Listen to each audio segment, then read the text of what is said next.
here for the community and the people within it, and I always will be.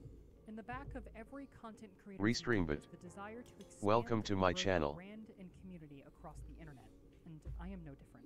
I was excited at the prospect of a Tide game in 40K, as the increased popularity would allow me to grow my community farther than Vermintide would ever allow me. I'd get to meet new people, explore shared interests, see different perspectives, and get to learn about the world just a little bit more. And while that did happen, it was only a tiny fraction of what it could have been. The unfortunate truth is that the Tide games have always been a drop in the ocean when it comes to online communities, and while it's possible to grow a community from it, you won't get nearly as far as others who start with other forms of media. The people you watch make Tide content, myself, Wetmagic, JSAT, Moopshark, Newtype, Beachin, and so many more, we're all here because we love it. We love the game, we love the people, we love the interactions, and we love to engage with the game that changed our lives for the better. We're all passionate, but we're also limited, shackled by the obscurity of the media we all love. And unless we break those shackles to go searching for another way to bring about that growth, it'll never happen. Despite this, I'm not going anywhere, because for me, content creation is so much more validating when you do it for the people rather than for the numbers. And at the end of the day, I don't know why Fat Shark failed to make Darktide successful. I don't know if it's the CEO bigwigs, Tencent, Games Workshop being restrictive, general mismanagement, or something else. Darktide will become a great game eventually, and will undoubtedly become the best 40K FPS game on the market, but the internet never forgets. And people will never forget. And while loyal players like myself will stick around and wait for the game to become great, and some will come back when it does, most people will never return. Darktide will never be as big as it could have been, and that makes me heartbroken.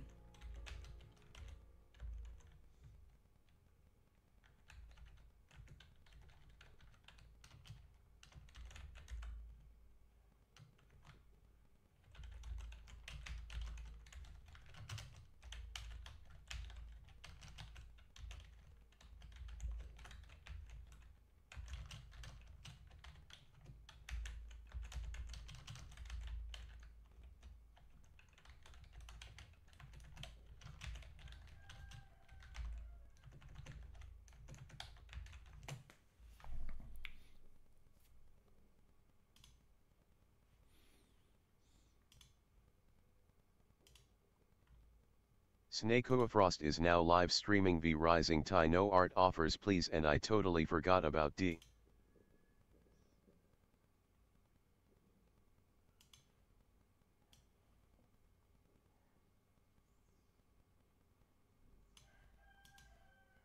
Ella. Welcome to my channel.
Kata.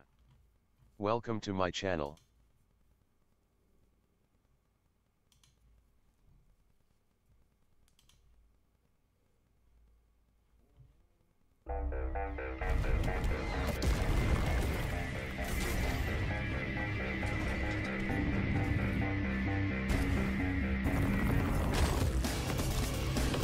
Of Age of Empires 2, 1999. When I first started the company, I wanted a less corporate environment, and I envisioned a workplace that was something like when I used to get together with my friends in junior high school and high school to play Dungeons and Dragons. There it is. We just all waited for the weekend to roll around so we can play games, and then we played games all weekend and lived off of almond joy bars and Cheetos. You couldn't tear us away from playing games. And that's the kind of environment I wanted to create. That's the environment, exactly, bro. Like, this dude says, you know what? All I want to do is sit around and eat Cheetos and make video games, and they fucking did it. Somehow he found me and he called me up, and we had these long, multiple-hour conversations about the game business. And after several of these, I remember mentioning to my wife, I wonder if he's going to start a game company. And sure enough, in late 1994, he said, I think I'm going to do this. I'm going to start a game development company. I had a consulting company, and one of our lead programmers, Angelo Loudon, and I were working on an accounting application. And we were pretty bored and had been working on that for months. And I could see why. He had told me that he had always wanted to, write computer games, and I told him I always wanted to start a game company. And by the morning, we were banging out the code for a tank game, which never got produced, but that's how the company got started. Holy shit. Within a few months of starting, we had narrowed down what we were going to do, the game would be. And just a bunch of nerds sitting there making video games. This is how you get iconic games that stand the test of time. People actually love games, making decisions. Now it's some Harvard MBA with charts, and they wonder why games suck now. Nah, it's not a Harvard MBA with charts. I bet probably maybe some of these guys might have had Harvard MBA. Like, y'all gotta remember, this isn't just some random nerd. This is a guy already owned a consulting company. He's programming an accounting application in the early 90s, okay? Like, this guy's not just some random Dumbo, okay? Like, these people know what the fuck they're doing, and they're professionals. And I think it was a strong idea. These are giga nerds. The idea of merging the best of real-time strategy with the best of turn-based strategy into kind of a hybrid. Yeah. So I think we had a great idea at that time, and then it was just a question of finding the people and making it all. Bro, remember whenever the fucking trebuchet or like one of these catapults would like fucking throw one of those things, one of the attacks, and it would like hit one of your horsemen, and it would just kill them in like 1 second? And it's like, what are the odds that it's gonna actually hit them, and it does? Bro, it used to piss me off. Come together. Hickory. Welcome to my channel. Lurking bro. Hello and welcome. Oh, what the fuck? This is Ghostcrawler. Holy shit. Alicidra. Welcome to my channel. What? I had no idea. That's insane. On the Egyptian rise to power, it was more or less just an easier campaign, and we try not to overwhelm the player too much. Look at the PCs in the background. As we moved into Age of Kings, we realized we needed to really take a step back and actually teach players how to work the interface. Have to restart the Steam. Units around the screen, how to upgrade technologies, how to fight the enemy. We did this by telling the story of William Wallace. I remember. Yes, yes, yes. Oh, that was so good. I remember. So like, Age of Empires, the remastered version came out, and I got it for my mom. And what I used to always do is, since like her account was connected with mine, I would know whenever she would win a game.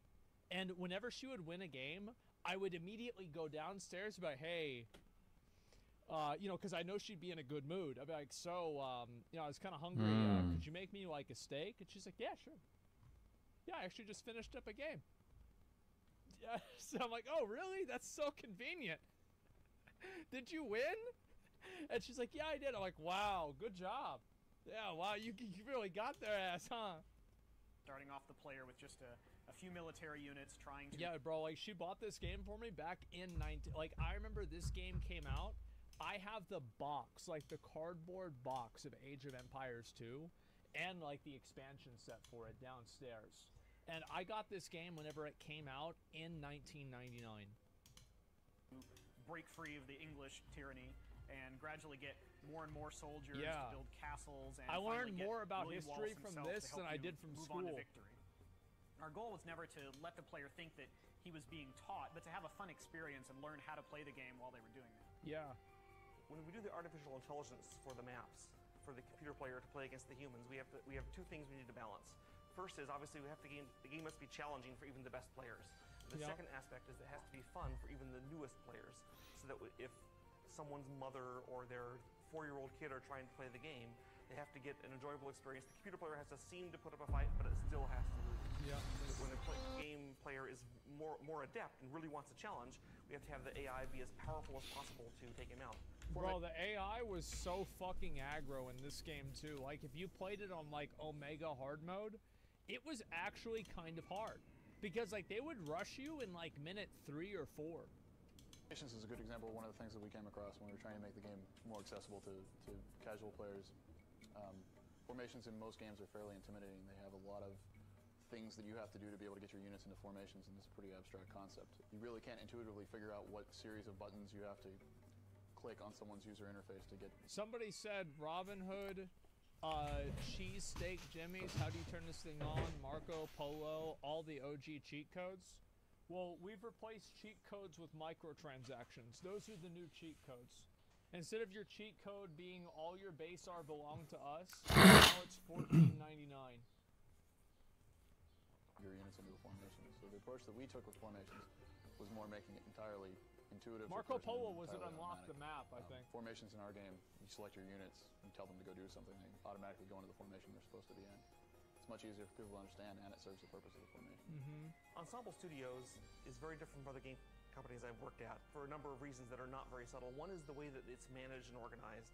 At many game companies, most game companies, there's like the star, the guy who's in charge of the project, the auteur of the game.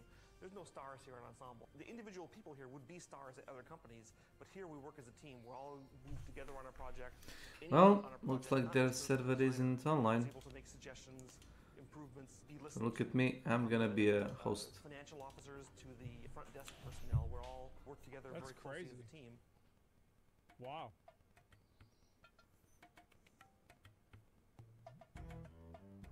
One of the things that people think of when they think about games is they think about the fun that goes into the game, getting the game in the box and out on the shelf for people to start playing. Yeah, happy But in employees, reality, imagine it that. takes 2, 3, sometimes even 4 years to develop a game. It takes us about 24 months to actually put together a major release like Age of Empires 2.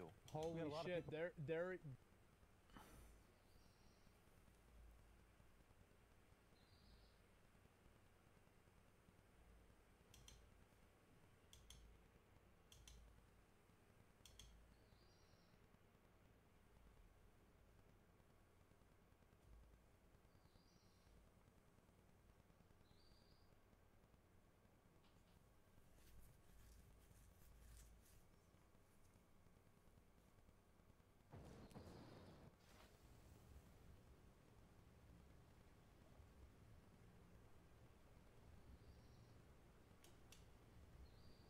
Welcome. I'm worried I'm white. Oh, I already saw a number I don't Which one? Oh my god, I'm not white. Like at all. Oh, thank god. Are you even Latina at this? I'm kidding. Who's gonna tell her? Oh, I know. You're 4% less colonized than I am. Congratulations. It's not an ethnic DNA test you need, but an IQ test. Oh no, European. Hello my friends, today we'll be reacting to this video, Latinos take a DNA test. Long story short, these are Latinos that live in the United States. Very important detail. And essentially, they're shocked to discover that they're white. And for this video, I got the nice Papi Cubano trim. I don't want to spoil you more than that, so are you ready? Let's go. Finally, to find out if I'm 100% Puerto Rican. What? What does that even mean? 100% Puerto Rican. Oh man, you're gonna be disappointed. Do you even know what an ethnic DNA test does? I really hope that I get full 100% Mexican, 100% Mexican. If I don't get 100% Mexican, I'm gonna be sad. And here's someone else that is about to be shocked. Unless you look like this, how can you expect 100% Mexican native? I don't think anyone in the production team actually bothered to tell them how an ethnic DNA test actually works and what results to expect. Mexican or Latino is not a race. For example, all the people you can see here are Mexican. Born in Mexico, Mexican culturally, Mexican passport, whatever you can think of. As you can see, 50 shades of skin color. But what binds Latinos together is not race, but the fact that they all speak Spanish. Hispanohablantes, aka a result of Spanish colonization. I'm from the DR and Sri Lanka, so like, there's some black in there. Check out the big brain on bread. but my mom's last name is very white, so something weird probably happened there. Monica, you probably have some European DNA. I mean, I think it's her mom that's Sri Lankan. Well, not many people know that Portugal actually colonized Sri Lanka for 150 years, from 1508 to 1658. The Portuguese also controlled all the African coast up to Sri Lanka or Ceylon. And this is why you have many coastal cities in Africa with Portuguese-sounding names like Lagos in Nigeria and Porto Novo in Benin. Now, the Portuguese were famous for handing out their surnames, like it often happened when people converted to Catholicism or through intermixing with the local. Anyway, if we look at the top 3 most common surnames in Sri Lanka, we get Pereira, Fernando, and De Silva. So in the end, I think it's very likely that she has some evil colonizer DNA. I want to know like how much like indigenous I have. That's like the main thing I want to know. Ah, Vanessa, Vanessa, you seem to be the smartest in the group. Not only because he completely laughed at the Mexican dude when he expected 100% Mexican results. 100% Mexican if I don't get 100%. But also because the main reason she's doing this test is to know how much indigenous ancestry she actually has. And that's very smart because DNA tests are exactly good at that. With high confidence, they can detect from what continent you're from. After that, let's be honest, the lines get very blurry. Shit! I don't know what I am! Having an identity crisis. Carolina, yo soy tu padre. I'm nervous. I'm very nervous. I'm worried I'm white. I'm worried I'm white. No shame at all. Just imagine the public outrage if a white person said, oh my god, no, I hope I'm not black. Oh my gosh, I'm 71.9% European. Hey! Haha, what a loser. You're white. Guess who's lame? Oh my god. No! Shit! Bro, look at your face! Do you look more like this person from Italy, or this indigenous Mayan, or this sub-Saharan African from Senegal? Take your time, no rush, but I think we all know the answer. Spanish and Portuguese? I'm shocked that you're shocked. I dare you, I double dare you. What language do you speak in Puerto Rico? As a matter of fact, the name Puerto Rico, what does it mean? What language? Now, I know it sounds like a conspiracy theory, but Spanish comes from this place. Welcome to my channel. In Europe. I know it's a crazy idea, and I know it's very far away from the Caribbean, but this is where you gotta trust me.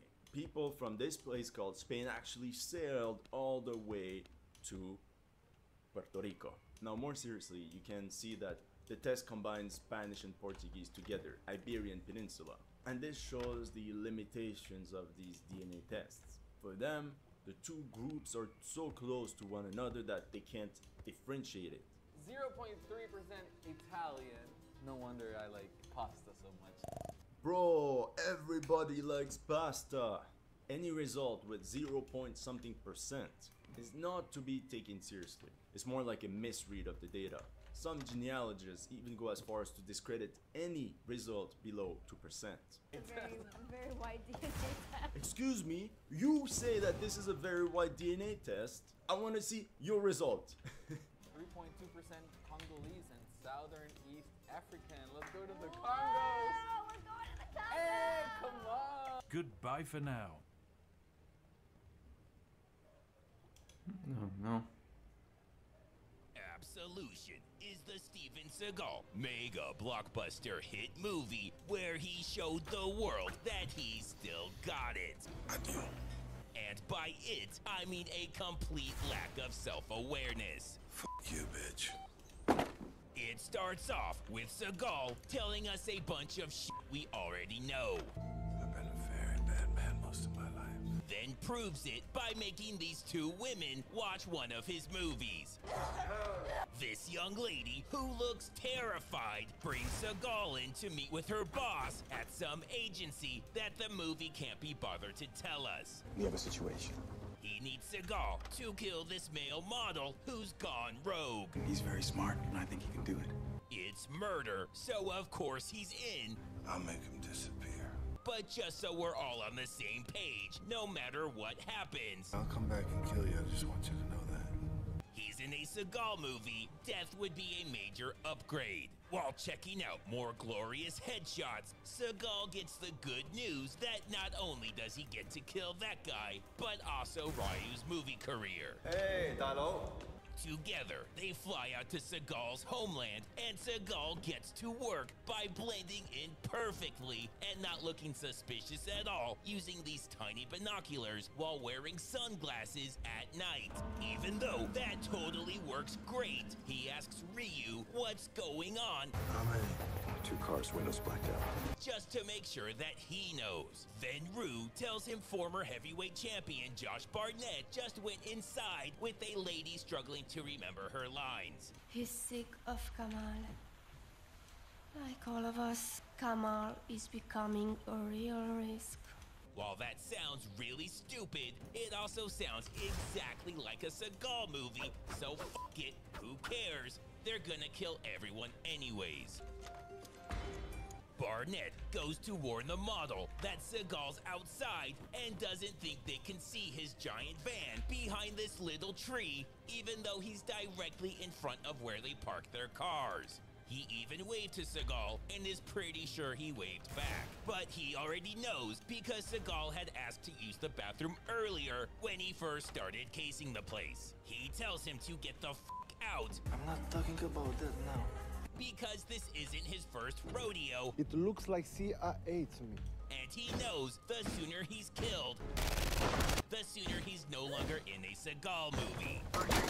Seagal and Ryu make their move and show off their advanced tactical teamwork by both pointing their guns out at the same nothing while nobody's watching the front or back. This is some next level shit. Then it's just a needless run through the middle of a lit up driveway, and now they're in. They agree that Seagal will kill the people in the house while Ryu kills the neighbors. That's when Seagal's fragile grip on reality starts to slip, and he's pretty sure that's not where he shot him. Ryu starts having second thoughts when he sees these guys are good people just trying to enjoy their dinner, so he decides to join them instead. Hey, what's the score? Just kidding. He fucking massacres them excessively for no reason. Meanwhile, Seagal thinks he's hiding behind this pillar, which makes everyone laugh so much they don't even notice Ryu coming up behind them for some good old-fashioned teamwork murder. Now it's the final showdown, and Seagal drops Magnum on us when he shows off the next evolution of not looking where he's shooting, and he's now mastered not even shooting where he's shooting. Then he drops the mic and walks away until he gets to the stairs, obviously, where his body double takes over. After killing the witnesses, Seagal's pretty sure nobody watches these pieces of shit anyways, and figure they can just end it here and nobody'll notice. Seagal calls Lion Gate for his check. I'm just waiting for reimbursement. But they're suspicious on how he finished a 90-minute movie in 15 minutes when it usually takes him closer to an hour. Roger that. So he tells Rue they need to pretend like they're still working. I mean, the problem is the job's not over yet. But don't worry, he has a plan. Afterwards, Seagal shares more than we need to know. We live together, we die together, we walk together, we fuck together. When this lady, who just escaped Vinnie Jones's dungeon, locks eyes with the Russian walrus and decides she must have him now. Seagal lives by a strict code of finders keepers, so sorry motherfuckers, she's in Seagal's snuff film now. Seagal and the girl go out to his car while his body double stays back and attacks random patrons. Seagal tells her she's way too old for him and to fuck off. Get out of here. Go on. Her constant ass kissing You must be an important man. finally wins him over, but he wants wants to make it clear that she will definitely regret this. I know that too. He takes her back home, and she gives us the rundown on exactly what's going on. I was supposed to come here to take care of babies. 3 years. 3 years! Nobody notices they forgot to write the second half of that story and agree it all checks out until they find this blank book, and now she's fucking busted. And I don't think she's telling me everything. She tells them she thought she was auditioning for a snuff film, but then realized it was a Seagal movie and felt so violated that she snatched the evidence and made her escape. Nobody tortures women in Seagal movies except Seagal during the forced and disgusting love scenes. She assures him it was nowhere near that bad. He just severely beat her and also killed her sister, so let's not get crazy, but it's way too late for that. I believe that everybody's out there to fuck me. She's really starting to regret escaping. Thankfully, Seagal's able to focus long enough to come up with a plan. I want to find this guy, and I want to kill him. So he calls up his boy to bring him an expired passport from one of his other shitty movies. Then he sends his body double to get clothes and donuts. While that's happening, Seagal's fantasizing about being John Wick again and daydreams about the wife dying scene, which is by far his favorite part of that movie. Anyways, whatever the fuck this is supposed to be is never explained, has nothing to do with the rest of the movie, and it's never mentioned again. But whatever, he snaps out of that right into a maniacal rage and starts murdering the shit out of all the other tenants in the building. He comes out of it and is horrified at what he's done. Just kidding. It felt like heaven. It's all a part of Seagal's master plan to get the police to arrive and then blow them the fuck up. Look, lady, this is a Seagal movie. You can't be freaking out every time he blows up a building full of people. While they've been out committing terrorism, they've been out roughing up tourists and prostitutes for cash. We catch up with these guys, whose physical wounds are healing, but the emotional scars are very much still there. They get a surprise knock, and it's fucking Ryu who demolishes them again. They have no idea who he even is, or why he keeps doing this. Since they've done such an amazing job laying low, we're ghosts. Always ghosts. They decide they've earned themselves a treat and head out to the club. But nothing pisses Seagal off more than happy, innocent people, so he loses his shit and just starts attacking everyone. Now that everyone is dead, his work here is done and he heads out. Ryu tries to meet up with him when Seagal just fucking nails him and drives off. Eventually, the other bad guys show up and find this super convenient. Faster, go. They call up Seagal and let him know he almost killed his buddy, which he gets a real kick out of. They begin torturing Rue, which is Seagal's thing, so he comes to rescue him as fast as he possibly can. Hang in there, Ryu. Help is on the way. Oh man, you are so gonna regret that. I can't wait to see the look on your face when Seagal gets there. The bad guys get sick of waiting, so they eventually come to him, but have no chance against Seagal's Special Forces training. And that's just a taste of what you got coming to you, buddy. Wait, is that motherfucker dead? God damn it, he was only like 15 minutes away. Ryu got tired of getting his ass beat and went full nature boy on this guy's neck. Also, he got shot. An hour and a half later, Seagal finally makes it there. And that's definitely who he meant to kill. Now he calls Vinnie Jones, but neither of them can remember the plot of this piece of shit. So Seagal uses this opportunity to show off his elite improv skills. You don't want everybody to know your little secret, right? What secret? Yeah, your little secret, bitch. What about my nightclub? 2 hours. Fuck you, bitch. He has no idea if that's a yes or not, but he doesn't want to look stupid by calling him back and asking. Then Seagal gets some devastating news. How's my boy gay? He's pretty sure he saw Seagal kill him back at the club during his bloodlust, but figures now's not the time. He didn't make it. Oh well, Seagal makes his audience vomit, and then heads out to kill Vinny once and for all. Now it's the final showdown again with Vinnie Jones and Josh Barnett, who we all forgot was even in this. But Vinny has an ace up his sleeve.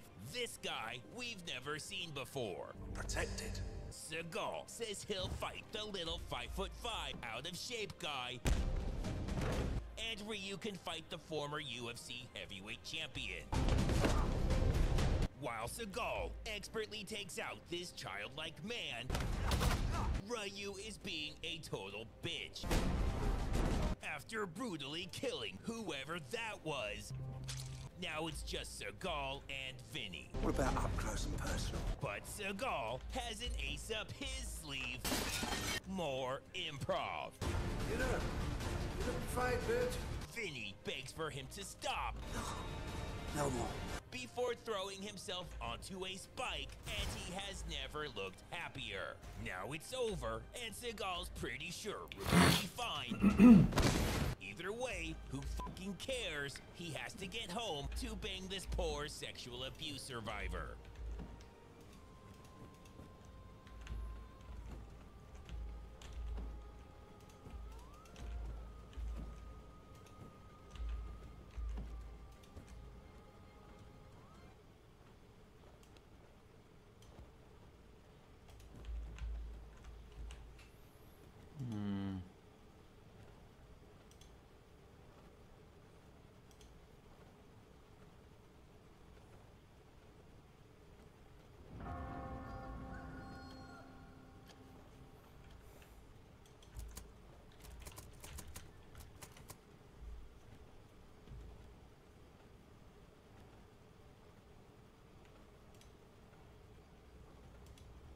Yo, what up, boys? I figured I'd make a video, like, kind of talking a little bit about, like, what my plans are for Diablo 4. A lot of people have asked about it, and this is not going to be a long video. I'm just going to kind of go through some of the bullet points, things that I'm thinking about, things that I'm planning, etc.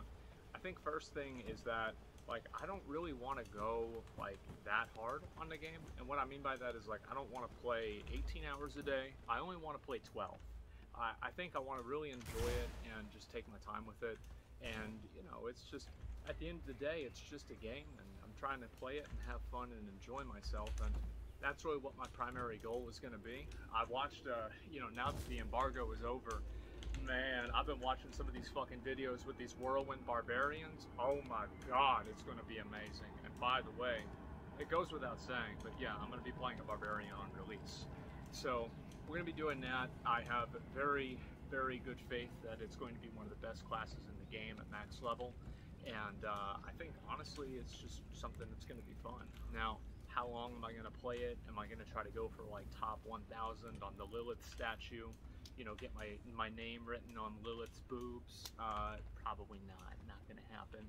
I think that I just want to play it and enjoy it and, you know, have fun with it for what it is. And that's going to be, like, my primary goal with Diablo 4.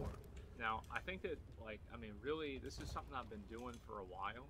Is like, I mean, for anybody who's been watching the stream, it's probably kind of funny because I guarantee you, are going to be people that I'll probably stream Diablo 4. I'm planning on streaming Diablo 4 on my main account, like my Asmongold account, which is quite stressful to imagine. But that's a bunch of stupid mental shit. I don't really want to talk about a whole lot. But I do think it's kind of funny to imagine people that have just been, you know, casual viewers And they're the same people that wonder, like, hey, why haven't we got a BlizzCon anytime soon? You know, like, past few years, there's been no BlizzCon. Like, what happened? Well, you know, well, what happened to that one guy that was in charge of the company? Oh, well, you know. So, my plan is to stream it on my main channel and also to stream it every day. I want to stream, like, recently, for the past few months, really, I've maintained a schedule of streaming every single day. And I think that it provides a lot of consistency, and also it's something that I enjoy. That's why I do it. I actually genuinely enjoy streaming. And, you know, if I had to get a job, I wouldn't be able to do it as much, but I don't ever see a world where I would ever quit streaming, even if I couldn't make any money from it all. I actually like doing it. And I'm going to continue doing that, streaming it every single day. In terms of schedule, what am I going to do in terms of schedule? I'm planning on just going live, you know, towards the late afternoon, or the early afternoon, late morning, the day the game comes out. And then after that, hopefully maintaining, you know, before PM, basically. Like, ideally, like in a perfect world, I'd love to go live every day at 7 a.m., but that's not going to happen. So more realistically, I think that probably somewhere around like 10 to 12 is going to be where we're going to end up at. But I will try to shoot for 9, especially if I can get my schedule in order, which is, again, a very unlikely event. But I just really want to take the game at my own pace. I want to play it, and really, you know, like whenever I stream a video game, especially something like this, you know, yeah, I want to play the game for myself, but I also want to play it for you guys, and I want it to be the best experience possible to watch. So, yeah, I'm going to try to go through all the cinematics and go through the story. I'm going to do it on World Tier 2, even though it's probably stupid to do so, because I think it'll just make it more interesting. And go through the campaign, and really just try to have, like, the real experience of enjoying the game as much as I can. And I'm planning on probably leveling, like, I see people already, they got level 100 in the end-game beta, so I can't imagine it taking that long.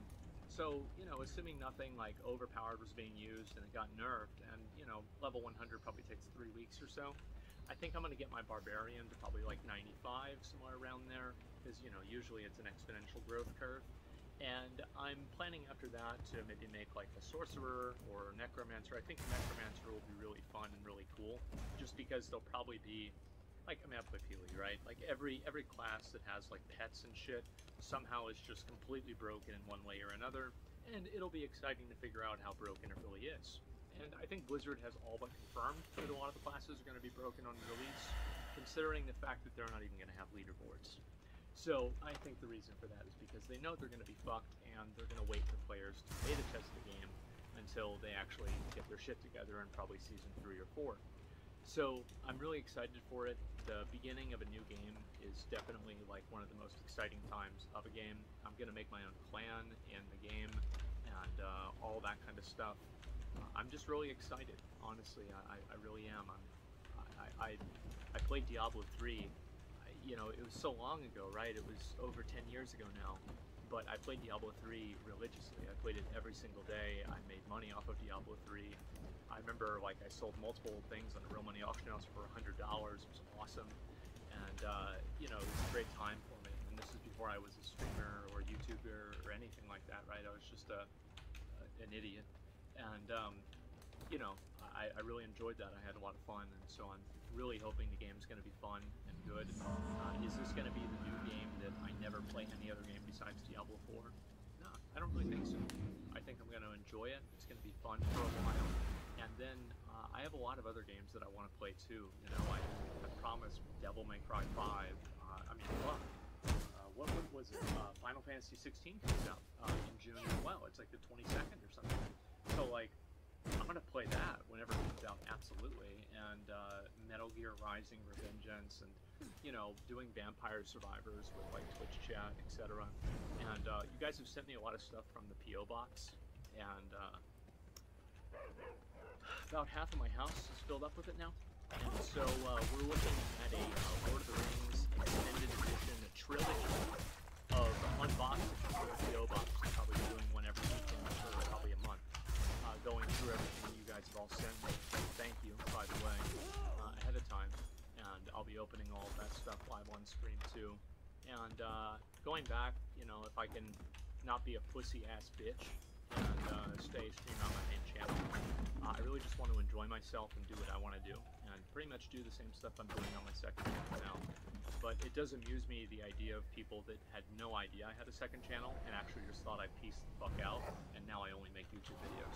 So it is funny to imagine that, but yeah, I think I'll try to come back on the main channel and imagine this. Try to have fun while playing video games. So that's my plan, and I'm so excited for Diablo 4, and I don't know, it's going to be fun, right? A new game for me, I'm a very new time.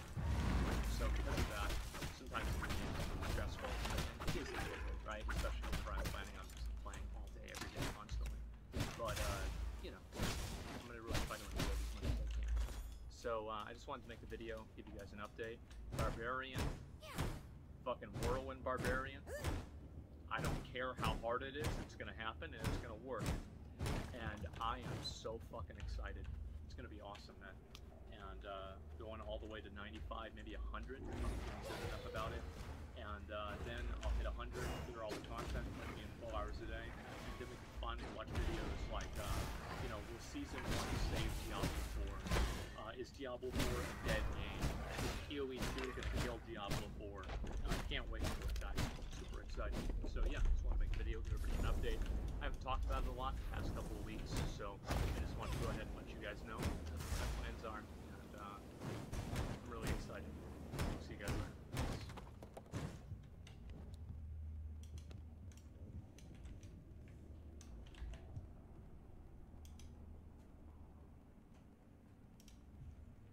All right, here we go. It's time to review Diablo 4. So I want to get a couple of key things out of the way before we jump into things. Number one, what I played was a full review build, which means it included the entire game, everything content-wise that you can expect to see at release, minus any likely day one patches, and minus the cash shop, which I will get to, don't worry. Number two, I leveled up as a sorcerer, playing through the entire campaign. I progressed into endgame and spent about half of my total playtime checking out those systems, which include the Nightmare Dungeons, Hell Tides, Whispers, Fields of Hatred, World Bosses, and the Capstone Dungeons. And number three, we only had 9 days to play, after which they shut down the servers and deleted everything. So for that reason, no, I didn't max out my character because that will take hundreds of hours. But I did go through all of the paces. I was grinding for gear, bouncing between every activity, and progressing the Paragon board while continuously taking on harder challenges. So I saw what the end game consists of and got a good feel for the gameplay loop, or basically what it is we'll be doing on a regular basis. So between this review build, the various beta tests, and previews from last year, I've played over 100 hours of Diablo 4 at this point, and 100 hours is a good chunk of time, but also for any ARPG, loot game, or MMO, it's closer to 0 hours than the total number of hours people tend to spend with these kind of games. The point of which is to say, just like any other live service game, just like with an MMO, I can't really with full confidence tell you exactly how Diablo 4 is going to feel 3, 6, or 12 months down the road, because we're not there yet, and a lot of that is going to hinge on the quality of their regular quarterly updates or their seasons. But I do have an idea of how much time I am likely to spend with the base game, judging off of the amount of content that's here at release, the level of difficulty, and the progression systems currently in place. And how much time is that? Well, let's talk a bit about the game first. So I'm not gonna bore you with all the basics. This is an ARPG, it's a Diablo game. You likely know what to expect and how it starts. We pick from one of 5 classes, the Necro, Barb, Sorc, Druid, and Rogue. Then there's a bit of character customization, then you select your mode, normal or hardcore. And finally, you pick the difficulty, which in most cases, my advice will be to start with World Tier 1, unless you begin 2-shotting packs of elites, or if you just wanna bump up the difficulty for the fun of the added challenge. Lastly, you name your character and off you go. Now, I'm assuming most of you watching this probably played at least some of the open beta, in which case you have a pretty clear grasp on how the campaign is structured and how things work in the open world. But if not, though, I'll give you a little rundown. So you get the main story quest. This is going to take you on a guided path through the entire game. We start out in the snowy region known as Fractured Peaks, and then after a short prologue, you will arrive at the main town of Kyovashad. Here you're going to find the game's major vendors, quest givers, various crafting and upgrade systems. Once you arrive to Kyovashad, shod, the main story quest actually branches out, giving you 3 different choices. And this is what Blizzard was referring to when they said that Diablo 4 had a non-linear campaign. Although do keep in mind, you have to eventually do all of the main story quest in every zone. So even if you choose to skip past Fractured Peaks to start, you will eventually have to come back anyway. Fact is, in most cases, it's probably just best to stay in Fractured Peaks, then run by foot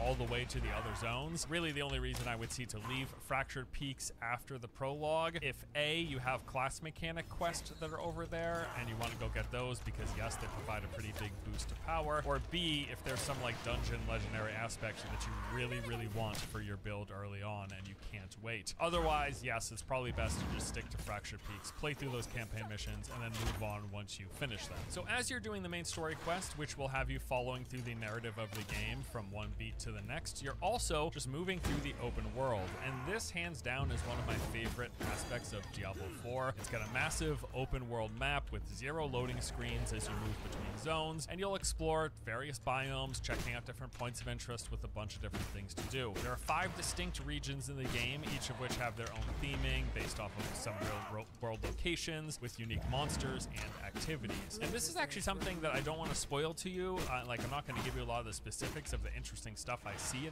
in the open world, mainly because the exploration and discovery of everything while playing here was a big chunk of what I enjoyed. The game world, first of all, is huge. And I mean, it's absolutely massive. I didn't even clear every single area of the map after a full week of playing the game. It's just very large, tons of space, and there's a large variety of things to see. As for things to do, well, it is an open world game, and if you've played Fractured Peaks, you know pretty much everything. Just the variety is mixed up a bit. Besides the overworld being full of various types of monsters to smash, it's also consisting of dungeons, events, strongholds, side quests, and collectibles. So you got all this stuff out in the open world to discover and engage with, which you will come across just naturally as you play through the campaign and as it takes you through each of the zones, guiding you from one region to the next. Oh, and also the mounts. These are unlocked via a side quest when you get about halfway through. Somewhere around level 35 or 40, I think, is when we got it. And when you get the mount, it is a massive help, really, especially since the game and the world is so big. Welcome They've got like to a my basic channel. gallop speed, but also a dash, which will boost your movement temporarily. It's got 3 charges that just constantly refill with time. And every class also has a unique dismount attack. So yeah, the game is really big. There's a lot of activities and there's plenty of stuff to keep you busy. But remember, the main thing, if you want to progress into endgame, is simply finishing the story. So playing through the entire campaign took me around 11 hours, and I was level 43 when turning in the final quest. But please bear in mind, I was playing at a fairly quick pace, but not as fast as possible. Given I knew that the review window was limited, and I only had so much time to play, I was just mostly interested in getting to endgame quickly, just for the sake of seeing it and learning about it and checking out the different systems. So that said, between the campaign and exploration of this huge open world with all the stuff we talked about, I could see it taking many more hours to complete. Like, I could easily see people spending 30, 40, or even 50 hours just doing open world stuff in addition as they're moving throughout the campaign. That is certainly possible. But on the flip side, I could also see people finishing the campaign in way fewer than 11 hours because I wasn't exactly beelining it. I did spend some time doing some side stuff, doing some dungeons, exploration, public events, things like that. So how long it takes you to go through the campaign is totally just going to depend on your playstyle, because the campaign is weaved into the open world, and as we touched on, there is a lot to the open world. I mean, honestly, you could play for 100+ hours before you finish the campaign if you're just also doing all the open world stuff as you move throughout. But once you finish the campaign, it's time for endgame. And this is where, as ARPG and MMO players would say, this is where the real game begins, right? So the first system that you're introduced to is the Tree of Whispers. On its face, it's pretty straightforward. These are rotating objectives that pop up all over the world, spread out between the different zones. So each task that you have will be worth a set number of favors. Once you collect 10 favors, you return to the tree and you collect a reward. Now, when I first heard about this system, I kind of wrote it off because I basically assumed it was just like any side quest, daily quest system or the bounty system from Diablo 3, right? And yes, in a lot of ways it is, but also, as I was playing, I found myself really enjoying the fact that this system pushed me to revisit old areas, but then also brought me to explore new ones that I hadn't yet seen. And these objectives are also always in these clusters. It essentially takes a few areas within each zone and will give you a grouping of activities in one particular space. So these activities will include completing a dungeon, clearing a cellar, killing a variety of enemies in the area, turning in these collectibles, and then finishing one of those open world events that we discussed. So while the exact activities are constantly changing, their locations and which ones are available are rotating on a regular basis, and there will be multiple clusters up at any given time, the general structure of each grouping of the Tree of Whisper quest is what I just listed. And the harder objectives also reward more favors. So for example, if you clear a cellar, it's worth 1 favor, but if you do a dungeon, it's worth 5, and you just have to reach 10 before you can go collect your reward from the tree. And this was a great way to fill up low-level pieces. It was a great way to level up and get experience. It was a great way to see more of the world. Overall, even though it is just like a daily quest system, just like a bounty system, because the world is so big and because I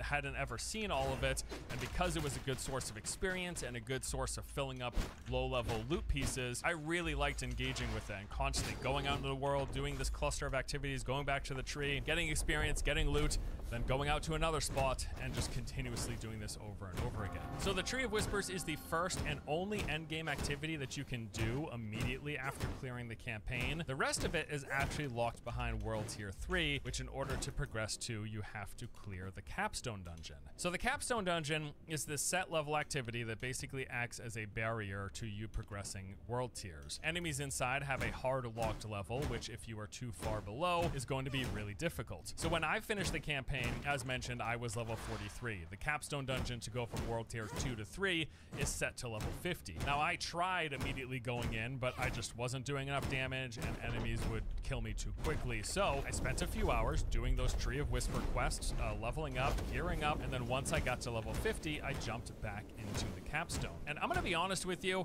I think this thing has been a bit oversold in the past as being some massive challenge. In reality, it's just like a slightly longer than normal dungeon run. I mean, there are some cool enemies inside that you fight, but for the most part, it is really straightforward and it just acts as like a level or a gear check. I mean, don't get me wrong, it was like somewhat difficult at times, but there really weren't any interesting surprises or real new mechanics that I noticed compared to any other dungeon run in the game.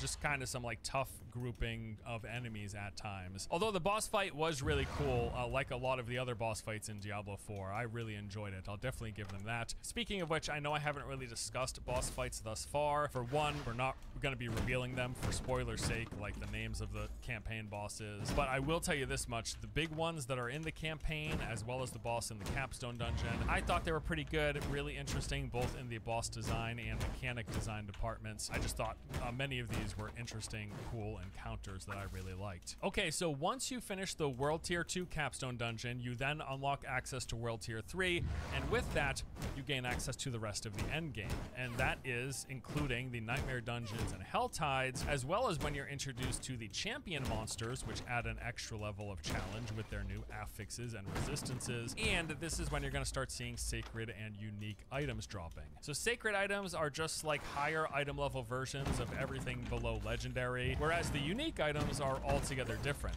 These will drop with set in stone stat types and affixes, which will just change depending on the item level that they drop at. And some of these uniques come with really cool abilities. For example, I found the Ice Heart Pants, which made it so that enemies who died while frozen would have up to a 20% chance to unleash a new Frost Nova, which would then basically just chain freeze everything. As I was blowing up groups of enemies, I Frost Nova them, I blow them up, and then once they die, have a pretty good chance to blow up into another Frost Nova, and it just keeps happening. It's really, really cool stuff. So yeah, anyways, World Tier 3, better loot starts dropping, more interesting loot starts dropping, there's harder enemies to fight, and you've got more things to do. And it was really at this point that I felt like the game started to open up and the combat was getting a lot more engaging because it was more difficult, because there were new activities and all of that. One of those activities being the Hell Tides. So Hell Tides rotate rotate on and off every other hour. This basically takes over 2 large regions in one of the game's 5 main zones. These entire areas turn red essentially, like with hellfire raining from the sky. This is an actual mechanic. Sometimes you'll have to dodge it as it falls down. And then enemies within the Helltide drop this resource called cinders. So basically, you just go into the Helltide, farm groups of enemies, do events, and kill bosses, which these areas do have these unique roaming Helltide specific bosses. All of this gives you cinders. You gather up as much as possible within the hour that's available, and then you take those cinders to these chests located all around the Helltide, and there will be different types of chests for weapons, for armor, for rings, and amulets. So you turn your cinders in, you get a random drop of the type that's listed on the chest. You'll know ahead of time if it's like a two-handed weapon, if it's a helm, if they're pants, if it's a ring or amulet. You'll see what the chests are. You turn in however many cinders you collected that are required for that chest, and you get a random drop. And these do seem to have a very high likelihood of dropping legendary or higher items. On multiple occasions, I would actually get several sacred pieces from a single chest, which was really good. And it seems like Helltides are great if you are looking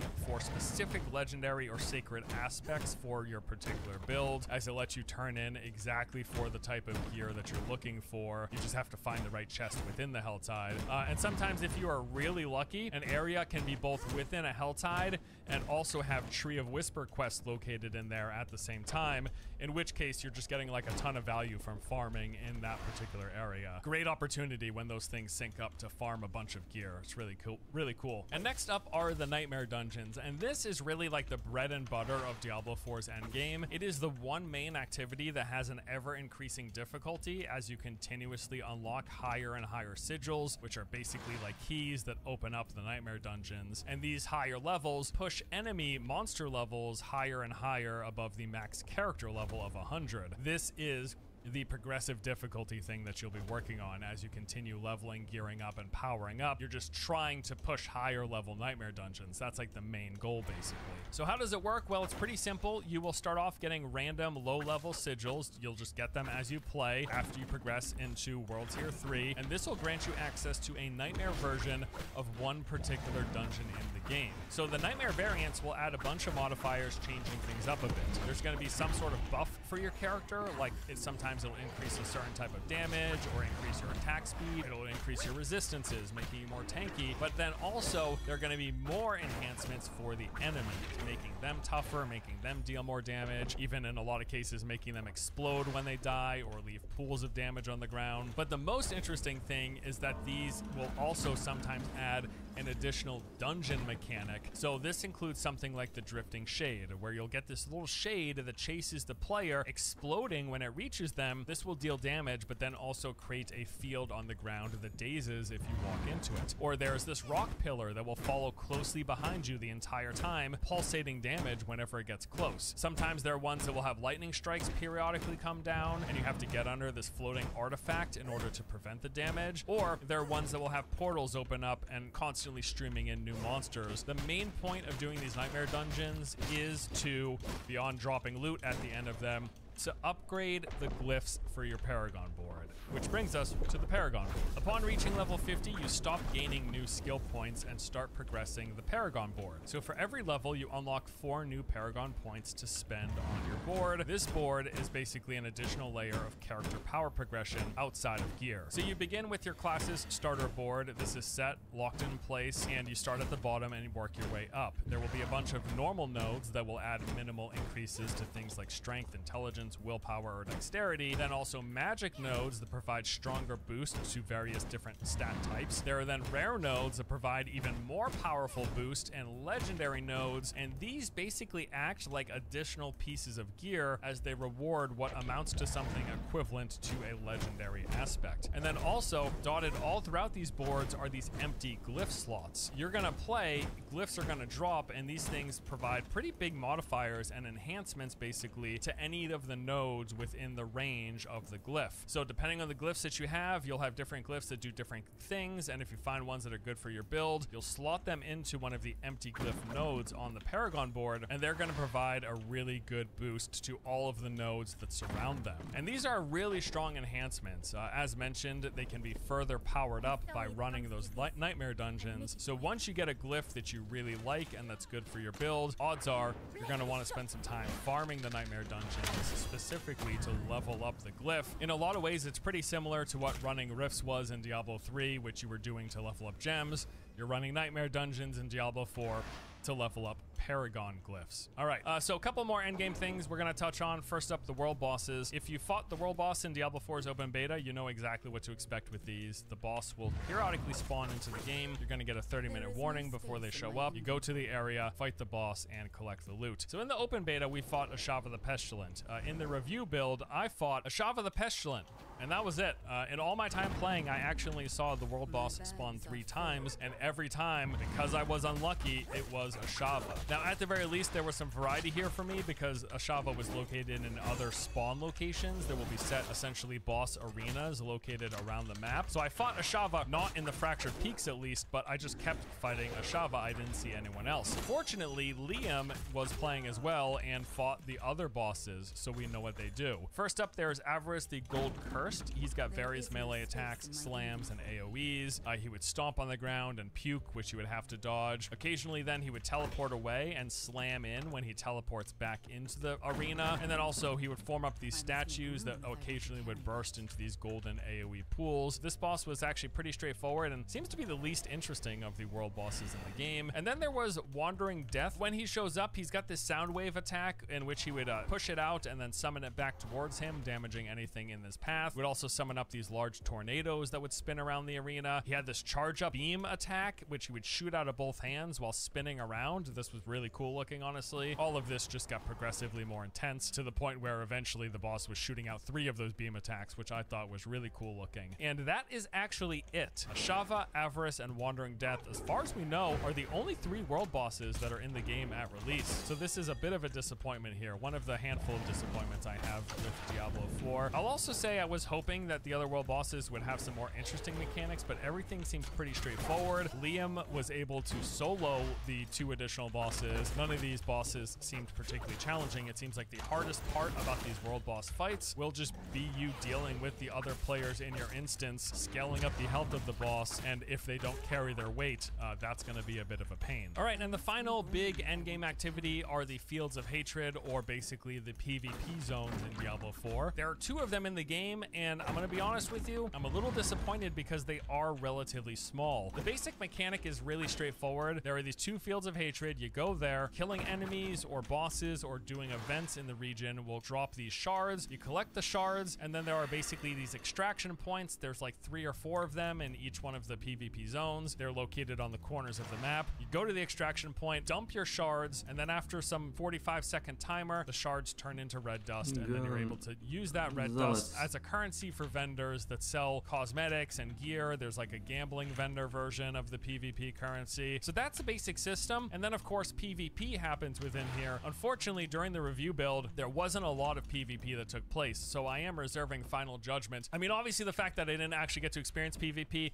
took away from the experience, but I'm also just surprised by how really small these zones are. It just feels like they might get really boring because they're just such pretty tiny arenas. They're very tiny spots, but whatever. I'm reserving final judgment until full release, when ideally we get to see these things in full swing with tons of other people and everyone's getting one shot, right? With all that said, here is the basic end game loop and what you're doing and why. You're gonna probably want to do the world boss and that Gathering Legion big open world event whenever they happen to pop up. You should also most likely do Hell Tides whenever they pop up if you are looking to farm specific slots, legendary aspects, or trying to get sacred items in those particular slots. Hell Tides are great for that. You will be fairly regularly wanting to farm Nightmare Dungeons in order to level up those glyphs for your Paragon board, and you're going to want to do Tree of Whispers if you're looking to level up because they're great for experience, as well as filling specific low item level gear slots, and you'll do PvP probably just for the fun of it. And that is the loop that I found myself doing. I would,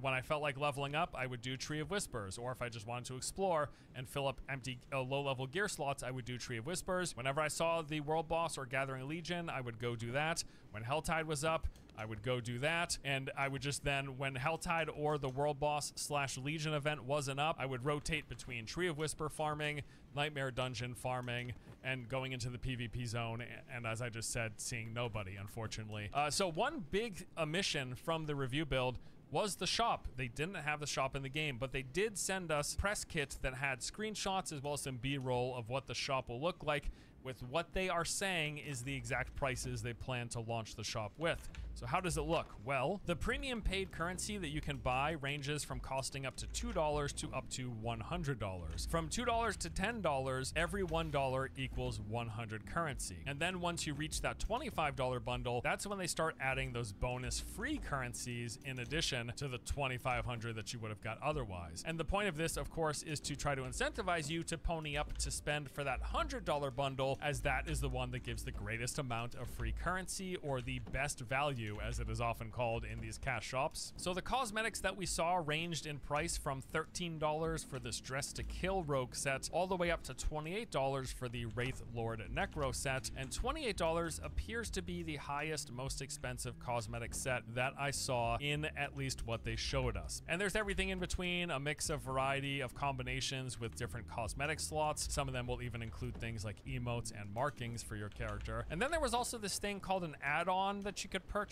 One that we saw was the Crypt Hunter add-on, which would give you a mount skin, a couple of cosmetics, and then 800 platinum, and that cost $20. So I mean, looking at this, it's pretty much everything that I expected. It's like a regular old cash shop. It doesn't really seem all that surprising. We knew this was going to be in the game. It's, you know, seeing $28 bundles in a game that's $70 at its cheapest, and one that's also going to be selling a season pass in mid-July, so like a month and a half after release. It's a lot of layers of monetization, but you know, we knew this was coming. This part of the game is not at all surprising. So that is a recap of the game and the systems. I do want to touch on some of the early dislikes and concerns that we had from playing the review build. While I do think some of the boss fights are really interesting, they're also incredibly easy. We really didn't see anything that was all that challenging. It seems like the most challenging, most difficult encounter in this game is going to be that pinnacle level 100 boss, but the capstone dungeon bosses weren't all that difficult. The campaign bosses weren't all that difficult. The world bosses aren't all that difficult, and that is all really disappointing. I also feel like some of these counters, while they were interesting, they didn't feel all that unique or inspired really, and I felt like playing a game like Lost Ark, I faced encounters and boss fights that had much more interesting and fresher takes on ARPG boss fight encounters. A lot of the boss fights in this game just kind of felt like variations of the bosses that I fought in Diablo 3, and I feel like that is a bit of a shame. I feel like Blizzard should have taken more risks, and that's probably one of my biggest critiques about Diablo 4 in general. I really like the core of what is here. It is super competent, it is fun to play, and I plan to play it, but I feel like they played it very, very, very safe, and they didn't take a lot of chances when it comes to mechanics and systems within the game.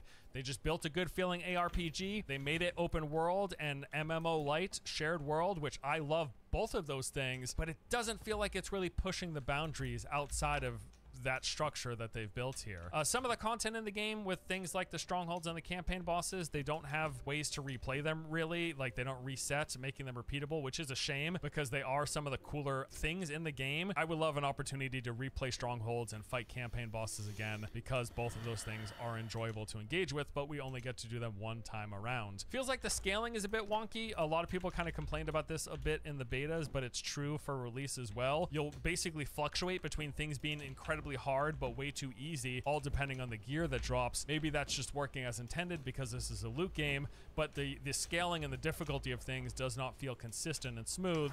It feels like you hit these hard walls and then all of a sudden everything's way too easy, and that kind of yo-yos back and forth while you play. Speaking of which, tier 4 levels out a ton, and once you get good gear, it is no longer difficult, and it really doesn't take that long. Tier 4, as a reminder, is the highest tier difficulty. You get to tier 4 and you hit this point where you gear up and everything is just easy, and then basically the rest of the game for the rest of the time is really easy at that point, with the only exception, and it's still good at least that this is here, is those nightmare dungeons, because as I mentioned, you will just keep getting higher and higher level keys that keep pushing the monster levels higher and making things more challenging, and that is the ever progressing difficult. It's not infinite progressing, but it is ever progressing up to a point, because eventually you'll hit level 100, you'll get all your best gear slots, you'll get your best rolls, and then even those max level nightmare dungeons aren't going to feel that hard at that point. At least that is my assumption. Class balance still feels out of whack here, and I'm not talking specifically about endgame balance, but while leveling up. And while this doesn't really matter in the long run, it's pretty stark difference when you start off playing something like, say, the rogue or the sorceress in my example, and and then you try switching to level up a barbarian or a druid. Both of those classes just feel terrible to start. Now, the good news apparently is that they get really strong in the end game,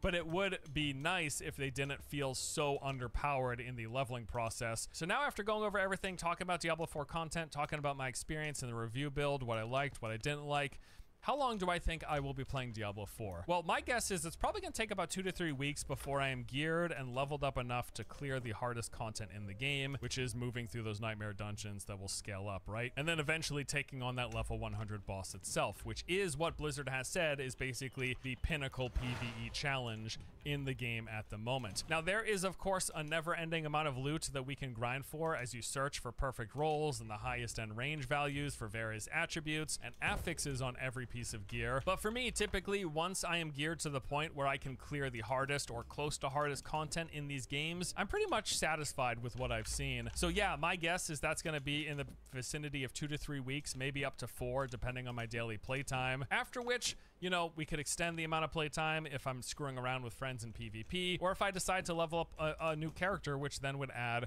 another 2 to 4 weeks to my playtime, at which point we'll be nearing the start of Season 1, which there you go. That should line up perfectly, and we'll play through Season 1, and we'll see how long I continue to maintain interest there. A lot of that is going to hinge on how much they mix up this core experience, because yeah, the core experience, I'm probably looking at about 4 to 6 weeks before I feel like I've kind of run through everything and I'm pretty satisfied with where I'm at. That said, as mentioned earlier, a majority of Diablo 4's long-term success is going to hinge greatly on how substantial and how interesting that seasonal content ends up being. What I can tell you is that while I do think there's room for improvement here, and I would have liked to see Blizzard take some bigger swings and try some more innovative stuff, all told, the core of Diablo 4, it's a lot of fun. I really enjoyed playing through it, and I am pumped to dive in this week and play the game with everyone else.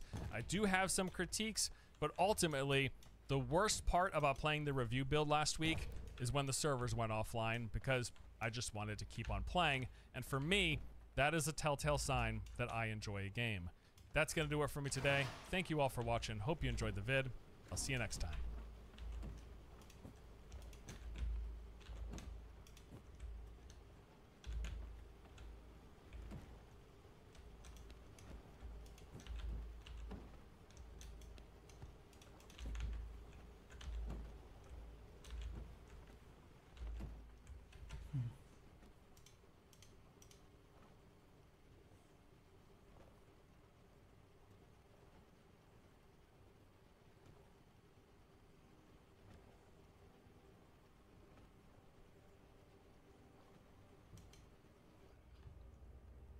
Yo, what up, boys? I figured out. Goodbye for now. The style, which can't be good for his mental stability. As usual, Jean doesn't seem to care about any of that. She tells him that they need to talk about something, and anyone who's ever heard those words knows what comes next. She thinks she's in love with him, and he gives her very mixed signals in return. Usually he's much more direct with women, which could mean that he really does feel something for Jean, but just doesn't know how to deal with that. Jean is worried that he's disappointed in her for confessing her love, but he secretly thinks that he could never be disappointed because he no longer finds anything worth looking forward to. Her reasons for liking him are also completely off the mark. She sees him as someone concerned with others, mysterious, considerate, and shy. Sometimes, Jean, he explains, the lines separating appearance, what you see, and reality, what you don't, become, well, blurred. He's very aware of the illusionment he's been living in over the last couple of years, and although he seems to be giving her the cold shoulder at first, he has this realization that this could be a crucial moment in his life. For the first time, Jean seems stronger and less controllable than before, which he's attracted to, and thinks to himself, why not end up with her? Well, before he could consider that, there would be one major roadblock.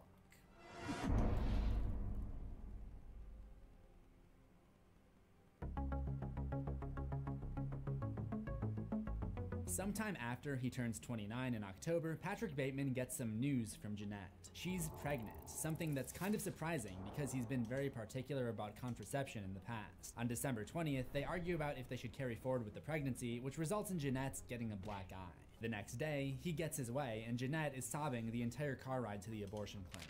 According to Patrick, this is the 5th time he's aborted a pregnancy. With all of that being said, I can't say with much confidence that any of this actually happened, because the Patty Winters show that day featured an interview with Bigfoot. This is the last time we see Jeanette, so maybe the abortion is more symbolic. An abortion is immediate and irreversible, and he's ending his relationship with her in an immediate, irreversible way. Once again, he experiments with new ways to hurt her that don't include physical abuse. He buys a bunch of baby items, a doll, a rattle, a teething ring, and a stuffed polar bear, and leaves them in the back of the limo for her to find when she gets back. He's about to leave on a flight to Aspen that day, and Jeanette is going to be out of the country when he returns. He makes it very clear that he doesn't plan on seeing her again. He says, Jeanette should be okay. She has her whole life in front of her. That is, if she doesn't run into me. If you want to interpret Jeanette as a fantasy version of Jean, this means he's decided to focus his efforts on being with the real Jean. If you want to interpret Jeanette as just a separate woman, then this means Patrick is just ending his relationship with her. Bateman gets back from Aspen in January 1991 and finally makes use of his piano for the first time. Or at least the piano strings, which he uses on a couple of victims. The second week of February is especially unhinged. He starts drinking his own urine, sleeping under his futon, flossing his gums to bleeding, and he's nearly caught trying to send a girl's heart to her mother at FedEx. He also doesn't seem entirely done torturing Evelyn because he sends her a box of flies with a note saying he never wants to see her again and to go on a diet. Lol. Meanwhile, his relationship with Jean seems to have blossomed. On Valentine's Day, he shows affection in the only way he knows how, by having a bunch of expensive stuff delivered to her apartment.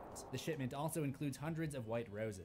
The white rose is said to symbolize loyalty, purity, and innocence. I don't really know where that comes from, but if you look up white rose symbolism, a bunch of websites seem to agree on this fact.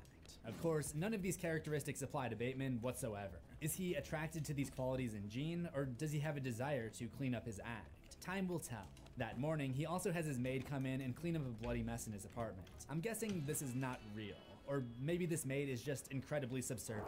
It wouldn't be the first time that he hired someone to clean up after his carnage. He reads various articles in the Post, such as 3 people who disappeared aboard a yacht found hacked up and frozen in ice, and a maniac going around poisoning 1-liter bottles of Evian oil. This is a lot like the first chapter, where Bateman and Price read about 2 people who disappeared on a yacht among a slew of other problems with their city. Both of these chapters take place on a pseudo-holiday, April Fool's Day and Valentine's Day respectively. We see this a lot in any traditional story structure. It's called the denouement, or falling action after the climax, where things go back to normal. Usually this happens after some kind of resolution with the main character, but Bateman stands out here because nothing has been resolved with him. And speaking of a return to the beginning, Timothy Price resurfaces for the first time since his disappearance in the tunnel at Tunnel Nightclub almost 4 years ago now. Early on, I discussed Bateman following in his footsteps. It's rumored that Price went to rehab, and it makes me wonder if Bateman will do the same at some point, or maybe he already has. Price visits him in his office and has a smudge on his forehead that Bateman assumes is a hallucination. However, in 1991, the Catholic holiday Ash Wednesday was the day before Valentine's Day, so it's likely that this smudge was actually just leftover ash. Ash Wednesday is the day that Catholics give up something that they love. Maybe Price has decided to give up his use of drugs. When asked where he's been, he says that he's been back for a while, but he moved companies, a callback to his complaints about his pay in the first chapter. One day, after feeding portions of brain matter to dogs in the park, he passes by Al, the hobo that he supposedly blinded in 1988. He's holding a sign that reads, "Vietnam vet blinded in Vietnam." This would suggest that he was already blind and Bateman's assault on him was just imaginary. However, when Bateman goes up to him and whispers, "You never were in Vietnam," the man pisses himself and begs him not to hurt him. We're constantly being shown conflicting evidence towards the validity of Patrick's outbursts. To top it all off, the Patty Winters show that day features a Cheerio being interviewed for close to an hour, and Patrick buys a chocolate bar that he claims has a bone in it. One evening, Bateman goes to a new club called World's End with Jean and another woman named Nina, when he finally runs into his lawyer, Harold Carnes. The two have not spoken since Bateman's unhinged voicemail confession. When he brings it up, it becomes clear that Carnes has, like many others, mistaken him with someone named Davis, and he thinks the whole thing is a joke. He doesn't even believe that Bateman would be capable of killing Paul Owen, or even picking up an escort, because he sees him as too much of a goody-goody. Carnes thinks that Evelyn was the one to dump him, and when Bateman insists that the murders really did happen, he refuses to believe. Because I had dinner with Paul Allen twice in London, just 10 days ago. Is it possible, given all the mistaken identity in this story, that Carnes actually had dinner with somebody else? Sure. But as I stated, I don't believe that Paul is really dead. To calm down, Patrick takes a halcyon. He also tries to get Nina's number while Jean is in the bathroom downstairs. Even though he seems to recognize that Jean is special to him, he still has not departed from his adulterous ways. The next week, he reluctantly has a decadent breakfast with his former dealer, who got a real job, and another colleague. Instead of his mind wandering to the usual degenerate stuff he's into, he thinks about helping America's schools and getting tickets to see Sting in Threepenny Opera. This is very strange behavior for him, because helping schools sounds like something he preached about to virtue signal to his friends way back at the beginning, rather than something that he'd actually be interested in doing. And not long ago, he thought that Jeanette deserved to get an abortion because she thought Sting was cool. Is Patrick starting to gain some sensibility back? He finds himself reading the paper as he listens to his Walkman in a taxi, just like he did back in chapter 1, but the cab driver keeps looking at him funny. Then, the driver locks the doors and speeds down the highway, accusing him of being the guy who killed a fellow cabbie named Solly. This could be the driver that Bateman took out before that big Manhattan chase scene. Perhaps parts of that scene were real.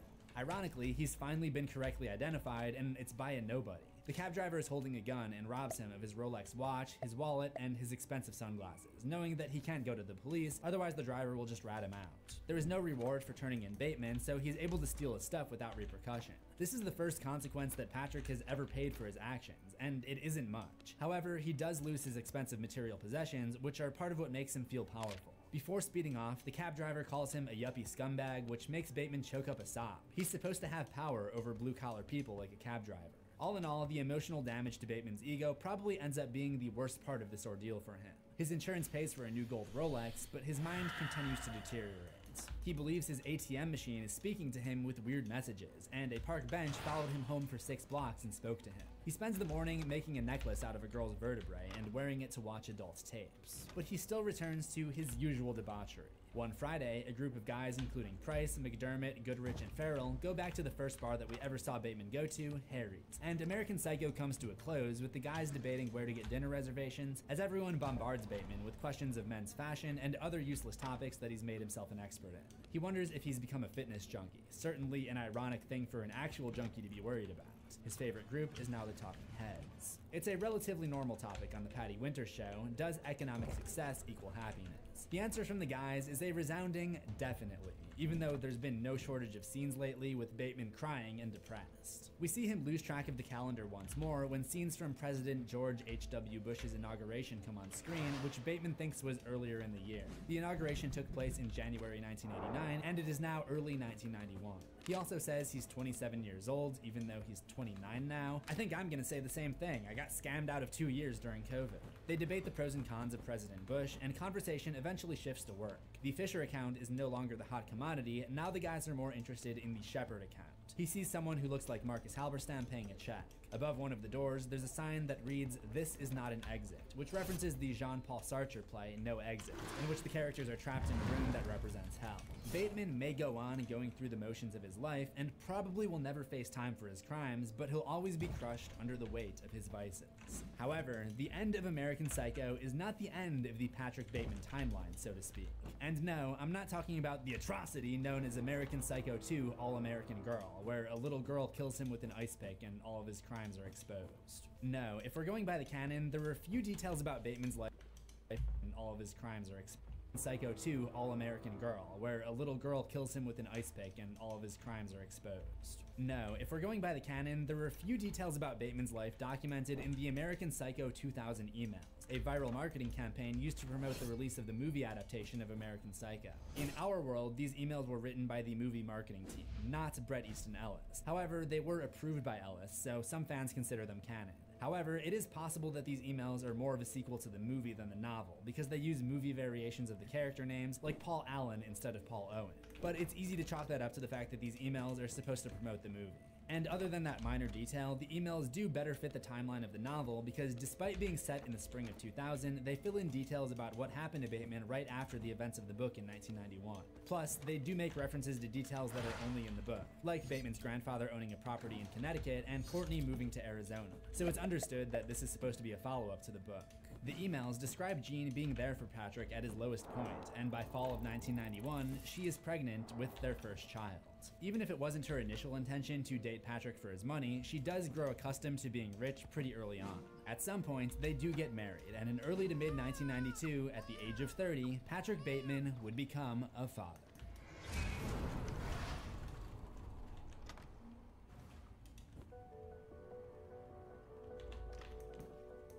Patrick Bateman Jr. would become known by his initials, PB. As he grew up, he quickly learned to avoid anything that his father would find objectionable. He preferred browsing expensive catalogs to being entertained by the likes of Barney or Mickey Mouse. Patrick considered his son to be his best accessory. By spring of 1993, Jean started to not like the idea of flying commercially. She didn't want their son to be breathing the same air as the other flyers, and this pushed Patrick to look into purchasing a private jet. Before we get to the beginning of Patrick's email inbox, he does have 2 other appearances in the novels of Bret Easton Ellis. The first is in his conspiracy satire novel Glamorama, or Glamorama, I'm not really sure. That novel seems to take place entirely in 1996, so 5 years after the end of American Psycho, and it appears that he's still, quite literally, getting away with murder. The main character, a male model named Victor, is planning this big party for celebrities to celebrate the opening of a new club. Like Bateman, he lives a very glamorous lifestyle, as the title would suggest. One evening, at a popular bar called Bowery Bar, which is absolutely filled with A-list celebrities, Patrick is with a bunch of publicists and the sons of a well-known movie producer, the first of his dabbling into the movie business. And he stops by to say hi to Victor. As they shake hands, Victor notices weird stains on the lapel of his Armani suit that costs as much as a car. Personally, I think that's all the evidence I need to assume that Patrick is still up to his old ways. Victor's girlfriend finds him strange, but Victor insists that he's a nice guy. I should also mention that Victor is not the smartest. Bateman does appear in one other Bret Easton Ellis book, but it's not really supposed to be canon. Lunar Park is a mock memoir of the author himself, set in the late 90s and early 2000s, starting with the press tour for the release of Glamorama. There are portions where Ellis interacts with his own characters, so this most likely takes place in the real world, not the Bret Easton Ellis verse. There are little information bits in the emails that fill the 2-year gap between Glamorama and the main events of the American Psycho 2000 emails. In 1998, he left Jean and moved to a new apartment because he felt he needed a change. He ends up in a sky mansion in Central Park West, 3 floors with his own gym, sauna, spa, and media center. He considers this time away from Jean to be the most pleasant time of their relationship. He also makes getaways to a luxury hotel on the French Riviera and teaches PB to swim, dive, and water ski at the same pavilion where he learned each of these skills as a boy. At the beginning of the new millennium, Patrick is 38 years old and PB is 7. By this time, Patrick has gotten much richer than he was in American Psycho. He has his own private jet called the Falcon 50, and he has all the latest in Naughty's communication technology, such as the satellite phone. Truly cutting edge. He no longer works at Pierce & Pierce. There was some kind of issue, and he explains it was better for all parties involved if he quietly left. I'd assume he just does investment banking on his own now. Despite that, he still has a new greatest rival, a billionaire from the Midwest named Davis Ferguson. He loathes Ferguson because he has stocks in a silica mining company that Bateman would like for himself. It's Paul Owen and the Fisher account all over again. Bateman has hired spies to keep tabs on Ferguson for the time being. Patty Winters seems to have gone off the air, but Bateman has found other talk shows to watch. He does not like modern music. The emails consist of personal journals that seem to be to himself and communications with a therapist named Dr. M, who has been hired to do virtual therapy sessions. He thinks that having gone to therapy will help him in his custody battle over his son. Bateman clearly doesn't care what the doctor has to say about him and has instructed him to shut up and follow Patrick's agenda during their virtual sessions. Dr. M doesn't think this will be helpful and questions the ethics of it, but Bateman replies, "Do you want the money or don't you?" And Dr. M has no further concerns. The main issue in the divorce proceedings is that Jean wants $189,000 per month in alimony, which Patrick finds ridiculous because she grew up in a $40,000 house. Patrick sends Dr. M to try to get information from Jean that could be used in the trial. As for friends and associates, Patrick has hired Marcus Halberstam to do something overseas in order to get away from New York after some, quote, unpleasant innuendo about Paul Owen attached itself to him. Surprisingly, Lewis Carruthers is back. After getting divorced from Courtney, Patrick found that Carruthers was useful at sucking valuable information out of media and entertainment figures and decided to make use of it. Price seems to have had his own brief marriage to Courtney, and Van Patten unsuccessfully tried to become a model. There's no mention of McDermott. Perhaps the biggest surprise is that by this time, Patrick has actually gotten his act together, so it seems. He indicates he's stopped doing cocaine because he sees the brand Prada as a much better status symbol, and he claims that he has mastered his rage and found better ways to channel his extreme dislike of people and things. But make no mistake, he may not go around killing people anymore, but he uses his cunning personality and abundance of power to torture and sometimes even destroy his victims. He is still an American Psycho. In February, PB goes to Palm Beach with friends and comes back wanting a bigger plane and a horse. He's allergic to horses, but Patrick gets him a racing horse to watch in the Kentucky Derby. The therapy sessions began on March 16th. The next day, Patrick gets a call from Evelyn. Apparently, they're back in touch, and she's sorry to hear about the divorce, but uses it as an opportunity to take a dig at him. That's what happens when you don't marry one of your own. On the 24th, he meets her for lunch at the Carlisle Hotel, where she's living there. He's hungover from partying the previous nights. Some things never change. she shoots her shot, telling him that she hasn't had a good time in 3 years. Patrick isn't surprised by this, given that all of her husbands were gay. And no, we don't know how many husbands she had. However, she gets upset and throws a Caesar salad at him. It crashes to the floor, and when he sees croutons, he leaves, telling her he can't have them due to his diet. Another major development for Bateman is that the 1990s seem to have cured him of his homophobia. He's friends with a gay multi-billionaire named Simone de Revenue. On March 28th, while aboard Simone's 200-foot boat, they plot against Davis Ferguson and joke about getting an even bigger boat when it's all over. Later, he eats lunch with Lewis Carruthers, who is now out of the closet. Patrick has been using Lewis to spy on Ferguson's son, who goes by Terry Davis, and is also gay. Though, I'm not sure Carruthers knows he's a spy, but Bateman is using him to get information. Ferguson was the country's largest owner of silica mines, but the government tried to break up his monopoly in the 80s, so he sold the majority of the stocks to an offshore entity, secretly making his son Terry the chief beneficiary of the offshore company. So Terry has no idea how rich he is, and Ferguson must never let anyone find out, otherwise he's going to jail. Terry is also broke now. His father stopped giving him money after his 10th trip to rehab.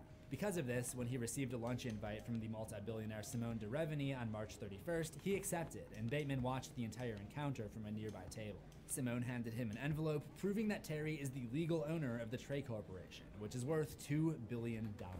The next day is April 1st, the 12-year anniversary of the beginning of American Psycho. Evelyn calls and tells him she's now being sued by a maid who slipped on an anchovy from the salad that she threw at Bateman. He doesn't seem too interested in talking to her, but there's a noticeable difference in how he treats her. He no longer blows up his unwanted relationships like he did in his 20s, and he's clearly becoming more sly about destroying his enemies. The next day was Sunday, which is his day with PB, and the two went to the movies and saw PB's favorite, The Sixth Sense. PB has excellent taste. Patrick is going to take him in the car, but the kid would rather walk, claiming he no longer wants to be seen in the car in case he runs into his friends. PB has excellent taste. It's kind of funny how Patrick's entire life is him flexing his wealth for others to see, and while his son is equally concerned by what his peers think of him, he doesn't want to be seen coming out of an expensive car. I would argue that the truly rich are those who receive the benefits of walking in public transportation. I guess 80s Bateman is superior to 2000s Bateman in that regard. Patrick asks his son what they will do if it rains, even though he clearly has a raincoat, so PB brings out some Metro tokens given to him by Gene, and Patrick doesn't know what they are, which is probably a mistake by the writers because Patrick does use the subway in American Psycho, but we could explain this by saying that he was so coked up that he doesn't remember. On April 3rd, Patrick seems to be falling back into his own ways and makes this. Only this time, he's motivated by his desire for a relationship with his son to keep his mask of sanity intact. On the 4th, the shares of the Trey Corporation are being sold to Simone de Revenue. Ferguson's name is not attached to these shares, so there's nothing he can do about it without exposing himself as the company's true operator and the criminal sanctions that go with that. In a moment of desperation, he calls Bateman, who agrees to meet with him at Le Cirque in New York. Meanwhile, Bateman has his place photographed for Architectural Digest New York issue, and it's a bigger invasion of privacy than he anticipated. One of the photographers says that Bateman's place is almost perfect, other than the lighting fixtures, which gets under his skin. The yuppies may be long gone, but he's still fixated on having the best of the best. Davis arrives on the 6th, and ends up looking foolish when he has to borrow a jacket from the Le Cirque management in order to fit the dress code. Bateman also bribed the coat girl to bring him an ugly jacket, just one of the many examples of the advanced warfare he now employs. Davis would like Bateman to outbid Simone for the trust shares, and in exchange, he's willing to share some of the revenue from the mining operation. Bateman says he'll have to think about it. A couple days later, on April 8th, after stopping at his new favorite sandwich shop, he's held up by a beggar at the bank who asks for cash and tries to pull a stiletto blade on him. As the man looks down at his weapon, Bateman kicks him down, then kicks him in the jaw, breaking it. He stomps on the man's neck repeatedly until his trachea begins to turn pink. If Bateman really has stopped killing strangers in this new era, it seems that his killer instincts have not gone away. The next day, he goes out searching for the perfect lighting fixtures for his dining room, and he comes across the building that Dorcia used to be in before it shut down, where they are now building yet another new exclusive restaurant. On the way back, there are no cabs, so he uses one of PB's transit tokens to hop on the subway, only it makes him claustrophobic, so he gets off early and it just happens to come across the perfect lighting fixtures by the stop that he gets off at. They aren't the most expensive ones, but perhaps his son has inspired him to realize that the most expensive things aren't always the best. In the morning, Bateman is woken up by a call from Simone, telling him to come over immediately. When he arrives, he learns that Davis Ferguson is dead. According to Bateman's spies around the city, Ferguson had a heart attack when his son told him that he knew the Trey Corporation shares were in his name. When Ferguson collapsed through a glass table, Terry ran downstairs and told the desk man, then immediately fled to Simone's apartment. In the original American Psycho, we saw Bateman follow Tim Price down the path of addiction and obsession in the name of becoming the most respected yuppie. Remember, at the beginning of the book, he claims Tim is the most interesting man he knows. Now, in the 2000 Emails arc, he sees Davis Ferguson, a man richer than him, and makes the conscious choice not to go down that path. Ferguson has a damaged relationship with his son, and that ends up being his downfall. Bateman, on the other hand, wants to have a relationship with PB, and over the course of these 2 months, learns to prioritize the father-son relationship over his revenge on Jean. At this point, he's willing to pay Jean in order to spare PB from any more heartache. But during a lunch with Jean on April 11th, the situation changes. Jean announces that she's met someone new, and that someone is Bateman's therapist, Dr. Robert M. After being sent by Bateman to gather information on her, the two had fallen in love and they were set to marry. Dr. M suggests ending their session so that the 3 of them can learn to become friends, but Bateman is overcome with rage. He breaks his wine glass in his hand and storms out.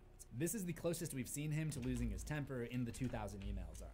That afternoon, Detective Donald Kimball, who is now the police commissioner, comes over with some illegal cigars and wants Bateman to help him dispose of them. We don't know the exact nature of their relationship, but I got the idea that Bateman has Kimball under his thumb, and maybe he's paid him off to overlook certain things. Commissioner Kimball notices the cut on Bateman's hand, and Bateman jokes that he tried to kill a waiter, but the axe slipped and shattered a dessert cart, and the two have a laugh about it. The final therapy email between Bateman and Dr. M demonstrates how Bateman was able to overcome his past ways and transition from serial criminal to puppet master. When asked how his doctor's relationship with Jean is going to affect him, Bateman turns on caps lock. Are you out of your goddamned mind? The fact that you are not, as we speak, pulling your laptop out of your ass is a blinding testimony to how well I have mastered my own rage and learned to control my desire to destroy, maim, and kill. Which would indicate to some that you have done a remarkable job in a rather brief time. But I think it would be safe to assume that the professional part of our relationship is over.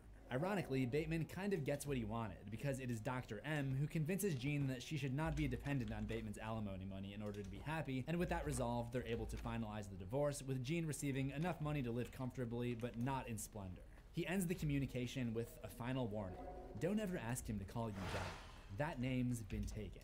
Ah, Bateman cares about someone. Only took 38 years. As for Davis Ferguson's fortune, his estate quickly accepted the offer that Simone made on behalf of Patrick Bateman, which I would assume puts him in the top 50 richest people in the USA, at least. The night of the 16th, Patrick is honored at the Manhattan Children's Center for a foundation gift that he contributed. Part of the event was a charity auction where A-list celebrities bid on various items, one of which was a small role in a new movie called Fashion Victim. Behind the scenes, Patrick has been getting into the movie business. He is applauded at the end of his speech. The next day, he leaves for a vacation in France, and in his journal, claims that he's at peace with himself and with the world.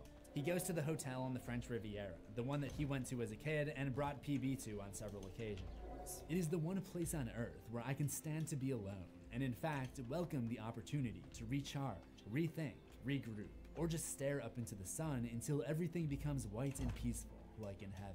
I don't recommend anyone try the stare into the sun part. It's implied that this is the coping mechanism that he's found to recharge, and it doesn't involve torture or the end of someone's life. On the plane, his steward asks if he'd like to watch a movie, and he puts in the newest release from one of the film companies that Bateman has acquired. It's described as follows. The film begins with the sounds of a harp being gently plucked as drops of red fall slowly into a sea of white. You may recognize this as the opening of the film adaptation of American Psycho, which came out April 14th, 2000, 3 days before this plane ride to France. I would assume the in-universe version of the movie is different from American Psycho in our world, kind of like how the Stab movies are not the exact same as the Scream movies. In this case, they probably changed the names of people a little more than just changing Paul Owen to Paul Allen so that nobody would notice the similarities. But then again, Bateman literally tried to confess his crimes at one point and nobody would believe him, so who knows, maybe they just left the names the same. I find it kind of fitting that Bateman ends up producing a movie about his adventures. Remember way back at the beginning of this video, I'm guessing that's like at least 2 hours ago, when I discussed Bret Easton Ellis's inspiration for writing American Psycho? When you get into Patrick Bateman, and obviously you're not writing autobiographically, I assume, Bret, about dismemberment and murder and so on. But American Psycho is my most autobiographical novel. Can you explain that? That's who I was. I've never come clean about whether I think Patrick Bateman committed the crimes or they were fantasies. And the book is completely open to interpretation. You can argue it either way about it. There are clues that say it didn't happen and he was fantasizing about this, and then there are other clues that suggest, well, hey, wait a minute, maybe he did do these things. But in terms of Patrick Bateman's loneliness and his alienation from the society he was a part of, I don't think I've ever written anything more autobiographical. So Ellis wrote American Psycho as a way to vent his confusing feelings into the character Patrick Bateman, and now Bateman has made an autobiographical movie where he does the same. The film would star Christian Bale as Patrick Bateman, Reese Witherspoon as Evelyn Williams, Jared Leto as Paul Allen, and Willem Dafoe as Detective Kimball. It looks like Christian Bale reprised his role as Bateman in 2005.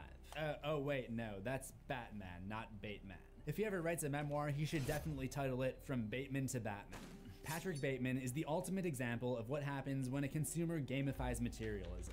The deeper he delves into the lifestyle he wants to portray, the further his mind becomes lost. With no self-worth outside of his money and his image, he hits rock bottom when the yuppie trend dies out in 1991. Despite blowing up all of his relationships, his secretary Jean is there for him, and together they have a child. And after getting back on his feet and gaining control over his vices, he realizes that he does have someone he actually cares about.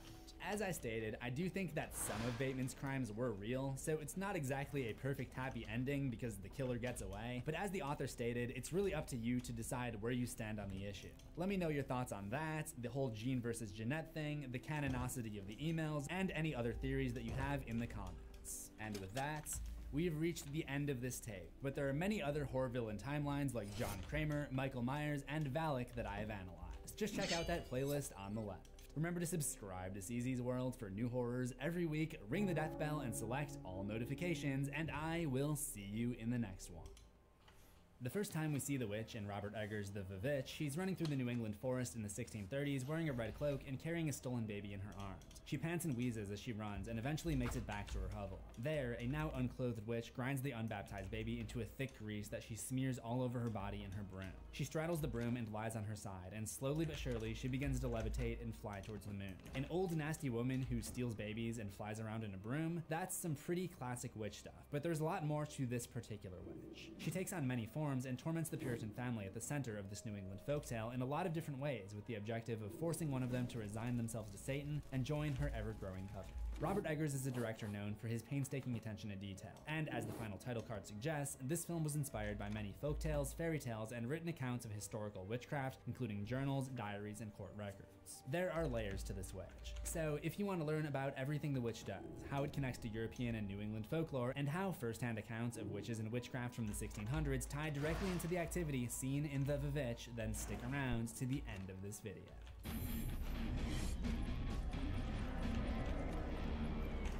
Welcome to Horror History. Today we are discussing The Witch from Robert Eggers' movie The Vivitch, a New England folktale. Eggers has said in interviews that the aim of the movie was to create a Puritan's nightmare. He also noted that in researching the film, there was little difference between the witches described in fairy tales and the writings, diaries, and court records that described witches and witchcraft in the 15 and 1600s. All of this is to say that the Puritans that migrated to New England believed this stuff. Puritans feared witches and witchcraft, and they believed that the new frontier that they faced in the New England wilderness was ripe with this kind of evil. They believed this not just because there weren't Christians in this new land before them, but also because they viewed themselves as especially pure Christians that the devil would want to test. The Puritan hysteria around witches is well known. The Salem witch trials were the most famous and one of the more bloody examples of this historical hysteria. Eggers has said publicly that he read a lot of the writings of Cotton Mather, a Puritan clergyman who studied witches and served as an advisor of sorts to the judges that oversaw the Salem witch trials. Eggers also studied Elizabethan and Jacobean witch pamphlets from the 1500s. These witch pamphlets were basically the tabloids of the time. They were sensational accounts of witches and witchcraft that were cheaply printed from wood carvings and spread far and wide throughout Europe. The fact that the movie title uses two V's to form the W in The Witch is a reference to these early wood carvings. But at this point I've been calling it The Vivitch for 8 years, and I think I have to stick with it at this point. The witch in The Vivitch is an amalgamation of folklore and everything the Puritans feared about demonic possession and witchcraft from the 1600s. The Puritan family at the center of the story are the perfect marks for the witch's evil intentions, and she attacks the family without mercy, and with mercy, using every trick in her cauldron to tear the family apart. Let's get into it.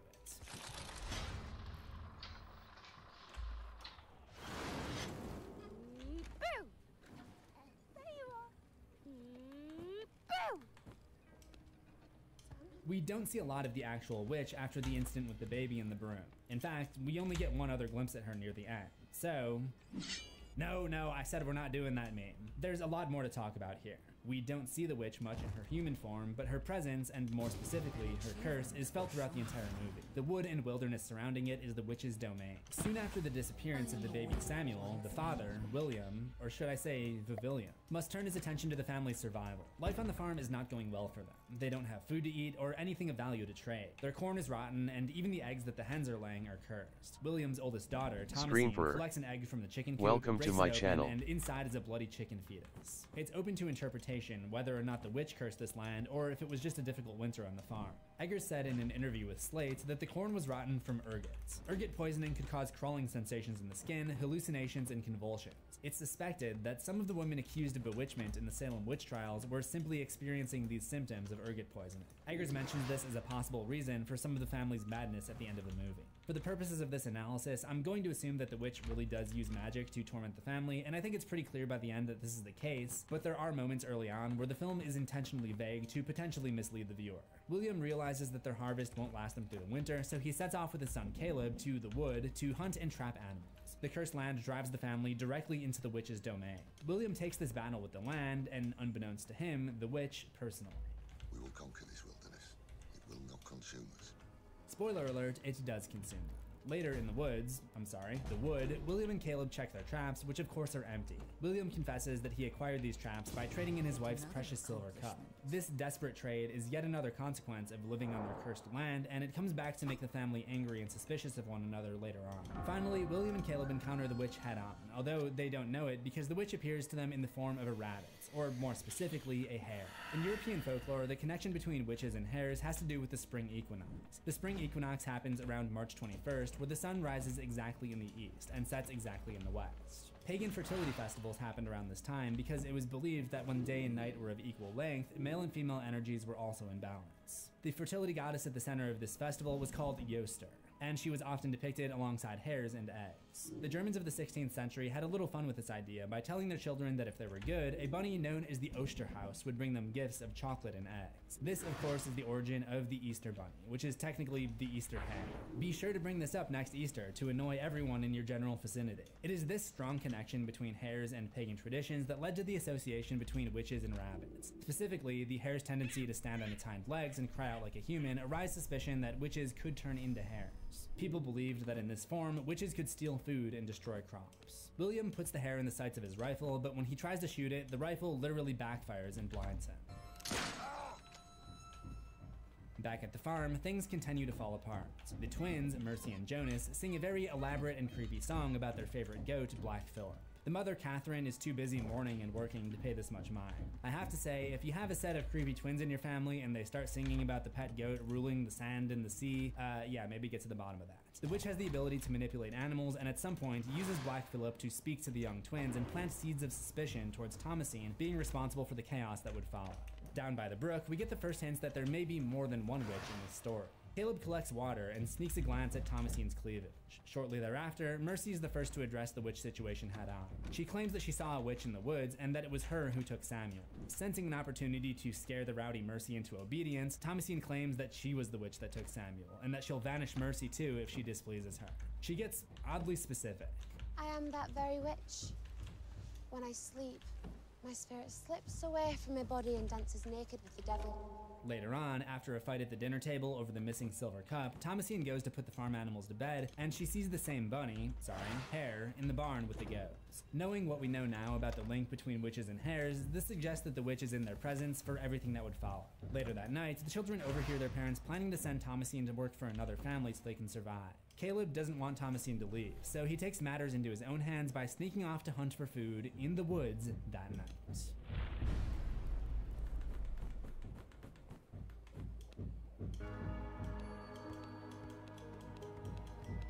As Caleb prepares to go hunt in the night, Thomasine insists that she go along with him.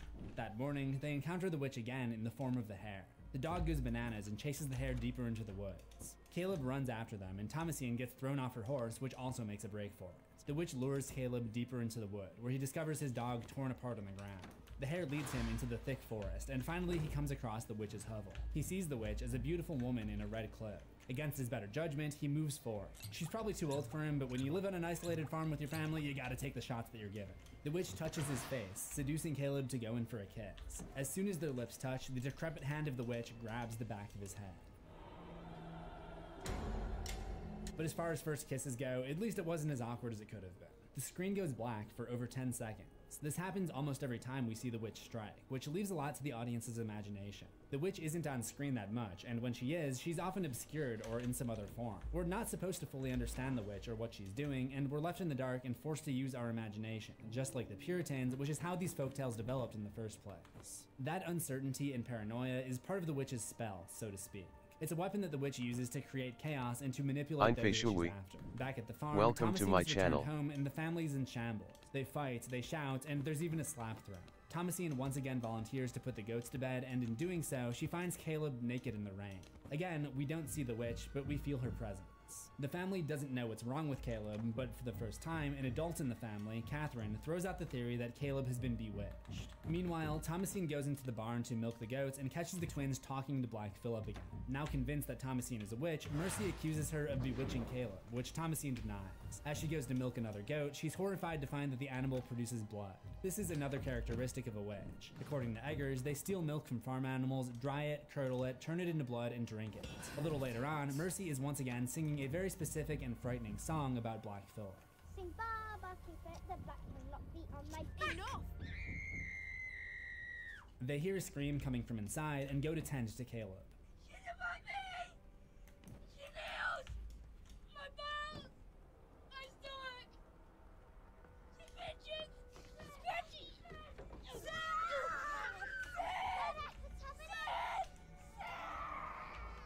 Before his accusations continue, the witch seals his mouth shut with some kind of unseen magic. William forcibly pries the boy's mouth open with a knife and an apple pops out. The apple is a recognizable symbol of the original sin. It's the fruit that Adam and Eve famously couldn't resist in the Garden of Eden, but Eggers also said that he found an Elizabethan witch pamphlet that told the story of a witch who gave the children poison apples. This is most likely the origin of the poison apple trip, as this pamphlet predates Snow White. This apple incident is the final straw. Catherine is convinced that Caleb has been bewitched, and the dastardly twins start pointing fingers at Thomasine, having been fooled by the whispers from Black Phillip. They claim that Thomasine took Caleb to the woods and gave his soul to the devil, making a pact with Satan by signing his book.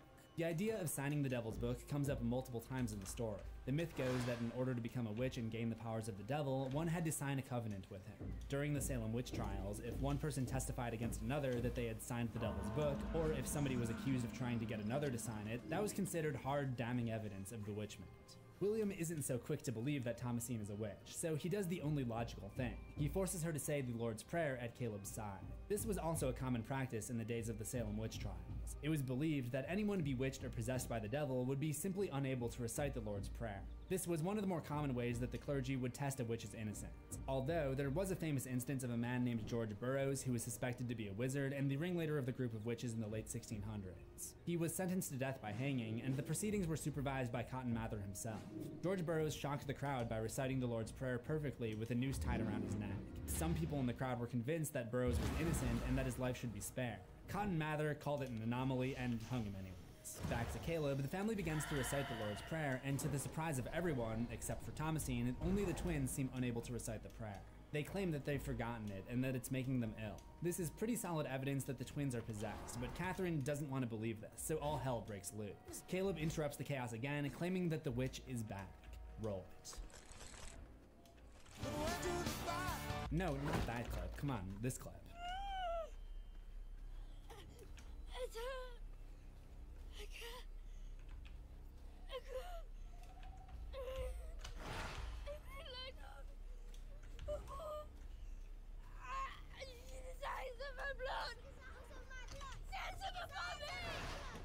This could be interpreted as the real Caleb trying to communicate with his family about the witch's ability to manipulate animals, and this knowledge could prevent them from being accusatory towards each other.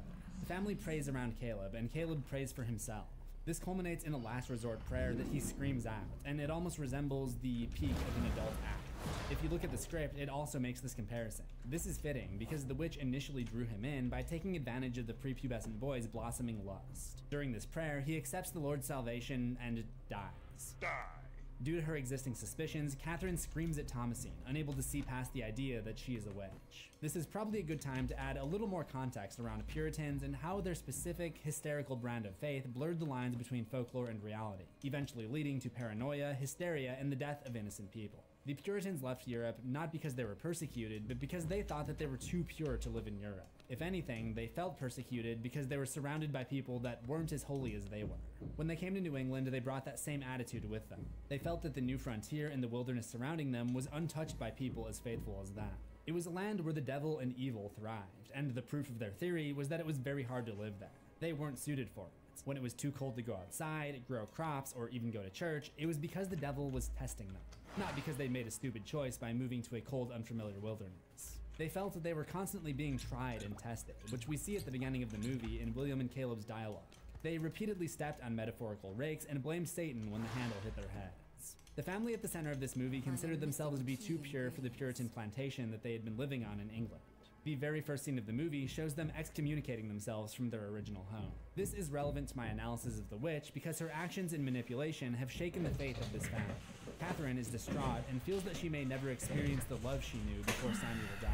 William and Catherine suspect that Thomasine is a witch. Thomasine strongly suspects that the twins are possessed by the devil. Not to mention, 2 of the family's 5 children are dead, which would be enough to test the faith of even the most pure of Puritans. Not knowing what else to do, William barricades the twins and Thomasine in the barn with Black Phillip and the other ghosts. Catherine decides to sleep outside in the grave that they've dug for Caleb, which I guess is one way to deal with mourning. I think that this represents her emotional death. After losing her 2 kids, she no longer feels like she can love again. William chops wood and confesses for his sins. This is how their last night as a family begins and how their Puritan nightmare finally ends, and the witch that has been haunting them would bring the full force of her evil magic to tear them apart.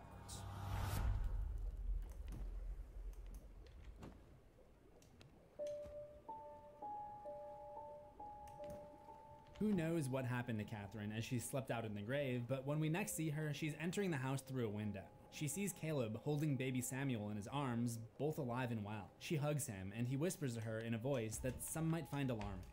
Mother, we have longed to see you so. Caleb has a book that he wants his mother to sign. Catherine is receptive to the idea, but first notices that Samuel seems hungry, and when she goes to breastfeed him, she seems not to notice that she's actually holding a raven who pecks at her bloody breast, another example of the witch's manipulation of animals. When a witch takes the form of a raven, dog, rabbit, or most famously, cat, these animals are known as the witch's familiar. The witch would transform into these animals and provide them sustenance by feeding them with the blood that flowed from her nipples. This explains the previous scene. Witches were also thought to have an extra nipple. This is where the phrase "a witch's tit" comes from, apparently. Back in the barn, the twins wake up to the sound of heavy breathing and footsteps to see the witch in her true form sucking the blood from one of the ghosts. She turns and cackles at the children, who see her face for the first time, drawing screams from Thomasine. During the night, the witch possessed Black Phillip to tear apart the barn and kill the twins. Or at least we can assume that's why William wakes up and discovers his barn destroyed. The script includes a detail about Philip bucking at the barn walls that morning, which further confirms that this is probably what took place. He barely has a moment to register before old Black Phillip gores him in the stomach with his horns. You may be wondering, why has William been spared up until this point? Well, we can't answer that definitely, but one reason why women were disproportionately accused of witchcraft was because they were believed to be weaker, both physically and in their faith, than men. And that has been true throughout this story. William has an unwavering faith in God. Thomasine has remained faithful too, despite her family's doubts. This could be why Black Phillip and the witch went for the rest of the family first. And this could also explain why William is killed through physical force rather than trying to get him to sign the book. Catherine comes outside and sees the aftermath of all of this, and yet again blames Thomasine, assuming that she must be the witch because she's the only one left standing and her hands are stained with blood. This time, Catherine takes action and physically attacks Thomasine. Although this is not spelled out in the movie, the fact that she fed the raven with her breast would imply that she is now bewitched as well. Either way, Thomasine reluctantly fights back. Only when it's clear that her mother is trying to strangle her does she strike back with a rusty bill hook, killing her. Now, without any family remaining, Thomasine finds herself alone in the wilderness. After seeing what became of the twins, it's fair to say that her own faith is starting to waver, and she decides to try speaking to Black Phillip. After removing her bloody dress, she goes to the barn and asks Black Phillip to speak to her like he did to the twins. After a long moment of silence, he responds. What dost thou want? He offers her the chance at a decadent lifestyle and the opportunity to see the world. We had previously seen her reminiscing about her time in England, so it makes sense that she'd be enticed by this opportunity. Of course, it comes at a cost. He's got a book for her to sign as well. Thomasine removes her clothes, presumably signs the Book of the Devil, and follows Black Phillip into the woods where she discovers a bunch of women chanting around a fire with Black Phillip. They all levitate into the air, and Thomasine, who has just abandoned her faith and modesty, joins them, and a new witch is born. It's fitting that the history of the witch is actually the history of two witches. The whole purpose of a witch is to cause devastation and to get more people to turn away from God to save him. This is what happens to Thomasine, and she only succumbs after the witch takes everything from her. It's fitting that the chaos that followed her sister accusing her of being a witch is what actually drove her to become one in the end. People told stories about witches, and the Puritans were so paranoid and forlorn in their new world that they turned their fears into actual death and destruction in the late 1600s. But the witch just scratches the surface of the horrifying occult rituals in A24 films. To get the full picture, you need to check out my analysis of King Payman from Hereditary, which you can find on the left. Your homework is to subscribe to CZ's World for new horrors every week. Ring the death bell for all notifications, and I'll see you in the next video. Assuming we both survive.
Goodbye for now. Welcome. How to prepare for Diablo 4 release, Grown Up Edition. Diablo 4 is just weeks away. It is almost here, and how we all have been waiting. But what do we do in preparation for launch day as an adult? Oh. This is not a video talking about what you should be playing while waiting for Diablo and how you should check out Path of Exile or anything. Yeah. This is a video to give you peace of mind when launch day comes around. Number one, take the week off. If you haven't already, it is past time for you to submit your little slip to work and say that you want to have the week off. And since it actually could be good too. In some places, if they fire you, you can collect unemployment, so you can play the game even longer, maybe even into season 1. So if you could get yourself fired from your job, that could actually even be better. No, but not if you book quit. The Ultimate Edition just because you could get those extra days. Ooh. Do not take the Friday off. You know, as well as I do, that on day 1, you will not be able to play. No, that's not true. I'm going to be able to log in. It's going to be totally fine. Guys, listen, I might get disconnected one time, and then after that, I'm going to be playing the game. It's not a big deal. Yeah, I'm not going to, bro, that's not going to happen to me. What you need to do is take Monday off. I guarantee you, you will get more playtime out of those days, so you don't have to waste vacation days sitting in the queue, okay? I've done it in the past. Not a good idea. How many of you guys ever fake sick on a day that there was server maintenance in WoW? God, I've never felt dumber than those Tuesdays, huh? Man, I really felt like a fucking idiot. If you do not have any vacation days, or you know that you can't get away those days, okay, some suggestions. First off, start Googling symptoms now. You need to know Fake what sick. disease you need to have for you to not be able to work. Some of us Super work from COVID. home. We need a better reason to not be working. We gotta have fever, lying in bed, being completely passed out for us not to be able to just crawl up to Oh, another factor with this too is that if you have Discord and you have like any sort of, you know, you do any e-commerce work, people like that, make sure that you set like all of your like things that detect whether you're online or not. You need to set all of those to offline. All offline. Turn off activity markers, turn off anything like that. Because like people will see, yeah, set it to invisible or offline, something like that. That way nobody can know at all. computer and answering a bunch of emails. If you're working at a factory or something like that, it is actually way easier, but make sure you got your shit together so you know what disease you're trying to fake, alright? Yeah. It's no good calling, oh, I feel bad in my tummy and I have a headache and I'm puking at the same time. No, that's too many symptoms. And it doesn't make any sense. In that case, we've got like 3 diseases at once. Pick one, take that one, and report yourself sick. Which makes sense, right? And like this is the thing, is like the game doesn't come out until 5 p.m. So like theoretically, you could go to the doctor's office in the morning and then tell them that you have a headache and it won't go away. And then they're like, oh, okay, well, you know, try to take it easy for a few days. And that way, by the time that you get done with that, it's probably 11 a.m. Then you can call work and say, oh, doctor's order said I have to take it easy for a few days. You get home, take a nap, then it's like 4 p.m. and now you're playing the game. Extra little point here. Don't report yourself sick the day of the release. Now, most of the people will think that Diablo is released on the 6th. It isn't. It's released on the 2nd. So it's released on the 1st here.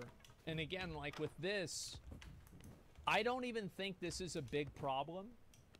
Because the truth is that, like, your boss probably doesn't even, like, your boss, the only thing they hear about Diablo, they hear about Diablo every week on Sunday, whenever they go to church. And that's it. They never hear about Diablo after that. So they don't even know what the hell is going on. Yeah, they got no idea. You might get away from there, but you might also have nerds from work that are playing the same game. And they will know what's going on. Just make sure that it's not some deadly disease, so that you need a doctor's notice and they start asking you... call in and tell them you're dead. Question like, oh, how's the family? Are you going to be okay? A potentially deadly infection from a fungus is spreading, with the CDC now sounding the alarm tonight. No. You need something like a regular flu or something like that. Yeah, something that clears over like 5 days. For this, it is very important that you take care of these days you have leading up to launch. You need to make an impression at work. You need to get on the boss's good side. Right, yeah, like leave early on Wednesday. Like, because it comes out on Thursday, right? Leave early, be like, I'm not feeling good, right? So you're building a backstory for it. Want to get sick or ask for a vacation when you're on the bad side? You know, I've never missed a day of work. Whenever I worked at the IRS, I never missed a single day of work, ever. But at Sam's, I missed days of work until they fired me. No, I never did. Never. Not a single day. I'm gonna need you to go ahead and come in tomorrow. So if you could be here around 9, great. You want to spend these days working like heck to earn your vacation days, or to... That's actually really smart what he's saying here. So he's saying, like, overwork yourself, so then you can almost blame it on the company that the company made you sick because you're working so hard. I really, really like this. This is really smart. Earn their benefit of a doubt about your disease. Okay? Look around in your home. What tasks have your significant other assigned to you that you have not done yet? There is going to be a magical time when you have the most fun in the game. When you are going to be reminded, did you scrub that grill? Yeah, I had to deal with a lot of these. Not from a significant other. My significant other was the government. And sometimes they'll send me like a notice. Or it's like, do this, you go to jail. And so I had to, like, you know, get some of those knocked off. Makes it for the kids as well. Yeah. Do they have homework they need help with? Yeah. Do they have a test coming up? Make sure you help them now so you don't have to help them then. Yeah. Be clear that these days you will not be contacted. You will be a druid doing 17 damage in some demon-infested... He knows. ...wood somewhere. Oh, I got a crit for 18. You will not be able to go and clean the garage. Very important. If you can't get the day off, you are terrible at faking sickness, and you need to actually be working. This applies for you home workers out there. You have tasks, you have emails to respond to, you have... Well, you can get all that stuff done. I'll be right back. Yeah, you can get all that stuff done probably before the game even comes out at 5. Yeah, that's no big deal. Like, so you really only need to fake sick on one day, and then you got the weekend. Will be your steady drip of work, where you can just sit and play, turn yourself a few degrees, send an email every hour, so that you are still working while not putting... so it's like you're pretending to work. ...in the work. It is not actually cheating that you are working, because you have been working more the days leading up to it. Right. Okay? Be clear to communicate these rules to your friends so that they can do the same thing if you are playing with your friends. If you have friends who are not playing Diablo 4, get new friends. True. No. Lilith is not going to conquer the world herself. She needs your help. I have some important questions. When was the last time you called your mother? Because you do not want a family event to come up during these days. That needs to... That's right. It's like, you know, I'll get all of the family and, like, interaction dailies and weeklies out of the way. And that way, all I have to do is worry about farming. That's it. It's that easy. Yep, call them a day early. And that way, you can just focus only on the game. Happen before June 1st. You cannot have a family trip planned in the middle of Diablo week. Yeah. Hanging out with your kids, also very important. They don't want their dad to disappear or their mom to disappear for a week. Right. You need to hang out with them before. Take them to the zoo. Take them to the aquarium. Do something fun before the release, not after or during. Now, for your own health, the week that is coming up, Demon Slaying Red Hell Week is going to be bad for your health. I'm not gonna lie. It's not gonna look good. You are...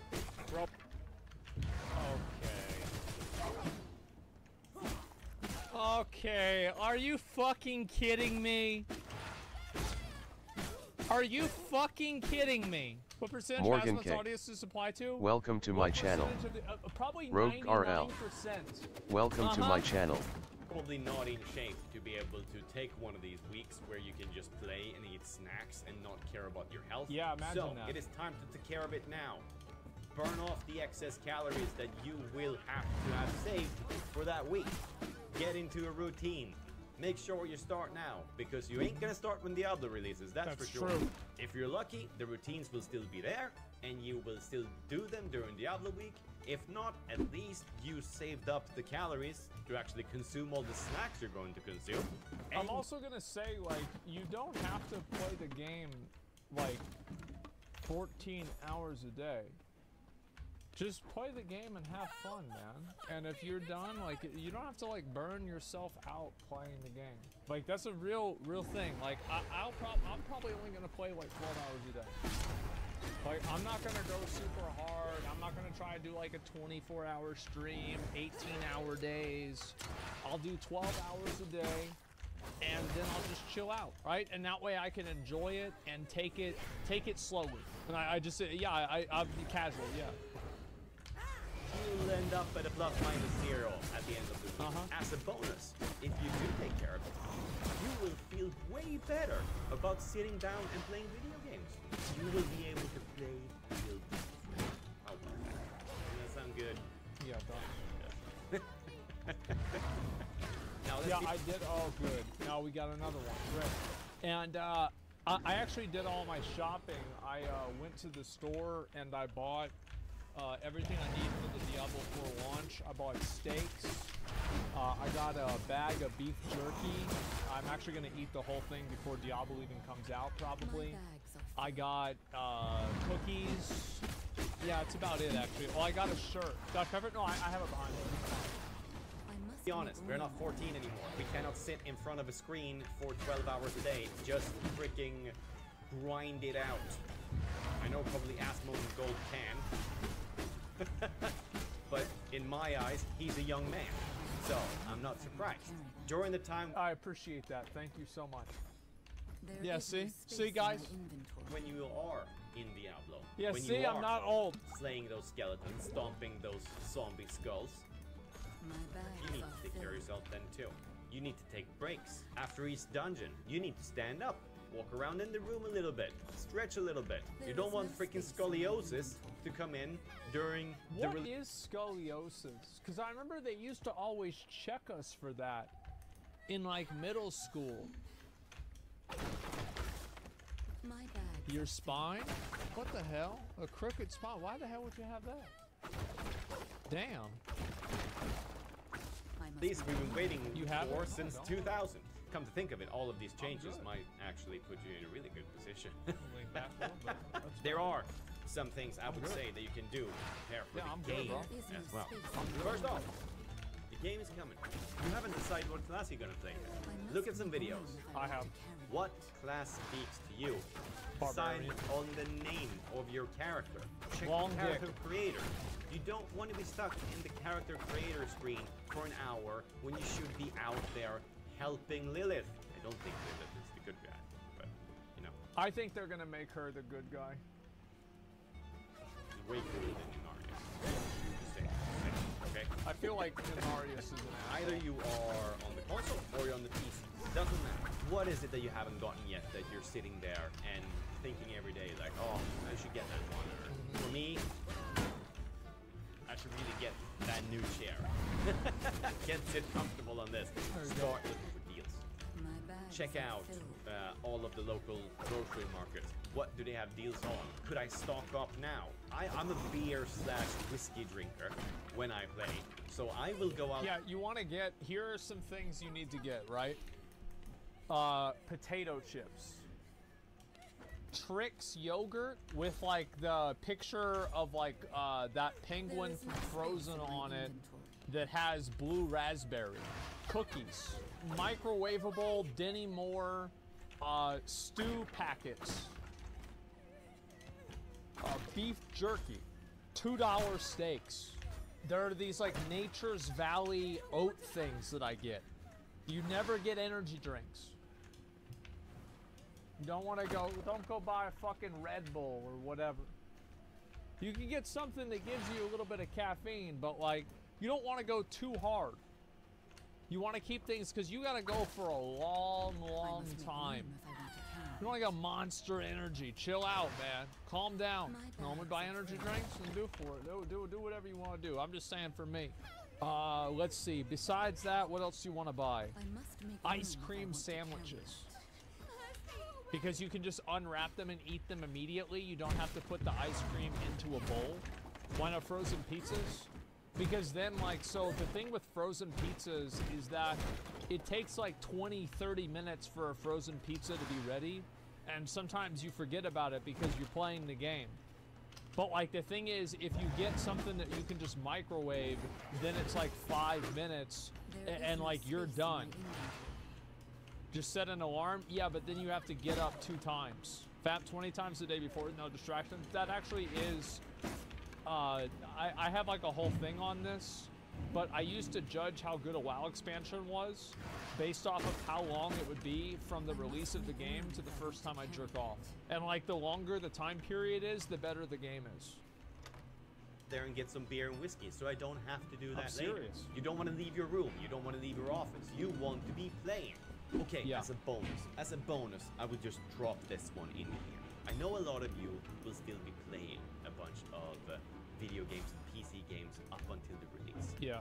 My main tip is to not do that. it is better to go. So like it's like a no fap thing, where like you don't like, it's like you don't jerk off at all because like you want to fucking like wait until like it comes out and then like you just fucking bust a nut. It's so good.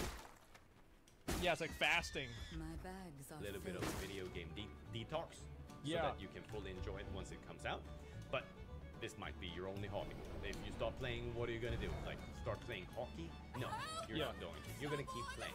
So here is my tip. Don't look at these videos where they say, "Oh, 5 games you should play up until the lead up to Diablo." No. No. Don't play any action RPGs at the moment. Play like Animal Comparison. Crossing or like some pussy shit. Yeah, play some pussy shit, Animal Crossing, like some like game for like girls or some shit, you know. And that way, whenever Diablo comes out, it's like, Will ruin your like experience. Sims, yeah. You shouldn't be playing Path of Exile before Diablo 4. What the fuck is that?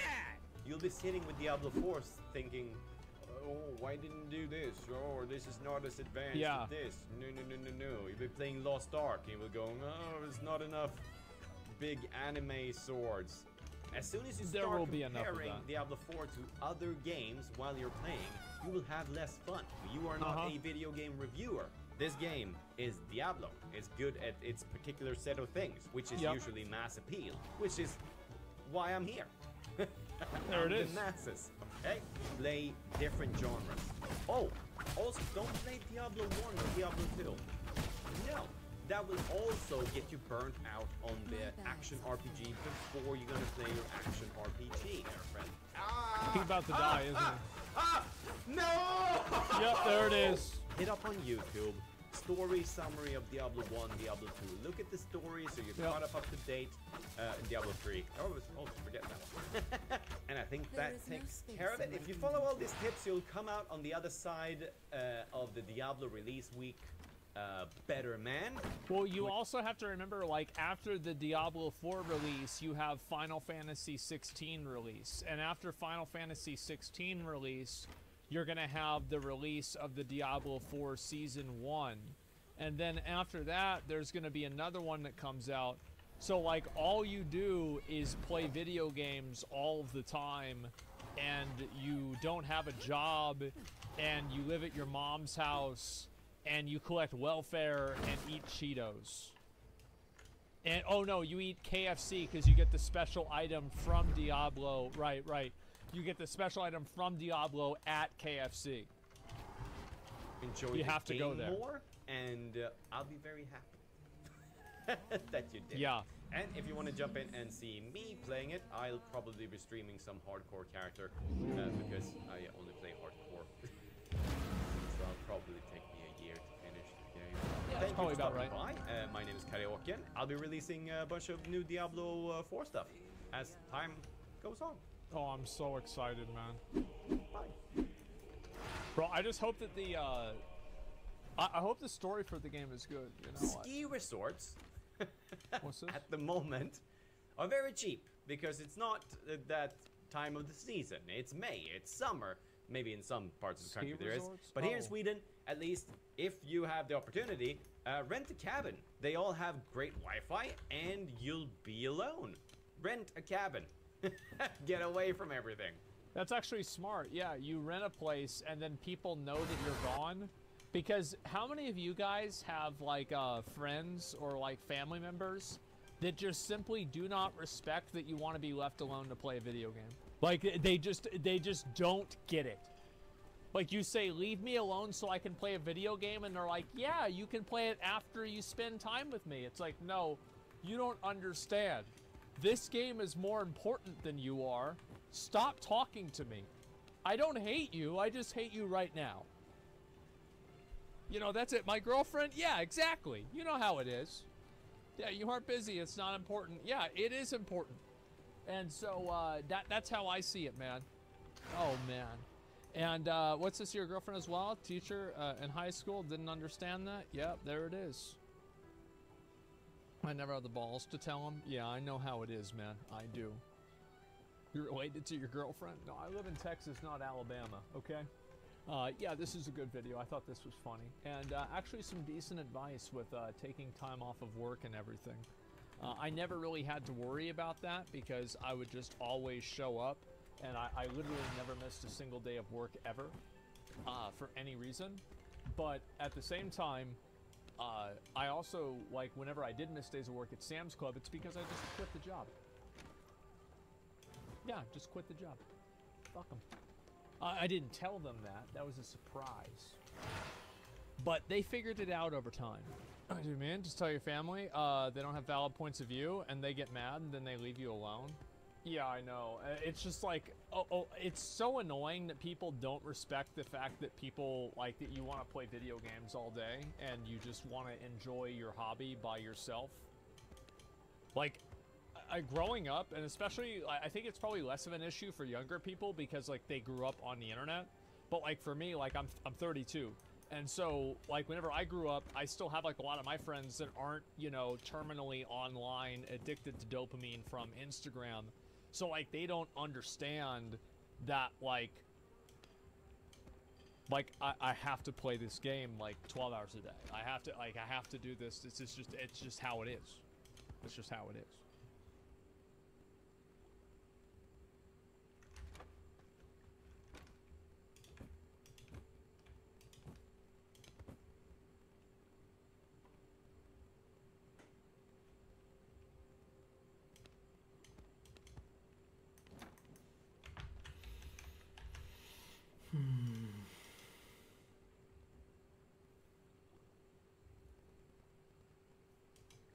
When discussing humanity's history and tales from our past, it's often comforting to look at those stories through a lens of superiority. After all, in the modern age, people have more information and are more connected to each other than they ever have been before. So when we look back at tragedies and atrocities that people have committed, it's easy to apply a label of ignorance and just say that they weren't in the same position that we are now, so it makes sense that they did the things they did. But regardless of any label or explanation that you could come up with, it's hard to justify the evils of Unit 731. Unit 731 was officially a public health department within Japan during World War II. Although now we know, as the years have revealed, Unit 731 was in actuality perhaps the most disturbing case of human experimentation ever. The actions that Unit 731 did for the perseverance of a country and an idea is hard to imagine any person doing for whatever selfish reason, much less the entire efforts of a military and government. So today, we're going to talk about the history and tragedy of Unit 731, as well as the incredible injustice that befell everything in the end. Now, before we get started, I just want to mention that while I am going to be careful with my language and not be too explicit with some of my wording or details, the topics we're going to be broaching still relate to intense violence against women, children, prisoners of war, civilians, and all manner of executions, both standard and barbaric. And while I do think it's important to talk about these things, not only for the victims who were destroyed by this tragedy, but also so that the evils that were done by man are never forgotten lest they be repeated. And while I think all that's important, I also want to say that if you are sensitive to these topics, it's not worth your own health and mentality. So again, if this video is something that you don't want to deal with, or if some of the topics that I briefly mentioned are too intense, feel free to click off now. And also, for those who are sticking around, the video is going to be a bummer. There's not a lot of jokes or fun to be had with this one. Like I said, I think it's important to talk about, but it's just going to be sad and a lot. And I can't wait to get done filming this so that I don't have to think about it anymore, and I can just push all this trauma onto you all. Before we get into that, and it's just, you know, sad for the next half hour, however long this video is, why not do something a little quirky, a little weird right now to kind of lighten the mood a bit? Like, I don't know, maybe I could try to radicalize my audience. So with that out of the way, let's get into something that really matters. The Industrial Revolution and its consequences have been a disaster for the human race. But do you know what hasn't been a disaster? Raid Shadow Legends! Raid is back and better than ever because now they're bringing the new animated limited series, Raid: Call of the Arbiter. A series that you can watch for free in-game right now. The first episode is out now. It revolves around the character of Gaelic, and from the animation to the character arcs that they're building, they really use the fantasy setting for all it's worth. The series is really shaping up to be something special. New episodes will be coming out every Thursday at 10 a.m. Eastern Standard Time up until July the 20th, and again, it's totally free to watch with Raid Shadow Legends. Raid is also releasing behind the scenes and lore content on their YouTube channel, meaning right now the world of Raid is expanding in a way that it never has before. Like for example, in-game, you can now dig into character bios. From champions that feature in the show like Gaelic, Aethel, Kael, and Elhain, to the fan favorites like Death Knight and Skill of the Drakes and more. It doesn't matter if you're a fan of Raid or you've never played it before, because for every player across the board, now is the perfect time to get in on the action. Everyone will get a chance to get Artak, one of the 5 new characters from the show, as a playable legendary champion for free just by logging into Raid for 7 days between now and July 24th. And if you haven't started playing Raid yet, then use my QR code or link in the description to get started now. Because with it, you'll get insane bonuses like the epic champion Knight Errant. And if you see me in-game at Wendigoon OG, feel free to join my clan. As a storyteller, it means a lot to see the world of Raid expanding in this way. And hopefully you enjoy it at least half as much as I do. Again, if you're interested, scan the QR code or go to the link in the description to get Raid today. Thank you all so much for watching the ad, and thank you so much to Raid for sponsoring the video. It really does mean the most. Hope you all check them out.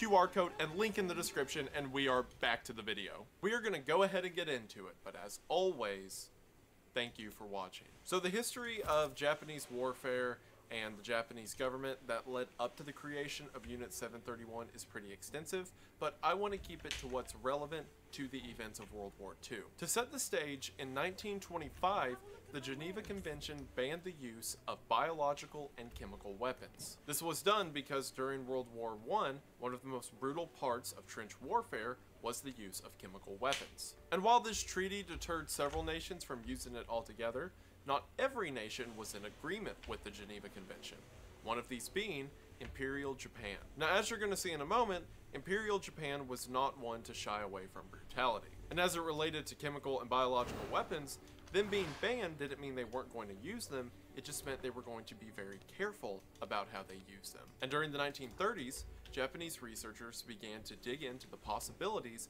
of biological warfare. To make sure we're all on the same page, by biological warfare in this context, I'm referring to things like weaponizing diseases or using infections as a battle implement. The issue with this was, or at least the issue from the Japanese government's perspective, is it's hard to test the feasibility or practicality of biological weapons if you don't have a population or group of people to test said weapons on. Also during the 1930s, Japan began to attack the mainland of China. At this time in history, China was really struggling to reach the modern age, at least technologically, and a lot of their defensive forces were made up of small communities and bands of soldiers, whereas in opposition to them, Japan had an incredibly strong military force. So most of the conquest of China is called a conquest because the Chinese would try to put up the best fight they could, but would just keep getting destroyed by the Japanese government at every turn. So we see all these pieces moving on the board. Japan is interested in biological and chemical warfare, and they're starting to make headway into the Chinese mainland.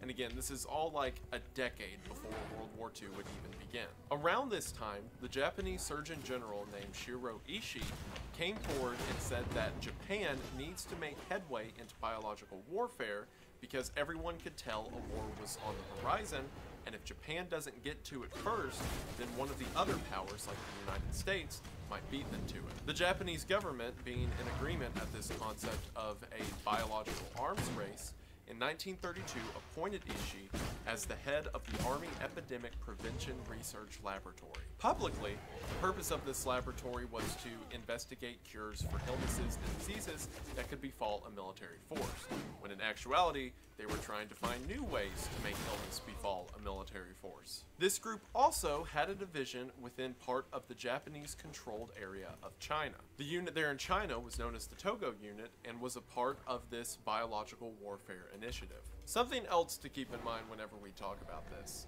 So at this point in history, Imperial Japan was especially prejudiced against anything that wasn't Imperial Japan. A lot of the ideas that were made manifest through these experiments and Japan's actions in World War II come from a cultural sense of superiority.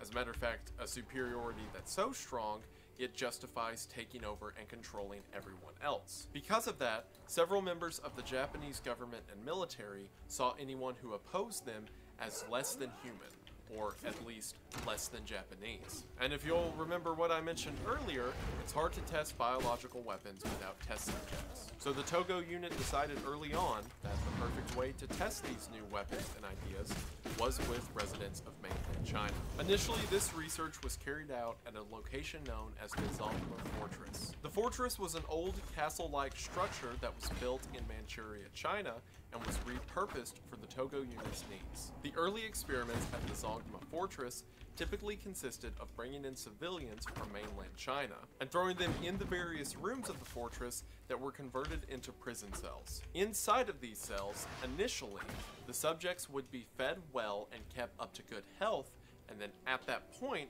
the experimentation could begin. Taking these now healthy test subjects, welcome to my channel. Researchers would then do things like slowly bleed them out over the course of several days, or dehydrate or starve them to see what the effects of the body would be and how long the subject could survive. Again, this was all done in the name of better understanding the limits of the human body. During the course of these tests, they would also be subjected to various diseases like the bubonic plague, and at various stages of infection, the subjects would be vivisected, or a live dissection, most often while the subject was still conscious. This was done to see firsthand what the effects of certain diseases do to someone's internal system. These experiments would pale in comparison to what this group of researchers would go on to do. Things were kind of tenuous at the Zongma Fortress. Again, at this point, it's a group of researchers, not soldiers, who are doing this. And while a part of the Japanese government, it isn't a one-to-one with the Japanese military. So because of that, there were a few accidents that occurred at the facility. In 1934, there was a prison break, and a bunch of the prisoners escaped out into the Chinese countryside. In 1935, there was an explosion and a large part of the fortress was burnt. But in spite of these incidents, the Japanese government liked the concept of these new means of warfare. So in 1936, the Japanese government gave them more funding and more access to military reserves, which not only included a lot of money, but things like Japanese soldiers for guard duty, or Japanese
No one will hinder my research!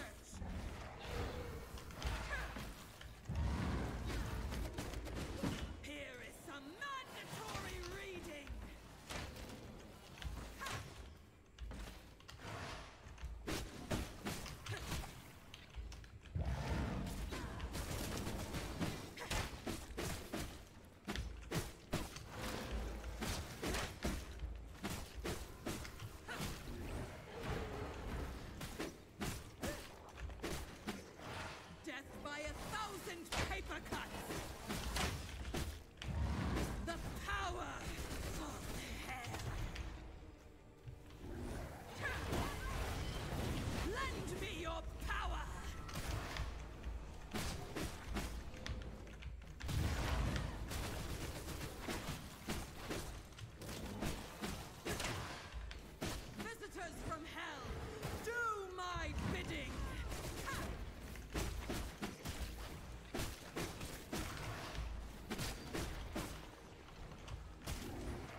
is required.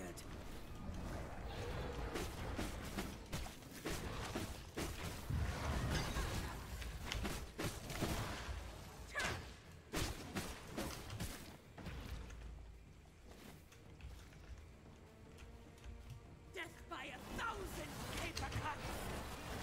A sacrifice is required. But I was right.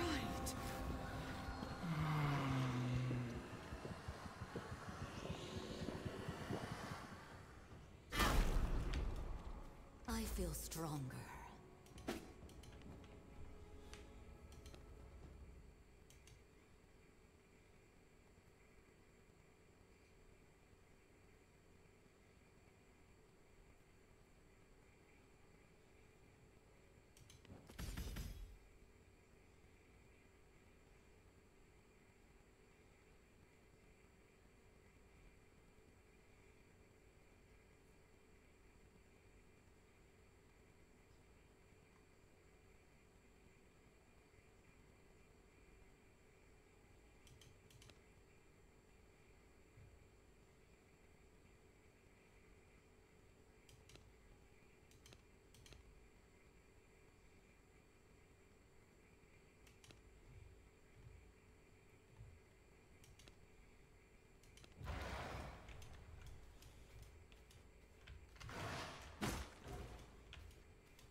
Japanese prisoners for experimentation. When Shiro Ishii's group, which again at the time all of this was referred to as the Army Epidemic Prevention Research Laboratory, whenever that group was brought into the Japanese government, it was renamed by Hirohito as the Epidemic Prevention and Water Purification Department. So again, a word to imply to the public that the group's entire purpose is to make sure that everyone's safe. It was at this point that Ishii's group was officially given the designation of Unit 731. The group then focused all of their efforts into China because, again, that's where most of the test subjects were coming from. But instead of going back to the Zongma Fortress, they now went to a brand new Japanese military research facility. This facility was a massive complex that had over 150 buildings and encompassed over 2 square miles. One of the fascinating things to note about the structure of the building is there was this large, welcome center or area that supposedly anyone who enters the complex has to go through, but that was actually a fake building that was just done for publicity purposes, because in actuality there was an underground tunnel that they would shuttle prisoners in and out of outside of the public view. So not only was the name and purpose of the facility a lie, but the actual structure and some of the buildings of the facility were a lie as well, as the majority of experiments took place in these underground tunnels and cells. Now, into the late 30s, as Japan began to take over more of China, there were other facilities that began to pop up that were also a part of Unit 731, but the primary experiments and travesties that happened took place at this large facility located near Pingfang. And by 1939, Unit 731 consisted of over 10,000 individuals. Now, not all of these 10,000 members were a part of human experimentation. You gotta understand, Unit 731 is encompassing the way diseases could be treated, how diseases may be made manifest, and a lot of the experiments that were happening at these other facilities might have been legitimate, had some purpose other than torture. But as far as the events that happened at the primary facility we talked about, those were all pretty evil. The excuse for this large facility as to why they bring in so many Chinese prisoners and exist out here in the middle of the woods away from public eyes is that they were a part of lumber production. So the code name given to experiments that had to do with human experimentation was called Maruta, because Maruta is Japanese for logs. And it was kind of an in-joke in the facility that instead of referring to the prisoners and subjects as prisoners and subjects, they would be called logs. Like, for example, how many logs were cut down today? or do the logs look healthy? This whole code word thing would keep up through a lot of Unit 731's research. For example, several of the researchers who performed the experiments on prisoners firsthand would publish their findings, but they would publish them saying that it was a long-tailed primate that they did it to, or in some instances even referring to these subjects as Manchurian monkeys. Again, the Japanese government knew what was happening, but the rest of the world didn't, and the Japanese government would prefer to keep it that way. A lot of the numbers vary, considering several researchers probably came and went during the height of World War II whenever these experiments were at their worst, but at least one point, Unit 731 had about 300 researchers as part of the Maruta or human experiments at this primary facility. So, what kind of experiments were happening here at this primary facility of Unit 731? That I have been trying to put off talking about all the other aspects of it, so I don't have to get to it. And why is it regarded by many to be the worst example of human experimentation, or by some, the worst example of government action against a population ever? So I guess I need to talk about that now. And this is your final warning. Click off if you don't want to hear about it, and I don't blame you. So let's start with how the prisoners got to the facility in the first place. As mentioned, the majority of the subjects were people from the Chinese mainland. While the majority of these were Chinese people, there were also several Russians and Mongolians and Koreans who were captured as well as several Japanese political prisoners who were transferred to the facility as well. They would be transported to the front of the facility in a vehicle that had no windows, so that if there ever was an escape, or if they were ever let out for whatever reason, they couldn't testify where the facility is even located. And then once they got to the facility, they were bagged and taken to the aforementioned underground tunnels. From there, they were placed into an underground cell. Most of them on their way in would be given a vaccine for their own health upon entry, when in actuality, they were being injected with various diseases, and the disease would change based on whatever study the researchers were currently carrying out. Exact estimates of how many people were taken prisoner are kind of nebulous.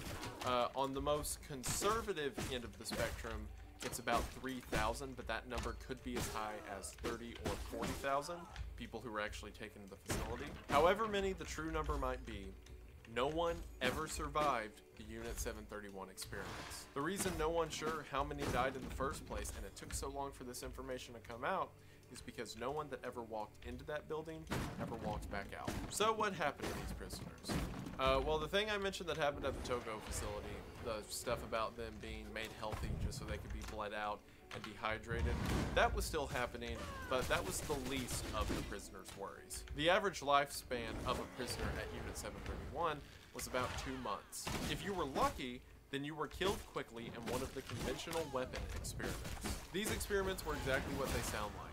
They would take several of the prisoners and place them in the courtyard.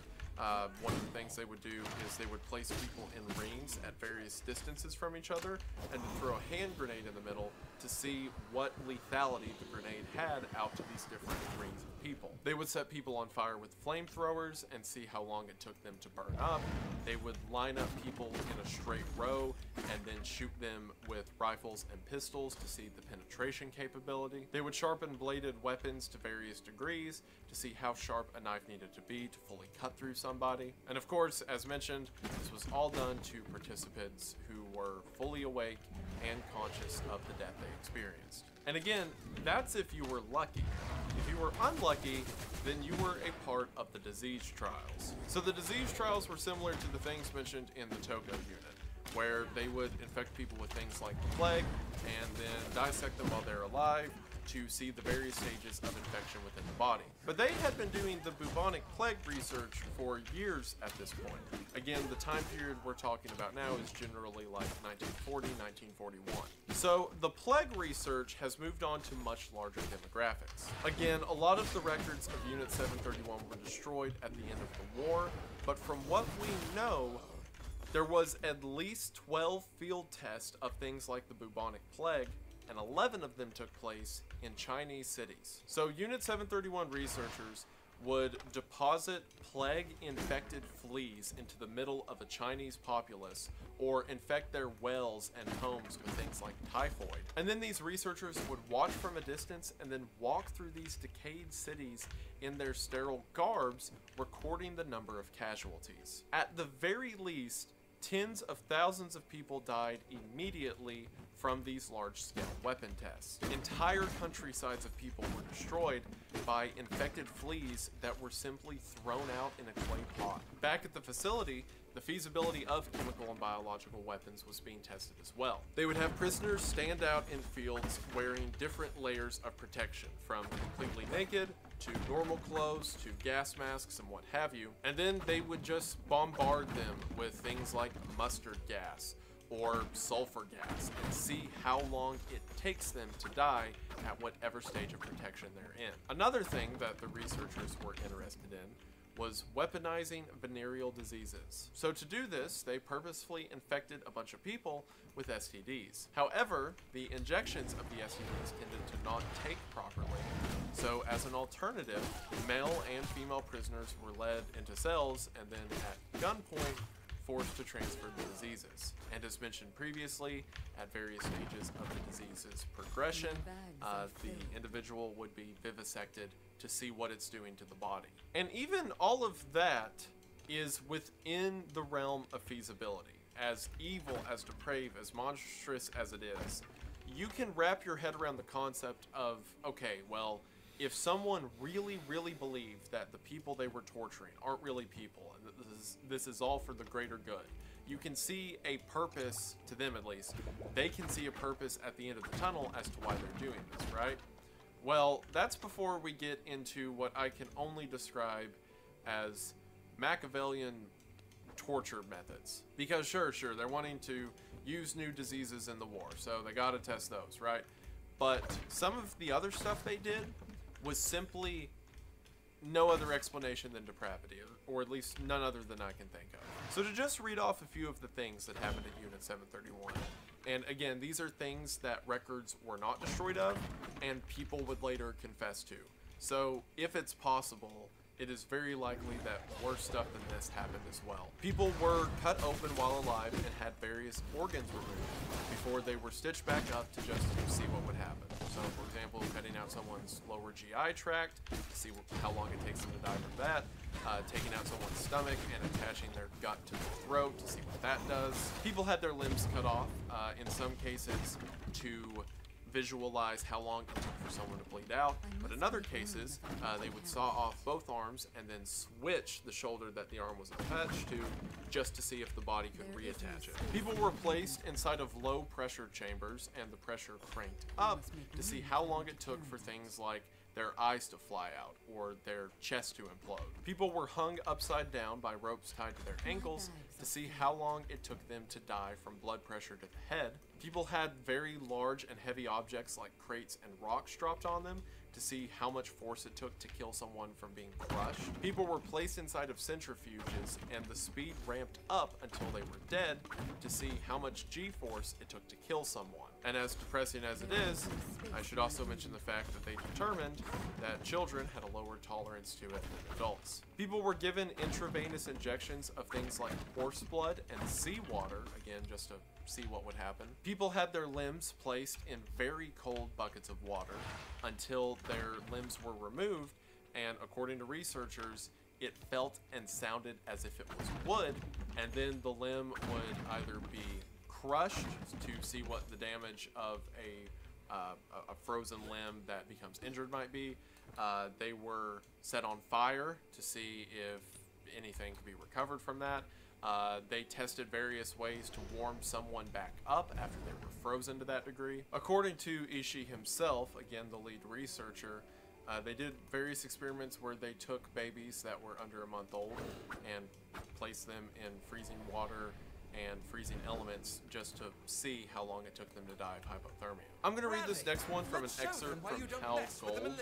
He wrote a book called Japan's Infamous Unit 731, which is a book breaking down this whole topic. And Hal says in one portion, it was said that a small number of these poor men, women, and children who became Marudas were also mummified alive in total dehydration experiments. They sweated themselves to death under the heat of several hot, dry fans. At death, the corpses would weigh only about a fifth of their normal body weight. And in some cases, they would just decapitate people and take notes about it. It really is bizarre the level of insanity this entails. Like, not only is it evil, but it's also so dumb, right? Like, if you just cut someone's head off, what are you even studying? And like I said, you know, of course it's evil. I'm not saying obviously that any of it was better than the others, but when a military tests a weapon, as evil as it is, you can think to yourself, okay, I understand why they did that, but some of these things, just like mummifying people, shattering their frozen limbs, leaving babies out to die, like, it's a strange debauchery. There's all these stories we hear about that, like when Rome fell, there were these big swinger parties and everyone would get high until Welcome they were dead, to my right? channel. And a similar thing happened at the end of World War II, places like Nazi Germany. It's like they were like rapping on the gates of death, just going to go out in a blaze of glory. But this was a group of scientists who did it for a couple decades. Like, how, or at least the intensity of it for 5 years, right? Like, we don't even have the excuse that they were about to die, or they thought they were just going to bust hell wide open. Like, it was just a continuous, thought-out evil with seemingly no purpose that was signed off by members of governments, military, and scientific community. And that's what makes it so terrifying. Perhaps the worst fate of anyone in Unit 731, or I'll say definitely the worst fate, was of the pregnancy studies. So as mentioned, the average lifespan of someone in Unit 731 was about 2 months. That number is skewed a bit because a lot of people who got there were killed within the first week. Things like the weapon testing. The reason that the average comes out to 2 months is because several of the studies were women who were, similar to the STDs, forcefully impregnated by either another prisoner at gunpoint or by one of the guards themselves. Similar to the other diseases, a lot of them were dissected while alive at various points in their pregnancy just so they could look at how the fetus was developing. And in other cases, the women were effectively used as a breeding stock so that the researchers could have a fresh batch of infants for several of their tests, like the hypothermia test as mentioned earlier. And you know what gets me about it? Like, I've looked at so many disturbing things. As a matter of fact, I knew a lot about Unit 731 because I covered it on the disturbing movie Iceberg. There's a film that I should have looked up before I started recording. There's two of them. There's Philosophy of a Knife, which I talked about in the disturbing movie Iceberg, and Men Behind the Sun. Both of them go into graphic detail about what happened at Unit 731. So I had seen those, so I'm like, wow, I already knew that, you know, the Japanese government did all of these evil things to these people. And I, you know, knew about the frozen trials, knew about chemical weapon trials, even things like the pregnancy experiments. So like, I knew all of that going into research for this. But the part that threw me off, that I wasn't expecting that I would see, actually, believe it or not, came from Wikipedia. Typically, Wikipedia is a horrible source to get information from because people can just change stuff, and sometimes they just flat out make it up. But whenever I was brushing up for this, I decided I'd look at Wikipedia to see how they had it laid out. And they had an account that I hadn't read anywhere before that kind of stopped me in my tracks. There's at least one recorded instance of friendly social interaction between prisoners and Unit 731 staff. Technician Naokota Ishibashi interacted with 2 female prisoners. One prisoner was a 21-year-old Chinese woman, the other a Soviet girl who was 19 years of age. Ishibashi asked where she came from and learned that she was from Ukraine. The 2 prisoners told Ishibashi that they had not seen their faces in a mirror since being captured and begged him to get one. Ishibashi sneaked a mirror to them through a hole in the cell door. And that bothers me so much more than a lot of the other information I read. And the reason for that is because, again, I'm pretty desensitized to just brutality, right? Like the number of historical stories I read about that has to do with people getting, you know, skinned alive, or, you know, brutal executions. Like that's just history, right? It's bloody, it's brutal, evil's always existed. But as I mentioned at the beginning of the video, it is a lot easier to throw a label of ignorance on top of everything, right? Like, we take it for granted in the modern age because everyone's hyper connected by the internet, right? Like what you're watching this video on right now. And it's really easy for us to take human connection for granted. To just say, well, of course, I know that this other group of people is of equal worth as myself because I talk to them. I know several of them. I experience it. And it's easy to go in with that mindset and look at history and be like, oh, well, yeah, I could see how the Imperial Japanese would, you know, be so tricked by their government because they just weren't as educated. They weren't as enlightened as we were, right? So it's easier to read stories about things like Unit 731 if you kind of turn your brain off and you're like, this was a group of people who just didn't see the others as human, and that's why these tragedies were allowed to happen. But then I read the story of a guard who saw two girls, young women, who wanted to remember what they looked like, and he recognized that they needed to feel something, that they needed to have that. So he broke rules and snuck them a mirror, and it made me cold. Because then it's not just a person who let themselves get tricked and convince themselves that they were dealing with cattle, right? Even, which if these experiments were done with animals, I think we'd all still agree that it's evil and terrible. But maybe that was his mindset, right? That he's just dealing with animals. But to read that he took pity on a girl who two girls who wanted to remember what they looked like, terrified me. Because at least some of them were fully aware that these people were suffering and that was wrong. Not just that they were suffering and this was for the greater good, but that they were suffering and something should be done. And in spite of that, it kept happening.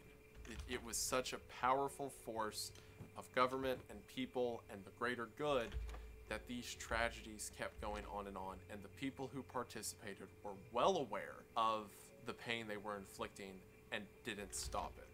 And that is so much worse than a group of people who were just following their orders and turned off their ears. This guy still had ears, he was still listening, and he kept following those orders. Along that same note of kind of the illusion of us versus them fading, there was one, I believe he was a guard there. Some said guard, some said he was like a research assistant. Someone who wasn't a high-ranking researcher named Yoshio Sudo, who got infected with the plague while he was there because, you know, everyone's dealing with these volatile diseases, so one of the workers gets infected. So they cut that guy open.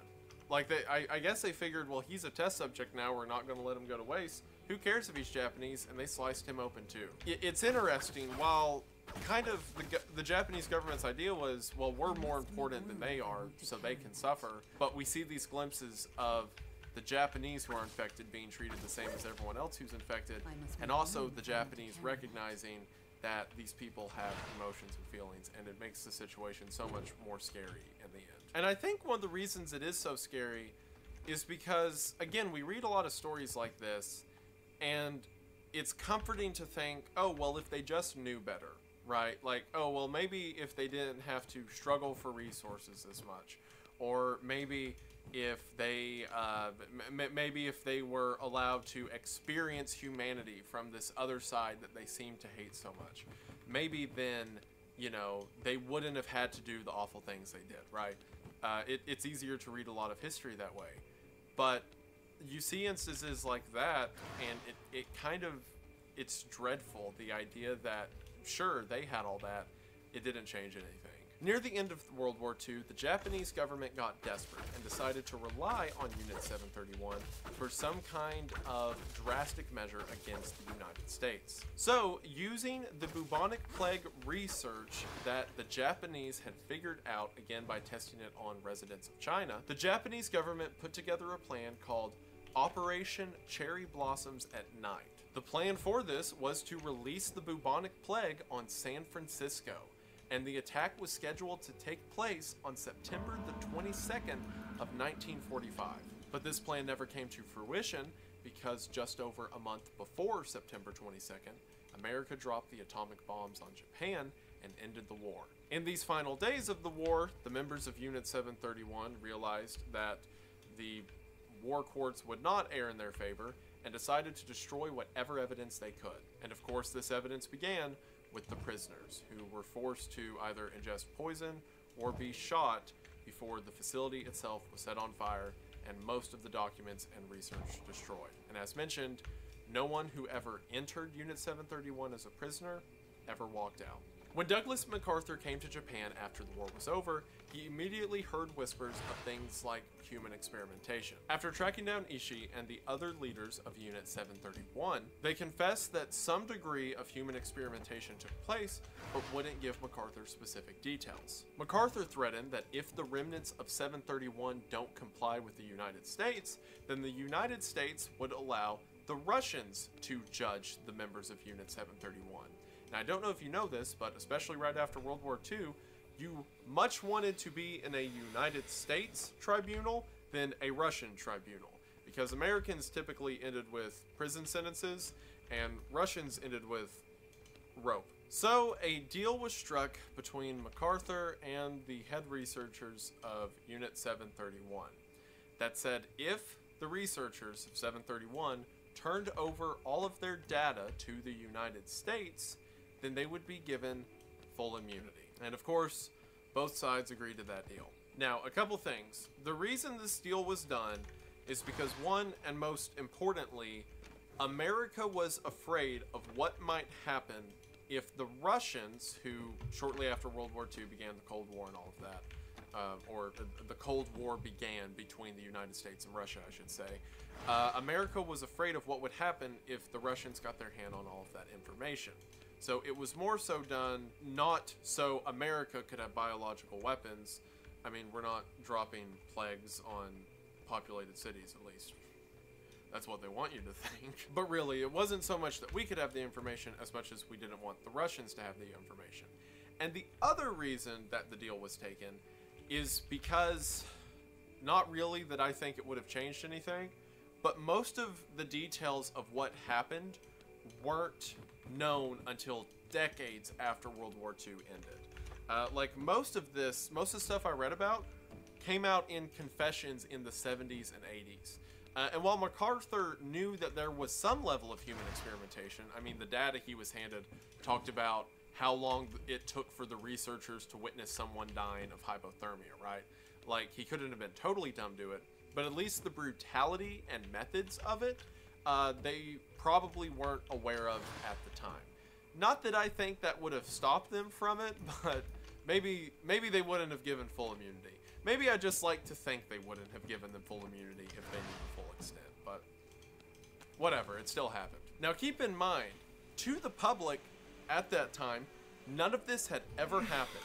To the Japanese government, to the Chinese, Unit 731 was a crazy conspiracy theory if you thought anything weird was happening out there, because it's just for public health and lumber for some reason. So whenever the immunity deal was made, part of the deal was that America would keep up the lie that nothing ever happened at Unit 731, and all of the members of Unit 731 could change their name, and America wouldn't release their identities to the public. So after America makes this whole plea deal with them, eventually Russia shows up, and they actually have a trial for some of the members of Unit 731, and as you can imagine, didn't care to consult the US over it.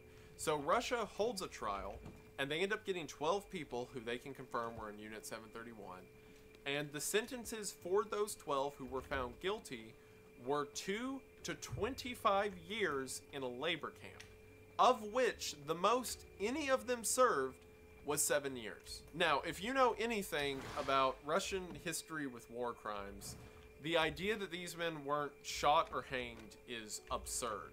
Especially that they ended up just serving 2 to 7 years, respectively for different people. That is insane. How did that happen? Well, if you'll remember, the American deal with the Russians wasn't made official until like the 80s, and some researchers were going to talk about, put in the work and made it come to be.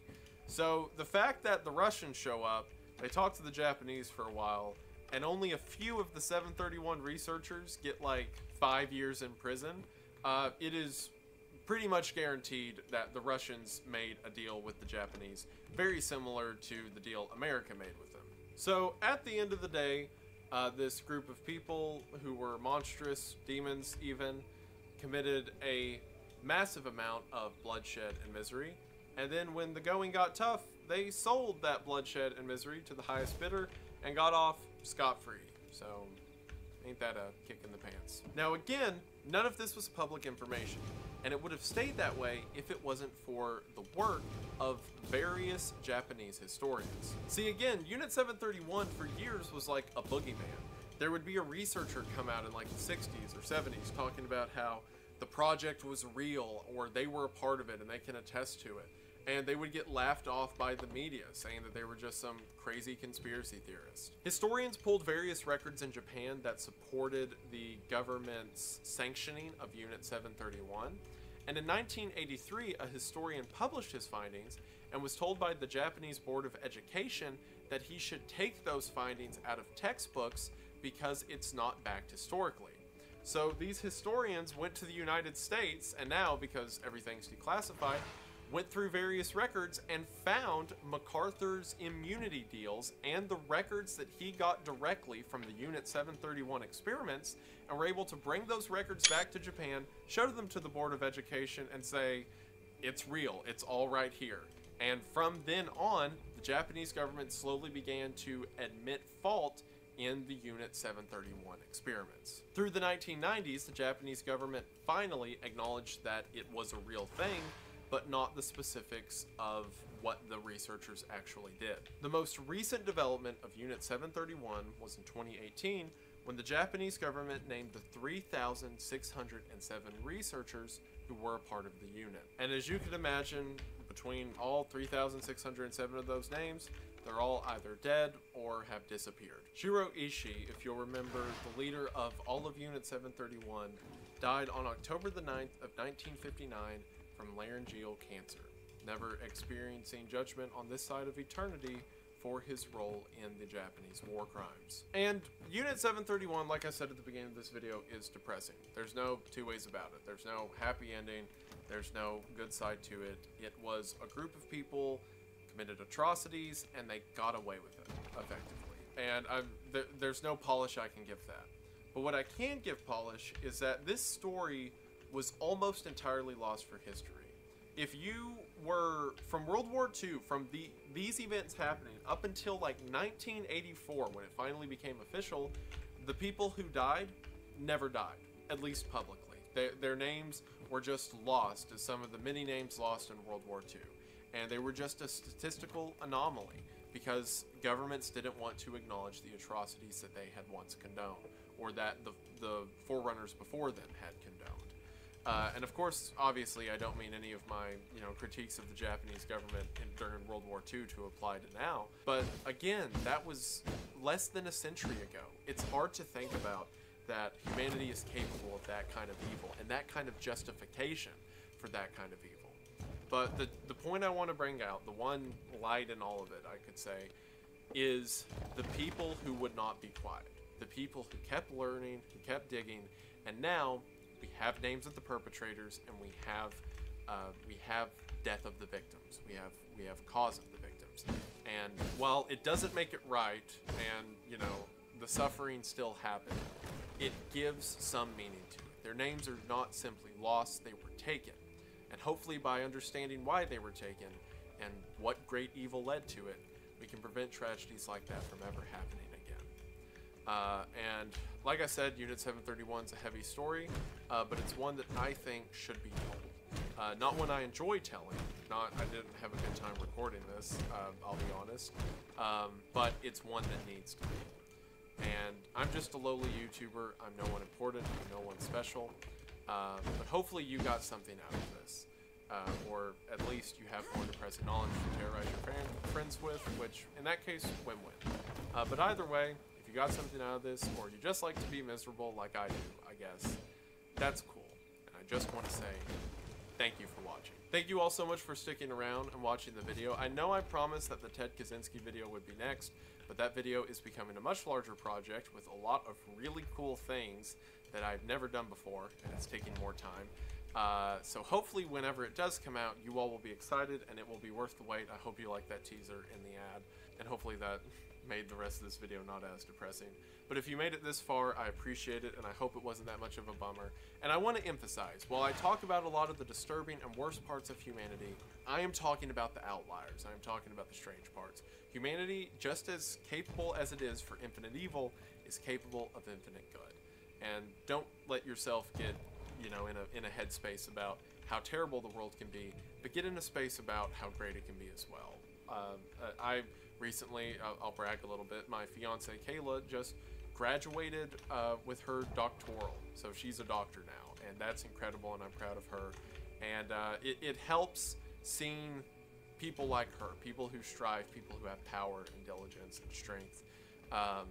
And it really is easy to take your mind off the terrible when there's so much good to be found. So again, I hope it didn't get you that sad, and if I did, I'm sorry.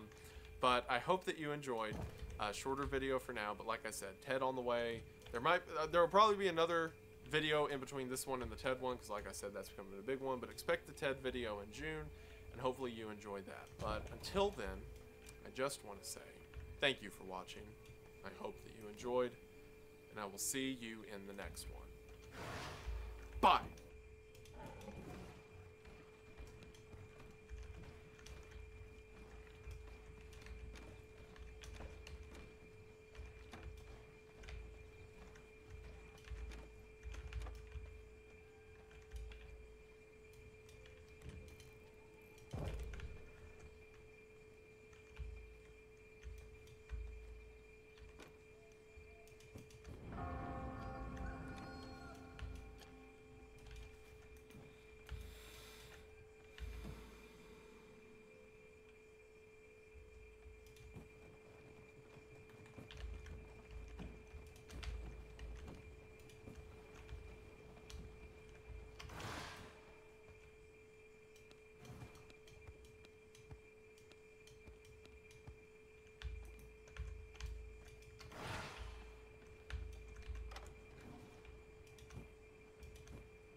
Back to the bed. Alien Gathering. Welcome to my channel. Anyway.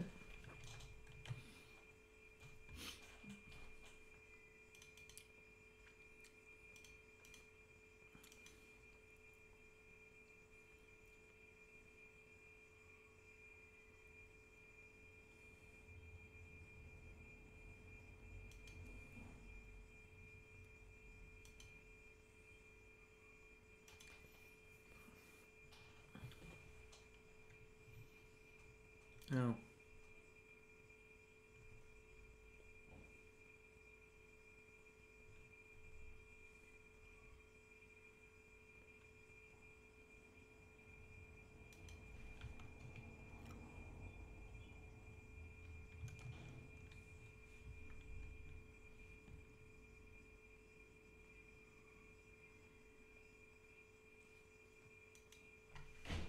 A lot of people don't understand this.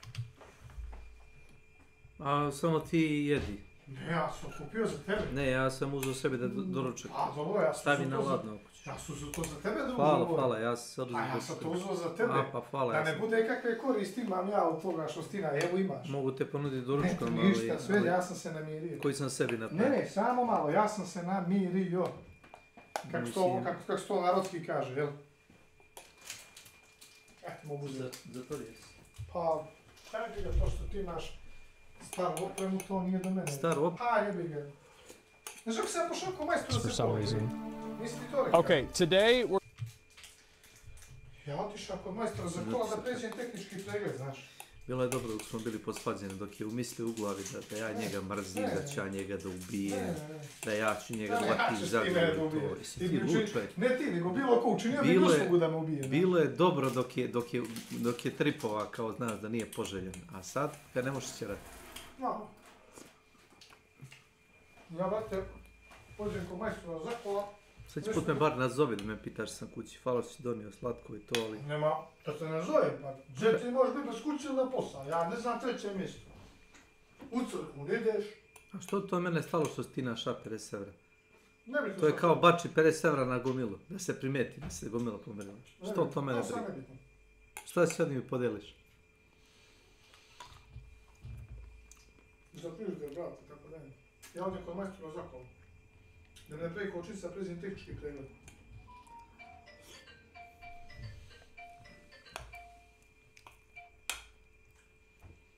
Evo kaš.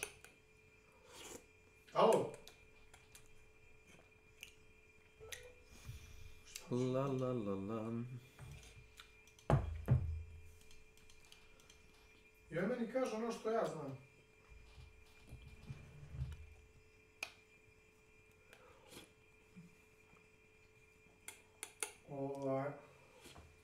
Kaže, oni druže, da te mogu napraviti kočice, a ti nekako pređeš tehnički, ali najbolje je bilo da ti auto, nije mi neka čak ni da ga prodam, zamislili je, nego da ga odčeram na staro bože. Znaš, po težini dobiješ 100-150 evra na težinu, znaš? Da. I to je to. I uzmeš sebi novi auto ili ne voziš auto. To mi kaže majstor. Da auto odneseš na gvožđe. Da, staro bože, ga prodam za kilu. Na kilu da ga prodam. 150 evra bi dobio po težini, kapiraš? Ej. Ja mu kažem, druže, pa meni taj auto tu i tamo i služi, tako dalje, znači, možeš ti to da napraviš. Evo, čovjek uzeo napravio, kaže, moj ti je savjet. Tako ja tebi, eto, frižider možda i radi, ali moj ti je savjet. Možda ga promeniš, kaj auto što moram da promenim, ne moram, ali... Jel znaš šta ima unutra? Ali bez auta ne mogu da radim, posao koji radim. Znaš šta ima unutra? Pa ne, u moj auto nema ništa, ali vredi poslu. Ne, nego ovaj frižider. Ja da ne radim, ili da neću ići na silos ili tako dalje, što se mene lično, eto, treba mi da pođem do glasa na skok, ali auto, ne idem niđe s njim što ta, ne daj Bože ako mi za nešto treba... Jesi gledao ovo? Mene pitaš, jel? Da, jučer sam gleda kad sam došao s posla obavezno. Ne igram taj Honchodan, ali znam više o tome. Ne, zato što sam legao da spavam, ne, radnik već ću... Opet će vratit mačetu da radi 150-160 damage. To ja volim. Na heavy attack. To ja volim. Da bude one shot, zato što kaže kad si već... Slušaj me, kad si već odlučio da ne poneseš pištolj, pošto je ona veličine pištolje, to kislo zauzima, da ne poneseš pištolj, ako si već u klinč na blisku borbu, da već imaš nekakve šanse da ubiješ čovjeka koji te recimo... Pa sablja je bolja od čega? Od mačeta. Zbog toga što one shot. Ne.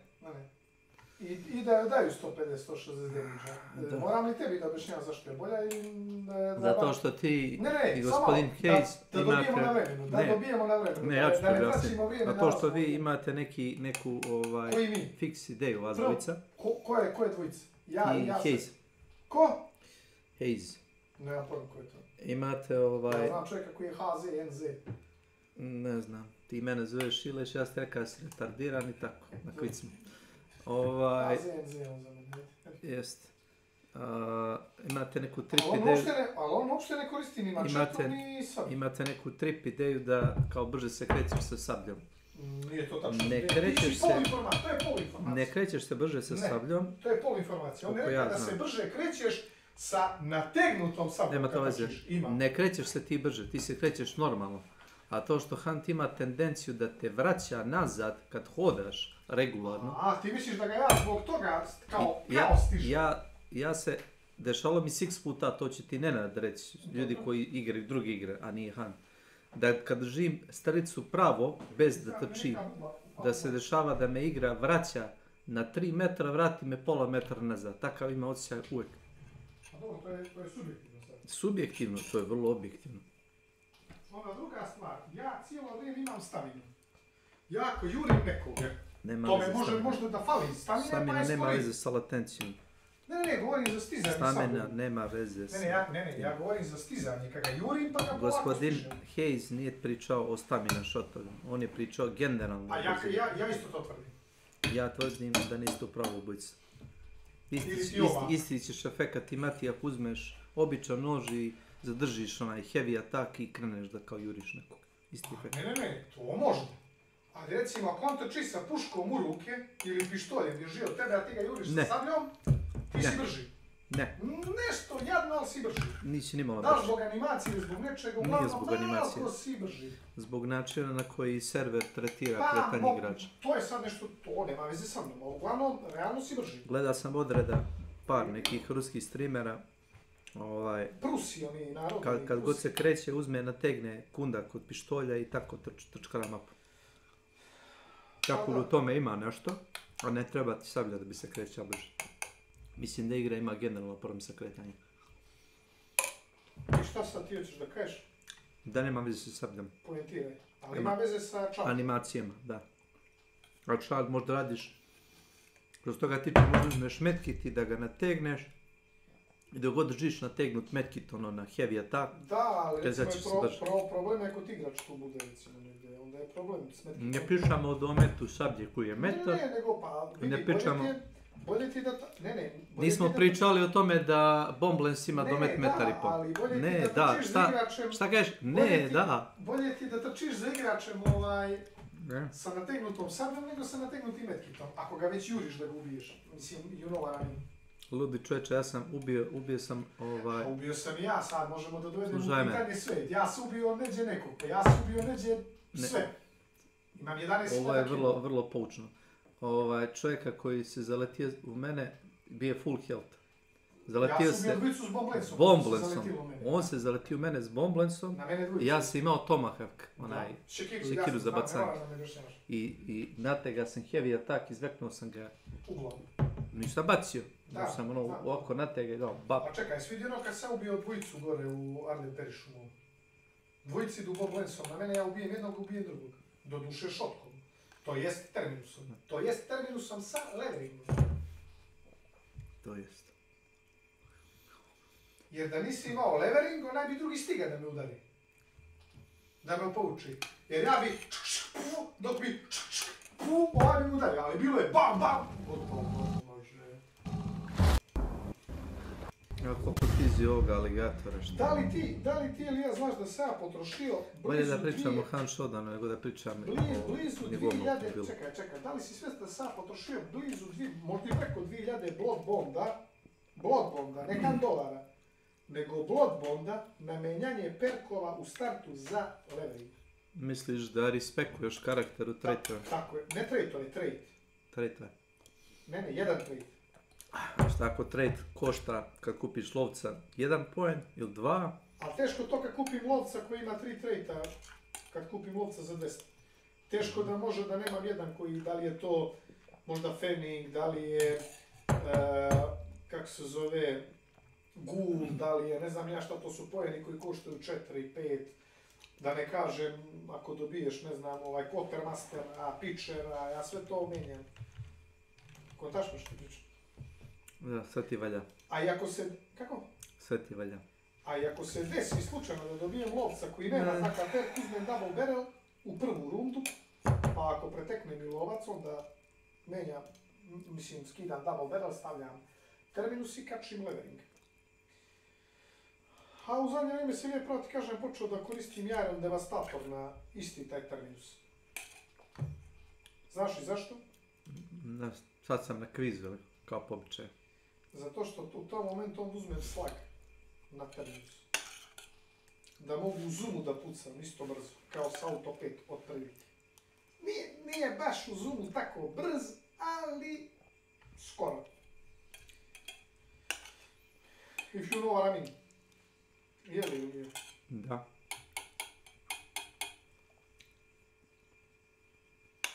Priznali su mi HZ i Boris i Nenad kad se opet ubio. Znaš da sam ga opet skoro ubio. Isto sam ga sabljem proburazio. Zamotao sam ga oko dokova nekih. To su ne njega, njih trici. I nisam išao kod njega na stream da vidim šta je rekao. Is the same shitty guy, samo sam se... A svi je kako sam ubio onoga sa automatom. Juče, si gleda to? Ne. Pa pogledaj. 360 skok i pras u njega, sa sprata. Pogledaj to ide. To ti pogledaj. Shotkom, ne sabljom. Terminus vide da levering je bio rad.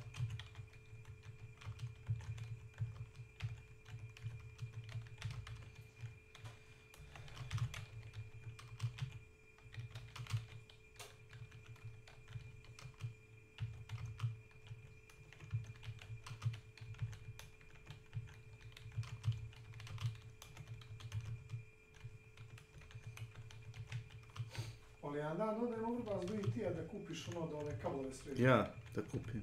Hajde kablove sve onaj. Zbog? Pa da kablove sve. A što ti? Jel ti to imaš?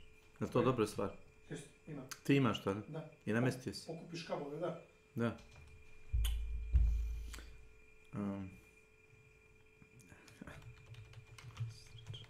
Pa normalno, ja ti sam preporučujem ono što sam opitno probao, kao i ovo što sam ti donio. No nemoj to da ti stoji mnogo u frižideru, pojedi to danas. Ono krempitu, šampitu, šta je malo. Nije govno, ono, krempitu. Pogledaj što sam uradio. Imaš na General sam okačio.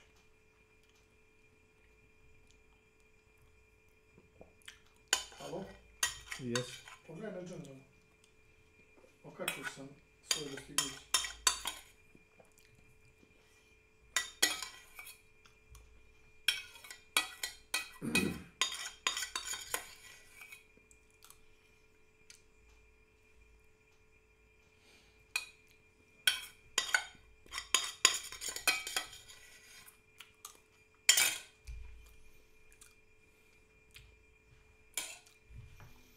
Da?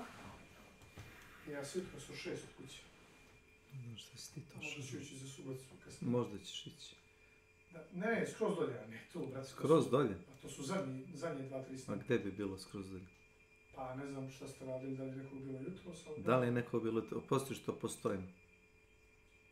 Ajde recimo ta dva. To je recimo skroz jedan. dolje. Otvaraš vrata, Bog. A to si ti, Boris. Gledaj se ovo. Čuješ kada čujem. Gledaj se. Ja pričam onoga, gledaj se ispod. Znam. Ne gledaj. Znam. Jel ti vidiš ovoga čovjeka? Pa daj, nemoj, brate, mili. Jel ti vidiš toga čovjeka tamo? Vidio sam, ne zanima me, mene zanima onaj dolje. A tebe ne zanima. Nije da te ne zanima, reci iskreno. Ne, vidio sam. Vidio sam, Reci a iskreno, ovaj ima nemam automat. domet. Ne, a ovaj ima automat. Gledaj dolje. Sve sam. Pa daj, nemoj. Ti si znao da ima automat. A Boris je umro. Ne, a Jel vrati umro? sad, pa sad Stari. vidiš od čega umro, vrati snimak. Otvaraš vrata, Bog. Vrati snimak iznad njega. Znam. Pa daj. Boris se ubije shotgun. Šta? Boris se ubije shotgun. A ne taj, nego drugi lovac. Ajde sad da vratiš ili je. Aj, nemoj, brate, mili. Čovjeka sa automat. Iznad.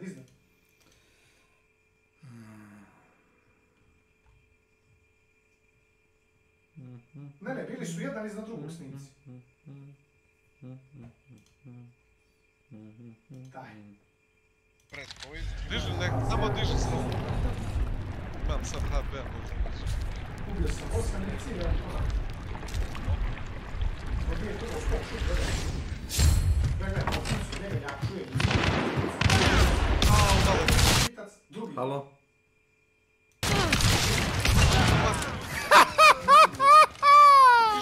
Diži. Imam Imam sam HP. Jesi ti to krenuo da ga lutuješ odmah? Čeo sam uzmem automat. Ajde. Da, čudno uzimaš automat. A nemoj ste zadnji igrač. Zato se smije, ali će kuku, nema veze biti da ne lutuje zadnji. Gledaj, on puca.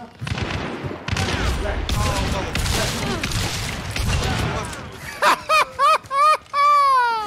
Diži. Umjesto da izbježeš...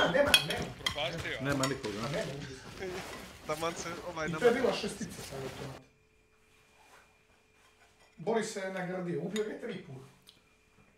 Ali ne znam zašto se trudiš da lutuješ ako nemaš pack mule. Pa ne vezi, ćeo sam uzmem. Nema veze. Nisi će uzmeš automat, ne laži.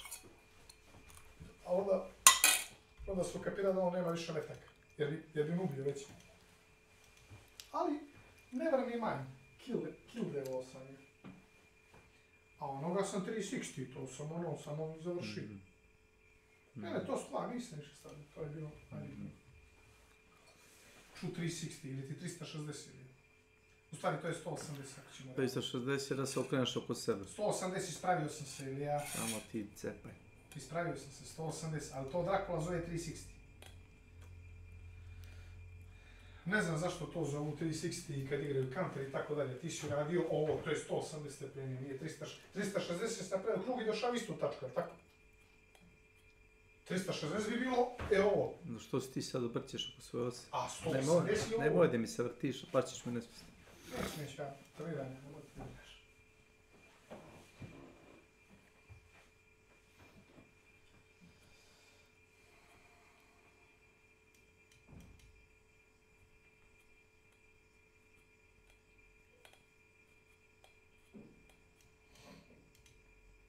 Znaš ako je napolje prijatno ili ne?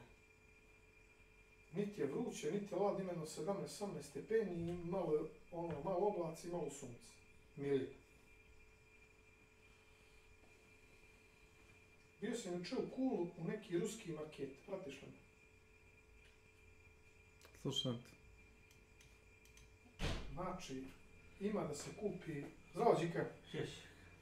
Evo baš pričam ili bio sam juče u Kulu u neki ruski mega market, Đika. Ruski, da. Jeftino, imaš da kupiš, nema čega nema da kupiš. Recimo... Ali para treba isti ima. Dobro, treba, ali vidi. Ali jeftini? Recimo, tunjevine, one u konzervu. Da. 109 dinara.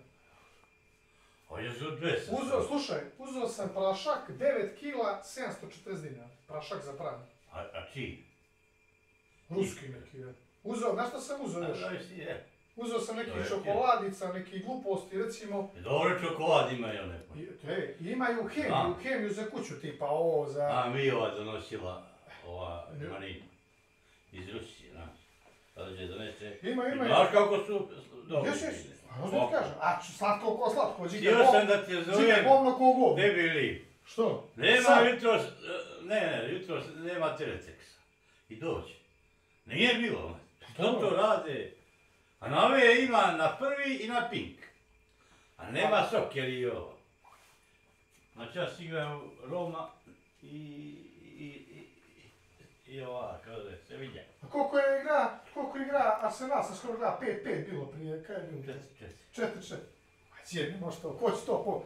To je jedino Žika pije ono... I svi ti izgubio. Slušaj, od Bradforda. Nisam ti pričao. Svi ti izgubio. Znaš da smo ja i Cuju u Njemačku vozi kamione, to znaš, Željko. Znam. I zove mene prije jedno... te nalažem jedno 2 mjeseca. I već on, imam 6 parova, mislim da će doći. Slušaj, kaže on, ja stavljam na njih ovdje u Njemačku 500 evra, ti ba stavi 100. I ja stavio 100 evra, on stavio 500. On čeka 35.000 evra, ja sam čekao 10.000 evra. Slušaj, Đike, od 6, 2 smo pogodili. Ni blizu. Da. Ali ni blizu, Đike. Što onaj kaže, ni da se ponadamo, znaš, Đike. Ništa.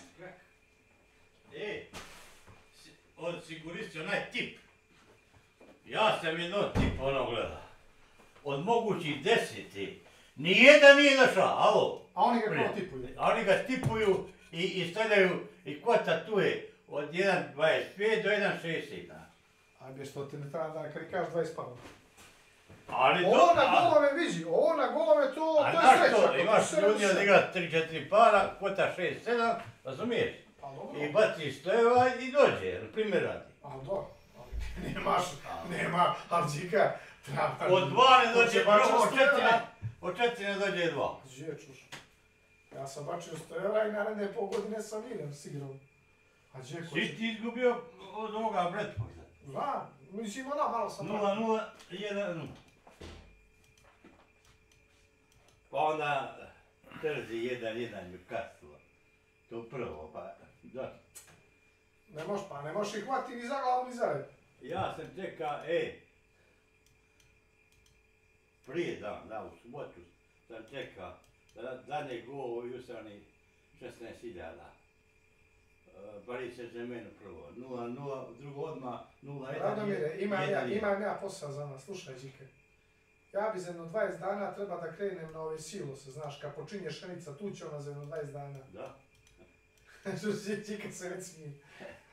Vidi, kad tu dođe neđe na pola sezone, kad ja primim koju platu i malo ovo, da ja Đika 10.000 donesem, da iza mene 6-7 parova, kada smo bačili 300 dinara. Što? Ja ću platiti. Pa, ovo je samo da izabereš parove. A što ako dobijemo dijelimo po pola, ja? Ništa ne gubiš, samo izaberi parove. Pa evo, ja ću platiti kje, ti samo izaberi parove, ti pratiš i izaberi.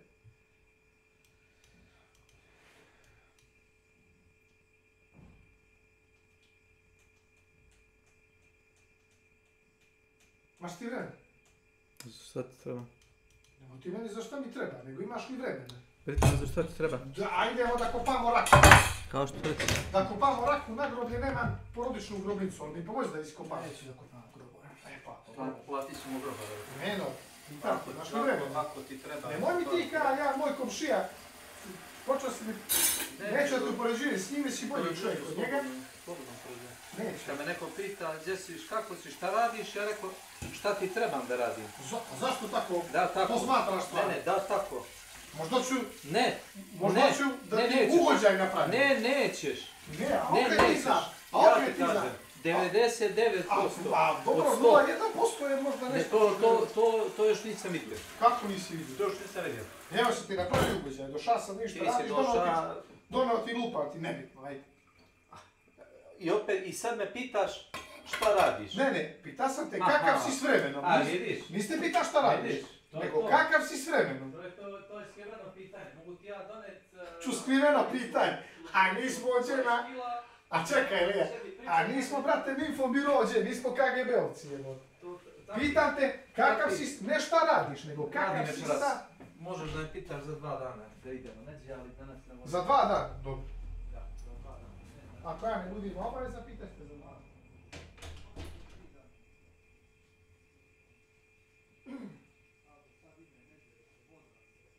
Ono je samo kažeš, nisam nešto s vremenom radim na čas. A na čas, večeras. Na čas. A vasamaci, vikaj me. Čekaj, što to ne ispravljaš? Vasamaci, vikaj me. A ti živiš u selu, će se tepan skija Turci. Ti živiš u selu sred Vojvodine, gdje su ljudi... On živi u selu pri Gdje pola ljudi koji su mađarskog porekla, neću kaži su Mađari, jer ovo nije mađarski, niti su Mađari, oni su mađarskog porekla. Kao mi crnogorskog porekla, ali nisi crnogorac. Dobro, pitanje kako se on osjeća? A ne interesuje me kako se osjećaš, brate, onda iđi. Ne Mađar pa se osjeća kao Srbi. A svi smo mi Srbi. A svi smo mi Sloveni. Smo mi Srbi, ili Bože samo, znaš, poreklo nam je sa strane. Nije to problem. No te persira. Hvala. Čak i Nenad, a Nenad je Ne, on kaže... Važi. Ja ću mu reći ovako, sve skupa početi da se preselava. Pokaži mi pasoš i kad si zadnji put išao na glasanje. Gdje? Pa isto tako sam kumu rekao. Čekaj, zadnji put išao na glasanje. Ne, to sam rekao kumu. Kada Robić počeo nešto se Crnogorči, ovo ono. Ja vam rekao, jel si slađe skoro na Cetinje da ide u školu, a? Ili jel ti žena bila na posao u dom zdravlja u Nikšiću možda? Ili u Podgorici. Jel si bio da uzmeš lekove u Podgorici? Jel ti bilo posao da glasaš ove godine? Na sve to odgovore ne. Jel ti stiga porez? Ne. Meni jesi. To je zato što tvoj otac ima neku nekretinu tamo. Znaš što mi stiga porez? Ako imaš, ako plaćaš, ne znam. 2400. Sada pričekaj s ovom pričom, dobro? Ja, 2400. Ako plaćaš porez i ako dobijaš list za glasanje... Ne dobijam list za glasanje, ali plaćam, znači ispunio sam 50% uslova, kad ti bilo da glasanje... A znaš što je sad neče, nije? Sad ćemo možda uzmemo dvojno državljanstvo, kad su došli ovi Crnogorci u Srbiji, malo. Pa ljudi si morat ćeš. Morat ćeš. Ma znaš što morat? Morat ćeš. Ne zato što se osjećaš patriotski. Znaš zbog čega ću još uzeti? Da uzmeš neku nekretninu. Ne, to ti je bez veze. To je bonus. Ne. Nego ako šutaš, da se razumijemo na šuta. Ili prešuta. Ako mi kažu, znaš šta je na Kosovo problema, vi ste blizu vojsku. Nikakav problem. Znači prvo ništa svišu za sandvič. Prvo će oni... Da, nikakav problem. Ja sam već bio na bazi tamo. Da, nisi bio rad. Da, sam bio u pograničnoj zoni. Da, bio sam. I čekaj, znaš što ću ja reći? Može se ti ljudi napravi lijepo raditi. Može se pravi. Treba mi pomoći. Čekaj, ali ćeš prvo dozvoliti. Oni što su prodali svoju zemlju, pa došli u Beograd, prvo oni, a drugo će biti oni što su išli za sandvič. Dobro, milicija i vojska. Da, oni prvi. Oni prvi. Onda ide. Slušaj me, moj komšija, ima više već godinama primi od države pare. Slušaj me, ne, prvi. Znači, ko ima redovne vojske? Ja sam uvijek. Koliko? 60.000. I šta, to ti nije dovoljno vojske? Naša ima policija. 40.000. To je 100.000 ljudi. To je malo. Ma nije to malo za gore. Za šta? Za to Šta što hoćeš da uradiš? Ajde, to. Šta hoćeš da uradiš? Da pošalješ Ne, znaš ako treba realno. Ovo prvi svjetski rat. Čekaj, sekundu idem.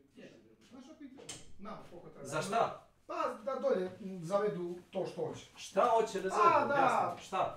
Da riješe problem taj terorizma. Da kopamo rovove, da se kao Rusi vučemo po rovojima 2 godine, ili to? Si normalan čovjek? Ko to još tako ratuje? A znaš što je najgore? Pametni Rusi i Ukrajinci. Samo malo, a znaš što je najgore? Jebu ih jedni i drugi, i zapad ih čekaj, a znaš što je najgore? Najgore je to što jeboti da dođe do problema dolje, ako se pokrene pitanje rezervnog sastava, meni tebe će prvog da zovu. Zato što ovi mlađi nisu a neće svake siće. On nije ni išao u vojsku. Ja prvi neću ići. Da reći slobodno me ili me ubije ili me bači u vojnik za to. Interesuš.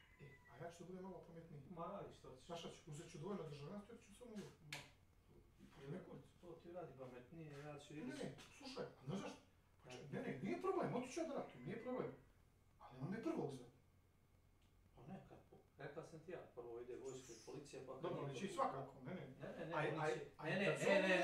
Ne, zovu rezervni sastav. Prvo će da zove ovoga što ti je šao za sandvič i ove SNS-ovce i to prvo njih, onda idem ja. Možda ću se i dobro naprijaviti kad vidim da si njih poslao. Nema veze, idem ja, boli me kurac. Nemam ni ženu, ni djecu, idem u ubiju, samo da me ostaje bogalja, učinjet će mi... Čekaj, ideš? Maš što ekspert?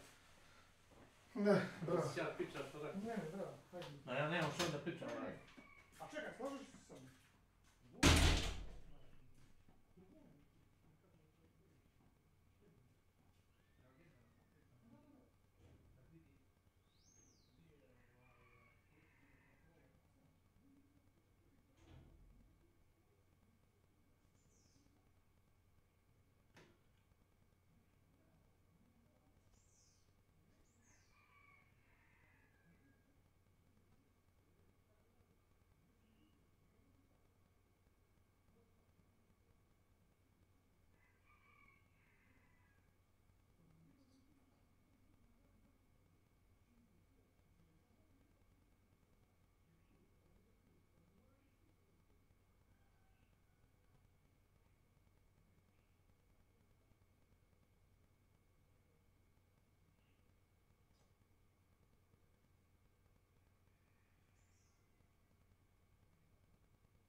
We did it! Successful mission! For a bit, then it ended, like good things always do. Well, did you want to show me anything? Yeah, what about that? What? The ant? Yeah. I mean, it's kind of cool, but it doesn't make me feel any better, though. Yeah, no, I didn't think so. Okay,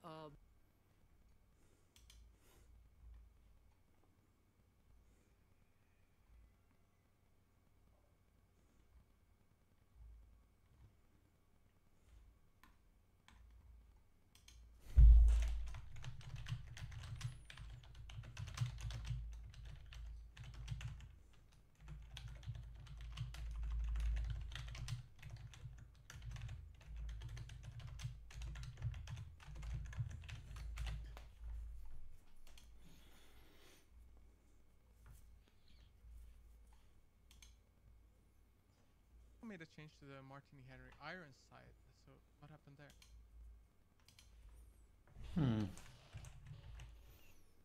Welcome. time.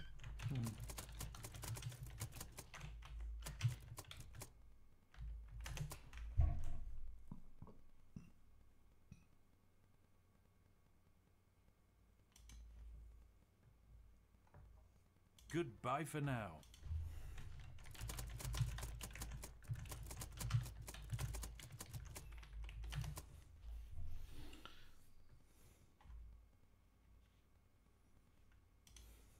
Hey everyone, the devs just finished up their update 113 dev stream, and we have a lot of stuff to talk about for this upcoming update.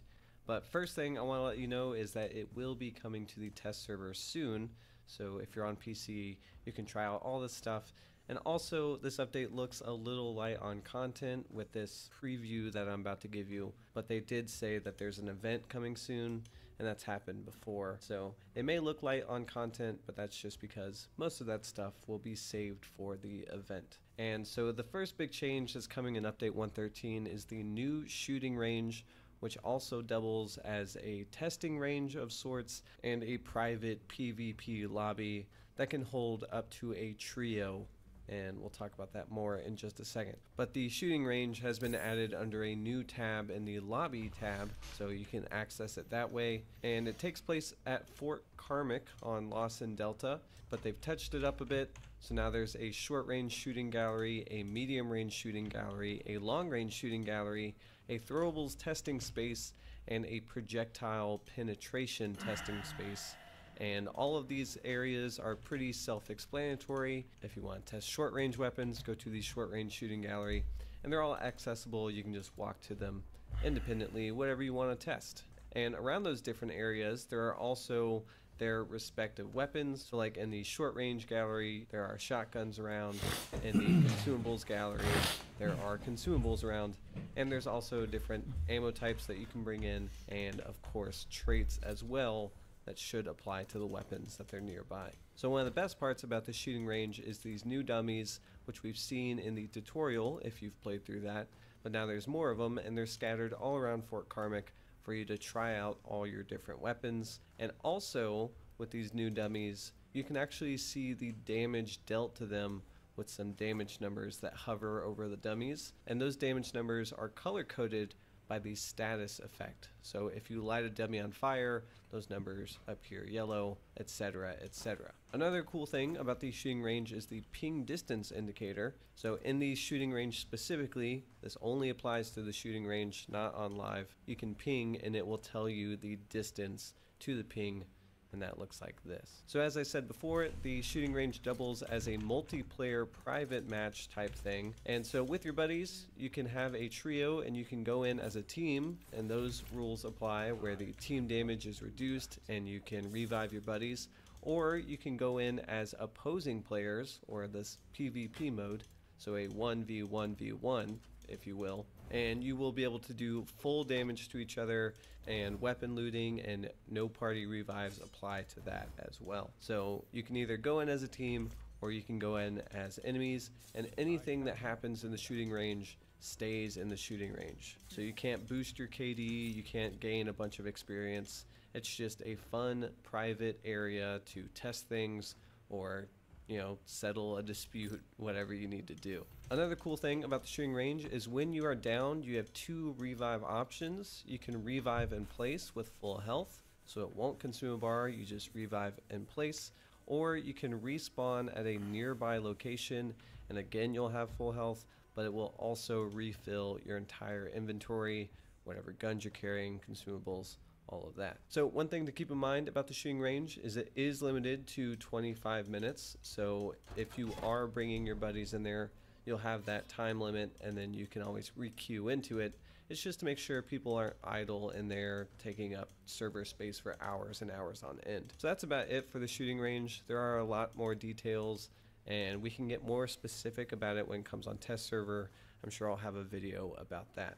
But let's move on to some other improvements that they've made. They made some changes to the tutorial, hence now display longer, and then the custom bound bolt, jump, sprint, ADS, interact advantage are now taken into account with the tutorial. All of that is great, but I don't think many people care too much. The Billy Story questline is getting a timer now, so you have until the 14th of September to complete the Billy Story questline. Thankfully, I have finished that. No, I haven't. I keep saying I'm going to, but I can't. I can't bring myself to do it. But maybe now I will. So be sure to finish that questline. They said the reason they're removing it is they have some planned UI changes, so that is gonna go away. So be sure to finish it. Another small change, Quick Play is being renamed to Soul Survivor. There are some interesting considerations with that, but I'll just leave that for other people to figure out. Into some important bug fixes. Present loadouts no longer buy legendary item instances when they are already available in the inventory. Ammo pool UI no longer displays an incorrect amount of ammo. That one was very annoying. Sometimes you'd pick up ammo and it would say you picked up a different value of bullets than you actually did. That has now been fixed. They also fixed a bug where windows couldn't be destroyed by shooting or melee attacks. That one I saw pretty frequently recently, so I'm glad that one's fixed too. Another cool one, throwing axes and knives are no longer destroyed when something they are attached to disappears. So finally we will reduce the amount of vanishing axe that our throwing axes do. The devs did say that it still does happen a little bit, but they are slowly getting rid of those bugs. On to the gameplay changes, and we have some huge ammo changes, and they're kind of complicated, so I'm going to try not to lose you here. So this new resupply system is going to replace the existing one. And what that means is now there will be a fixed amount of bullets that you get from a resupply. You will only get 1 refill per ammo type carried, and ammo pools can still be shared. So let me just explain that real quick. As you can see on this chart, ammo values have specific numbers for their resupply. So if you're carrying a Sparks and you find a red ammo box, you will gain 2 long welcome ammo to my bullets. channel. DAA. Yukonalu Sam. Ali ćeš da mi bolje da te pustim da pričaš dok ne dođe neka. Dođe treći, ideš na mute. Ti si kao pojedini ljudi koje znam, možeš s njima pričati 1 na 1, kad dođe treći onda više ne možeš s njim da pričaš. Možeš samo. Vidjet ćeš kad dođe treći.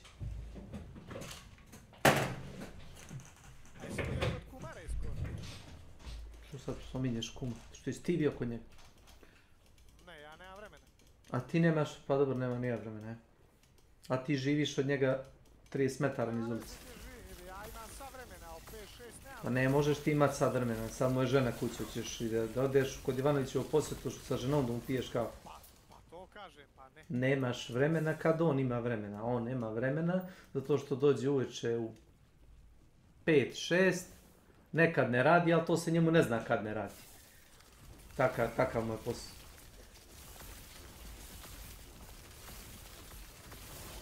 Nekad dođe na Discord ili kod mene na kanal i kaže ne radim. Otkud ja znam da ti ne radiš.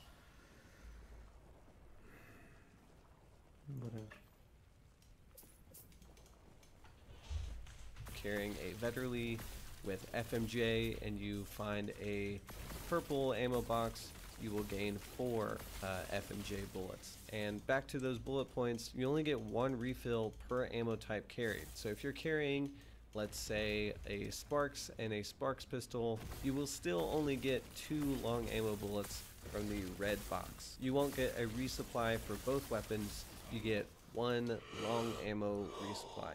I hope that makes sense, because it is a little confusing to say out loud. Basically, they're removing the ability to stack ammo types to gain a bunch of extra ammo, but the ammo pools are still shared for most weapon types. So you can still run 2 long ammo weapons and share those ammo pools, but you won't gain double the ammo back from a resupply. Unless you are dual wielding, and then things get a little different. So dual wielding weapons no longer doubles the extra ammo. It is now shared as a single ammo type, and this is to reduce the incentive to use dual wielded weapons as extra ammo for a... Izvolite ga. Ti si postao kao kum. Dođeš kod kuma, zove ga ovaj, zove ga onaj, ovaj mu je poslao poruku na Viber, tako da... Pa ne mora biti prezemljivanje. Ne znam koliko mogu da kažem. Sad je postalo hit kod njega. Da se skupi za kolegu. To je novi hit. Ne on da skupi, već... Ne znam. Ovome ćerka ide na faks, te kao... Ili nemam pojma, taj kolega ne radi, slomije nogu, pa da se kao... odvoje po 10 evra, svi da odvoje kao po 10 evra, na primjer, to je kao predlog. Da, kao oni se ispomažu. Ajde, razumijem neke stvari.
Primary weapon, and I'm sure you can think of the combo that is targeted at.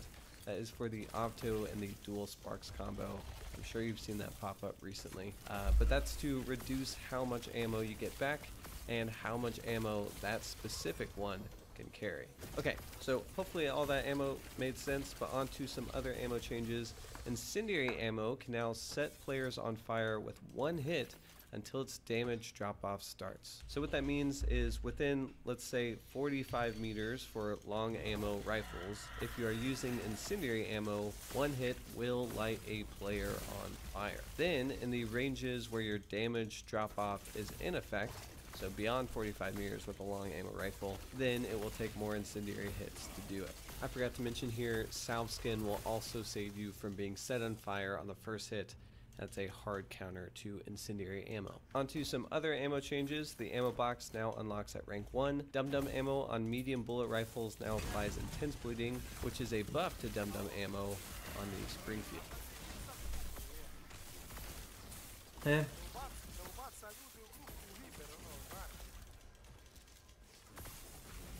Koliko? Ne znam. Nisam gledao u Viber na telefonu. Ti si možda bolje informisan.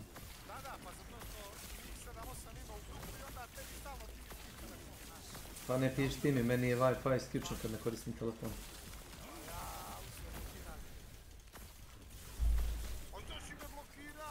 Ja nisam nikoga blokirao, jednostavno ne koristim telefon kao svi normalni ljudi. Mislim, to što nema potrebe. Telefon služi za telefoniranje. I kad sam dokon, imam na telefonu onaj mobilni čitač stripova, ne, imam mobilni čitač stripova isto i uzmem i čitam. Ili ga skinem, ili kad sam na Wi-Fi uzmem. Evo PDF, počitam, to je to. A da se ja sad kao, kaže koleginica, ja telefon mi je prazan, pa ja rekao, gasiš li ti taj Wi-Fi? A ona kaže, ne, ja rekao, pa dobro onda, šta da se radi, prazan telefon.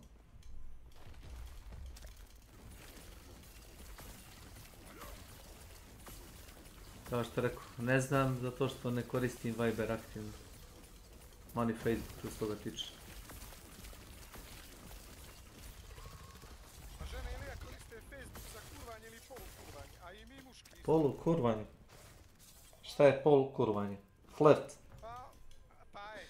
Ti kao načitan čovjek morao bi da koristiš malo veći vokabular. Nije te ja učim, nego ako će kažeš polukurvanje, onda reci flirt.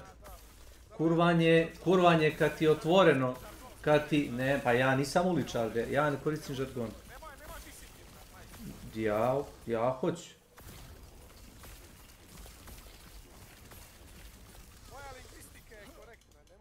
Tvoja lingvistika je polukurvanje. Šta je polukurvanje?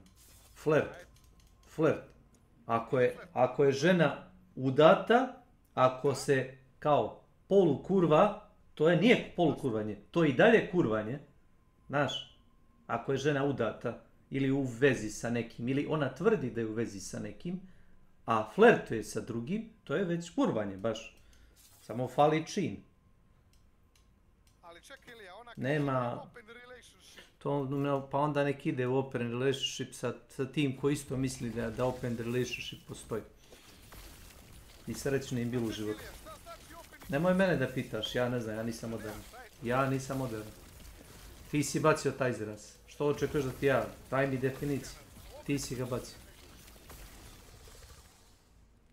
Ja nagađam da ja mogu da jebem šta ja hoću, ona može da jebe šta ona hoće i na kraju dana se izljubimo kao... Pa, nego šta si mislio? Ne. Pa zašto je sad to tebi? Ti si se za tu reč zalijepio.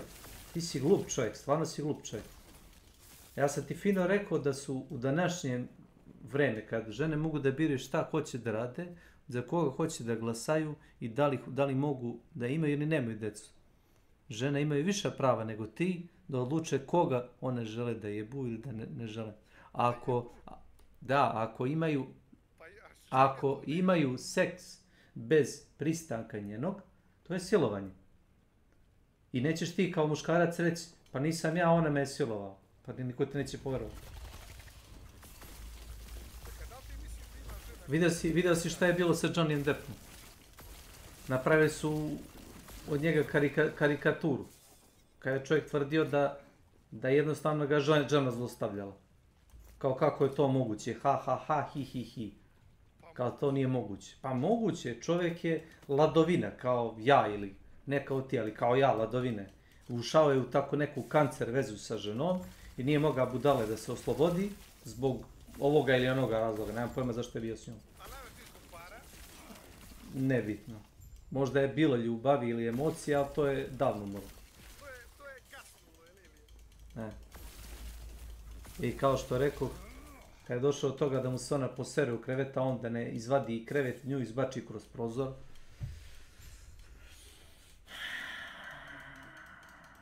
Nego se vuku po sudovima, da im sudovi i da novinari pune usta s njima. Na kraju krajeva to je možda i nekakav medija stunt. Nikad se nije više pričalo o Johnny Deppu i o toj Amber nego sad, je li tako? Čak i kad je glumio u Piratima s Kariba. Kaž... Mimo Pirata sa Kariba, okej glumac. Pa to je to jedini film koji ti možda navedeš da se on pojavljuje u njega? Ne. Koji još, a? Ko ja znam, znači što sam ja gleda i kažem da je okej. To su Ja. The Nine Gate, ono što ti nisi mogao da znaš. To je film niđe veze. Manje više nepoznat. Ja znam za njega. O nekakvim iluminatima i knjigama i vješticama i parabiblijskim motivima. Nije film dobar, nego je on relativno dobar performans ima u njemu, ajmo tako da kažem. Ne postavlja se pitanje kakav je film, nego njegova uloga u filmu. Yes. Drugi film koji isto okej, gdje on glumi onoga makaza čovjeka. Edward Scissorhands. Da, Scissor, bravo, to. Ima ona film gdje glumio nekog advokata. Koji je to film gdje on glumi advokata? Pa ne znam kako se zove, ali eto, tako se to... To su tako rekao. S Monikom Bellucci tamo je među nekom filmu. S Monicom. Ne znam gdje si iskupa taj film. Pirata sa Kariba, to je Nevermind Mind, to je bilo XY, jel?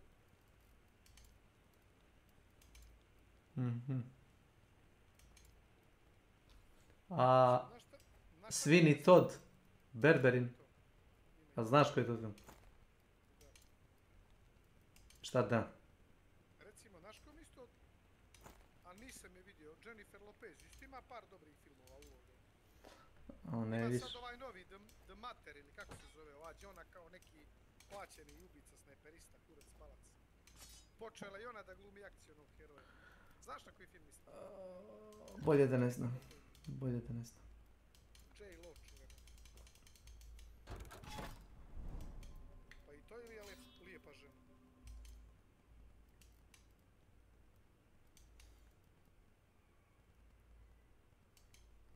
Sure, whatever. J-Lo je 69. Ilija, znači ima 54 godine. Neko će reći baba.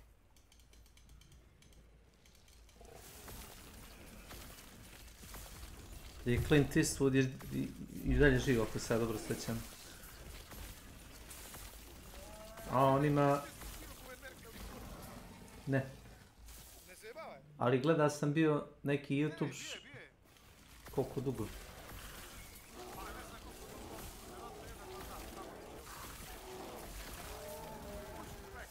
Bio je gradonačelnik, guverner Kalifornije. Ha, gradonačelnik je nešto drugo, a guverner je treći. Razlika u poziciji. Je li guverner ili gradonačelnik? Gradonačelnik je grada načelnik, a guverner je države praktično. Male države. Ne znam da li je Schwarzenegger dalje guverner. Mislim da nije. Bio jest, ali... Ma živ. Koliko ima? 93 godine. Ja sam mislio da ima blizu 100, ali... On je kasno počeo da glumi, to mnogo ljudi ne zna. Sa 30-40 godina on počeo da glumi. A šta je radio pre toga? Nije, bio je grobar. Nađi mu biografiju. Sad nije, sad je već dedica neki, sad se smanjio čovjek, ali... Ali ima je 1,92 m. Pa ima.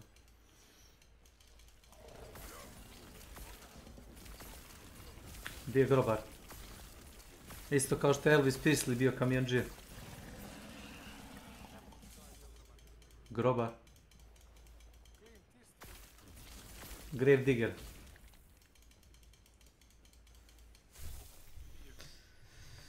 Jest. Iz American aktor i film producent i tako dalje.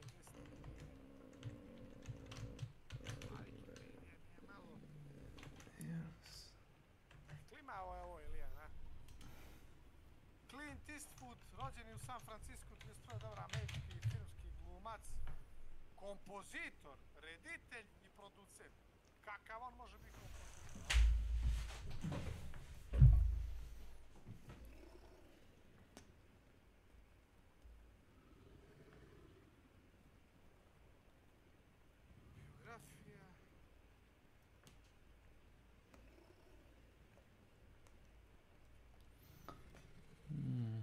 izgleda da kogod je pisao biografiju koju sam ja čitao, zajeba se, nije kopao grobove, kopao je bazene. Piše held several job digging foundations for residential swimming pools. Kopao je bazene. Da, ne grobove, znam da nije nešto. A vidi je li bio guverner Kalifornije? Kakav guverner? Ja ti ozbiljno kažem.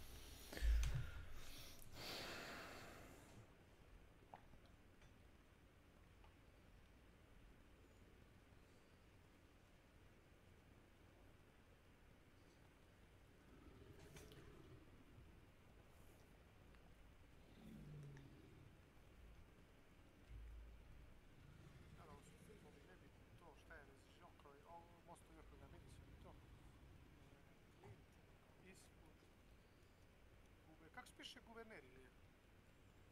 Governor. Duplo ili? Probaj obično, kao kum. Ti to ko će te pohvaliti, ti se nekad bar potrudiš da napišeš otprilike tačno kum, napiše gramatički 100% neispravno. Nula truda. Taj Google koliko je dobra stvar da ono nekad te ispravi, to toliko je nekad loše što ono čovjek ono mentalno ono... Znači ono kao ne moram da razmišljam, kao jednako će me ispraviti. A možeš nekad i da razmisliš, nije problem.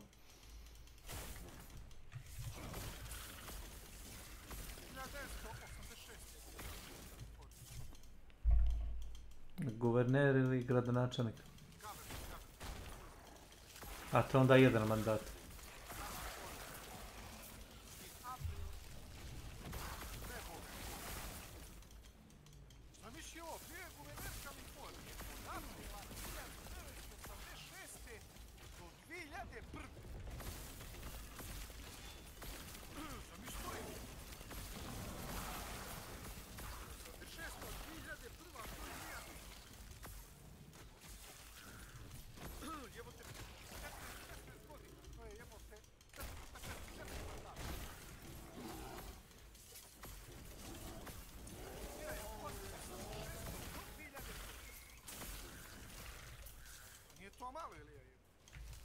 Kao što rekao, neke stvari znaš o ljudima, neke stvari pročitaš. Ja sam pročitao, ali kažem ti kogod je napisao, loše podatke skupio, da je se bavio kopanjem groba, ali nije kopao grobove već bazena. Ti si rekao da je bio guverner, ali bio si manje više siguran da je možda jedan mandat, plafon 2, ali 15 godina, malo verovatno. Da nije možda 86. i 2001. bio guverner.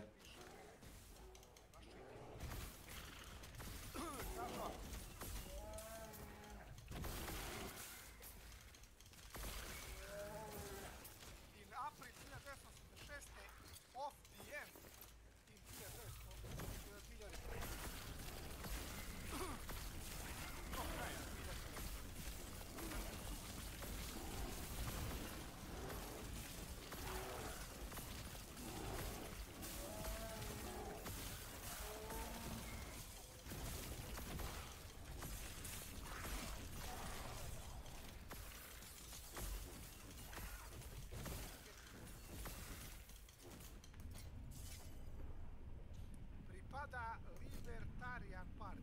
Pripada tim. Liberalima. Da, u toj partiji.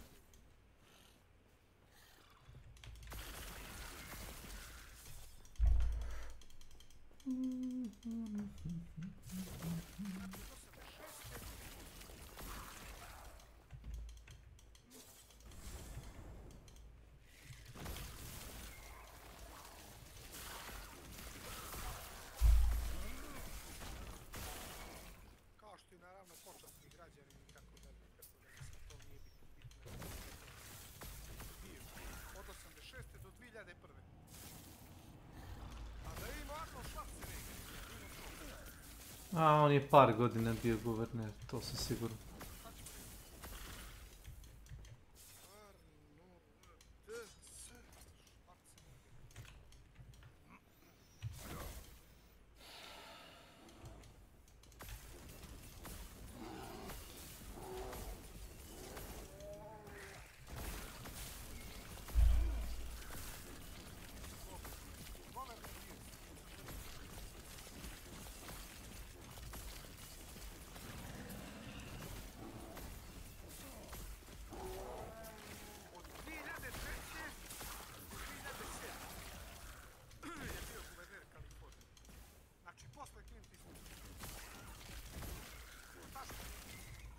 Yes. Od 2003. do 2007. To je 4 godine. Tako.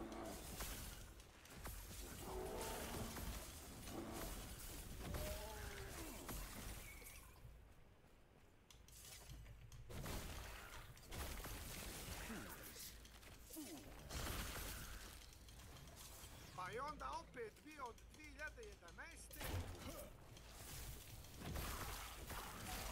Da.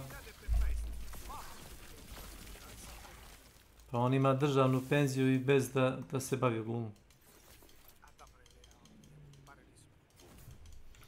Pa, nisu pare, samo ti kažem.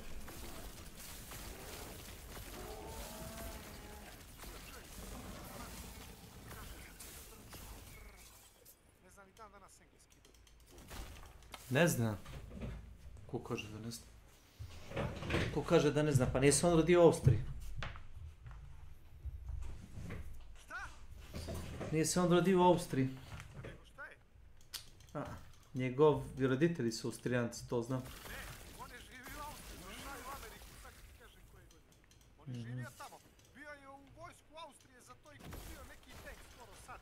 Da, tačno po broju šasije, prije tank je bio, kupio ga je prije 10 godina iz Austrijske. Kako on vozio tank? A nije on, dobro, nije on baš toliko mali. Ja procenjujem da između 1,75 i 1,80 m. Ne, nije 1,90 m i 1,85 m, to sam sigurno. Odokativno. Zato ti kažem, ne može čovjek od 2 metra.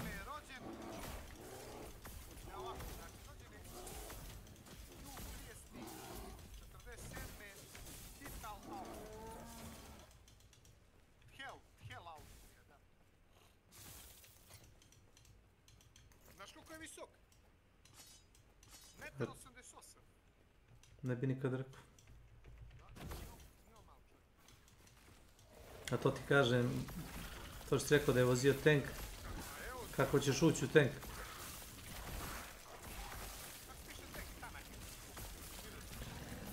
Kako se piše tank? Pa ne znam kako se piše tank. Budući da tank nije srpska reč, znaš. Pitam se kako se piše tank.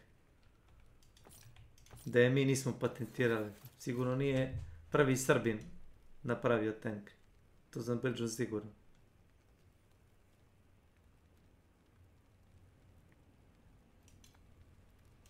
Da, otkupio je od austrijske vojske taj tank.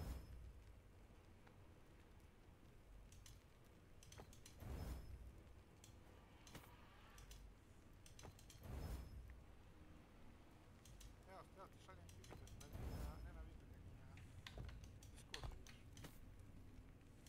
Ja recimo ovo nisi zna, ne znam kako će mi biti bitan podatak, ali nema, pogledaj. Možda nikad u životu. Da, bio je u austrijsku vojsku, da. Znači on nije rođeni Amerikanac, on je Austrijanac. Za Van Damme znam da je Belgijanac rodom, 100%.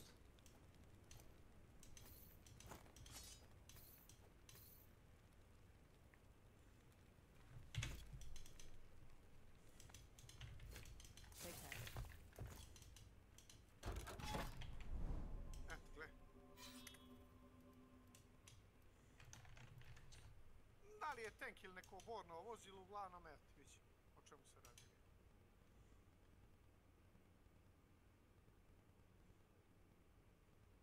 Da, ili ja? To mi deluje kao montaža, ta slika. Ona desna ne, ova leva da. Ne, bio je, nema tu što. Desna deluje više ubedljivo. Ne, mislim, možeš ti taj podatak naći. I onda je kupio baš taj tank. To je stari tank. Njemu nije to bitno, ali je hoće da ima za uspod. Šta je ovo, Ilija? Ko se ovo dere lišti? Šta je ovo? Džasmo! To neka, to kum. Ne, to... Alo bre, matori, gazda govna! Matori. Matori kum. To je matori kum.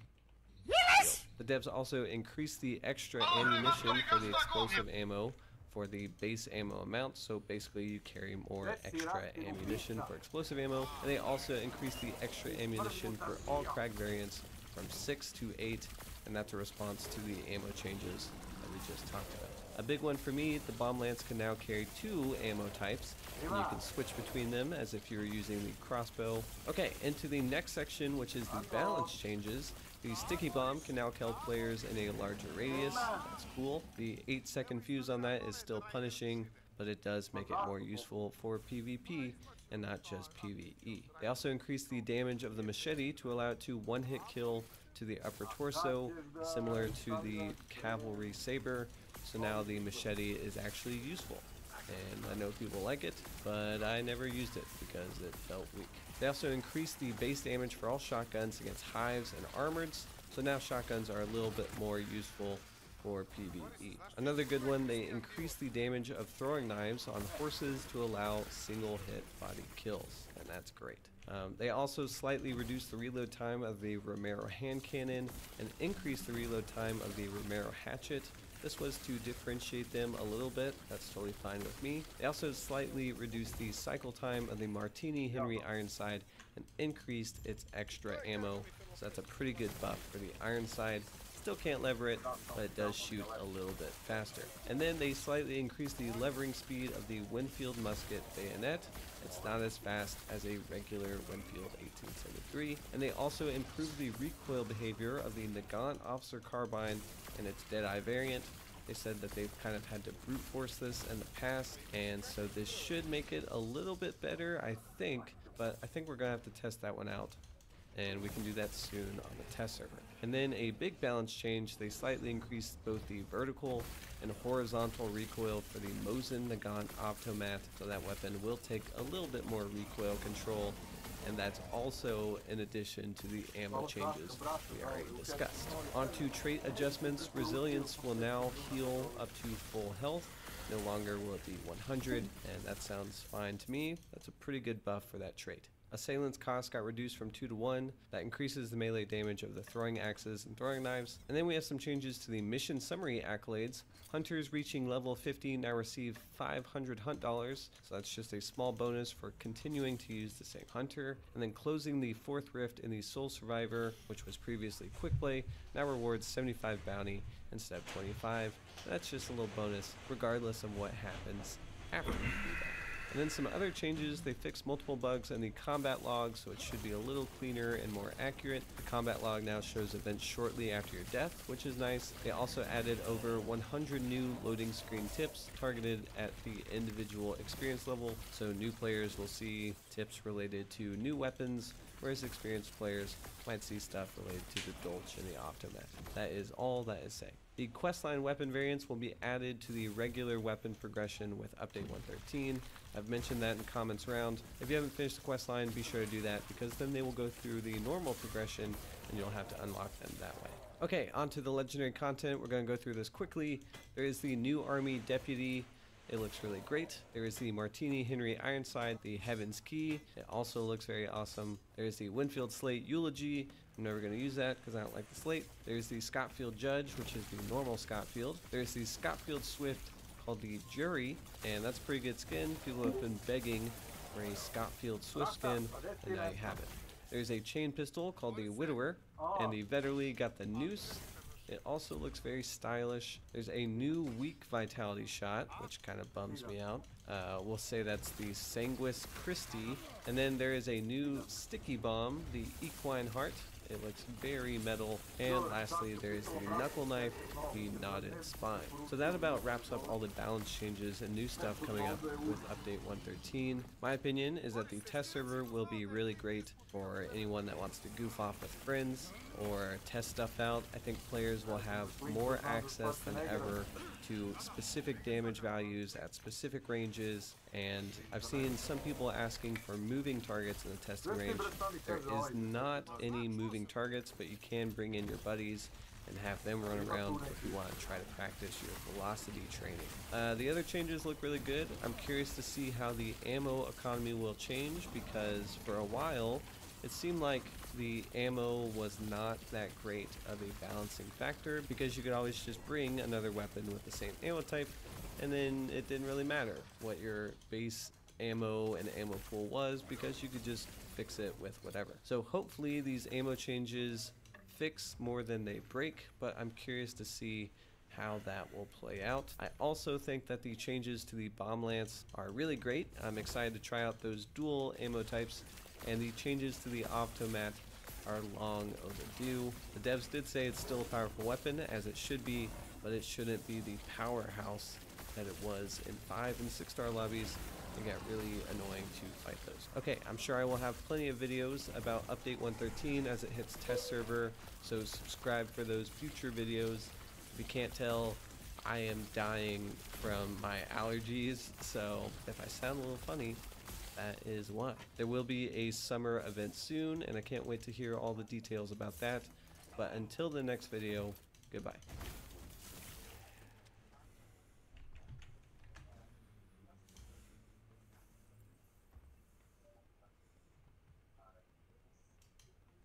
Goodbye.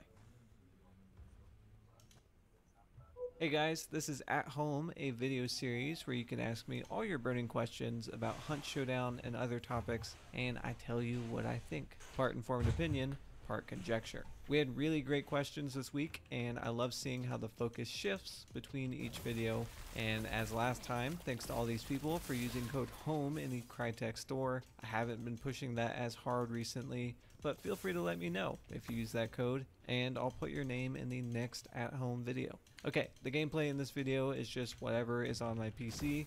I haven't played much Hunt this week, so yeah. Feel free to answer your own opinion to the questions down in the comments below. And into the first question, which comes from Brant Garmin. They ask, I'm curious what your thoughts are with the recent changes to matchmaking brackets. I know for me and my buddies it has decreased our enjoyment and desire to play the game immensely. Being the only 4 stars in a lobby full of 5 stars with the occasional 6 star pretty much sucks. The player graphics released by Crytek show we should be, with the bulk of players skill wise. Why can't we seem to find a match with them? That's a good question, and I've seen the MMR topic come up a lot recently. I totally understand the frustration of being a 3 or 4 star player and going against a 6 star player. So let's just do a little recap of how the MMR system works. The MMR system has 6 brackets, each assigned a star level. Most people fall somewhere close to the 4 star range, as you can see with this bell curve. Killing players makes your MMR go up. Getting killed by players makes your MMR go down, and how much it goes up or down depends on your enemy's MMR in relation to your own. If you are a 3 star player and you kill a trio of 6 stars, you will almost certainly go up to 4 or even 5 stars. If a 4 star kills a 4 star, there's little change at all. And if a 4 star kills a whole map of 4 stars, that would likely earn a star. But if you are playing in a team, there are other modifiers, like for random teammates, which lowers the team MMR rating by like half a star because the communication isn't as strong. The same is Cool. This. Yes.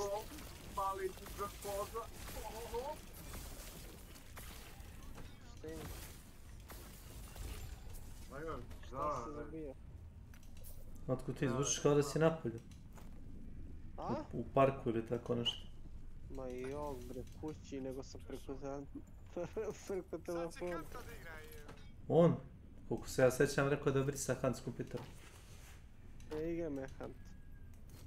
Jesi ti Milane zaboravio to da je čovjek rekao?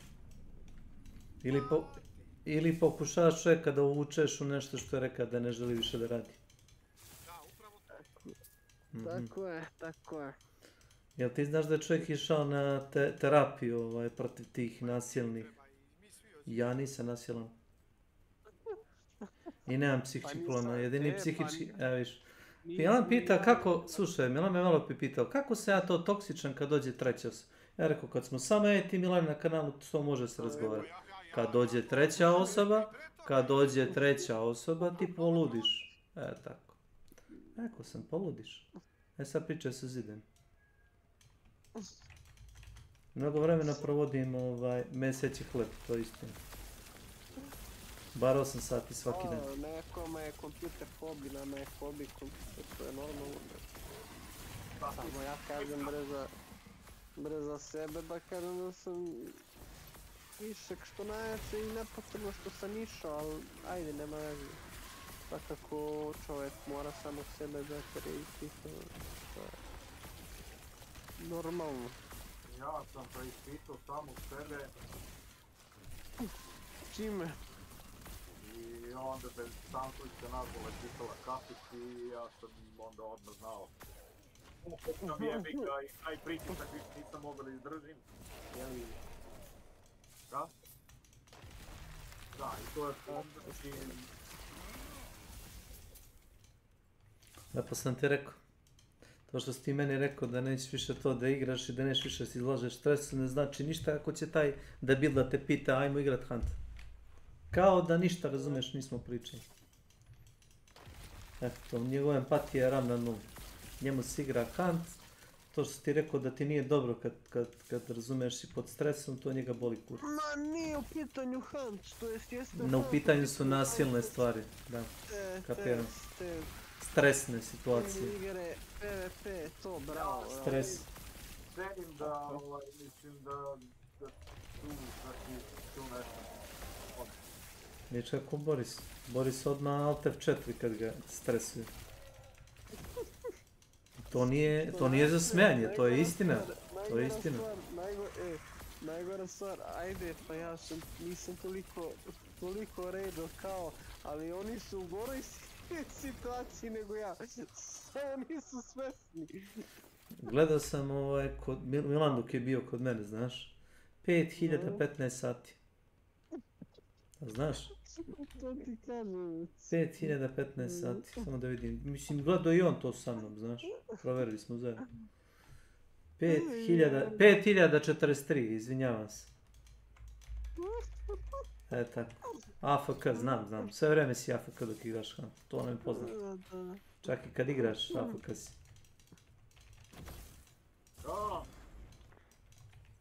A Boris kaže ja kad igram Hunt onako sam AFK, stalno sam u žbunju, nešto tražim. I to se ne računa. Ja sam peč ovaj sad, kurcu ne valja, brate. Posednim se u peč.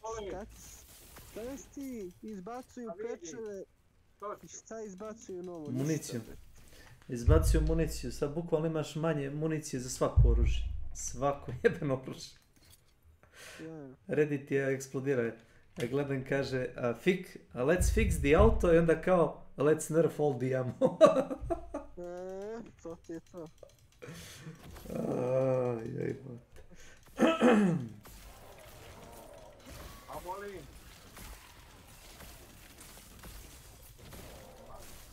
Gigantka bre, ajde, kini.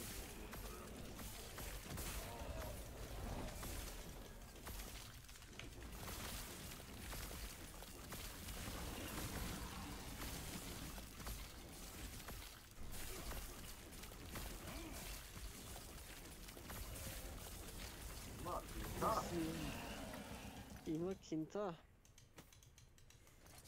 Ja sam mislio da je ono bez kinte.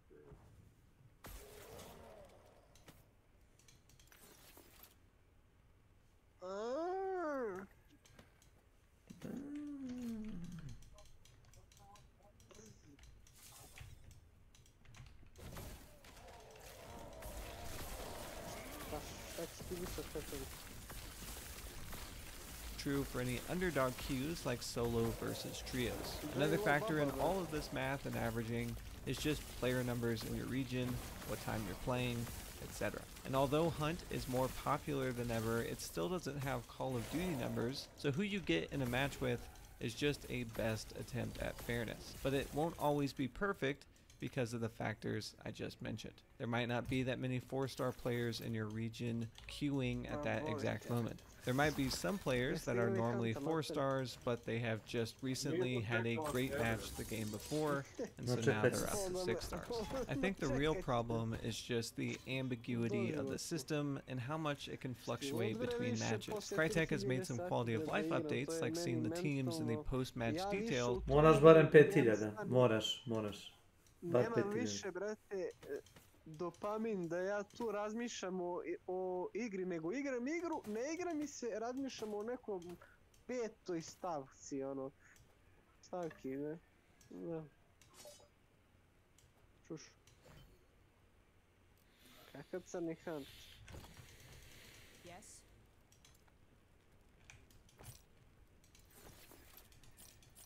Samo PV igra. Hoćeš da kažeš da će na kraju stati samo Milan da igra Hunt Shodan ovdje? Izgleda. A znaš što, njemu je lako, on nije shvaćao igricu lično, on jedva vidi, jedva čuje, zaleti se i desni levi klik pa šta bude, bude. Znači, ja sam igrao... tako ti je njemu. Ja sam umno mnogo igrao već. Pametno već, što bi se rekao. Da li da mu dam headshot kroz ovo, da li da pucam. Osjećao sam igru, bukvalno ko da sam tamo već. To je bolest.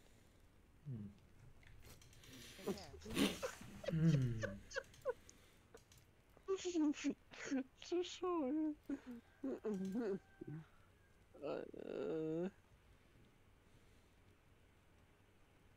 Jedan zasićenje već.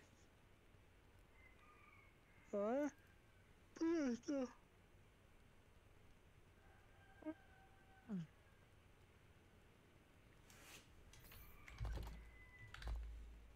Ja.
Što se čini?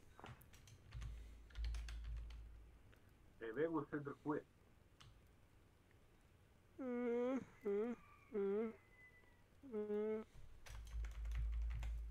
Da nam je kumara.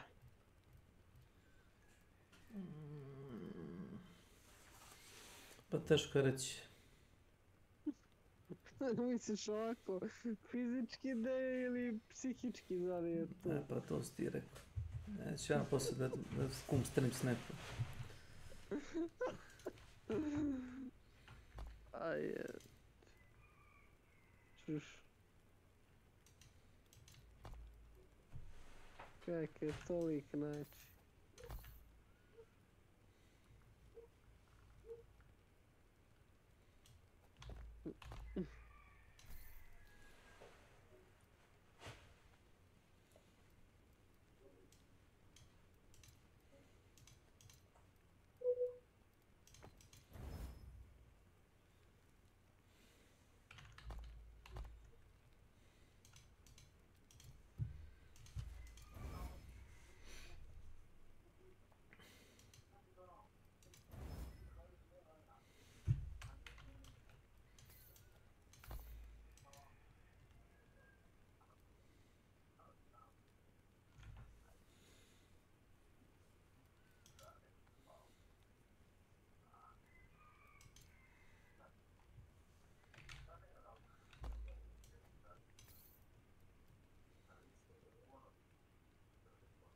Mega Johnson, Mega Johnson.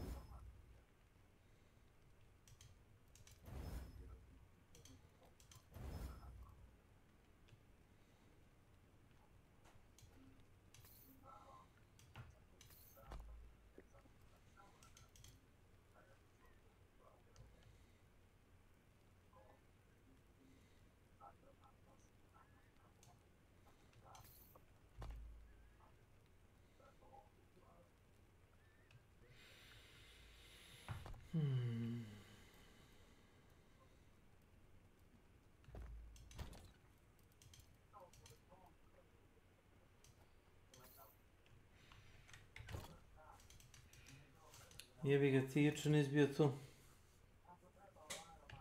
Nema već. Nisam svakako kući bio.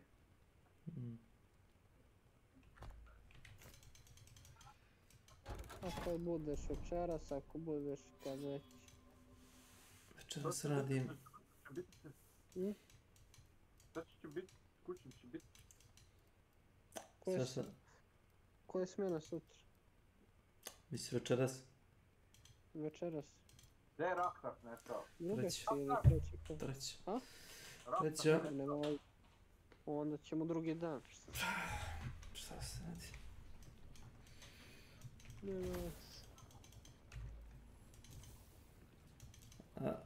Rak ti ne neprijatelj.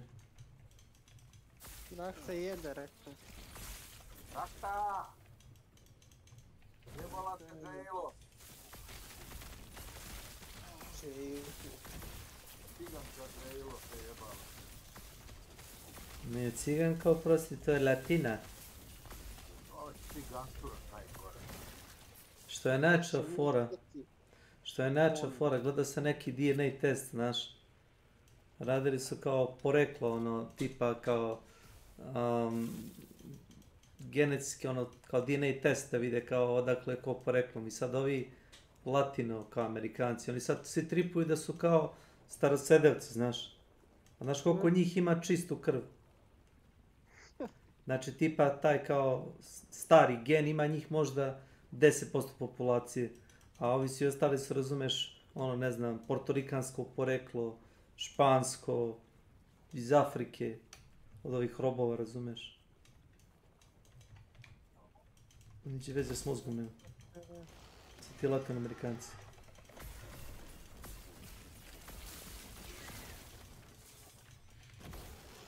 That's absolutely mom. Yes. Oh yes, no. Znači ne igra se Hunt, slabo. Fide, znaš moj stav od Hunt Showdowna.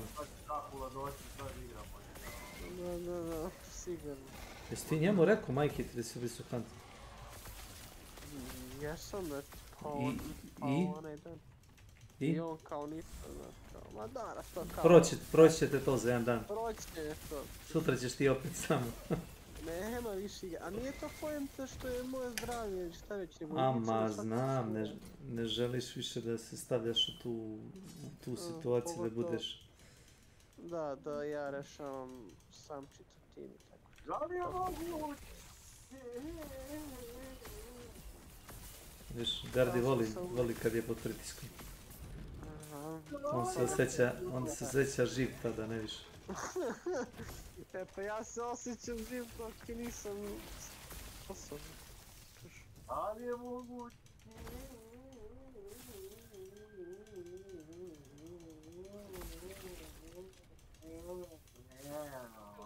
Ništa, brate. Samo neke chill igre, nešto. To. Skoro je moguće, jel? Mogu ti posle da skineš onaj ako hoćeš da probaš. House Flipper. Gde kosiš travu, krečiš zidove, macolom razbijaš pregradne zidove, proširuješ stan, uređuješ... To mi je dosadno sam reda igra. Idem da kupim Sonic Place. Češ on? Da,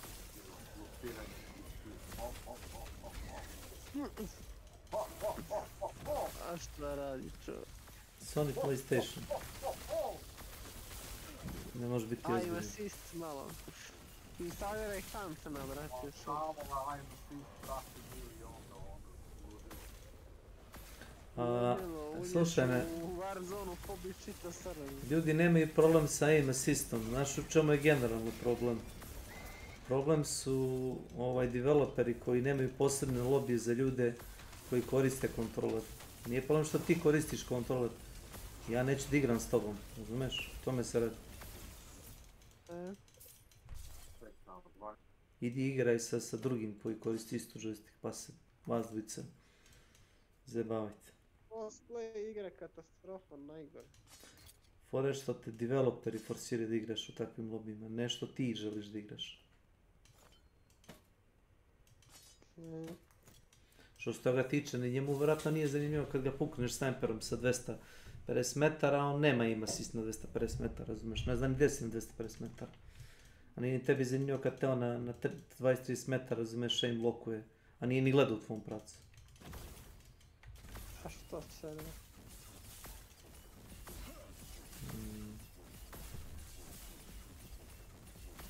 Kaže, gumica koju Srbije vole varala muža sa rođenim svekrom uhvaćeni na delu.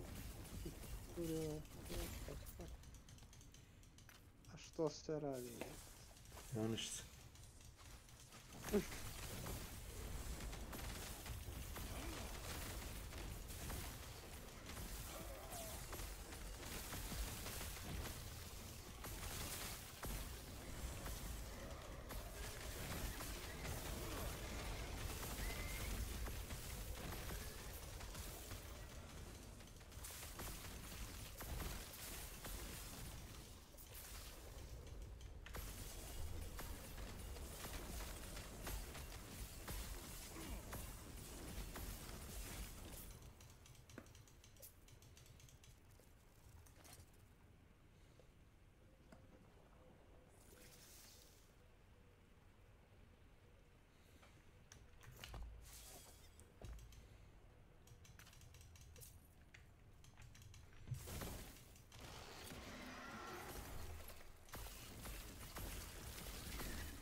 But obviously there's still some work to be done. But on the flip side, I think players should be aware that there are a lot of factors at play, and those metrics are being analyzed the second you start searching for a match. So there can be a moment-to-moment difference on the quality of the lobby that the matchmaking system gives you. Personally, I think the MMR system is better than a truly random queue for Hunt, but I also recognize its imperfections and hope Crytek can make the tweaks that make it feel not only more fair, but more consistent. So I'm glad Crytek is willing to modify their MMR algorithm. I haven't really followed what they changed, but I do hope they can find a way to make it more consistent. But let's face it, every popular PvP game is struggling with skill-based matchmaking at the moment, and there are no easy solutions. The next question comes from Leviathan R, and I totally appreciate your persistence. How do you feel about a new consumable called the Meat Bomb? Essentially, a sack of meat with a fuse which, when thrown, attracts all nearby AI within, say, 30 meters. Could be useful for denying revives, or could cause real havoc with a boss room for a team already fighting the boss. This is an idea that sounds cool, but also could be really broken or useless, so let's just unpack that. As you say, Crytek could add a consumable that, when thrown, detonates in some way and attracts nearby AI, kind of like the Bile Bomb in Left 4 Dead. At first glance, that sounds pretty cool. If you catch someone off guard, you could toss this real quick, and the nearby grunts would swarm, and you'd have an opportune moment to pick off your enemies. And as you say, you could use this on the team fighting the boss, or use it to block bodies so they can't be revived. But that brings me to my first issue with this idea. The team inside fighting the boss is already at a disadvantage. They are dealing with literally the most dangerous AI enemy on the map, and have to contend with the enemy hunters outside, which is already a lose-lose situation, and this bomb making it harder doesn't sound that great. But perhaps my biggest problem with this item is that most of the time, it'll be pretty useless. If you know enough about this game to bring in the Bile Bomb, then you probably already know to clear hazards around you in a gunfight, neutralize the grunts that might rush you, choke the immolator, kill the hive, whatever is around you. If this just aggroes nearby AI, what does it do when there are no AI to aggro? And if being useless like that is a distinct possibility, wouldn't you rather just have a hive bomb instead? Now, one solution to this might be that the bomb forces AI to spawn like they do in the trials mode, and that could be interesting, but I don't know if Crytek would want to do the technical requirements for that, and seeing grunts pop in more than they already do might be a little weird. Do I like the idea? Yes. Can I imagine its uses? Sure, but I'm not sure it would have the desired lethality that it sounds like we want it to have. Although maybe as a tactical consumable item for diversions, and then it also has this side game of being kind of useful in PvP, maybe that's something, but I'm not sure. Like, if it spawns AI, pairing it with the trait Ghoul could be interesting. I'd be okay if Crytek added it, but I'd also be curious to see how they implement it and make sure that you have AI around for it to be useful. The next question comes from Spider Monkey. Do you think there's much room for additional ammo types, like poison ammo for shotguns, or something like a firebomb for either of the crossbow variants? This question rattled a little bell in my head, or something. I don't know what expression I'm looking for really, but it made me remember something distantly about the roadmap video that I'm not sure I talked about. Or maybe I did in the breakdown, but I don't remember seeing a lot of speculation about it, which seems odd. Anyway, in that roadmap video, around the 33-minute mark, David Fifield said this. So it's a lot of delicate things that we do when we consider which weapons and weapon lines to bring on, but of course there'll be more of those and more ammo types as we go through the year. I don't know about you, that sounds like confirmation of another custom ammo type coming to the game, like a new one. Or maybe he just means an existing custom ammo type coming to a new or existing weapon. I'm not sure, really, but it sounds like a possibility, just, you know, maybe it's not. I believe I have mentioned that I think electricity is an interesting ammo idea to me, and it would help bring generators as a source of more gameplay decisions than just lights on or lights off. But also, we got some clarity that Crytek doesn't really want steampunk weapons, and perhaps electricity falls into that category. So, just thinking about what would fit the current arsenal of weapons, maybe fire arrows for the bow could work as both like a source of light, but also as incendiary ammo if you damage a hunter. But a little more outside the box, maybe snake shot on a pistol would be interesting, although probably pretty ineffective. I do think there is room for a custom ammo type, I'm just not sure what it would be. Alright, and now it's time for the fun ones, the rapid fire questions that don't need long answers. The first one comes from some werecat. What do you think about making some traits visible / readily apparent to your teammates? Traits that in a good team affect action priority, such as Conduit or Vulture, or even traits that affect team play in general. I like this idea. I wish my random teammates knew that they had Necro without me having to check, or that I have Conduit so I can get that sweet, sweet stamina. It's a good idea. It would probably need to be tucked away in the map or escape menu screen, but yeah, I'm all for it. And for those of you that aren't aware, if you are spectating, you can see what traits your partner has if you open the map. The next question comes from Caboose. Assuming they add voices to old hunters, who would you like to see get a voice? Bonus points for the voice actor. I'm gonna flip this question on its head a little bit. I don't know voice actors really, but I do have a few that immediately come to mind. So the first one is Elias Tufexis from Deus Ex's Adam Jensen and R.C. Bray from all those sci-fi audible titles like Helldivers, which is a series of books your partner has. It would probably need to be tucked away in the map or escape menu screen, but yeah. I like this idea. I wish my random teammates knew that they had Necro without me having to check, or that I have Conduit so I can get that sweet, sweet stamina. It's a good idea. It would probably need to be tucked away in the map or escape menu screen, but yeah, I'm all for it. And for those of you that aren't aware, if you are spectating, you can see what traits your partner has if you open the map. The next question comes from Caboose. Assuming they add voices to old hunters, who would you like to see get a voice? Bonus points for the voice actor. I'm gonna flip this question on its head a little bit. I don't know voice actors really, but I do have a few that immediately come to mind. So the first one is Elias Tufexis from Deus Ex's Adam Jensen, and R.C. Bray from all those sci-fi audible titles like Helldivers, which is a series of books I never actually finished, but I liked the ones that I did read or listen to enough. Anyway, I don't know what characters they would play, but I think they both have the right voice, and it's kind of in the same area as Doug Cockle. The next question is from Jarno Scarecrow. Would you like a silent shotgun in Hunt? I know it would have no purpose, but I would love it, as it reminds me of No Country for Old Men, where he used a silent shotgun, and that was cool AF. Maybe. Bombland steel ball ammo exists, so you could use that. Shotguns don't really need a buff in my opinion. However, my girlfriend does love that movie, so I guess if I could use a silent shotgun with slugs to do a little Shigur roleplay video for her, then sure. Yeah, I would use it. Do we want to get killed by silent shotguns though? I'm not sure.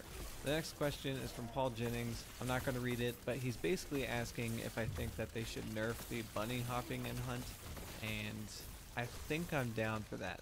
My spacebar is very tired, and bunny hopping looks pretty silly, but also I recognize that movement kings or gods or whatever we're calling them now would be pretty upset, and I don't want to harsh anyone's playstyle, but yeah, I don't know. I think I'm just kind of over bunny hopping in games.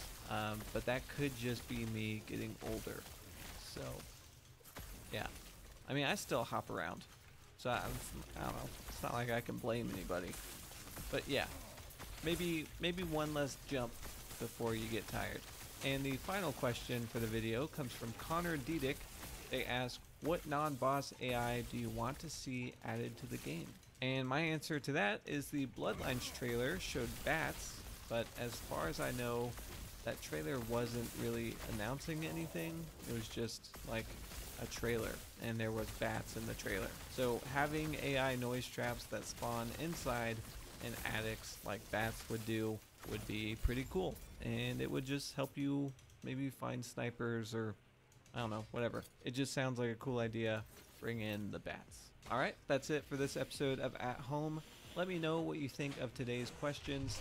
Is the MMR system broken? That's probably the title of this video. Would you use the meat bomb?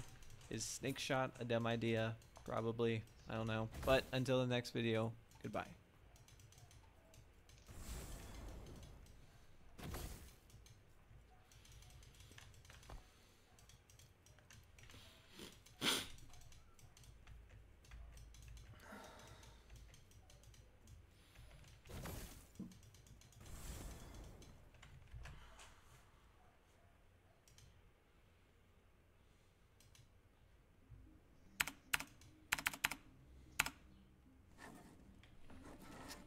Assassin's Creed sucks now. The first time I heard that was in 2011, when Ezio's monumental popularity was starting to wear thin, and fans were getting antsy for an entry in the franchise that would shake things up.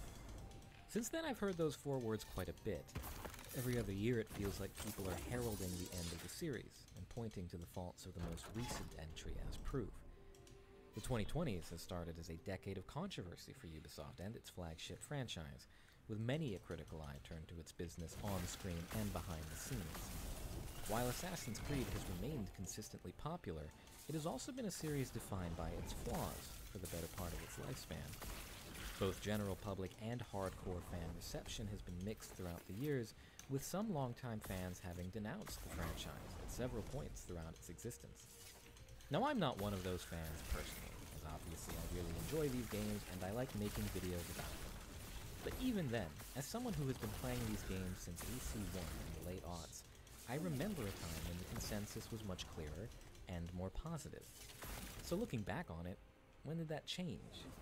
At what point did people's perception of Assassin's Creed go from exciting underdog to the pinnacle of AAA greed and laziness, discussed in the same breath as yearly FIFA games? It's not an easy question, mostly because there isn't a concrete answer. The series has gone up and down a lot, and there are entries that fans have been kinder to in hindsight than others.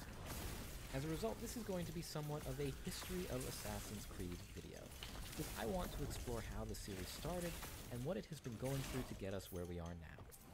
I'm going to talk about all the mainline games in the series, but I am going to ignore a lot of the other media, like comics and books, because while I have read some of them and enjoy many of them, they haven't really made an impact on the series overall. What I want to do is, as a longtime fan, take a look at the franchise and ask myself a very loaded question. When did Assassin's Creed get bad? Assassin's Creed got bad with AC1. At least that is what a lot of people would have said when the game came out in 2007. Released relatively early in the PS3 360 era, and Assassin's Creed was an experimental game by the standards of the time. Back then, Prince of Persia, Sands of Time, and its creator, Patrice Désilets, had helped put Ubisoft on the map with its beautiful visuals, unique setting, and emphasis on linear 3D freerunning that I don't believe has really been matched to this day. After the Sands of Time trilogy, Ubisoft was looking for a follow-up that could match its quality and reception. Prince of Persia Assassins would be the idea pitched by Désilets. Instead of playing as the prince, he would be playing as his bodyguard, an assassin in an open-world setting. Prince of Persia: Two Thrones in 2005 had experimented with more wide-open spaces and some stealth mechanics, and Prince of Persia Assassins was going to commit much harder to that idea. As the story goes, the concept was deemed promising enough to be its own franchise entirely, and Désilets was given the green light to get started on his new IP, Assassin's Creed. The game would feature the telltale parkour-centric gameplay of Prince of Persia, but with an open-world spin and an entirely new setting. Instead of navigating traps and obstacles through a variety of linear corridors, Assassin's Creed would be about creating your own path through an entirely open city. Every notch of every wall face would be interactive, and history would be your playground, as they got fond of saying. Basic gameplay revolves around something called the puppeteering concept, in which different parts of the character's body are mapped to different buttons. The control scheme feels so familiar, looking back on it, but at the time it was very unique. You would go to 3 Holy Land cities during the Third Crusade to track down targets and kill them, like in 1191 Agent 47. It was an incredibly ambitious and unique game from the get-go, and Prince of Persia fans were immediately interested, not knowing that this new IP would actually play a large part in the death of our favorite franchise in the very near future, but that's really neither here nor there for this video. At launch for Assassin's Creed, however, the general reception was lukewarm at best. The setting and concept were almost universally praised, but the game was criticized for being half-baked and inconsistent. The combat was seen as flashy and realistic, but dull and overly simple. Mission design was criticized for its repetition, with fans and journalists pointing out how little creativity went into actually preparing for the assassinations. The modern day was almost universally disliked, and overall the game didn't make the splash that Ubisoft hoped it would. That said, it wasn't without its own following. A not insignificant group of people saw AC1 as fantastic proof of concept. The traversal was unlike anything we had seen before, and the combat, while simple, had such smooth, realistic animations that did suck a lot of people in. Mixed reception or not, people wanted more Assassin's Creed, and Ubisoft was intent to run back some of the mistakes they made with their freshman title.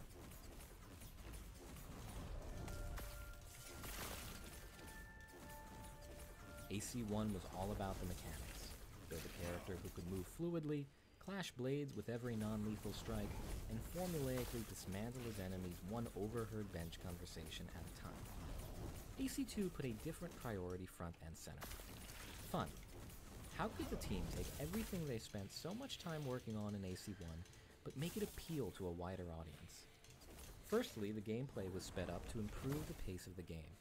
The new protagonist, Ezio, would climb much faster and kill much faster than Altair could. The player would have way more freedom in their style of play, with the ability to buy and pick up a variety of different weapons instead of being restricted to one primary kit. Finally, the game would jump ahead to Renaissance Italy, to focus on a cinematic, character-driven story, as opposed to the fly-on-the-wall perspective we got in AC1. We all know how that went. The game was an absolute hit. In a year with such powerhouses as Uncharted 2, Killzone 2, Modern Warfare 2, Arkham Asylum, Borderlands, Dragon Age Origins, Left 4 Dead 2, and Infamous, Assassin's Creed 2 stood out as a generational masterpiece. 2009 was a really good year for sequels. Anyhow, people fell in love with the setting and the main character instantly, and a lot of the problems people had with AC1 were addressed. Combat was still criticized, but people appreciated the faster pace and weapon variety. Taller buildings meant more free-running opportunities, and the story, which spanned 20 years of the protagonist's life, resonated with fans around the world. On top of that, the modern-day segment rarely interrupted the action compared with AC1. In some ways, Ubisoft sacrificed a little bit of its uniqueness to make a better game. Ezio is an assassin, sure, but his story is primarily a revenge tale, where he plays the part of the lone wolf, not really committing to the Brotherhood until the final act. You aren't so much finding clues and creating assassination opportunities as you are experiencing a linear story, with less emphasis on stealthy assassinations in general. The game was built around being more action-heavy, and so while it wasn't as novel as AC1, it was much more popular and much more refined. Some people do have their issues with AC2, but by and large, it was one of Ubisoft's greatest successes. It helped make Ubisoft one of the premier publishers of the era, and it was the point at which higher-ups started realizing just how much money this concept had the potential to make them.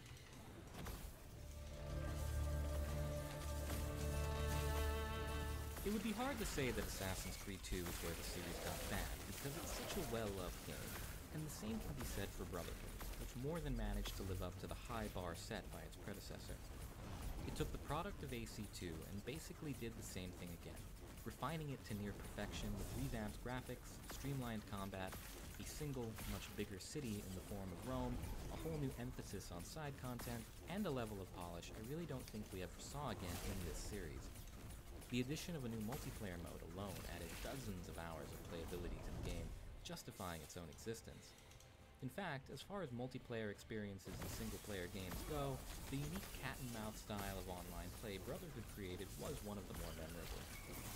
However, at the same time, it is here, so early after Ubisoft reached such huge success with the IP, that we start seeing a change in perspective on what exactly the franchise was and what it was going for. Assassin's Creed, so far as we know, was always meant to be a trilogy. We've heard a wide variety of rumors about what that might have looked like, but whatever that was, instead of sticking to that plan, Ubisoft jumped on the success of AC2 viciously. They put in place the development of this new game with a timeline of only 1 year. While work was soon to begin on AC3, the game that would wrap up the series as a whole, Ubisoft knew they could get more money out of Ezio and Renaissance Italy. When development on Brotherhood began, Assassin's Creed had a dedicated team. Desolé had led his team in Montreal in the creation of both AC1 and 2, and he was continuing that shared creative vision through AC Brotherhood. But it was during the development of Brotherhood that this team was broken up. Some say it's due to creative differences in the franchise, while other stories point to a general desire for creative freedom as a developer, but what we do know is that Desolé left the team in 2010, prior to the release of Brotherhood. We also know that Ubisoft was changing its overall plan for the franchise. They were testing out the waters by seeing if they could make a quality game in only 1 year. For better or worse, their tests were promising. Brotherhood is a fantastic game, with many people labeling it as one of the best games in the series. It may not have had the narrative weight of AC2, but in only 1 year they managed to make a game that was bigger, smoother, and better looking than what came before. With the departure of Desolé, the cracks were beginning to show, and the first red flags were starting to pop up. The game was great, but Ubisoft had now successfully completed a full game in only 1 year, and had begun to expand their plans for Assassin's Creed far beyond a trilogy.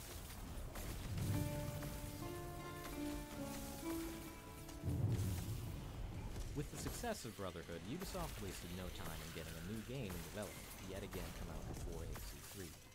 The company was already working on a 3DS title called Lost Legacy, which would have seen Ezio traveling to Masyaf to uncover the secrets of Altair. Now, even though we were already in 2011 in our timeline, there are some entries in the franchise that I haven't brought up yet. Handheld games. We were only a few games into the series, but we already had a sizable repertoire of handhelds on the market. We got a story about Altair in 2008 called Altair's Chronicles, and both Ezio and Altair got a game in 2009, Bloodlines and Discovery. The reason I haven't brought them up yet is that they just didn't make much of an impact on the franchise as a whole. The handheld AC games never really caught on to a wide audience, and in fact, all of the franchise's handheld titles came out between 2008 and 2012, with none in the last 10 years. Perhaps observing this, Ubisoft did not want to settle for portable Nintendo money, so they decided that Lost Legacy would shift gears to become its own, fully-fledged console game. They did it once, and they figured they could do it again. Only now things were not the same as they were before. Désolé was now gone, and the core team that worked on the first three was split up, with many of them working on AC3. They had even less time than they had on Brotherhood, and they were reworking an existing 3DS project into a mainline title. So, without that original team at Montreal to work on this new title, who did they bring in to carry that weight? Instead of having a core team working on this new title, Ubisoft pulled all the stops and made the game into a sixth studio venture, the largest team they had ever put on an Assassin's Creed title.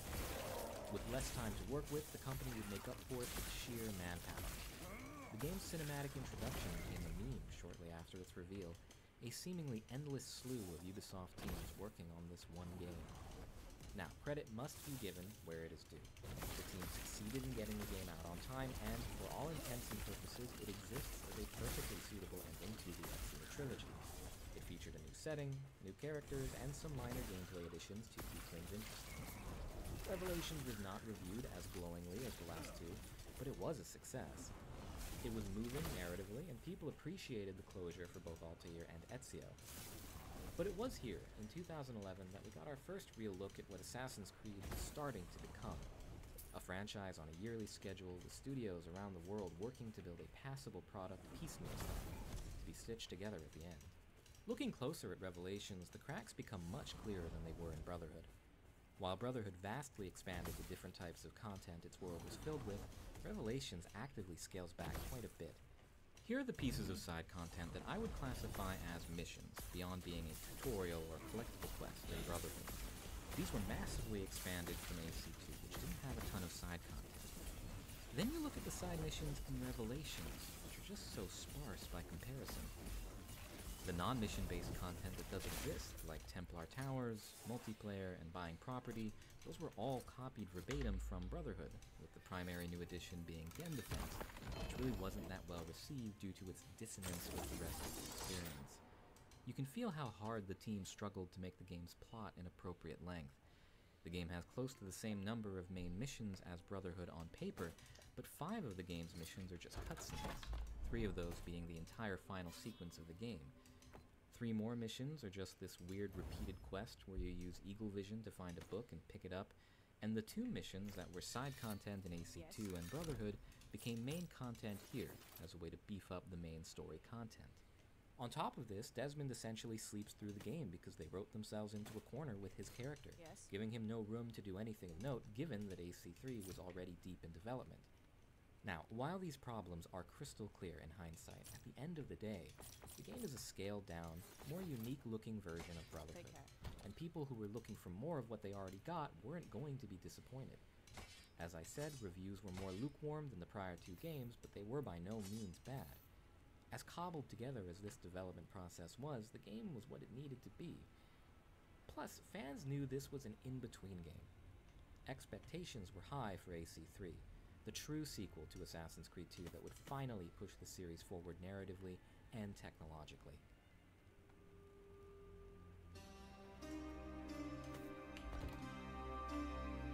Assassin's Creed Revelations had the luxury of being a very derivative game. Whatever flaws it had, it was still built on the foundation of 2 immensely popular titles. The same cannot be said of Assassin's Creed 3. As the Revelations teams were scrambling to turn a 3DS game into a mainline title, the new game, set during the American Revolution, was already hitting its stride in Montreal. Fans had been anxiously waiting for the conclusion to the Desmond saga for 5 years, and AC3 was supposed to be the game to give us that. But Assassin's Creed was not the same franchise that it was when it was initially put together. The 3-game saga had become a 5-game saga, and by the time AC3 was actually getting made, they had no intention of stopping there. Instead of being written as a concluding arc, it was written as a series reset. There would be no apocalypse, the Assassin-Templar conflict would not budge, and the Isu would hardly be fleshed out at all. Desmond's story would end, but the series would go on. And boy, did they end Desmond's story. Assassin's Creed 3, along with Mass Effect 3, made 2012 an infamous year for terrible video game endings. The finale of AC3 was seen as abrupt, anticlimactic, and disappointing. There would be no epic conclusion because the company already had years' worth of Assassin's Creed games planned after it. It was a disappointing follow-up not only to the games, but also to the really interesting graphic novels that had been released starring brainwashed Templar Daniel Cross and his assassin ancestor Nikolai Orlov. Desmond, Cross, and modern-day villain Warren Vidic were thrown away with little to no fanfare in one of the greatest fizzlings of a half-decade-long story I've ever seen. Ideas that had been built up, like the rebellion of Adam and Eve, the secrets of Subject 16, and Abstergo's upper-level operations had, at this point, been abandoned as casualties of this change in focus. On top of that, the game just wasn't particularly well loved. It was a buggy mess, and the polish the Brotherhood worked so hard to instill in the series was long gone.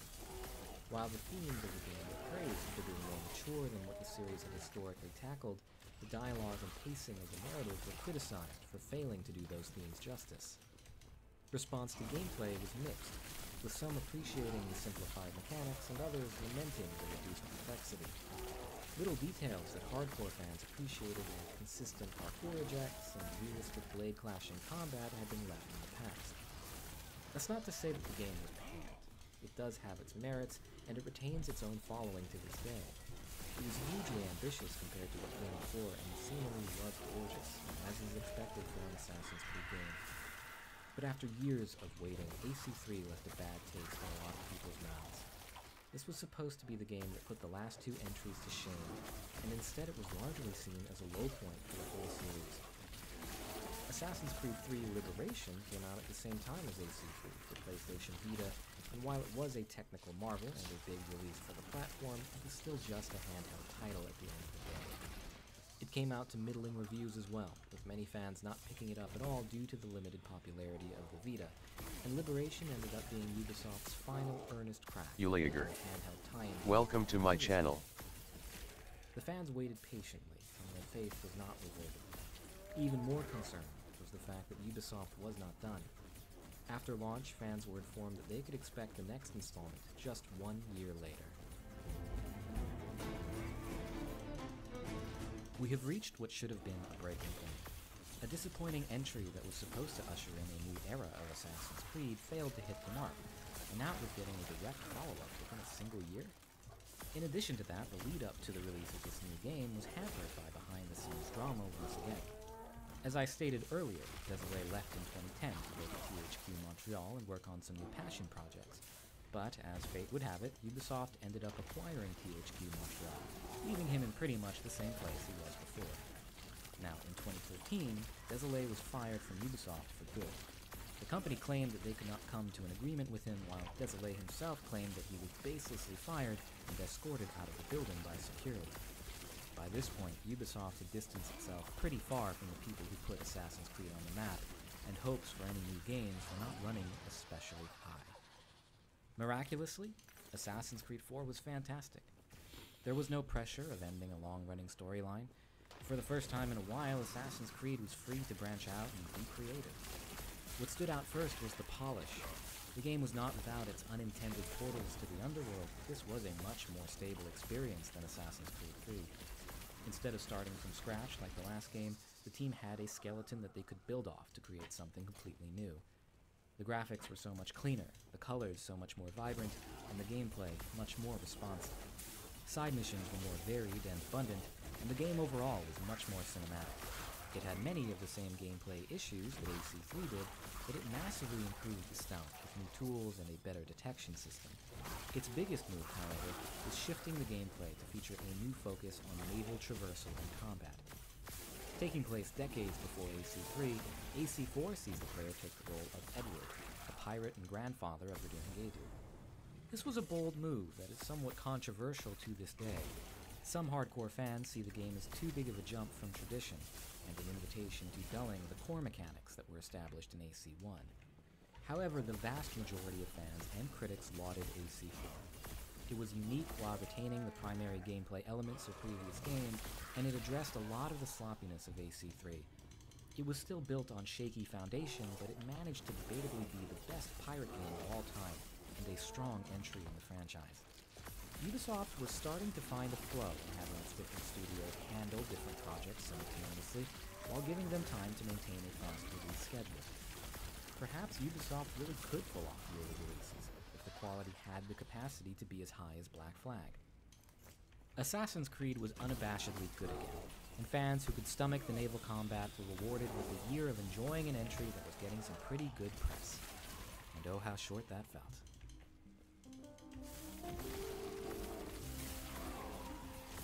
Ubisoft wanted to know how much they could get away with in 2014.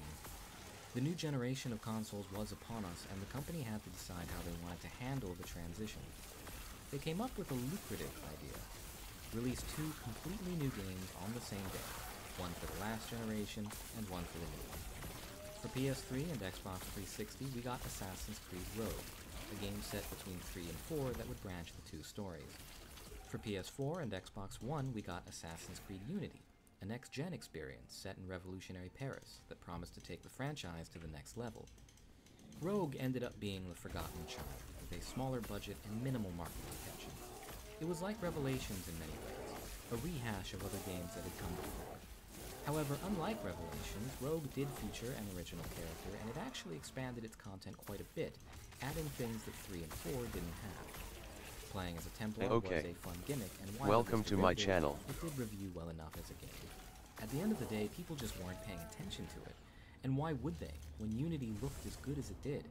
A one-to-one recreation of Paris, smooth and unrivaled parkour animations, and amazing mocap work. It really felt like this game was going to make a splash. And splash it did. Splash and sputter under immense technical failures. The game's launch is among the most famous botch jobs in gaming, keeping company with Cyberpunk 2077 and No Man's Sky. Images of character models with their faces melted off, and NPCs glitching through walls were all people could find on the game, and it was unforgivably broken before it got patched. In the time since, reception has softened slightly, as some technical fixes made the game much more tolerable. But issues like that do not happen in a bubble. A broken game doesn't just end up being pristine in every other category, and Unity reeks of missed potential, even without considering the bugs. The game was full of companion app content that nobody asked for, and while thousands of NPCs could be rendered on screen at a time, their novelty was diminished by how unstable these crowds made the game, even on PC. The ambitious free-running system remains unlike anything the gaming world has seen to this day, and yet it simply wasn't ready yet. Things like parkour down worked perfectly, and should have been in every subsequent game, but basic forward and upward movement was inconsistent and unpredictable. Janky is the word people use to describe it, and it is as apt as any. Practice can make the system a lot of fun, but you need to put hours into this game just to make it playable, not even master it. Getting good at the parkour in Unity really feels like learning how to fight its broken mechanics more than anything else. Combat was finally more deep and complex, but the vicious input delay and tendency for enemies to just pull out guns if you get surrounded made the difficulty feel artificial, especially given how heavily telegraphed and easy to counter most attacks were. This did its job of pushing players towards stealth, but even then, the sticky cover system and questionable detection system kept that from being great, especially just 1 year after the same company released Splinter Cell Blacklist. Narratively, it started strong with interesting characters and a good premise, but it falls apart so quickly. The ideas were there. Throw a non-believer into a world where assassins and Templars have grown politically complacent with one another, and set that against the backdrop of one of history's most famous and bloody revolutions. Unfortunately, a lot of that was sidelined in favor of a half-baked love story. Almost every good thing in Unity comes with a caveat, and no amount of patches could have saved how horrendously rushed this game was. What hurt so much was that, on paper, the game was everything Assassin's Creed fans had wanted from the series. After AC1, the games had stealth, sure, but they had shifted their focus to being open-world action-adventure games above all else. Unity was supposed to be the one to bring us back to that, and that commitment to the franchise's original promise is what has led to its recent resurgence in popularity. But no matter how immaculate the city of Paris is, or how inspired the parkour changes are once you can work around the brokenness of them, the game remains one of Ubisoft's greatest embarrassments. Had they allowed their team the time and resources to cultivate some of the amazing creative ideas they had while developing the game, maybe the franchise would be in a very different place today. But instead, Ubisoft wanted its double-dipping money fast, and as it stands, this was the point where casual audiences really began to discount Assassin's Creed as just another addition to the soulless yearly release club. 2 duds in 1 year was a big disappointment.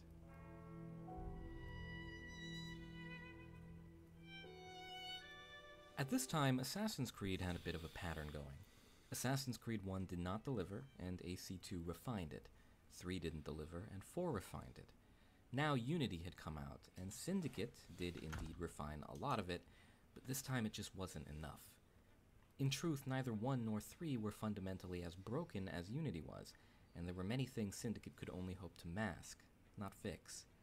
The ideas behind the free running were amazing, but simply too complex for the team to figure out in the given time, so Syndicate ended up bypassing them as much as possible. London has fewer obstacles for the new twin protagonists to navigate, and they were given a new tool, a rope launcher to quickly cross London's wide streets. The huge crowds that Unity tried to implement simply weren't stable, and so Syndicate heavily scaled that back as well. The challenge of Unity's combat felt artificial, so Syndicate generally removed difficulty altogether. Syndicate had a lot of damage control to do, more so than the series was used to. However, there were many successes. The city was much more lived in, with a ton of interesting side content and ways to interact with the city of London, something Unity was sorely missing. The story was much lighter in tone, which turned off a lot of people, but it was also much more focused than Unity, allowing its heroes and villains a lot more time to develop. Today, a lot of people criticize Syndicate for making Unity's mechanics shallower, instead of trying Welcome to to my channel. But at the time, it was appreciated that Syndicate was a much more stable and focused game than its predecessor. But despite better reception, the game didn't blow any minds. Its reviews were fine, and it didn't stir up any drama, but it wasn't raking in the cash that its predecessors had. Audiences hadn't forgiven Ubisoft for Unity, and the interest in Assassin's Creed had simply waned. Syndicate sold roughly 5.5 million copies by 2017, compared with Unity and Black Flag, which had both surpassed 10 million. Sales were declining, and the existing model had to change. After 7 games in 7 years, the yearly release schedule would finally end. If there was ever a time that the general consensus was that Assassin's Creed had gotten bad, this was probably it.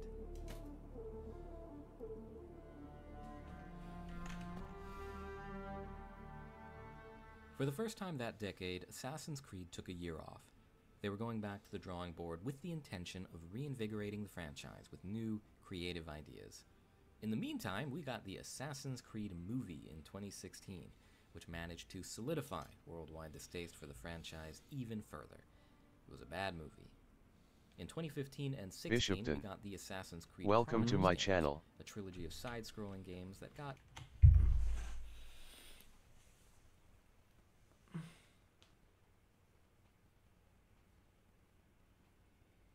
Video.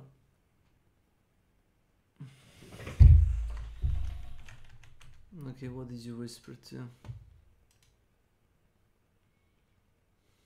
Welcome. How do you pay streamers to shill for you without paying streamers to shill for you? Oh shit. Here we go again. You create a Twitch campaign where the viewers pay a sub for cosmetics. Have it be time sensitive too, so it creates FOMO. And if you don't know... Yeah, I'm all about anti-FOMO. Yep.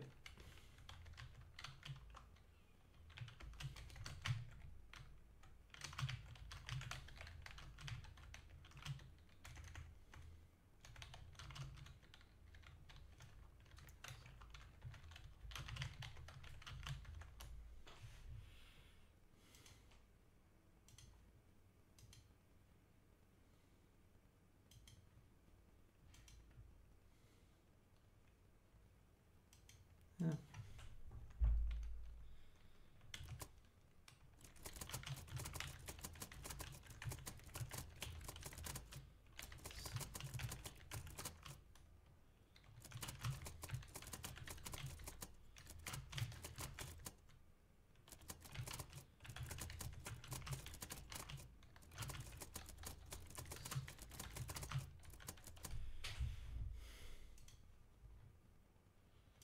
FOMO means fear of missing out. These things, these events, parties, gatherings, can feel sort of sad to not be included. But the answer is not to try and be included in things. The answer is to address the sadness, the fear of missing out. The application to enter Twitch program was open for everyone to enter. But did Blizzard even look at these accounts? Most of them haven't even been active in months, or stream relative content at all. That man is playing Galaga. Thought we wouldn't notice, but we did. I can't sit here and say they planned this to only have the big streamers shill for them, as Steel Mage and Asmon aren't on the list, and I'm sure there are others that I am missing. The bigger streamers are going to make more money on this than usual. What's your point? And what do you say now? Who are you gonna drop money on? This cock? Why the fuck did my ult go off? Or whatever this is. Or this. I don't know why this triggers me so much, but I just can't even, guys. And there are so many accounts on there that are just dead and haven't streamed in a long time. You get my point. The support a stream list is well over 4,000, and if you aren't on the list, this only makes it harder to engage viewers into your channel. Wait, hold on, Bishopton. Twitch drops are available to any channel that streams. Yeah, but good luck getting someone into your channel after they spent money on 2 subs. By the way, those 2 subs have to be with July 1st, meaning people are going to be gifting subs, which in turn makes it even harder. And don't even get me started on people that lied on the application. As somebody that played Diablo 3 for about 5 or 10 years duration, I understand from where you're coming from, and I'm sorry that Blizzard did exactly what we expected. You know. Saying they are partnered or affiliate when they are not. 66 follows and no previous streams? Yeah, you're an affiliate. Blizzard clearly didn't check the integrity of these applications. It looks like it was...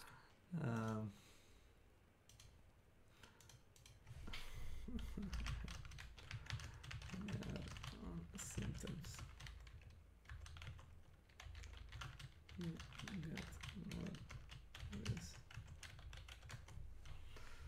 Yep.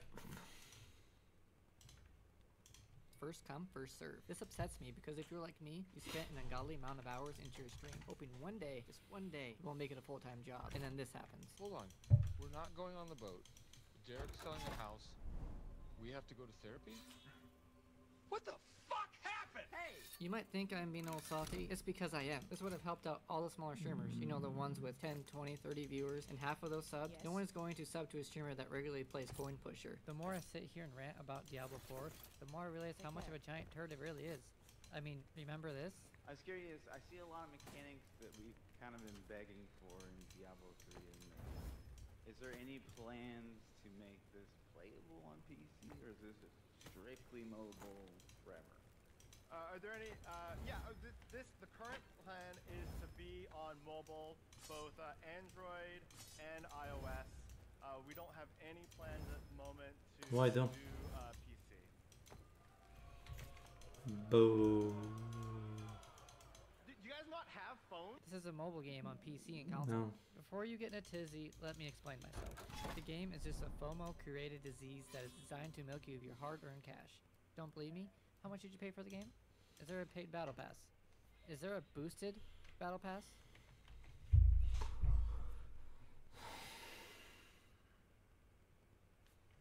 It looks like You there buy is. in-game cosmetics with real money, and you sit there and think they won't have pay to win. Diablo Immortal. Dude, this game is such a scam.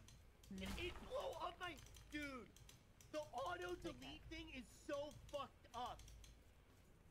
Who the fuck else is level 60 in this fucking game? I can't even do anything. I literally got to 60, so I can't play. Why? Why? You can destroy the world with fucking you. With who? Who the fuck am I gonna play with? Who the fuck else with $2,000 fucking getting I did some investigative research, asking streamers that actually streamed if they applied. These were the responses. Hey, if you enjoyed this video or found it useful, like and share it, as I want people to be aware of what's going on. Also, come chat about it with me on Twitch. Bye! See you soon.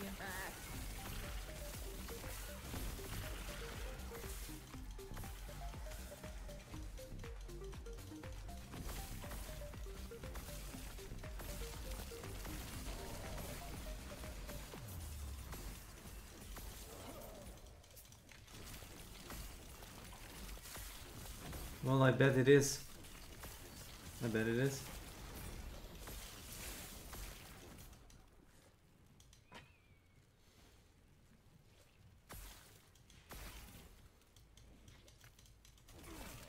Oh boy, what the hell is this? Snail? What about you?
Oh, well.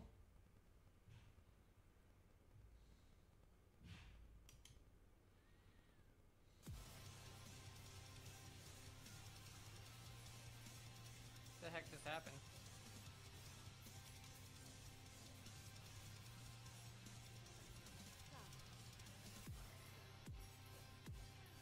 Oh, raid! That's what just happened.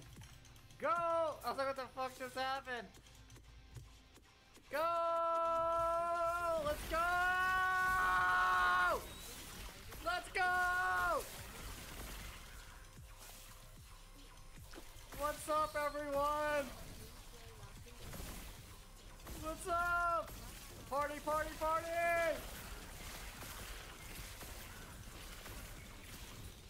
Got me good. Thanks, dude. I appreciate it. Oh, you got raided there. Last Epoch game. You are my saving grace. What's up, everyone? What's going on? We're just doing a Shuriken's build. If I'm pronouncing that right. I don't know if I am. Seems pretty. I like it a lot. Oh yeah, happy as hell, man. You know, it's a grind out here. I've been doing this for a long time, and recently I've been investing a lot of time into it and research, streaming. So you're my good graces. I appreciate every one of you and the people that stick around.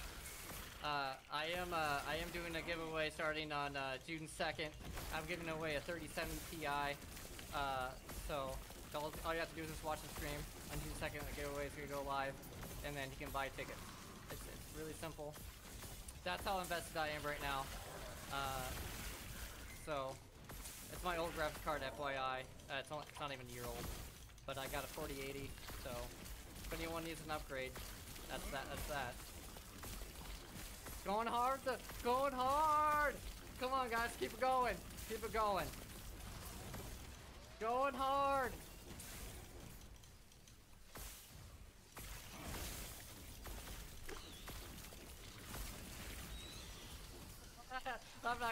I'm gonna have to, man, I should have, got my credit thing working. Credit scene. Welcome. Sorry, everyone. Goodbye for now.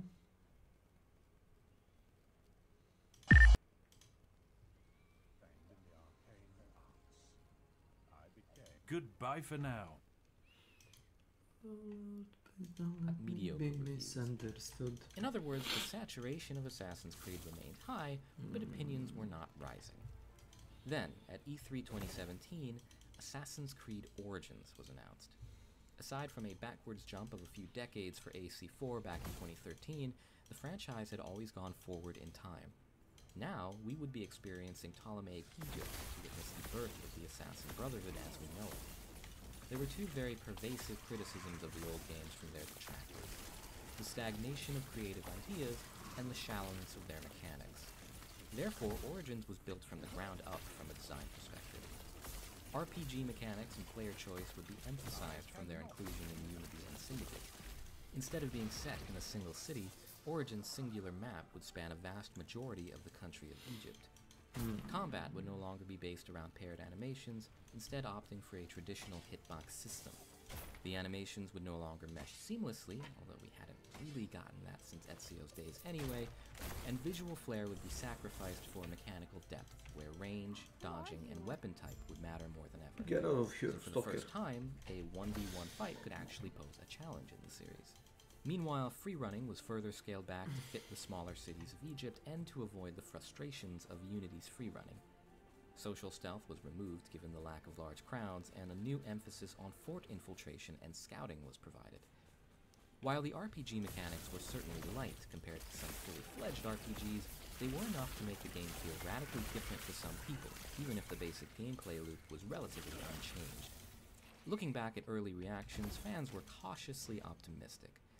At the time, almost everybody knew they wanted something fresh, and Origins looked like it could be it. But at the same time, stylish animations, crowd blending, and dense urban environments had become the norm, and the more traditional combat and stealth systems felt dissonant from that identity. But at release, Origins was a hit. Fans and critics alike had fallen back in love with the franchise, with special praise directed towards the world design and its main character, Bayan, played by Abu Bakr Sadr. People who hated Assassin's Creed for being a shallow tailing simulator were pleased with the changes, while the game remained focused enough on its roots to excite most old players as well. Most, but not all. When Assassin's Creed 2 and Assassin's Creed 4 saved the franchise in their respective eras, they did so while keeping the previous game's basic mechanics identical and simply refining them. Origins was a whole new beast, and while the jump from Syndicate to Origins was certainly tame compared to the genre jumps a lot of other franchises have made in the past, there were some things that just didn't sit well with all players. Some people had spent hours digging into Unity's traversal system to learn how to work around the broken core experience to get something deep and beautiful out of it.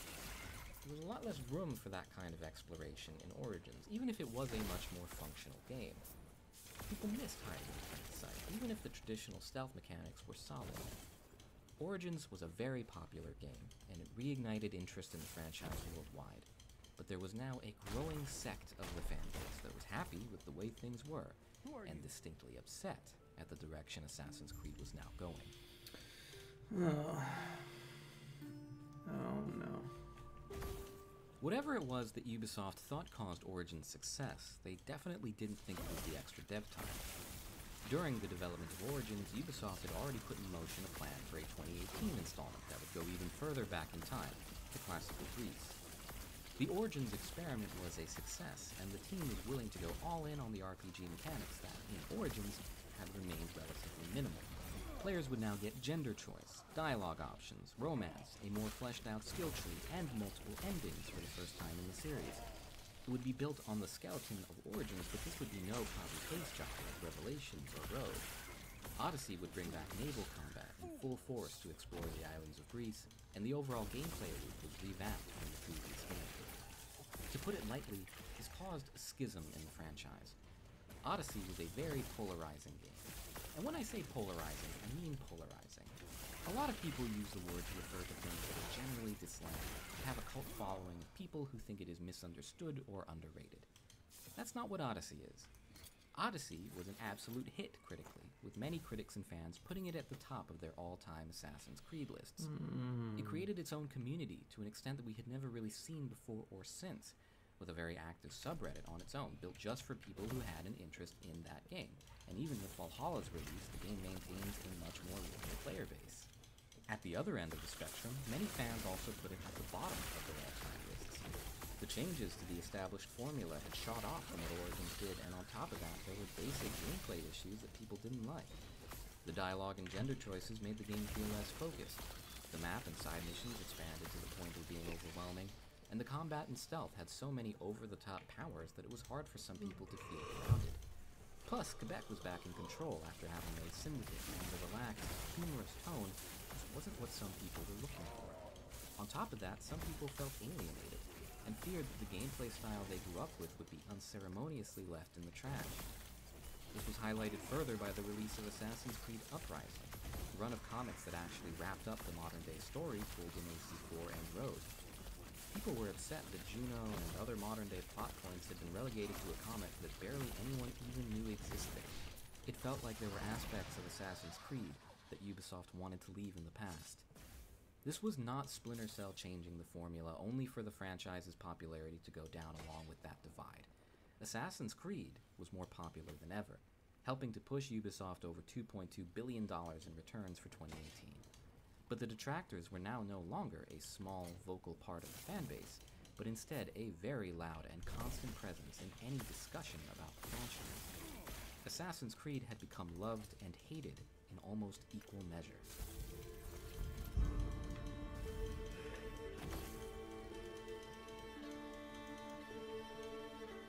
Valhalla came out in 2020, once again in the hands of Montreal. I've made my own opinions clear in my review of Valhalla on the channel, but honestly, regardless of your opinion on the game, it really didn't do much to push the series in a positive or negative direction. It attempted to appeal to both sides of the fanbase in a way that didn't really change anyone's mind, with the RPG mechanics getting toned down, but the stealth and visual flair really not improving enough to match. It reviewed fairly well, with neither the highs nor the lows of Odyssey. That said, it seemed like the conversation had made its way to Ubisoft, and how could it not? When the game was announced, people were hounding Boss Logic's art announcement stream with a single phrase, "No RPG," repeated over and over again. Ubisoft was aware of the schism, even if Valhalla wouldn't be the one to fix it. The game was also the first to have a full 2 years' worth of post-launch support.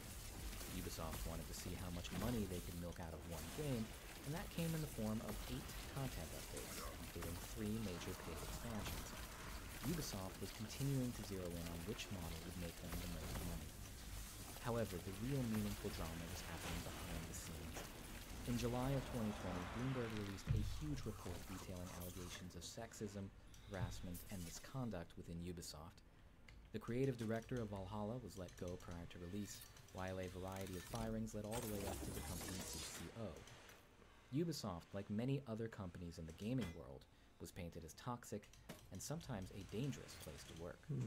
According to the article, if a creative team wanted a woman to be front and center in their next story, the idea was not going to get through Ubisoft higher-ups unscathed.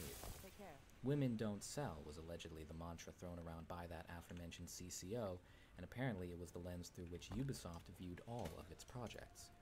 From a marketing perspective, this was already kind of obvious, given that in the 3 mainline games where you can play as a woman, the only time a woman has actually been on the front cover of the game was Evie, just kind of standing in the background while Jacob takes center stage. The male characters get the cinematic trailers and a vast majority of the promotional materials, even when they aren't canon to the game's story. Now, representing women in video games is one thing. Widespread allegations of harassment and employees feeling like they couldn't trust HR or the company as a whole is a whole nother thing. This obviously wasn't a story about 2020, but rather a reflection on an ongoing culture at Ubisoft that simply hadn't been looked into before. The exposure of this culture was just one of many struggles Ubisoft was having to start the decade. Cut ahead to 2023 and the company is struggling more than it has in a long time. A myriad of cancelled games and poor performances led to a 38% dip in share price in 2022, leaving the company's financial future uncertain. And in this time of uncertainty, they have put their faith in an old and very reliable IP to try and get them back on track. We have a whopping 5 confirmed games in development right now as of March 2023, which is unprecedented for Assassin's Creed, and if I'm being honest, I've never really heard of anything like that happening in any franchise. Assassin's Creed Mirage is set to take players to Baghdad at the end of the year, with Codename Red and Codename Hexe to feature feudal Japan and the European witch trials respectively in the following years. The mobile game set in China called codename Jade has already had some gameplay leaked, and we know that a multiplayer title codenamed Invictus is on the horizon too. This is a bafflingly full docket on its own, but in a recent Insider Gaming article, it was reported that even more titles may be in development. It is expected that Project Nexus, a VR title, will be released this year, and already has a sequel planned. 2 further multiplayer games going by Project Raid and Project Echoes may be in the pipeline, and Project Nebula is a rumored single-player title. Take all that with a grain of salt, but even ignoring the Insider Gaming article, welcome that to my is an channel. Absolutely ridiculous amount of resources to be pouring into one series. These titles might be really cool, and I am 100% going to play them as they come out. But Assassin's Creed has a history of trying to do too much, whether that be cramming 2 whole games into the middle of an existing trilogy, or trying to pump out 2 games on the same day to take advantage of a console shift. Despite this 3-year hiatus we find ourselves in, it doesn't feel like Ubisoft thinks reining it in would be in their best interest, making me question if Ubisoft has learned anything at all from the past decade of Assassin's Creed.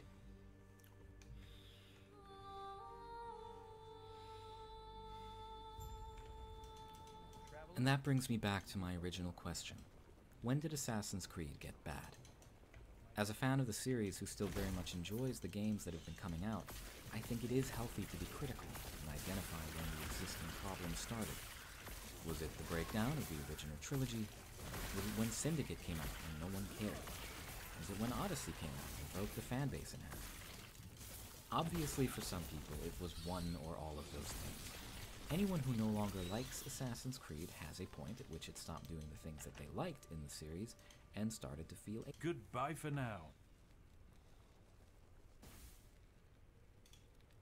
Welcome.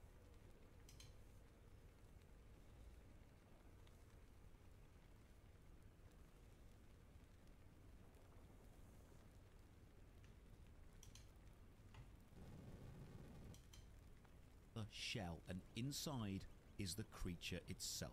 This is Lavos.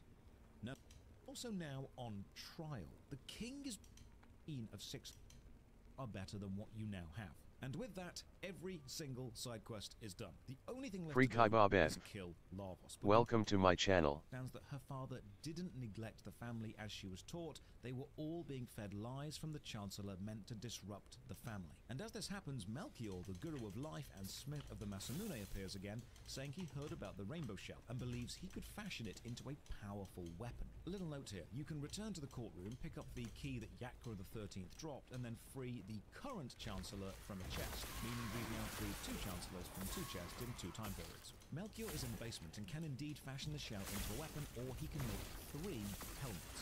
And the prism helms that he makes prevent the chaos status and will be essential for surviving Lavos, so I go for those. But he also has one final gift. If you completed Lucas' side quest and found the Sunstone, Melchior can now combine the Sunstone and the Rainbow Shell into Rainbow, Chrono's ultimate weapon.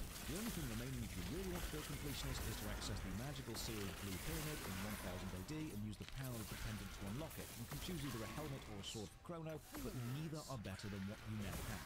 And with that, every single side quest is done. The only thing left to do is kill Lavos, but you now have 3 possible ways to do that. The main ending and the route to unlocking New Game Plus requires us to complete the Black Omen, take on Queen Zeal, and then kill Lavos. But you could also just take the bucket teleport from the end of time to the day of Lavos and skip the Black Omen entirely, or you can use the Epoch to fly to 1999, the day of Lavos, and then crash the Epoch into Lavos, which instantly kills his first 9 forms and lets you go and fight his 2 ultimate forms first. And yes, you did hear correctly, Lavos has 11 forms. But we're being thorough, so we jump into the Epoch, return to 12,000 BC, and enter the Black Omen. Remember, this is the Risen Ocean Palace. You can actually enter the Omen at any time period after 12,000 BC, but if you try the far future, the Queen informs you that you're too late and have already lost. By now, you've unlocked almost all the endings, but all have minor variations on who appears in the final credit sequence and whether the Epoch rock ship is destroyed or not.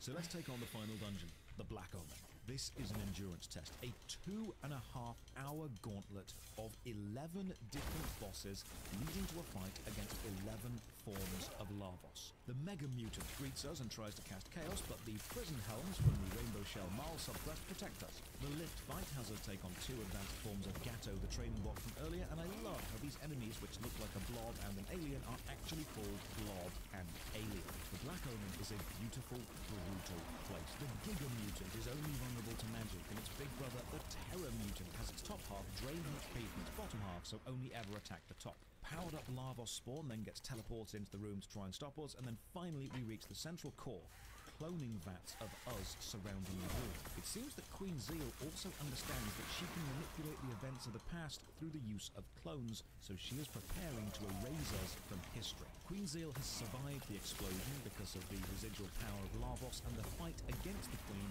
opens with her draining everyone's HP to 1, so I hope you brought group hits. I've gone with Chrono, Frog and Ayla for Chrono's Luminaire AoE tech attack and Frog and Ayla's joint Slurp Kiss team heal, and then Ayla's brutal physical damage and the combined triple tech of 3D attack, which hits for massive physical damage. When you weaken the Queen enough, she decides to just overwhelm us with magical energy and throws us into the aura of the damaged Mammon machine itself. Fighting the broken Mammon machine is a puzzle, because damaging it at all increases its offense and defense. But hitting it with Frog's Masamune, because the Masamune is the original blade which damaged it, drains all of the buffs. The Mammon machine stores energy, then releases it as waves of damage, but when you finally break it, Queen Zeal will teleport you onto the roof of the Black Omen itself, and as you gaze onto the planet below, she will reveal her true form, a floating golden mass with 2 magical hands. Attacking the hands is a bad idea as they'll retaliate, so just stay healed and throw as much damage as you can, as fast as you can, onto the mask. This form has got some amazing visual spells that you've not seen before, and some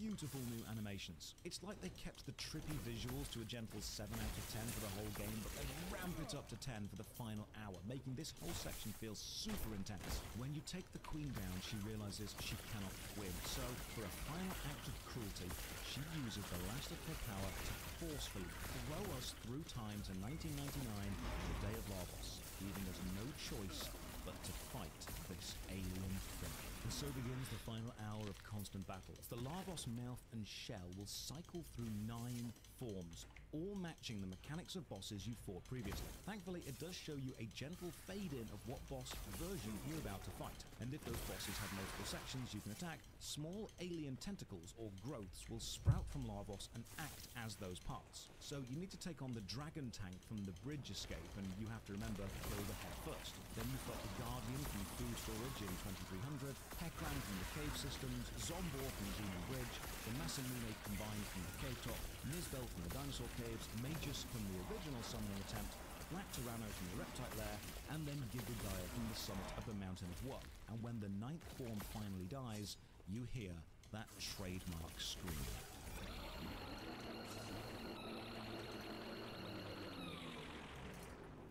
But we're not finished. All we've done is broken the shell. Now we head inside the creature itself to fight the actual form of Lavos. The first form is a construct body housing a creature of pure despair, which opens the fight in the traditional way of nipple laser cannons. This form has a main body and 2 arms, and the arms will heal the body and each other, so you need to take them both out at the same time. However, they have different total hit points. And this was done so you can't just balance the damage against each arm. You need to do slightly more to one of them. But eventually you'll take both arms out and be able to destroy the central body, and then we find that was another shell, and inside is the creature itself.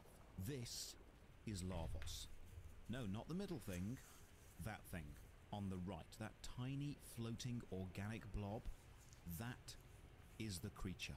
And as we fight, the mental aura of anguish floods into your team, and you realize the horrible truth. Lavos absorbs organic matter as energy and has been guiding the planet simply to produce food for itself. Reptites, humans, Zeal, the kingdom of Guardia, Lavos needs a variety of DNA to survive, so its entire existence has been about cultivating this planet as a very balanced meal. The fight against Lavos is visually gorgeous. It's stunningly well scored and mechanically varied. The trippy pattern behind you will fade in and out of all the time periods you've visited before, and Lavos Lavos' attack patterns will change based on where in time you are. The left floating bit always heals the other two, so take that out first, and the central body retaliates and is only there to trick you into attacking it. But the right bit, the essence of Lavos itself, is resistant to almost everything, so this is a long fight. Lavos throws the most powerful attacks at you, including the Grand Stone attack, which creates this almost 3D illusion of a boulder being dropped on the party. Great use of blending there. And after a grueling 35-minute fight against so many forms and so many attacks, almost dying so many times, and after doing 30,000 damage to the right bit, Lavos finally dies. And that leads to Chrono waking up in bed and being summoned by the King of Garda back in his own time.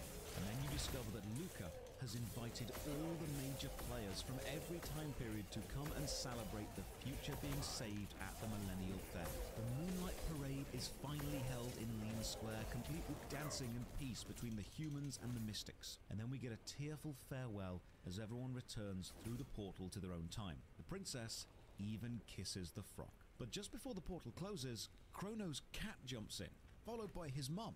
Well, that explains how the cat keeps showing up everywhere, but we might need to go through and save his mum next. Thankfully, we have a fully working Epoch time machine as we didn't crash it into Lavos, so we set off. And then we see the glint of the Epoch in every time period, with everyone remembering us. And with Lavos defeated and everyone's story finished, we have finally finished Chrono Trigger. You can now restart with New Game Plus. You keep all your levels and stats, and you can try for one of the other 14 endings. Total gameplay time about 20 hours for the complete main ending and all side quests, but the final question remains. Was it actually any good? The truth is that Chrono Trigger isn't perfect, but critiquing Chrono Trigger reminds me of a situation that I lived through many years ago. I used to work in retail, and one day the area manager came down to inspect our store. They spent hours looking around and checking everything, but we were thorough. We kept a tidy and well-organized shop. When the report came back, there was one issue. No paper towels in the paper towel dispenser. Now, the paper towel dispenser was in the staff room on the wall, unused. It was not in the bathroom. It was used as a coat rack. There wasn't even a sink in the room it was in. So I questioned my manager, why on earth is this an issue when it's not relevant at all? And he explained to me, it's not an issue. But the inspection had to find something, no matter how minor. The fact that this was all they could find was a brilliant sign. So while critiquing Chrono Trigger, I had to find faults. That's the purpose of this playthrough. And 20 hours through, I found about 4. Left to right screen direction not being respected when you enter the bike race against Johnny. Sometimes NPCs walk over your character's sprite and prevent you from moving until they walk off. The one-frame active battle issue between selecting attack and it happening, sometimes meaning enemies move out of range or areas, and Marl's final weapon being given from Frog's area side quest. 4 flaws, minor flaws, in a 20-hour, 14-ending RPG is insanely good quality.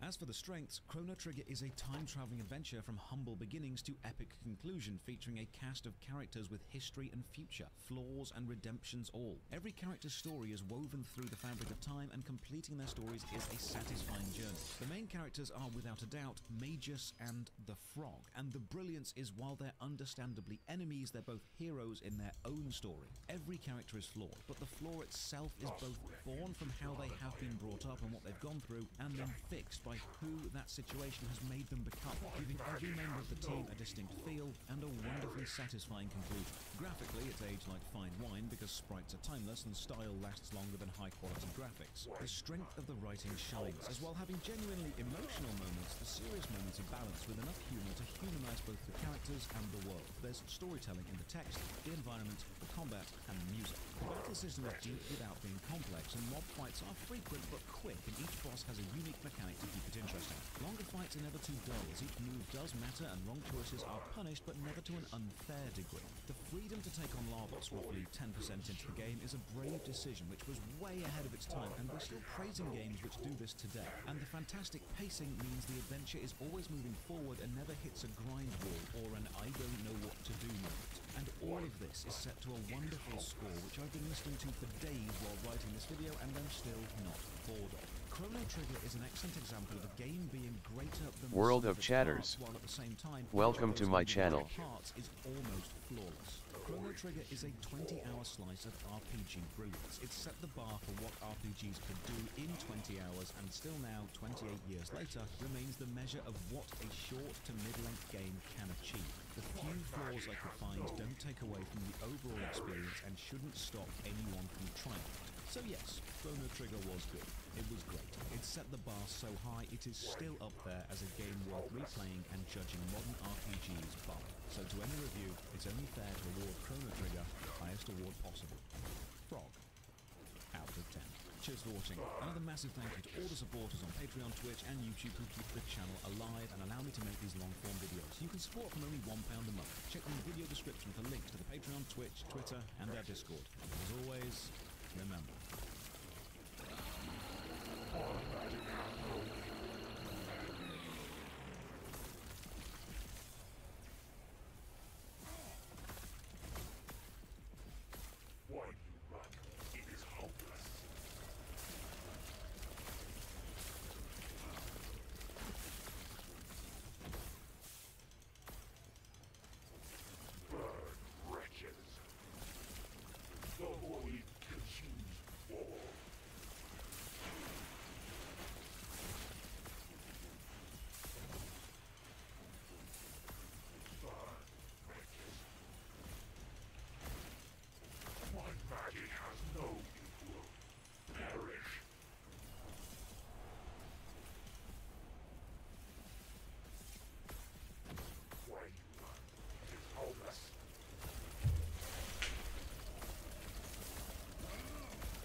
Why are you running?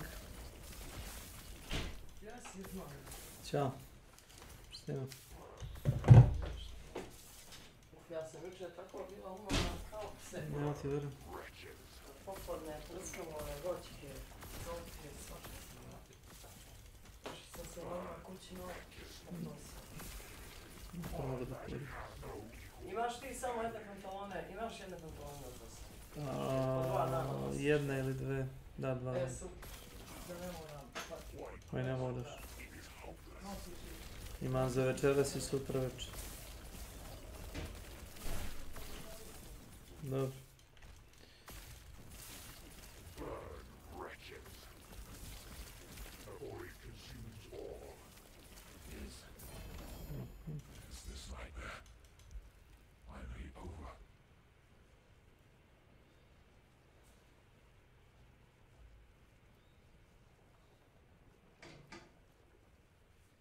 Oh, follow Mo.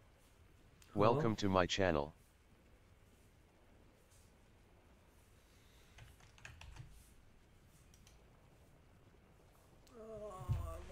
Hello. The video has to be engaging. Yeah, I bet it does.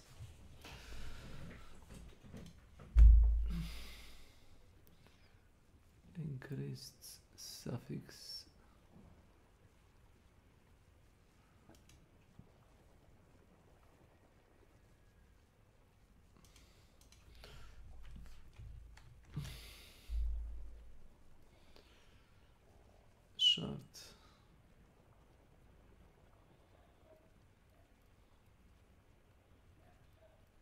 Yeah. Sure.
Oh Lord, please don't let me be misunderstood.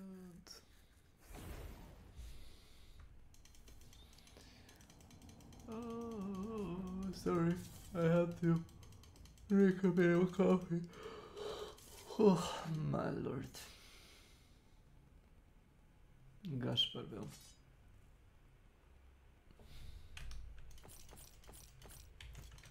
Take care.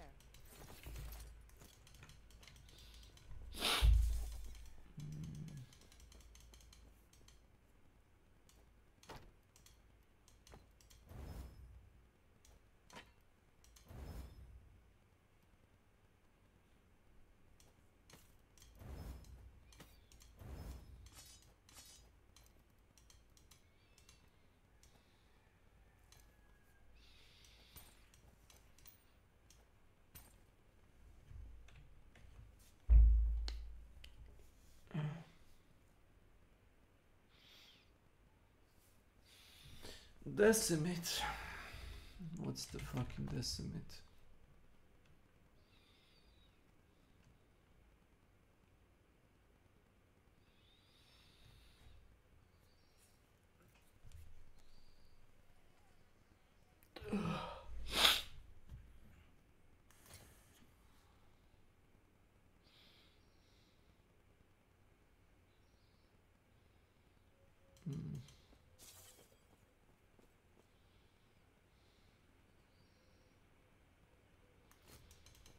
Sure. Whatever you say.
Chat for gamers. Welcome to my channel. I have to take a break for about 5 or 10 minutes. I don't know. Will I manage to finish this today? Can't tell. Might be playing V-Rising, you know?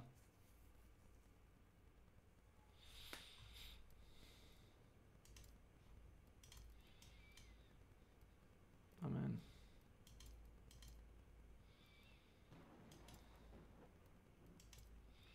My Beastmaster is less tankier than my mage, which is kind of a baffling, but it is what it is. How did I do that? I don't know.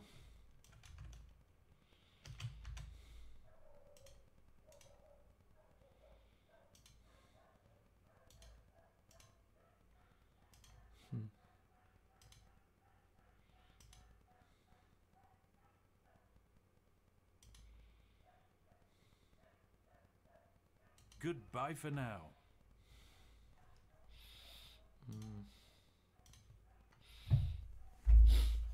Have you ever considered trying the V-Rising? It kind of strikes different notes than the last epoch, but far from the game not being, you know, challenging. Not difficult per se, but challenging, because you can, it's just like a matter of like being persistent. You can beat every boss in the V-Rising, but they can also beat you easily, more easily. BRB. Oh.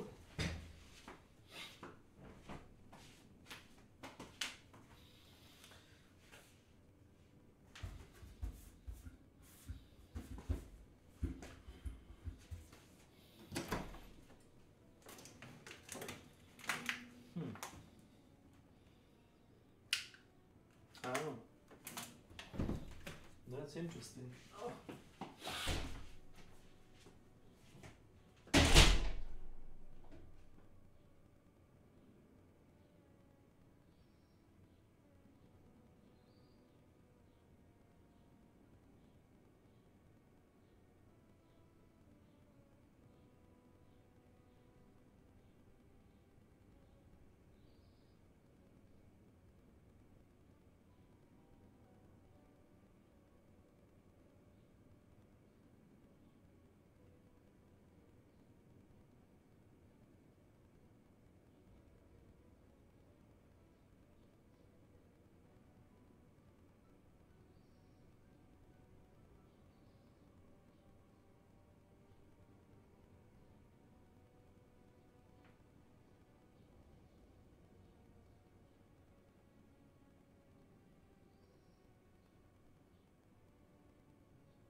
Community K members. Welcome to my channel.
Chat.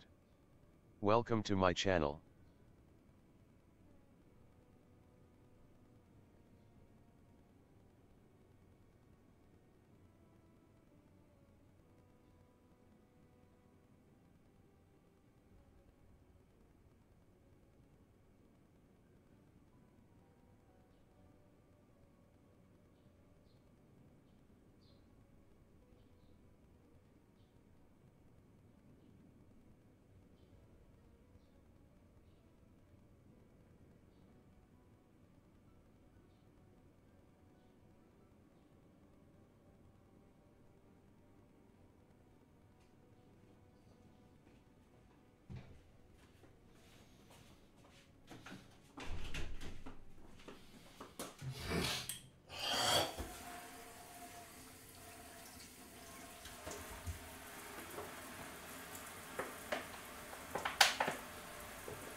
Ljudi, šta se radi?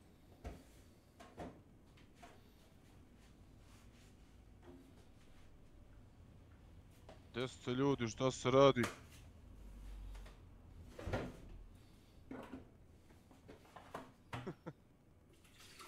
Vidim, šalješ mi, ajde, šta ću, gdje ću?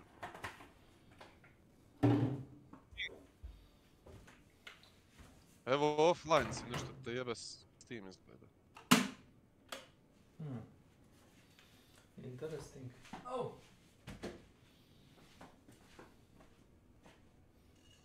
Ko to roka sa nama? Ilija, jel? Gdje je Boris?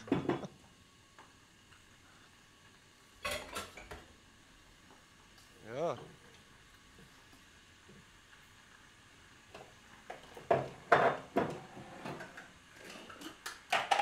Za koje bicikl? Ono tvoje, jel? Trek.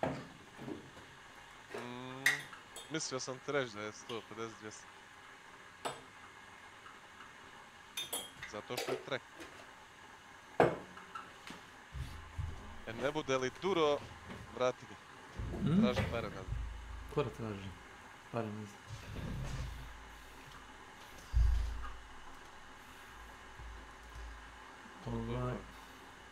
Zavisi šta voziš, koje relacije voziš. Gospodine Franjo, dobro dan.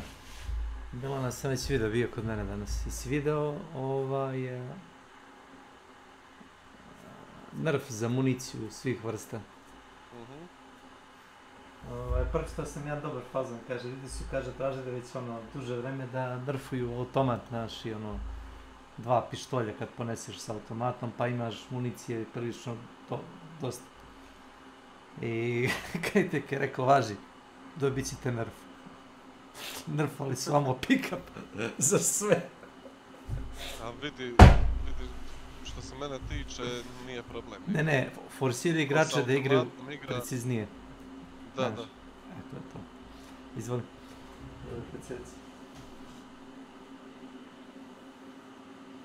Nije to, na primjer, ammo pick-up iz žutih kutijica ti je 2 metka, čini mi se. Metak? Ne, 2 metka, čini mi se. Je on metak ili 2? 1. Metak, vidio sam ja. Jeste, nego iz crvene kutije je 2, jel' tako? Crvena je kompakt, jel? Ne. Samo da vidim opet ovu sliku. Long ammo, crvena kutija, ona velika, dugačka, ammo box, veliki. Aha, da. 2. Ako poneseš samo pušku, 2. Ako poneseš pušku i recimo uppercut ili pušku i spat pištolja, dobiješ 2 plus 2, znači 4. To JE many Mike NRF JE knows him Sakyovo. Znaš koliko će biti partija gdje će ljudi, nestaće im municije, nema metaka. Nema metaka. Da. 2 metka za shotgun iz crvene kutije. Znaš šta je 2 metka? Ništa. Ali sviđa mi se što će ubaciti i onaj... Streljano. Na Ford, znaš, shooting range. Streljano. moći ćeš da uđeš sam ili sa 2 prijatelja. Da se nam napucavate kao, ali ne ide MMA, ne ide ništa. Možeš i sa 3. Da, sa 3. To mi je ekstra. I imaš koliko hoćeš da se rivališ. To je u suštini nezvaničan deathmatch, znaš, između prijatelja, kao prijateljski deathmatch.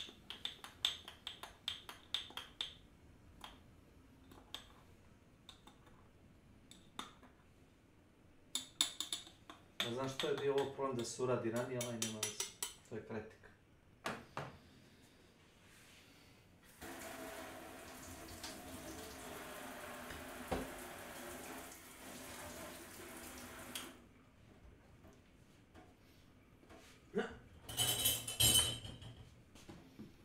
Ja.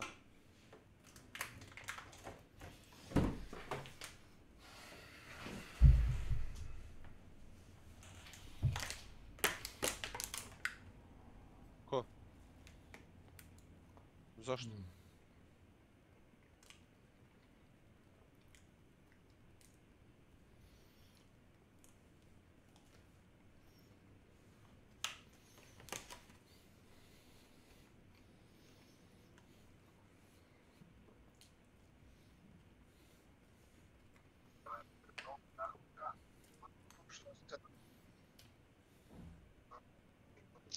To je Dragan.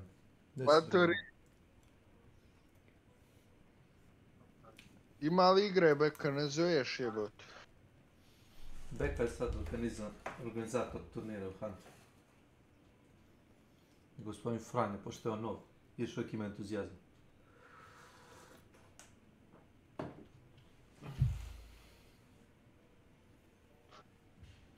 Ba ako si zva starog igrajte vi, šta ima već? Viš da nije tu.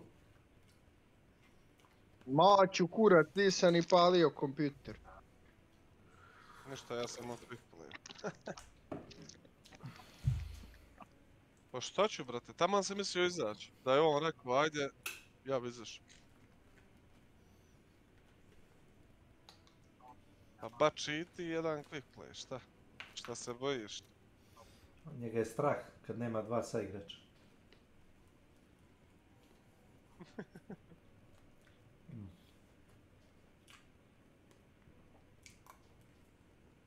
Ima Ilija. Je, šta je sjes? Večeras radimo mislim, Nije 1-10, nego 10.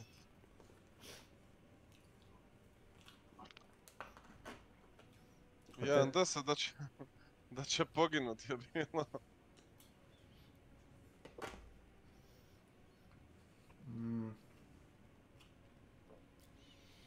Ali nisu svi igrači u statnoj zoni, Milane. A znaš ko... Neka samo da ti jednu stvar sad kažem. Ilija. Ne, Ili. Ti si bio tu, tako da nema šta. Znaš koliko je gameova tako ispušao i koliko smo gameova izgubili prije toga? Ko, Milan? Da. Zato što sam krene bez da se dogovori s ikim. Da, vječito smo ja i Boris tu negdje, a on je prvi ispušao, on ode. Bolan automata je ubio juče, izdizao nas jedno... Čurba da čujem. Da? Izdizao nas jedno 7 puta i mene i Boris. Dobro. I na kraju digne mene zadnji put, ova ispuca metke i on ga ispuša. Ajde, to je riješeno, automat je mrtav. Ubili smo mi bossa i drugi tim došao. Frajer ti je hladno se zaletio na njih. A ima drugi, kaže. On je mislio da je samo jedan. Gdje ti je Peđa, Beka? Gdje ti je Peđa? On je rekao da više neće ti igra Hunt. I bez veze ispušao smo. Naš drug Predrag Zakulović, izvini Franje. Nije on više ne igra. Počeo je da uzima tablete za smirenje. Kaže, Hunt mu je nasilan previše, neće da igra. A od čega se leči? Šta ja znam, puku sa živcima. Šta je, jesmo tu, Borise? Tu, to pali igru je. A pali, šta Ilija, dok ti gdje upali? si ima? Kad su gasio odmah jebote, znači... Tek gori jebote. Nema on vremena, bori se za to. Ide nacija Gdje posle, si znaš. moj Ilija? Bote, to Čuo sam te, to je čudo, evo. Ako neđe zbrisao, tu je kući još, ne radi trenutno nigde. Jao, ti voziš biciklom, molim te. Nemoj. Pošto je Kesić tu, ne voziš ti ništa trenutno. Ti sam da voziš bicikla, moraš imat pred kime da se pokaže. A dobro što ima boki, jel da?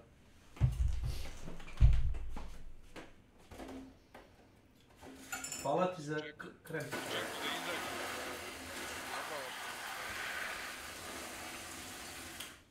Da nam je čovjek krempit u Kesiću, zamisli. Ja sam ušao u lobby, ajde, šta sad? Šta se čeka? Zašto se čeka? Zašto nisi to rešio? Ajde Milane, brže. Šta koji kurac? Šta koji kurac? Šta čekamo sad? Eto me. Šta koji kurac? Odmah sad i juče. Sad ćeš malo sutra vidjeti kompilacije. Kisele vode, kafe, dupe, govno, papira i tako tih stvari, razumeš? Gde Rahta trči kroz compound i puca kroz zidove i ubija šestoricu. Sad nema municije ni za koga više. Sad će biti dobar fazon da uđeš u meč i kao štrumf sa onim, kako se zove, onim dikojsima. Odeš, obiđeš svaki onaj supply i digneš pola municije, to bi na mene radio.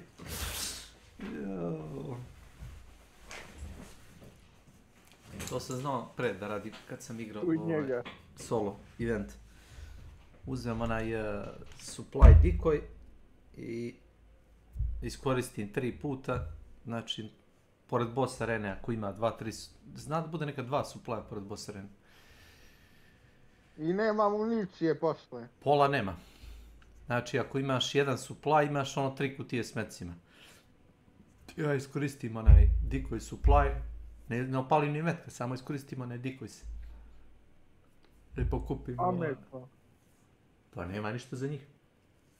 Znaš koliko je to sjebano kad ti on dođe, na primjer, sa automatom ili sa, ja ne znam, Winchesterkom nek bude.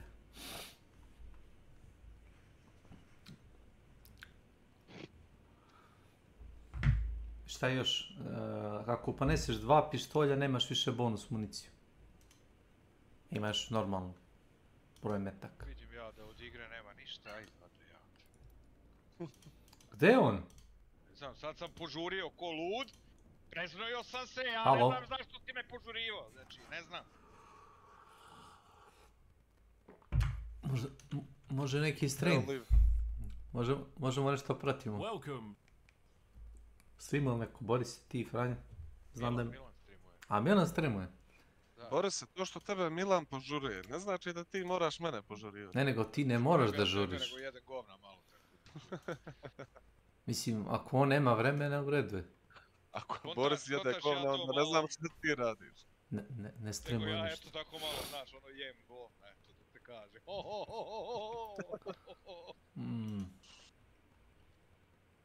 Sad. Milane, jes tebi diže na jailo?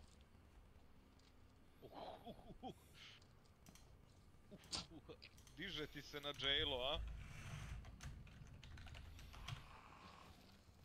Nismo to trebao reći. Ja, haben auch Gesundheit. Und es klang ja niedlich. Ich dachte, das wäre Blume. Was? A P. Didi šta bi rekao? Ništa. Billy.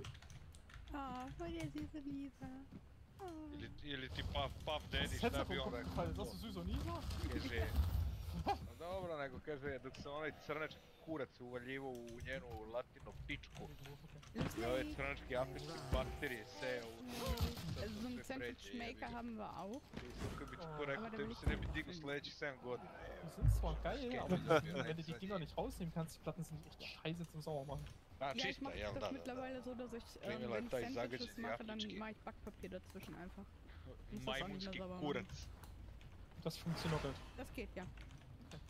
To ljubomoran na Afrikanca. Mehr so groß, dass so eine Backpapierstreifen da Nisam ljubomoran. geht und dann packst du das dazwischen und da klebt ja dann auch nicht. Nisam ljubomoran, nego generalno kad mi je jedna od ovih mojih trolji rekao da ti radilo u Nemačkoj kaže, kad je došla crnja, kaže, lepo lutka, kaže, brate, ima neki miris, kaže, da je počelo sve.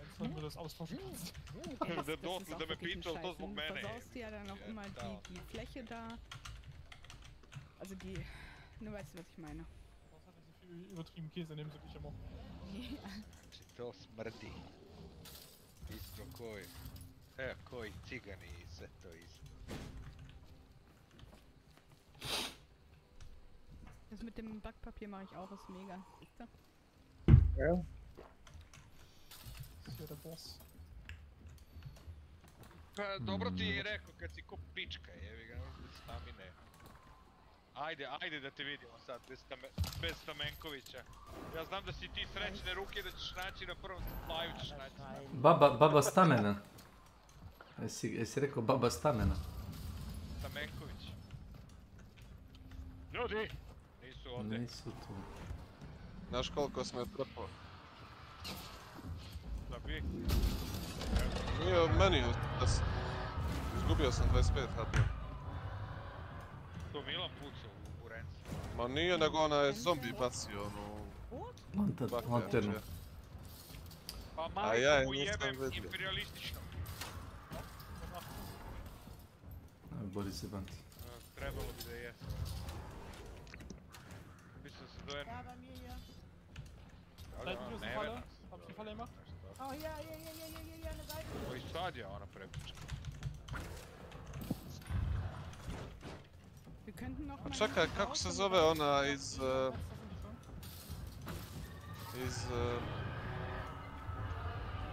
desne kože? Ona kovrđava. Lidija Vukićević. Kako je ona meni dobra bila. Ja sam se ložio na nju, znači... punim. A ima sad. Ali tad je izgledala bomba.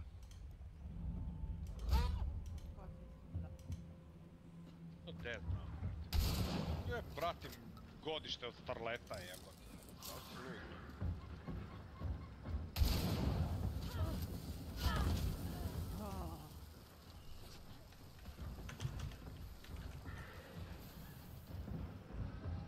Daj bre, šta ti radiš još uvek, jebate?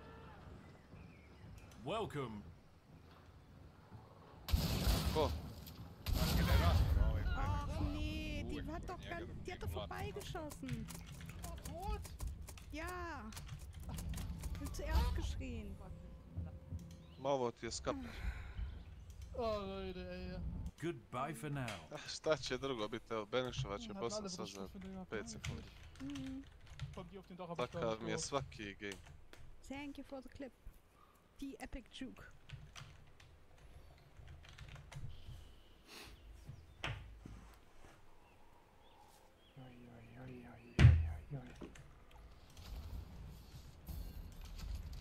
He's a dancing queen.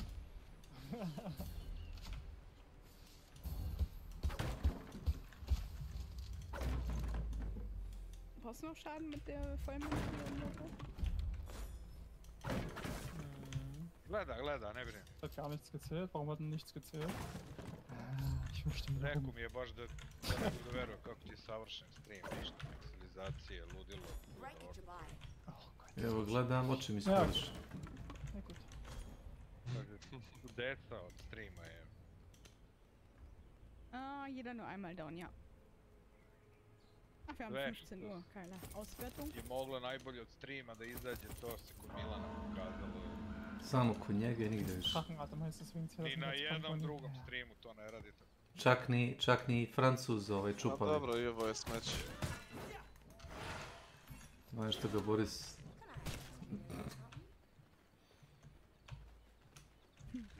Und ich gleich wieder. Ich hatte glaube ich noch ein weniger. Ja već vidim da neću sreći. Ljudi, nisu tu. Evo ih. Tamo sam čuo Hive da se prigledam. A provjeravaj ti Boris da ja ovdje... Ako čuješ... Tamo stisneš ono spectate partner. Onda sam proverio, znaš. Na spectatovat ćeš se. Dolazi. Niko od tebe neki merken, Niko. Ima tu ljudi. Čuti. Imamo ljude i ovdje. Jeste to na... Pa moram malo se pofajtati. Salty port? Ja ti kažem, Borise, spectate, stisneš partner kad umreš i to je to. I odmaraš.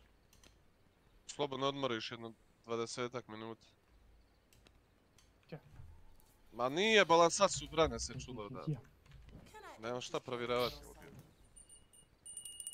Achtung, Achtung, wer macht die meisten Kills bis Streamende? Nego.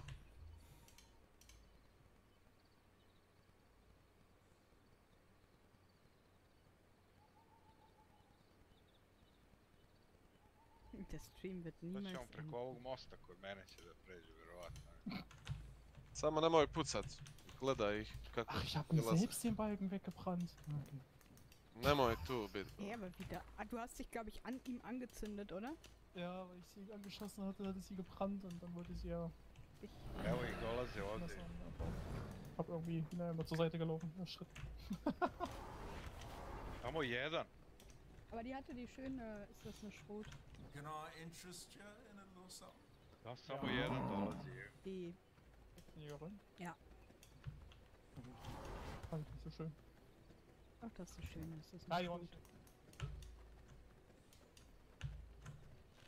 War das eine... Das eine Schrot war das? Die von dieser... Ja, genau.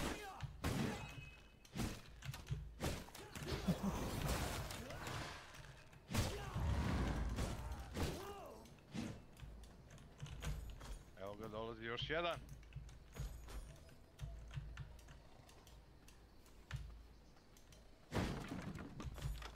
Ništa, šta će? Nećeš ništa izgleda. Nemoj ništa ubijat.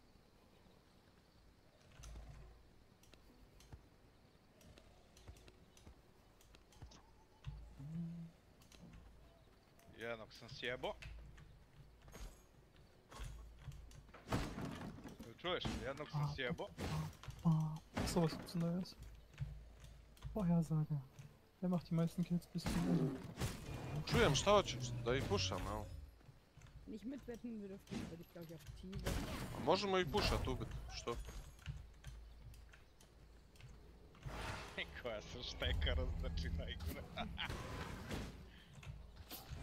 Prošao je jedan solo, dvojica za njim što je bio. Ich glaube, wir kommen zu einem Going to get a lot more difficult in a moment. Gamers Lounge. Welcome to my channel. Streamers Social Space. Welcome to my channel.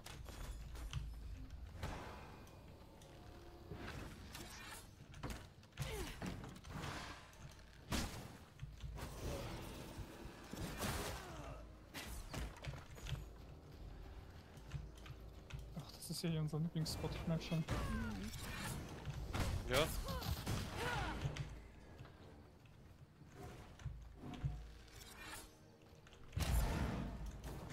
Napolje s leve strane dinamit. Evo, jedan se vraća, pokušat će ovo da digne. Ja. Hab nur drauf gewartet. Šta, ajde, ide. Trojice. But this is the end. So be it.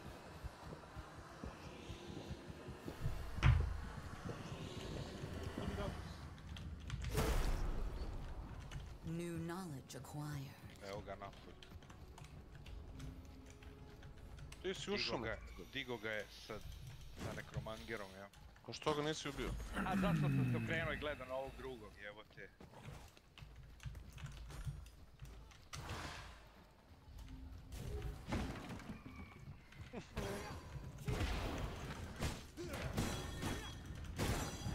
Aaaa, odakle, brate.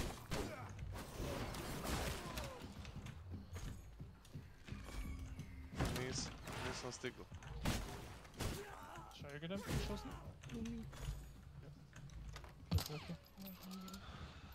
Ušao unutra, ušao, ako nije onda je ovdje iza ovog brega i dalje.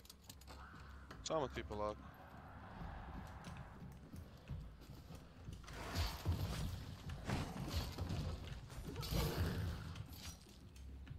Samo mrtvije ljudi. Peculiarism. Da li ti, Boris, imaš Welcome to my channel. Vidio ima neko. Prijeđi malo bliže. Ne tu da. Da me ovaj ne... Da ovaj ne sačeka. Idi na lijevu stranu, skroz i digneš nas iz van kompa. Slobodno. Ko to gori? Nije ni mene. Diži koga god hoćeš, ali... Au, ja.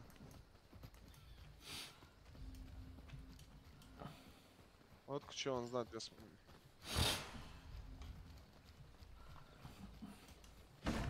A mene dižne. Nema veze, nema veze.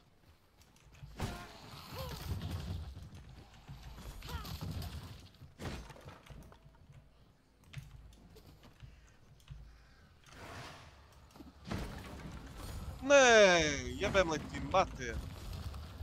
A Barbie girl neki idiot. Was hält denn der mal alles aus? Kempaju tijelo.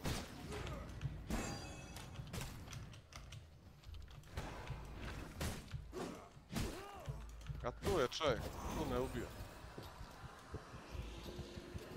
Ali ima i čovjeka dole ispred.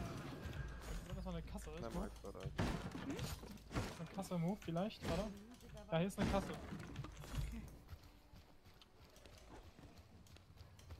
Könnt ihr Blume? Du hast gefunden? Okay. Vanja, hoćeš da probam? Probaj koga je. A ubio si ga?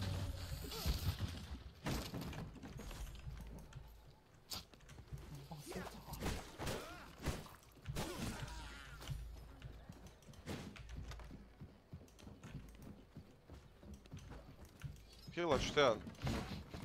Ne, nemoj sad, nemoj sad, nemoj. Hoćeš Der da... Panzer hat mir gerade schöne Axtfliegen gegeben. Der eine steckt in der linken Schulter, der andere in der rechten Schulter.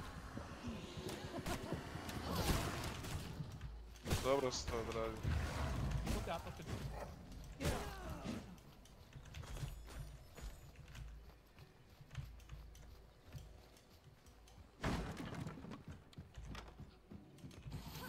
Da mogu da im maznem i bounty ako sam dovoljno blizu. Bin das hier? Hier. Weiß? Imam!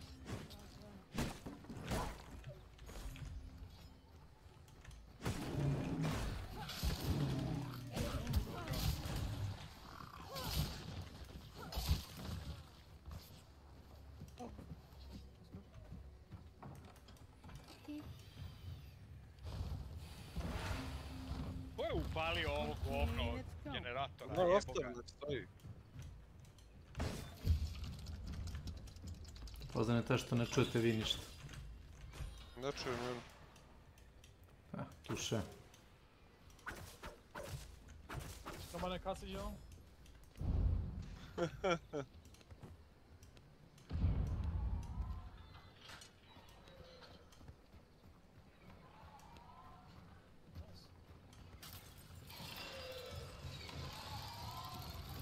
Tajmirat ću to tamo kad bude bounty skoro gotovo.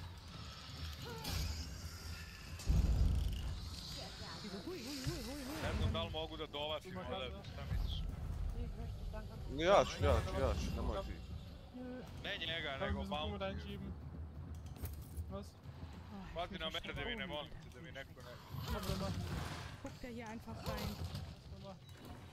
Und die Kasse. Na 99, to je kasno. A ne mogu da ga uzem pre nego što se izbaniš, evo. Nimm die Kasse. Schau mal. Wo ist denn die Kasse? Vorne der Tür, rechts. Schau mal, nimm jetzt die Kasse!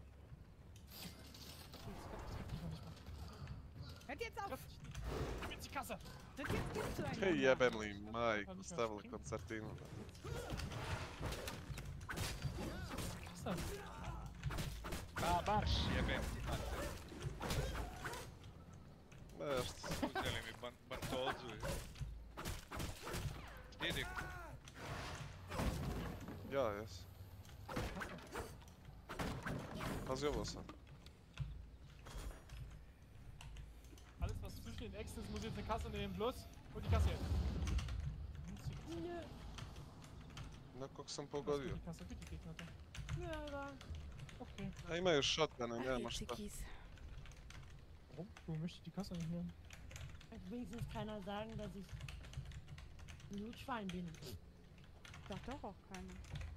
Hey, du hast doch den Titel im Oliven gerne angenommen und jetzt bist doch immer dagegen. Oh! Du bist halt ein Blutschwein, ist Was das so? schießt du mich an? Ist gemeint. Načeo sam je, brate mili. Jebem ti majku žici. Ja, da sind ein paar Wände dazwischen. Hast du nicht Vollmann denn jetzt? Ach ja, nee. Nee, hab ich nicht. Ne znam da je otišla je. Hast du jetzt Move gemacht? Der war da genau da, wo du bist. Was jetzt? Sie hat mir fast den kleinen Balken abgezogen. A ne dižem te konju, jel ti vidiš šta radim? Es sind noch Balken dazwischen. Ja. Entschuldigung. Das wäre ja witzig gewesen, wenn das jetzt ein Headshot gewesen wäre, ne? Čekam. Čekaj da reloadujem bre sad. Ja, Headshot glaube ich nicht so. Also ich hab schon ziemlich... A jedi kovna Milane!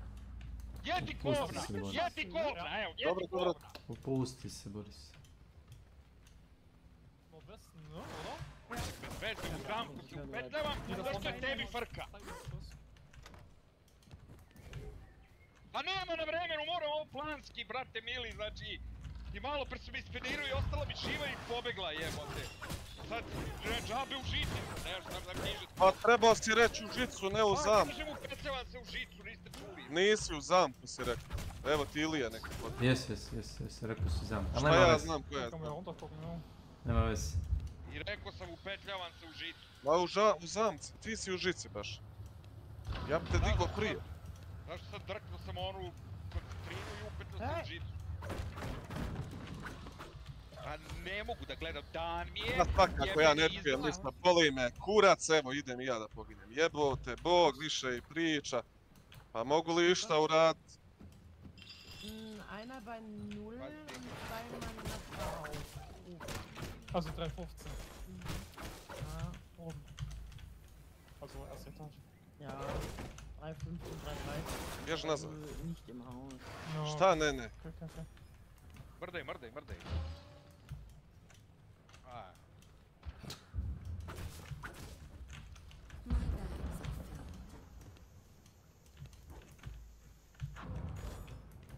Aj pokupi bounty, imaš ga u stvari, aj skine. Čekaj se, zakilujem me, ne skinu odmah! Ako ti fali health chunk.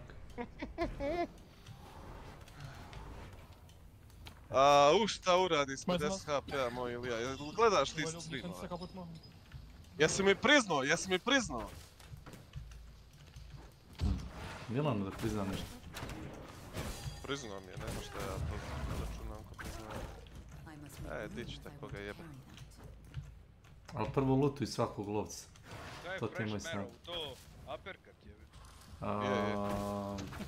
Volio na uppercut. Je, uppercut.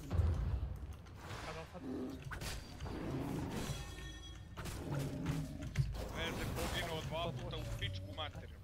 Noch was. Naja, oben jetzt... Ajde više izglidujte šta ste bacili.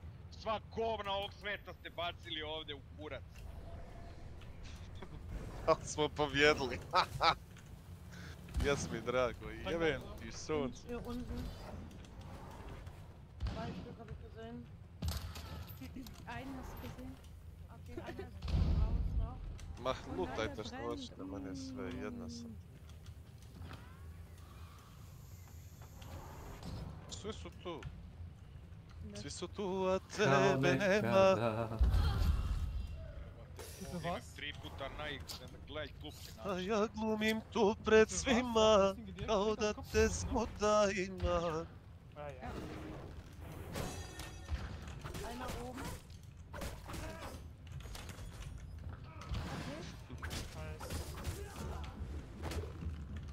Ist der verrückte Monroe? Nee, so sind die nicht.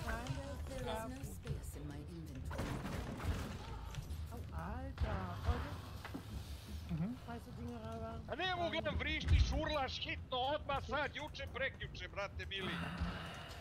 A što tu? Ne mora tako, zašto sam Trebao znao si da me pustit čeka, mene. skenirao sam, vidio Pustit sam da je Borisa dole, svoje ne znam da i- li ima sačvaru, ne znam ništa, ti vrištiš, ulazi, kreći, odmah, sad dok reloaduješ, kreći. A što ti njega slušaš uopšte?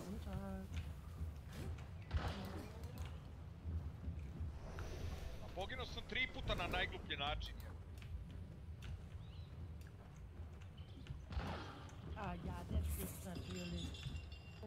Na polje.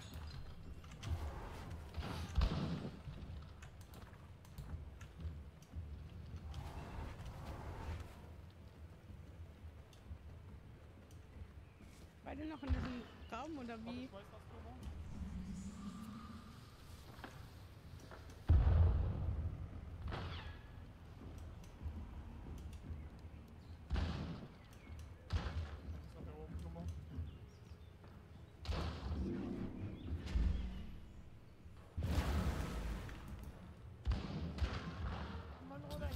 Jesi vidio kako sam diffuzao onaj dinamit što je letio pre mene? Milane. Ono je bilo. Sa onim skillom, jel? Dauntless, brate, samo to uzimam. Sranje je samo što je na visokom bloodlineu sad.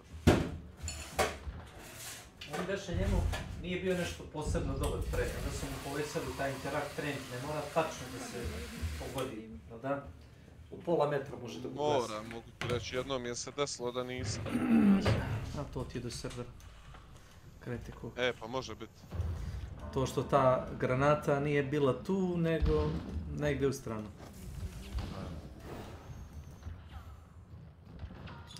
A doslovno što ti kažeš. Da nisam bio tamo gde sam bio, da nisam jednom rokno jebo majku i da vas nisam digo. Are, Boris. Odmori. Boris, ja tebi sve priznajem. Vidiš da šutim. Relax. Dvojku. Take it easy. Šta je dvojka? Ja sam stari već. Nisam, nemam pojma. On ne zove saigrače po imenu, nego jedinica dvojka, znaš. Beide dort, ja, der andere ist ganz weit dahinter.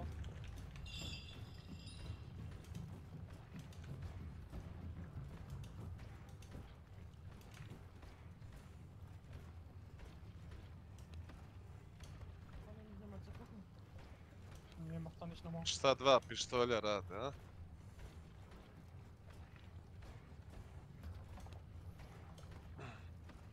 Pa... Kako da ti kažem...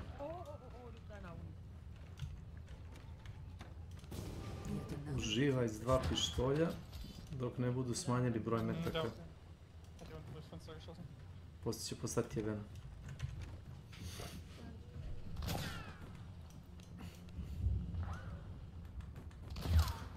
In dem anderen Haus.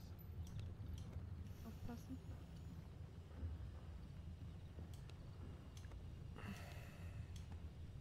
Što se mene tiče, šta god oni nerfali, ja ću opet igrat s automatom i sa nitrom i sa čim hoćeš.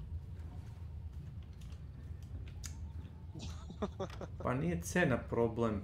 Problem je, možda je veći problem to s municijom. Ti ćeš u startu imati metaka kako si imao pre, ali... Neš ima tako dobar refill kad budeš ispucao. Sve jasno za refill, mene refill ne zanima. A jesi vidio kako sam ubio sa Big Dynamiteom onu dvojicu? Ako nisam i trojicu, čekaj, nemam pojma. Jesam trojicu ubio. Svu trojicu sam ubio. S jednim dinamitom? Onaj ogromni dinamit, brate. Ja baš sada vidim. 17, 15, 14, 57... Ne, nije. 8. Nisam, dvojicu sam roknuo. A, dobro.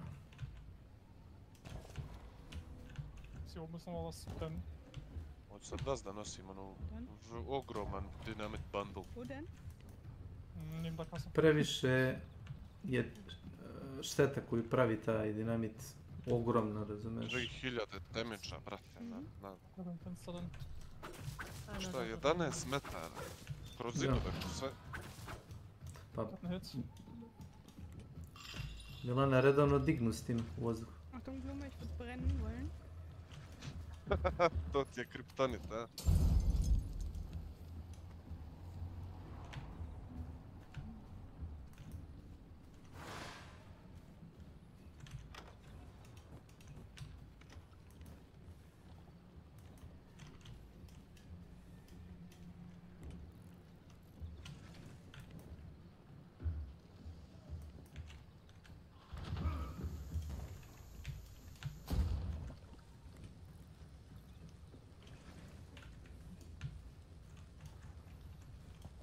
A šta se izdešavalo ovaj game prošli?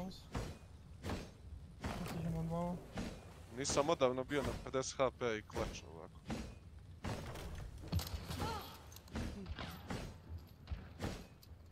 Ti si išao na trojicu, ja sam išao na ne znam koliko ljudi. Nisam znao šta se dešava, vi se derete tu, brate. Zato sam i pušao što ste se derali, jer mi je pun kurac bio. Ali nemojte se više, brate, derat. Poginete, recite od čega ste i čao. I ti, ne Milane, nemoj govorit ništa. Nek igra čovjek igra. Igra kako on hoće. To je nervoza za to što... Ja neću zamjerit sekunde. Boris bi to drugačije, bolje bi on to odradio da Milan nije disao za mene. A ne bi se uletao, nego znam da je čeku isto. Bacio bi mu nešto, dinamite ili nešto, znači... kreći, reloaduj, dok trčiš, reloaduj, kreći, jebote. Voda gori, jebote. Pa neće, dići stoji dole i čeka me, jel sam ga hitovo i sklonio se pred toga, jebote. Znači, jurio sam ga po compoundu da ga dovršim i pobego mi unutra. Nema on vremena da diže svoje.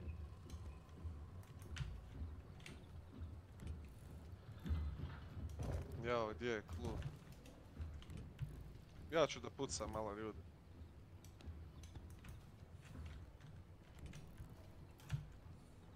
Conduit ovdje. Treba ti za novine, a? Conduit! Uzmite vi. A imaš, onda ću uzet ja. Condalt, ajde, uzmi Condalt. Hast du den kaputt gemacht, Blume? Zajebavam se bre, otkud znam kako se čita. Conduit. Conduit je provodnik inače, ako ja znam išta engleskog. Sljedeći clue je moj, da znaš. Da i ja malo stamine uzmem. Baba stamina. I opet igraš sa staminom, Milan. Jetzt ist ausgebrannt. Pa ti stvarno neizlječiv čovjek, ti si narkoman za stamina šokova. Posle 5, znaš da sam gledao Franjo koliko čovjek ima sati, ima 5000 sati u Huntu, 5040 sati. Ko? On. Za 5040 sati nije naučio da se kreće po mapi sa normalnom količinom stamine koliko svaki Hunter ima. Šta znači da se kreće na mapi? Ja ću. Da se kreće, da ubije zombija bez stamine, na primjer. Da baci sekiru ili nož bez stamine, isto tako. Znaš da možeš ubiti zombija ili kjera ako imaš throwing knife ili throwing axe. Thanks for that. Bez stamine možeš ubiti. Možeš to. Ja, da kopne ovo.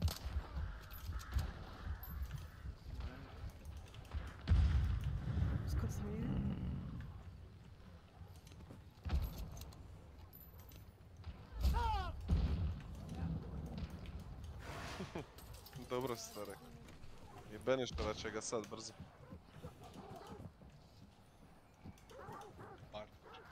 Bačer, jebao te bačer. Justine, pa trebalo bi da ih nerfaju. thanks for following. Ostavi mi taj trak, nisam uzeo stamina shot, čuješ? Thanks. Šta bi to da nerfujete? Stamina shotove? Ne, da buffuju od health od bossa. Justine, To ga naprave, brate, welcome to my channel. To bi intenzitet igre diglo za 100%. Da ima duplo healtha, na primjer, koliko sad ima. Četveroduplo, brate, ja bi bio za. Misliš... Brate, uđeš u game 2 minute, prošle boss mrtav. Ne 2 minute, mi smo ispod minute. A i manje je to. Startaš na sad na 45 minuta. Bilo je, nije timer udario 44 sekunde, boss je, 44 minuta, pardon, boss je već smrtav bio. Das Problem war, ich hatte halt auch nicht viel zu heilen. Ich dachte, es war alles weg. Da lag der Ticket drinne. Balance. Ich hab da Medium gefunden, das musste ich schnell nehmen, bevor ich hier rauskomme. Okay, raus? Ja, ne? Komm, fester.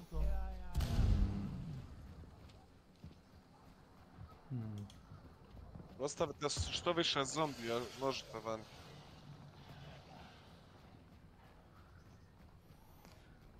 Oh wow. Oh. So. Jel to stikicu čujem? How goes it? I zapalio. Keine Granate. I nije mu ništa ova... Jeste. Gdje si pelaš? Ja, gib sie rüber. Nije mu ništa ovaj stiki uradio. Na, neka ostane. Iki. A neće, a znam zašto. Zato što ga poslam da kao mi zjebavamo. Te sam Borisek pitan zašto nema streama da gledam Crven. To je sjajno. Zašto nema? A mislio ćemo ga klipovat, znaš, kad nešto ono... Hätten sie ja trotzdem gerne noch weggeschossen bei uns jetzt. Nema ovdje. Dabaj ne. Nešto faila.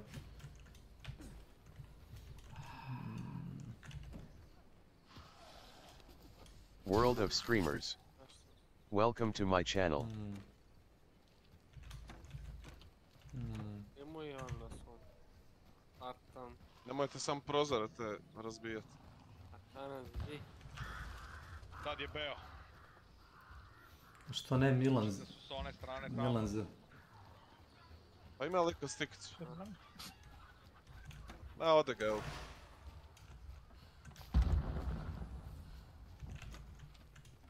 Pa ni ne treba ti stiki. Što će? Zavisi od bossa do bossa.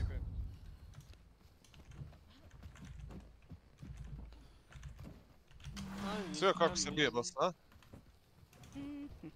Hier waren Leute. Svedio Milane, a?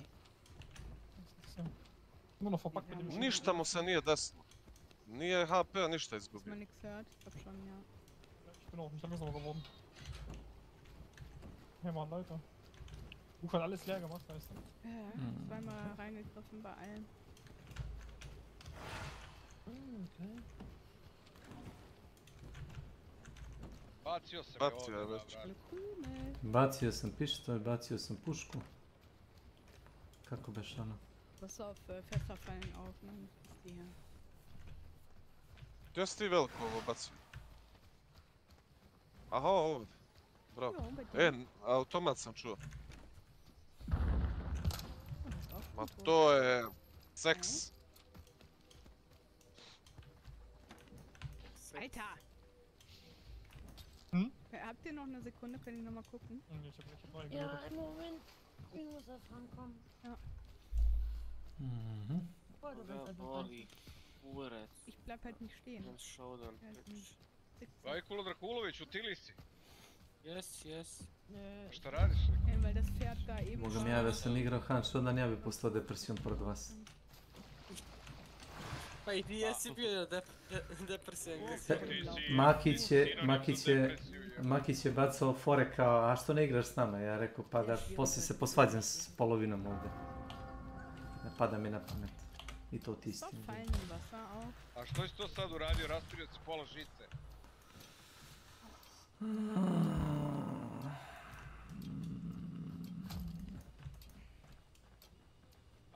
Znaš koliko obraćam pažnju na tvoju retardiranu žicu i koliko me boli kurac tvoju retardiranu žicu? Znači, nemaš predstavu, ono.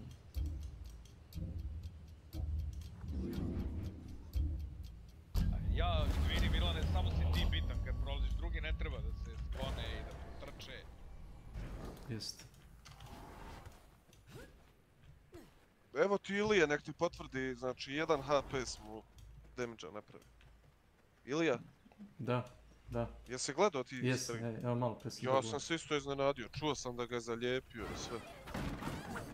Ali zato Big Dynamite Bundle nemaš. Evo ih, idu ljudi. Welcome to my channel. Pa ćeš ti čut sada.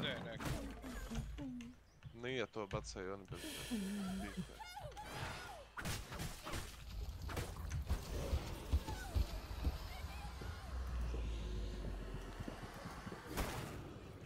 A gdje si ti to vani, jel? A nisi, dobro. A nemamo ne odlaj. Ja malo putkujemo bre. Jesi ti siguran da je to tebi baš bug, da nisi to ti isključio? Ali gdje uključim, ja ću uključiti, samo mi aha, gdje se aha, to ti je pod gameplay opcije, imaš tamo visible. Nešto tamo visible, jel? Jeste.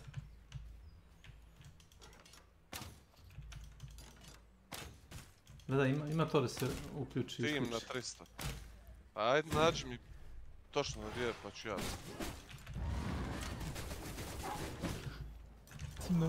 Ako te ne mrzi, jel? Moram pokrenuti još jednu igru, ali nije problem. Nemam digitalan. Dvojica tu i jedan tu negdje. Tu polja onako na 30 metara. Bez spam.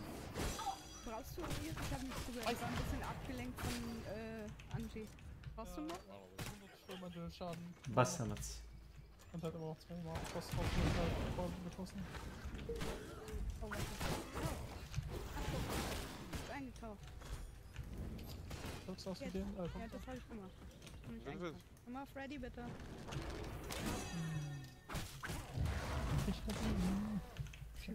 Angie labert wieder irgendwas von wegen Popo. Ja. Sad će automat.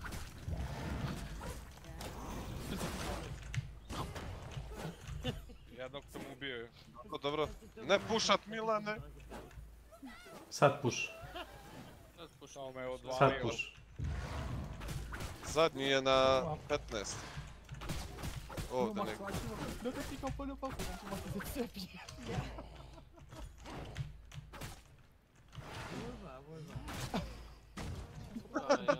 Koda ti jedini pobio papane papanski. A što se tiče highlightova, ja sam samo jednom ubio Boris. Šta? Za 3000 sati koliko sam igrao bez ti gluposti. I napravio sam ti prolaz sve ostalo. To jes. Ja imam vulčar, vi budete. Dimo sam ti mater. Svi ga imam. Ali ovo nije jedini tim. Hoćemo sačekati automate.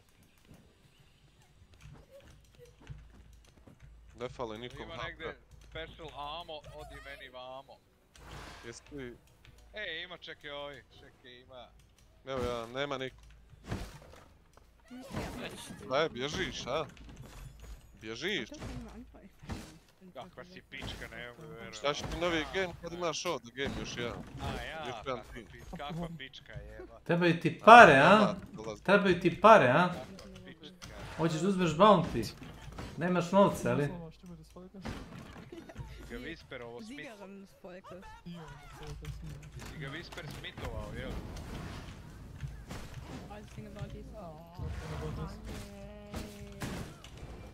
Evo da ćemo izgubiti sad. Ma neću. Značeš kad nas ubije. Nećeš.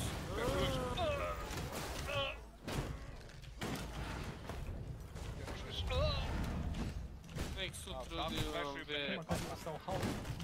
veraj. Može. Nema neko. A jesmo krivo što nije uzeo bounty, govori se, ej. Isto je izgubljen čovjek.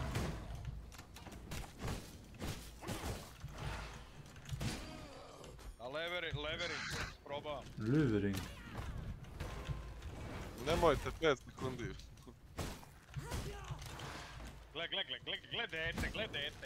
Gle dete Liliki pomuzeli, evo te, znači... Darin. Oženiš li se ikada jadna ta žena, znači jadna ta žena. Uzeli mu Liliki pijevo, znači ne verujem. Aqui seine Stats sind super laut. Znači ne postoji. Ey, das ist auch geil. Und ich find's Al ga so volim, schade, dass das priznajem. Spiel nicht separat war, aber das sind aber das A jedemo, majko. Moje, jebi ga. A znaš šta najviše volim da mu kažem, da je to naše malo strpče, a on prvi da ćemo gore. Du bekommst nach dem A, toga tu bekommst du A toga ono, also znači. jeder bekommt was Unterschiedliches und ich habe eine pink karierte Hose mit konačno si Leggings priznao. und Ballerina-Schuhe. Konačno si priznao, sad mi je lakše. Sad si BFF, BFF, gotovo nešto. BFF si iako govoriš pred tebe što nije istina, ali evo, opraštam. Habe ich dich jetzt noch gehauen? Nee, du hast den Zombie. Habt ihr das, der? Bitte. Nee. Dobro, To bi voleo da ako se bori, samo mi ako se to boji da objasni, samo mi to pojasni, molim. Welcome, stranger. Hello, stranger.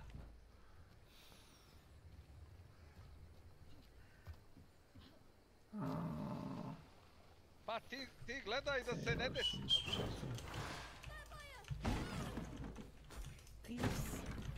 Gledaj da se ne desi. Kako ne,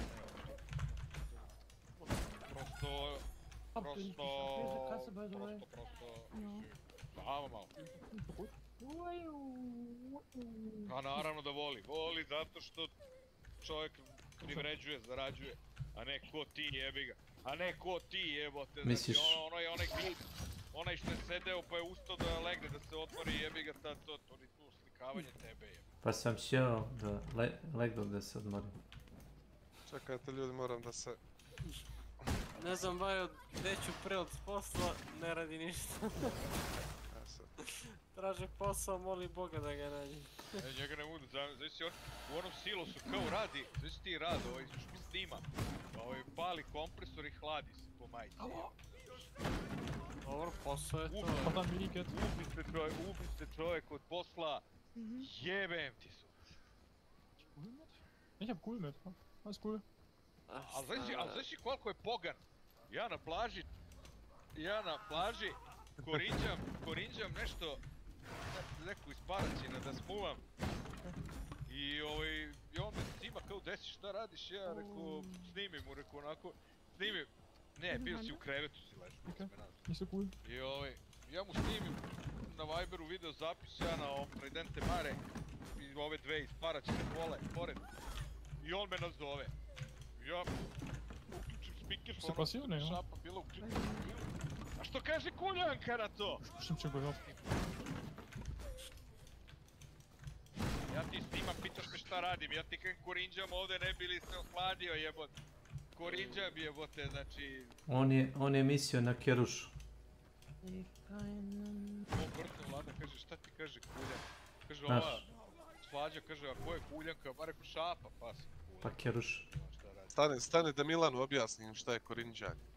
Znači, Milane, možeš li da pretpostaviš šta znači karinđanje? Karinđanje? Ja. To ti je... Nije. To ti je sport kod poznat kao seks. Jeba. Tako je Ilija. A šta misliš šta je korinđanje? To ti je isto sport u Slovena poznat kao da dođem do seksa. To ti je... Pa to je sad na moderno se zove tičare.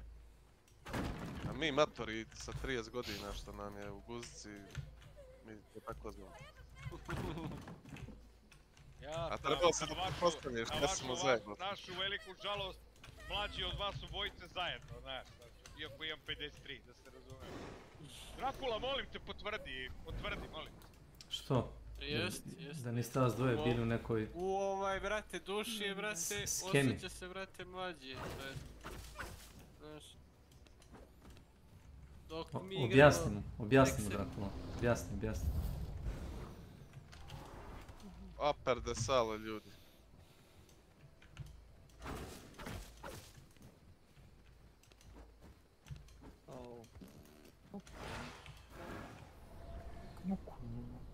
Šta sam teo, ma de on jebote, ja stvarno nisam vidio tu jaku, da Volju. ono, kažem, volju za životom nego kod njega. Staro.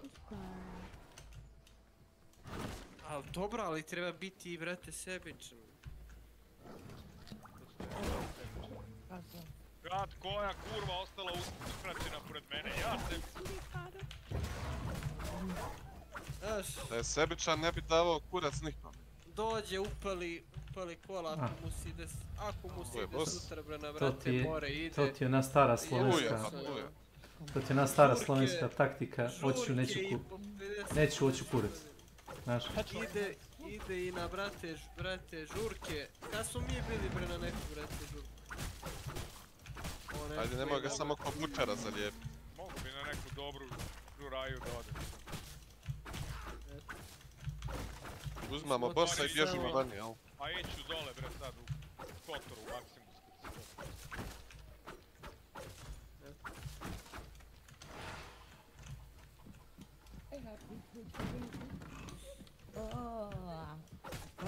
Ići ću u Maksimus. Formula. Jel! Ja plus Windkatze. Evo kako O, tamo imalator trči. Ja. Ne znam zašto. Oj, danke. Nisu automata opet, molim. Molim. Čujete li vi ovo? Ijem. Hejs, Franjo. Ne znam, gdje je to. Znaš šta ti je to? Čuli ljudi za nerf, za municiju, pa reko vele, znaš, da potroši. Da potroši pomalo automata što imaju, znaš.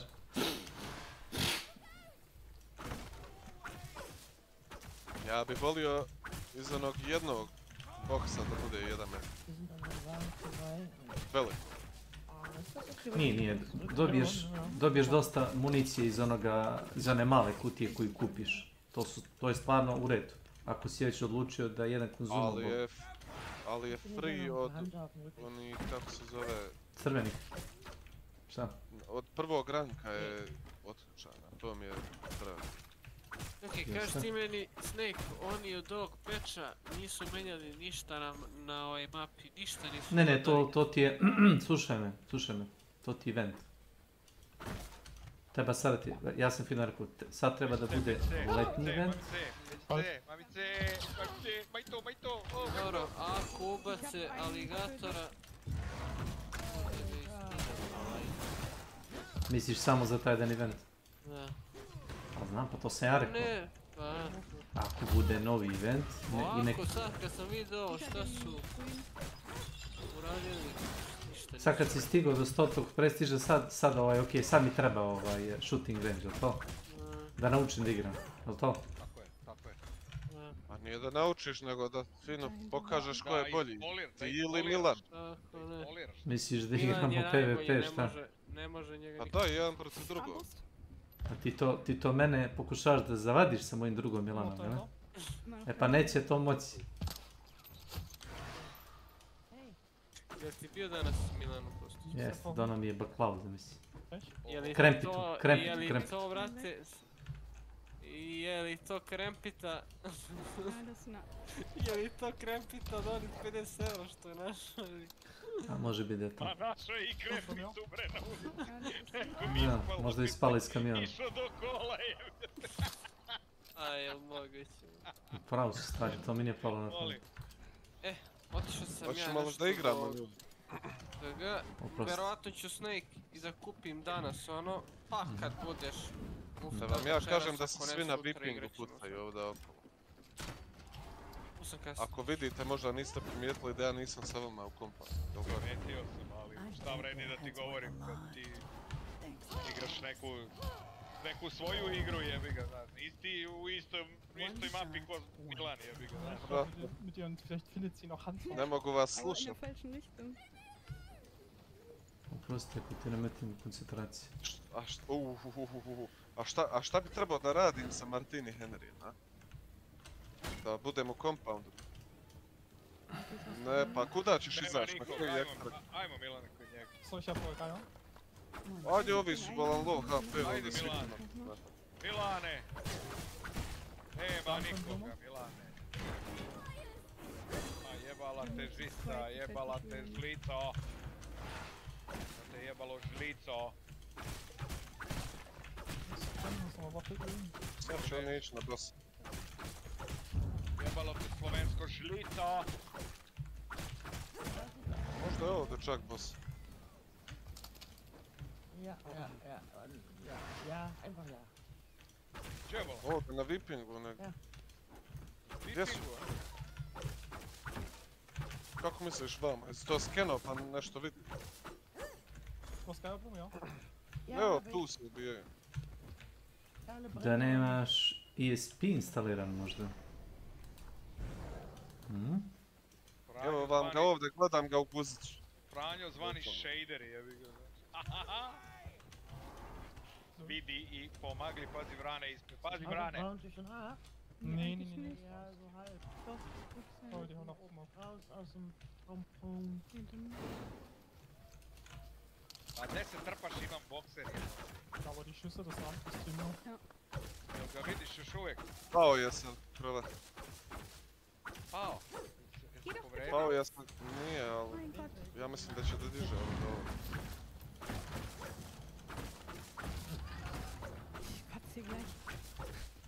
Tu su oko kuće ove bijele, morate i... Dobro, tebi Milane ne vrijedi pričat jer nemaš... Pa ne vredi, on sad ne sluša, sad to njemu udarilo adrenalinsko punjenje u glavu, on sad trči dok ne dobije... Ubrizgo je narkotik i sad je gotovo. Eno ga dole jedan. Dole jedan. Čekaj, evo ga dole jedan, stavim se malo garaž. Aber jetzt nichts tun, effektiv. Außer ninja-mäßig dran vorbeizuflitzen. Flash-mäßig. Hitovo sam ga ladno.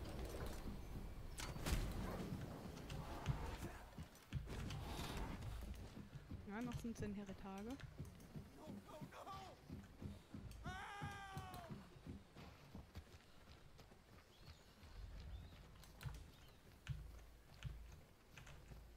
Tu dole je jedan sa šeširom bio, a ovaj...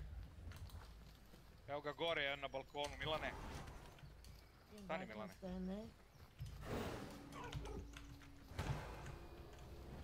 Ajde, probiri. Ich bin gerade sehr unsicher.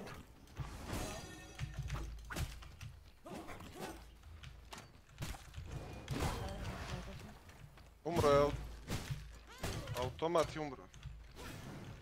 Pazi, ovdje je jedan sa šeširom virio napolje na balkonu. Dobro, dobro. Ali ne vidim da li je šunjao nazad.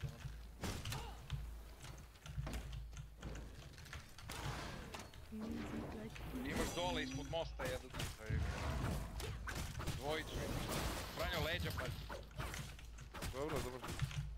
Mukuće sam ja.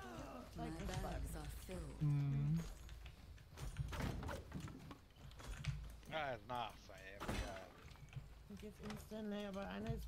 Pazi ti leđa. A ne staj sa mosta mjesto. Tu mrtav, ja.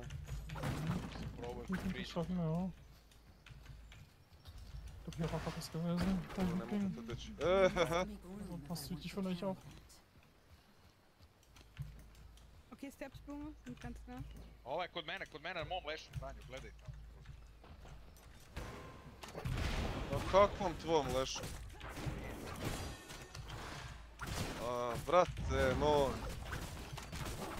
Ispostavlja čovjek zamke na tvoj put. Šta ja sad? Čuj ga što sam miče.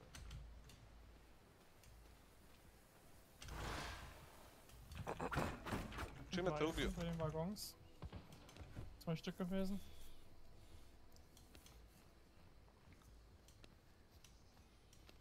Ja. Čije onaj što automat ima, tom nije. O, to je automat znači. 100% automat.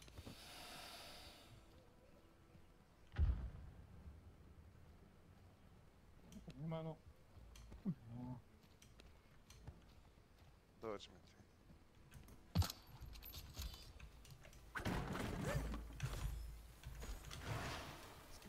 ne?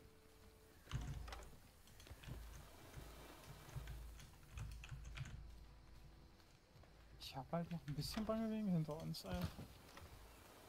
Schießen die mich, oder? Ich muss in eine Richtung geguckt, darf nicht auf mich Medikit. Hey. Er macht nicht viel Schaden. Hier hinten ist ein Medikit neben dem Klo, dann wenn er dich treffen sollte, Blumer. Den mag nicht, der muss da irgendwo sein. Ja, du hast. Genau, da hast du. Da war er gewesen. Da hat nur sein Köpfchen hier rausgeguckt. Mach den weg.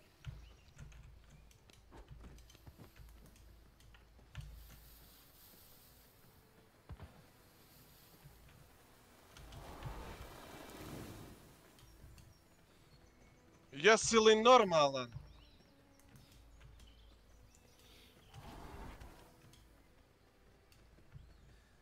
A, nemoj mi ništa pričati.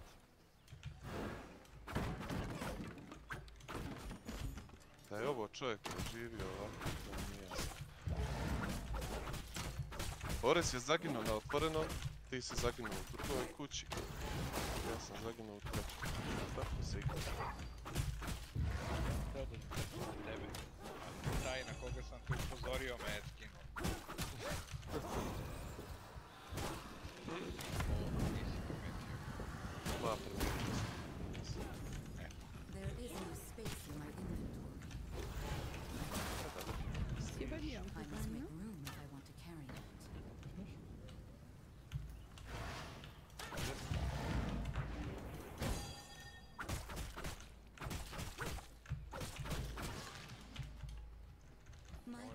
Trpiš glad slučajno. Nemoj, molim te, nemoj. Sind wir beim Move jetzt, Blumer? Ich geh da drin. Ich sehe leider auch nicht, dass ich den Nemoj da trpiš, molim te, Milane, nemoj. Jesi vidio koliko... A? Hoću ja idem. Dosta, a? Pa da. Čovjek je krupan. On ako ne jede stalno nešto... Ajde, livaj grup. Bei dem Stein, Blumer. Ich weiß nicht, ob du da vielleicht besser einsehen kannst. Nemoj se vraćati. Ostani tamo gdje si otišao. Ostani tamo gdje si otišao. Čiri, spavaš.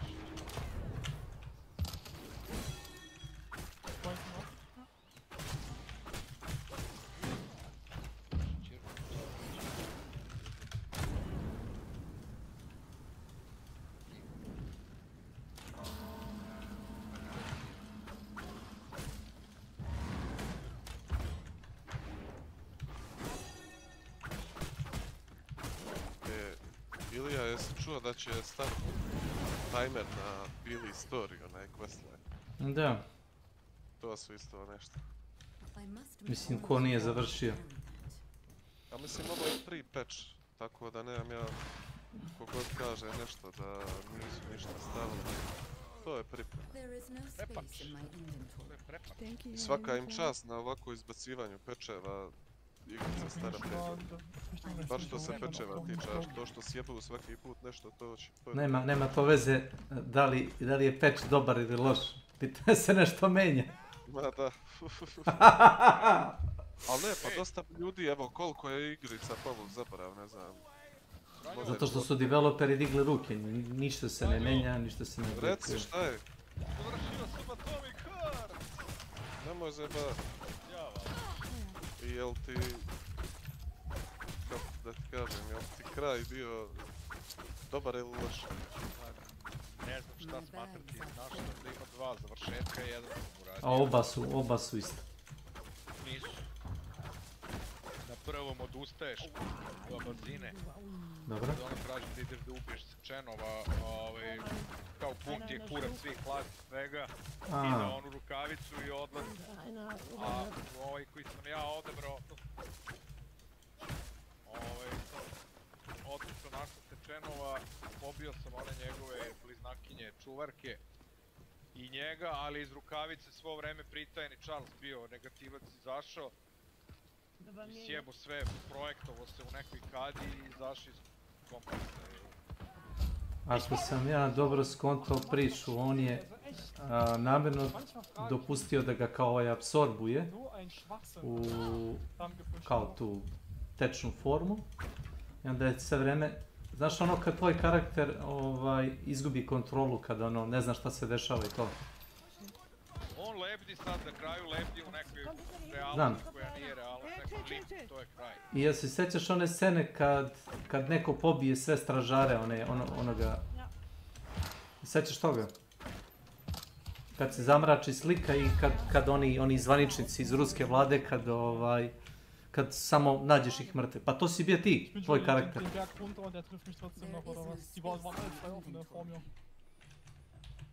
To uradi tvoj karakter sam. A jesi igrao Ilija Metro Last Light? Metro Last Light, što mi to nešto poznato. To je prvo Znam šta je, možda je Last Light, čekaj. One što je Boris igrao, onaj, kako se zove? On je možda najbolje urađen. Ako hoćeš... Jest stvarno najbolje urađen. A što se otvaranja scene tiče, po meni je Last Light odnio sve. Znači ti si u tunelu nekom, imaš trojicu, četvorcu prijatelja tu s tobom, nešto čekate. I oni Dark Ones, još tad kad su bili. A to je prolog, to nema veze sa glavnom pričama, tako ide. Ima i nema veze. Prolog, ali brate, znači uđu ti u mozak i ti misliš da ubijaš njih, u biti ubijaš te svoje prijatelje. To me posjetilo sad na taj Atomic Heart. Ono, sličan je fazon. A baš ću probat opet da igram, a bez da ih pucam. Da vidim šta će se desiti. Jel možda nemaš... Stani. Ništa, čini mi se da neko ovog emulatora dižbe. Jel možda nemaš uticaja na to, možda je to samo ono... cinematik.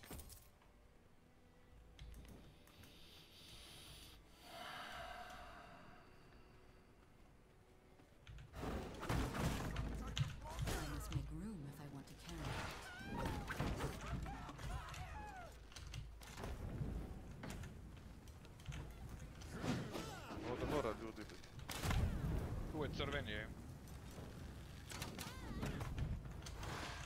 Na ovoj strani.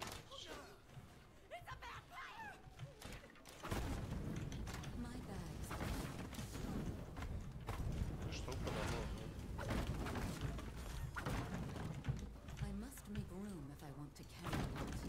Kod mene, ćošu buero, ti mater, ti jebo pas materija. Make room if I want to carry that. Ovaj zna da ih... There is no space in my inventory.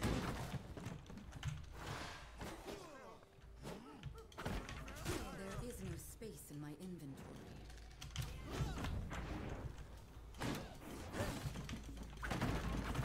My bags are full.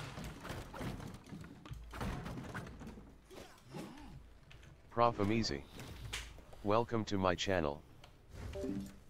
Hello, Amizi. Sorry. I do get notified from you seem to be messaging me. If that's a Discord message, I sometimes hear a warning or something, but that's about it. Oh.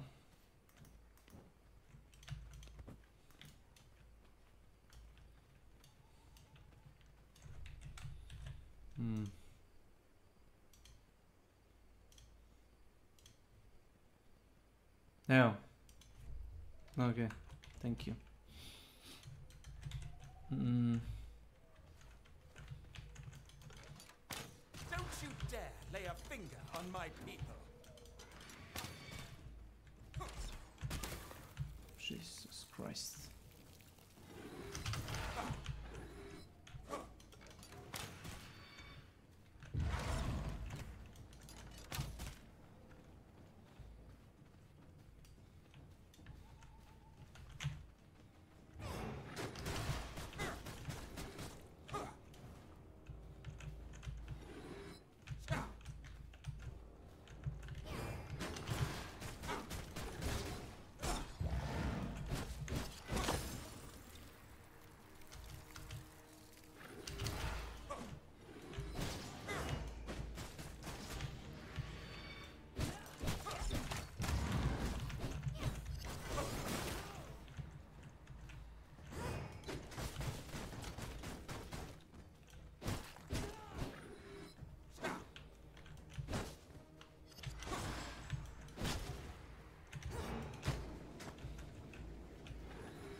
I feel a chill coming on.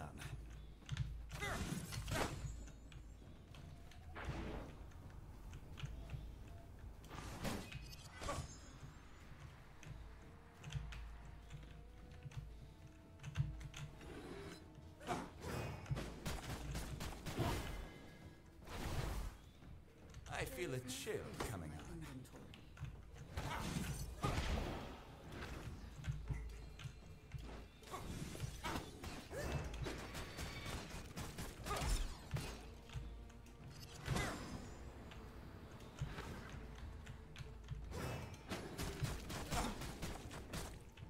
I feel a chill coming on.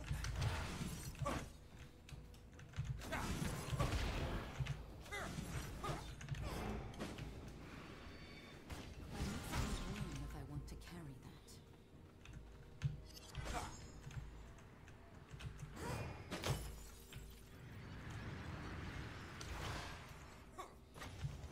I feel a chill coming on.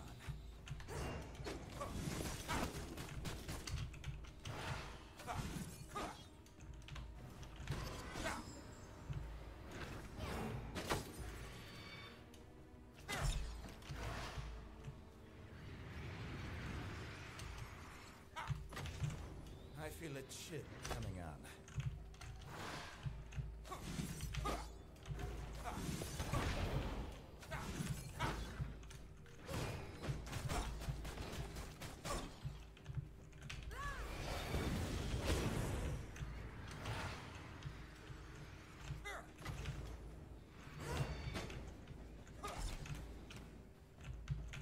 I feel a chill coming on.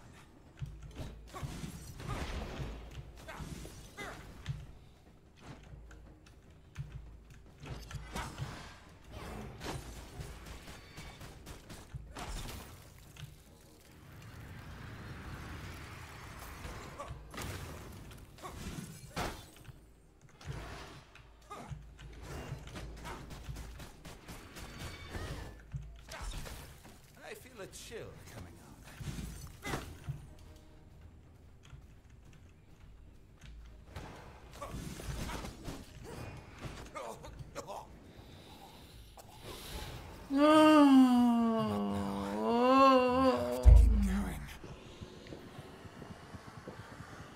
Okay. I guess I'll hop in after lunch. This is too much taxing. These boss fights. This is ridiculous. This boss is just too strong.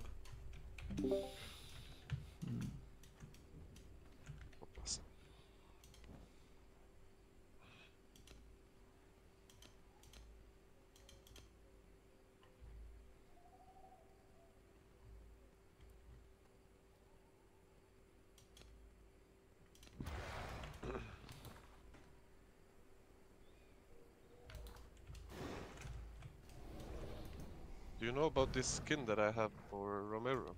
The hookah. Kurva. The hookah. Kurva, the whore. Hukwa.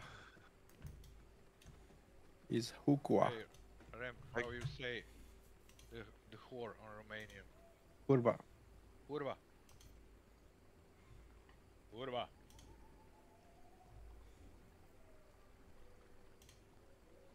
It's similar like Poland, but in Poland means many things, kurva. Yeah, depends how you say. Yeah, yeah. But in my Oi, language, if you say kurva. kurva, that's it. It's whore, straight. Our language, whore is kurva. Straight. Yeah. There are no other. Direct to the target. Kurva. How much? How much for your service? Thank you very much. You're very kind.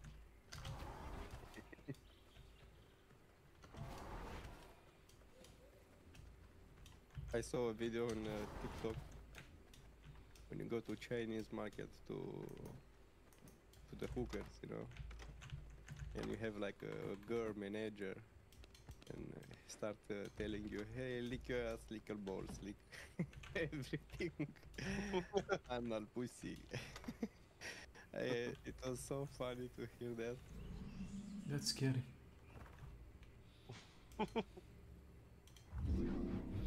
Me love you a long time.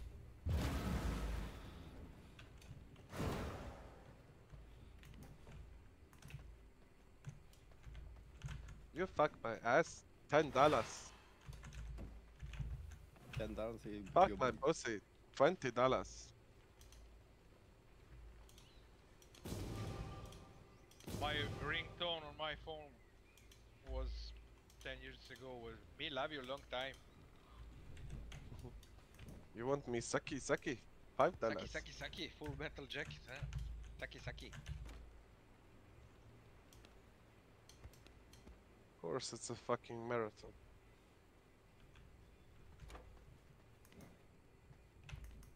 You okay?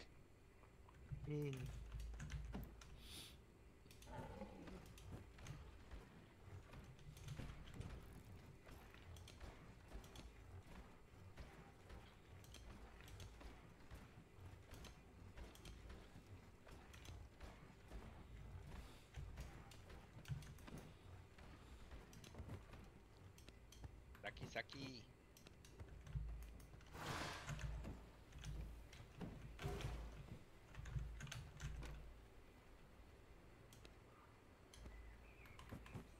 Oh.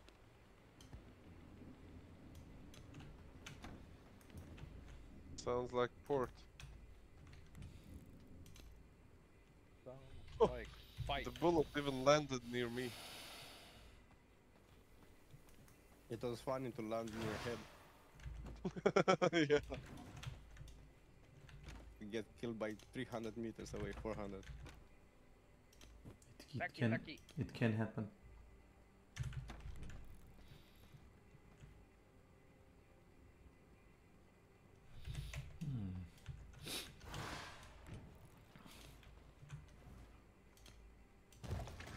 Do you know that scene from the Don't Be a Menace in something while you're drinking? In a hood while you're drinking soda. Yeah. There's also a scene with Chinese. You break your back thing. Hurry up and buy.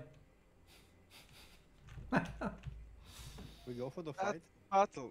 Yeah. $10. Pussy, pussy, pussy.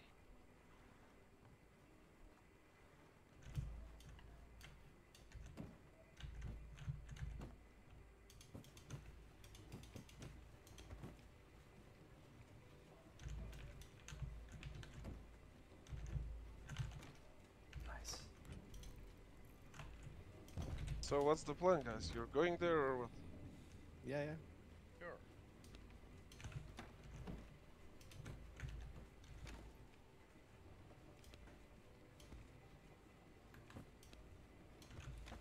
There Flow. somewhere, right?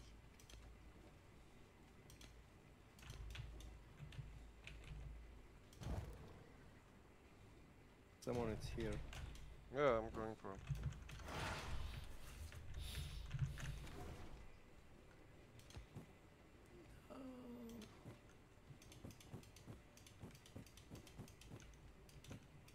Knight Seer is here. Knight Akoyetel, how you say that? The black lady. Night Succulent. Someone is below here too. I guess he's dead. Fully repaired.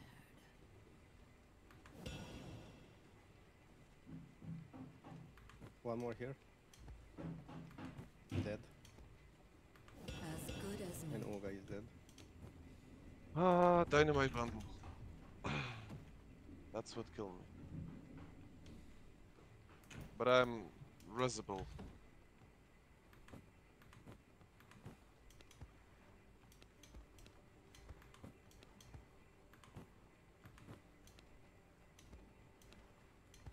I'm underneath the stairs. You are dead. Olga is with me, okay. I am dead, yeah. Why does everybody assume that guard is dead? Here. Shoot!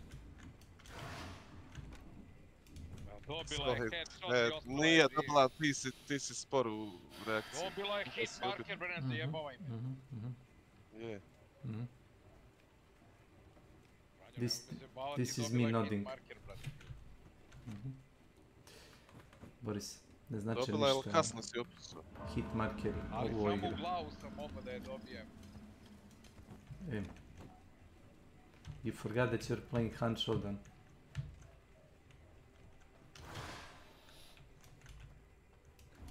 Is dead or not? No.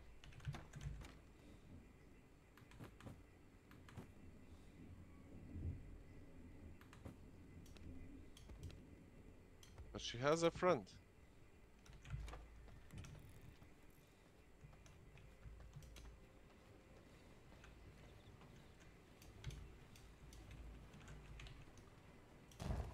Here. What's there? Oh. Somebody is there. I saw. Let's push. Coming from the Let left. me go first. Oh, is that girl which I shot early?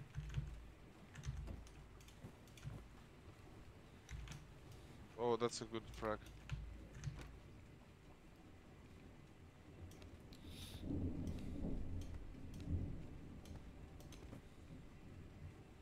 What?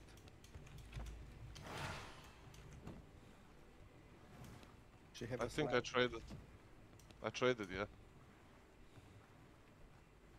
Booga res. Yeah, I'm good res.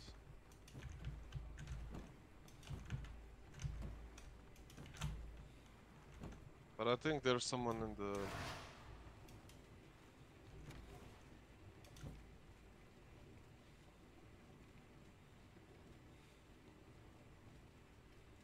That's not all of them.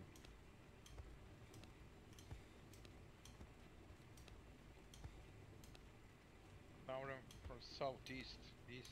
I hear chains. Somebody is moving. Okay, let me burn this one. Did you loot? Yeah, I did. Evo ga. Ja sam gistrisat. Ja sam usisao prije 2 dana. Dobro. A ti stavio si vač ođe.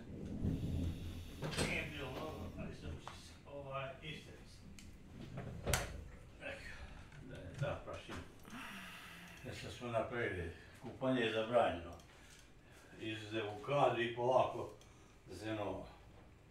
Cijeli smo pločisto po WC čovjek.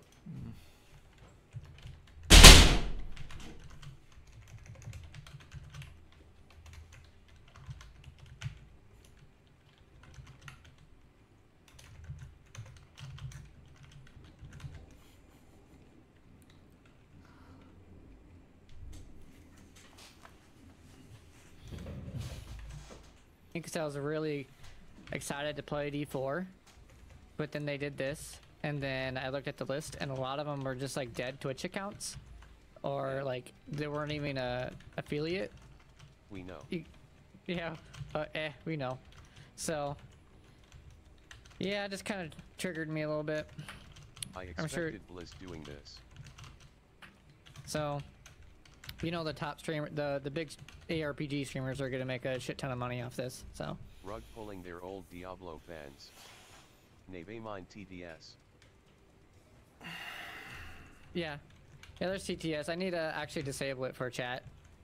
I have it so when I'm playing, so I don't have to look over to the right and see it when I'm like in a boss fight.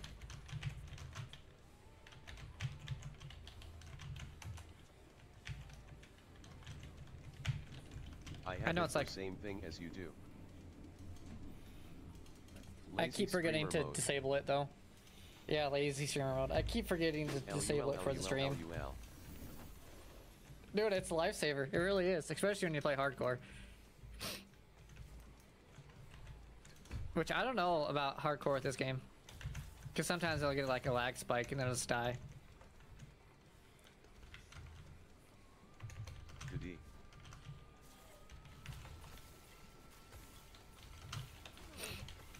Don't do that. Yeah. I don't know. It's good content for sure. In online That's why all mode. the... Yeah. Well, I'm a sweaty, you know, so I gotta have the, you know, the leaderboards. And you can only be on the leaderboards if you play online Some mode. abilities PROC 2 times in a row. Yeah. Which translate you being dead. Really? I didn't know that. So it's like a desync between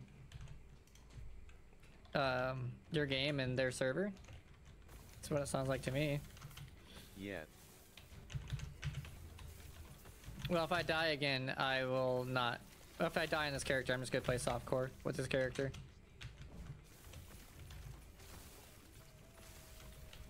Cause I got to like. Sometime boss abilities like Lagoon AoE. Dude, Lagoons me off. He's probably one of the hardest bosses. Cause of spikes. Oh, makes sense. Makes sense why I fucking hate him. There was that other one, that void one, but the bird void one on the big area pedestal. He legs me off too. Or so, you know, I like the fight because there's so many game mechanics, but if you mess up once, you're fucked. You just die.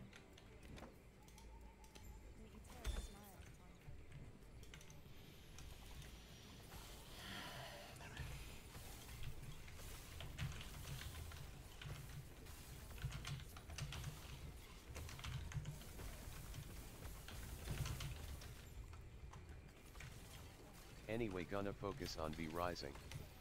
Good luck. Thanks. A lot of my friends are gonna play that too.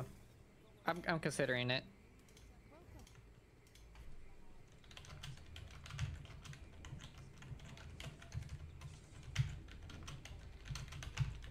If you can host server. Really good game. Yeah. I didn't know you could host servers. I'll talk more about it with my friends. I might play it. I actually might consider it.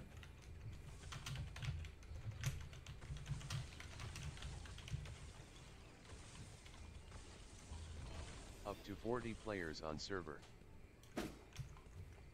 Okay.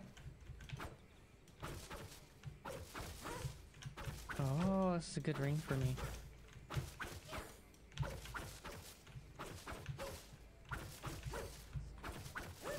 I'm gonna throw that over here.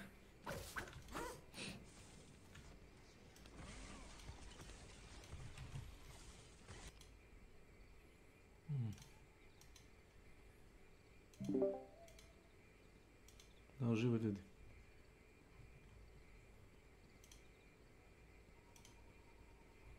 So we have two teams here. That means one team is missing, presumably. Goodbye for now.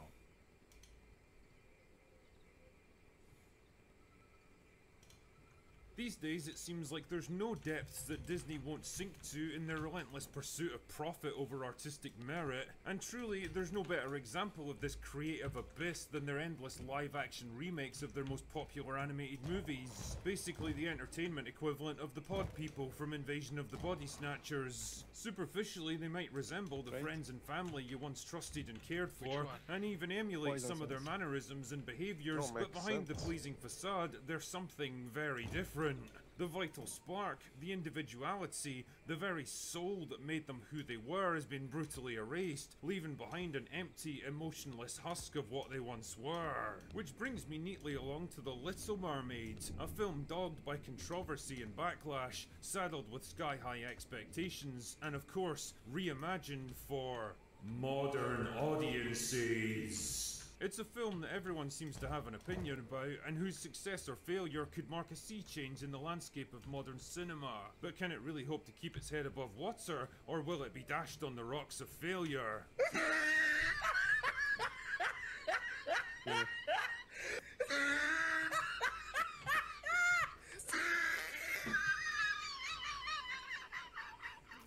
The Little Mermaid is basically a case study in why live-action remakes of beloved animated movies are a fucking terrible idea. It's slow-paced, bloated with nearly an hour of unnecessary padding, filled with dogshit CGI that looks like it was rendered on a PlayStation 3, populated with veteran actors that look embarrassed just to be in it, or bad actors that look excited to be in anything, a soundtrack that's an uncomfortable mix of tired rehashes of classic songs and gratingly awful new ones, and of course awkward reworking of iconic moments to make sure the film adheres to the message. In short, The Little Mermaid is just another shitty, soulless, pointless Disney remake whose only real accomplishment will probably be an upsurge in support for the original animated movie. Anyway, what the hell, give me a ship and 50 stout men because we're sailing into dark waters with this one. Now, normally this is where I'd give you a detailed plot breakdown, but that would be kind of a waste of time in this case because if you've seen the 1989 animated movie, then you've basically seen this one too. It's pretty much a beat-for-beat remake of it. Halle Bailey plays Ariel, the wayward teenage daughter of King Triton, who's fascinated by the world above the waves and longs to explore it. And when Eric, the young prince of an island kingdom, almost drowns in a shipwreck, she defies her father's warnings and saves his life. Her desire to be part of Eric's world eventually brings her to the sea witch Ursula, who offers to turn her into a human being in exchange for her voice. Many wacky shenanigans ensue, and Ursula eventually betrays Ariel and turns into a giant sea monster that has to be defeated so that Ariel and Eric can live happily ever after. So if it's the same exact story as before, then what's the problem, you might ask? Well, the first issue has got to be the length. The 89 version clocked in at just 83 minutes, without ever feeling rushed or jarring, which is fucking impressive considering how much it manages to cram in plot-wise. This one, on the other hand, drags on for 135 minutes. That's almost an hour more, and Jesus Christ, you really start to feel that extra length after a while. Just like Tatiana.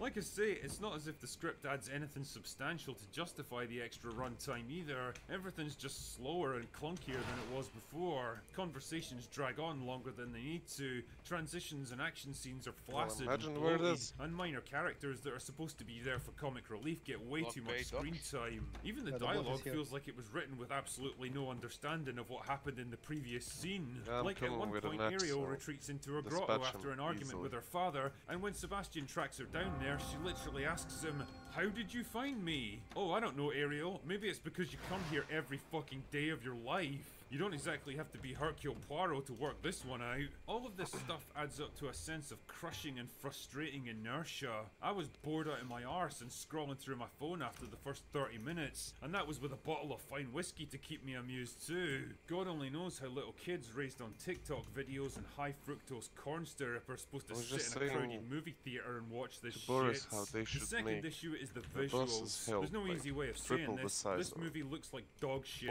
I've coughed up things that are more aesthetically pleasing than this movie. The vibrant and colourful underwater world of the animated film has become a dark, dreary, badly rendered hellscape here, and the occasional flashes of garish colour only serve to emphasise how fucking gloomy and depressing the rest of it is. The CGI is also some of the worst I've seen in any mainstream movie ever. Well, almost. All the mermaids move with this weird, jerky, unnatural motion. The fluidity and the graceful elegance of the animated film is nothing but a distant memory here. This looks exactly like what it is. A bunch of actors in mocap suits getting pulled around a giant green room. How did this cost $200 million? It's the animal characters. Remember Flounder, Sebastian and Scuttle from the 89 movie? Remember how expressive and charming they were because the animators didn't have to worry about rendering photorealistic animals with human behaviour? Well, forget about that because now we've got Sebastian who looks just like an actual crab, or Flounder who's literally a fish that talks. And as for Scuttle, played by Aquafina... Are you listening to me? Yes.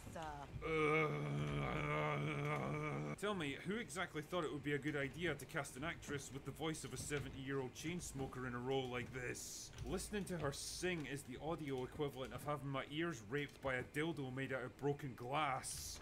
Remember my song in the swamp when I was like, wham, chicka, wham, wham, chicka, wham.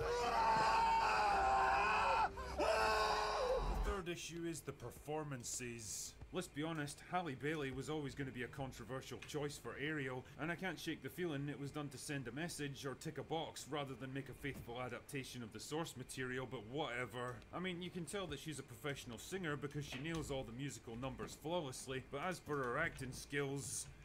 well, she seems happy to be there at least. Prince Eric fits neatly into the mold of soft, meek, placid, ineffectual, and easily dominated modern Disney leading men, carefully constructed so as not to offend or threaten anyone in a modern audience. He's written without an ounce of agency, charisma, or self-confidence, and portrayed exactly the same way by an actor with all the magnetism and screen presence of Warwick Davis in the Willow TV show.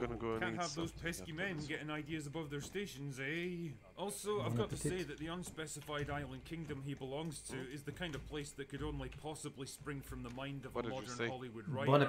Like, the general landscape and climate seem to suggest a vaguely Caribbean location, but most of the people who actually live there are white. The clothing, culture, and general technology levels are roughly in line with 18th century Europe, but the Queen of the Island and Eric's mother is black, and the Prime Minister is Pakistani. What the fuck even is this place? I love how no matter what historical era or location it's meant to be set in, every Disney movie seems to be more diverse than downtown Los Angeles. It's also nice to know that the film carefully obeys the golden rule of modern writing that no woman can ever possibly get rescued by a man. Like, remember in the finale of the '89 movie how Prince Eric bravely took control of the damaged ship and steered the prow right into Ursula's chest just as she was about to kill Ariel, saving her life just like she saved his earlier? Well, those outdated ideas of heroic self-sacrifice have got no place in modern Disney movies, where women are all portrayed as unstoppable, all-conquering badasses, and men just need to step aside and make way for them. So naturally, Ariel takes control of the ship and saves the day instead, despite having absolutely no experience or understanding of sailing ships or how they function. Well, that's definitely shite. None of that matters though, because this strong, independent young woman doesn't need some clumsy man to help her. She can jolly well save herself, damn it. You know, I would genuinely love to know what these people think romance is supposed to look like in current year, because movies like this are actively killing the very concept of it. Weirdly, the best aspect of this film for me was Melissa McCarthy as Ursula, who's just as devious, manipulative, and delightfully malicious as she was in the original. She's evil and she fucking loves it. And when Melissa McCarthy is the best thing in your movie, you know you've got fucking problems. All of these issues add up to a depressingly pointless, cynically soulless kind of movie that's really just a longer, less colourful, and less entertaining rehash of the very thing it's trying so hard to milk for nostalgia. A film that fails to be either good or original, because the things it does that are halfway good aren't original, and the rare moments of originality aren't good. And despite all the controversies and debates around race and representation, The Little Mermaid's biggest problem is that, well, it's just a bit shit. Anyway, that's all I've got for today. Go away now.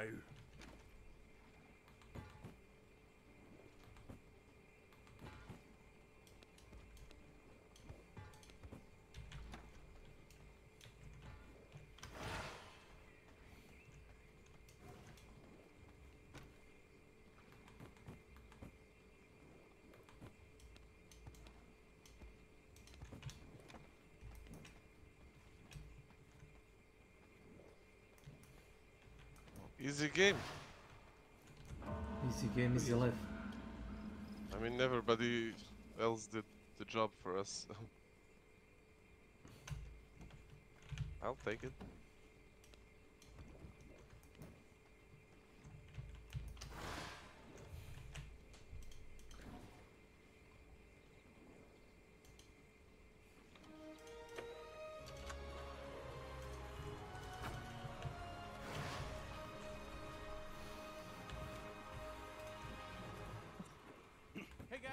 Got back from The Little Mermaid, and first off, I don't want to hear any bullcrap about three grown men going to see The Little Mermaid.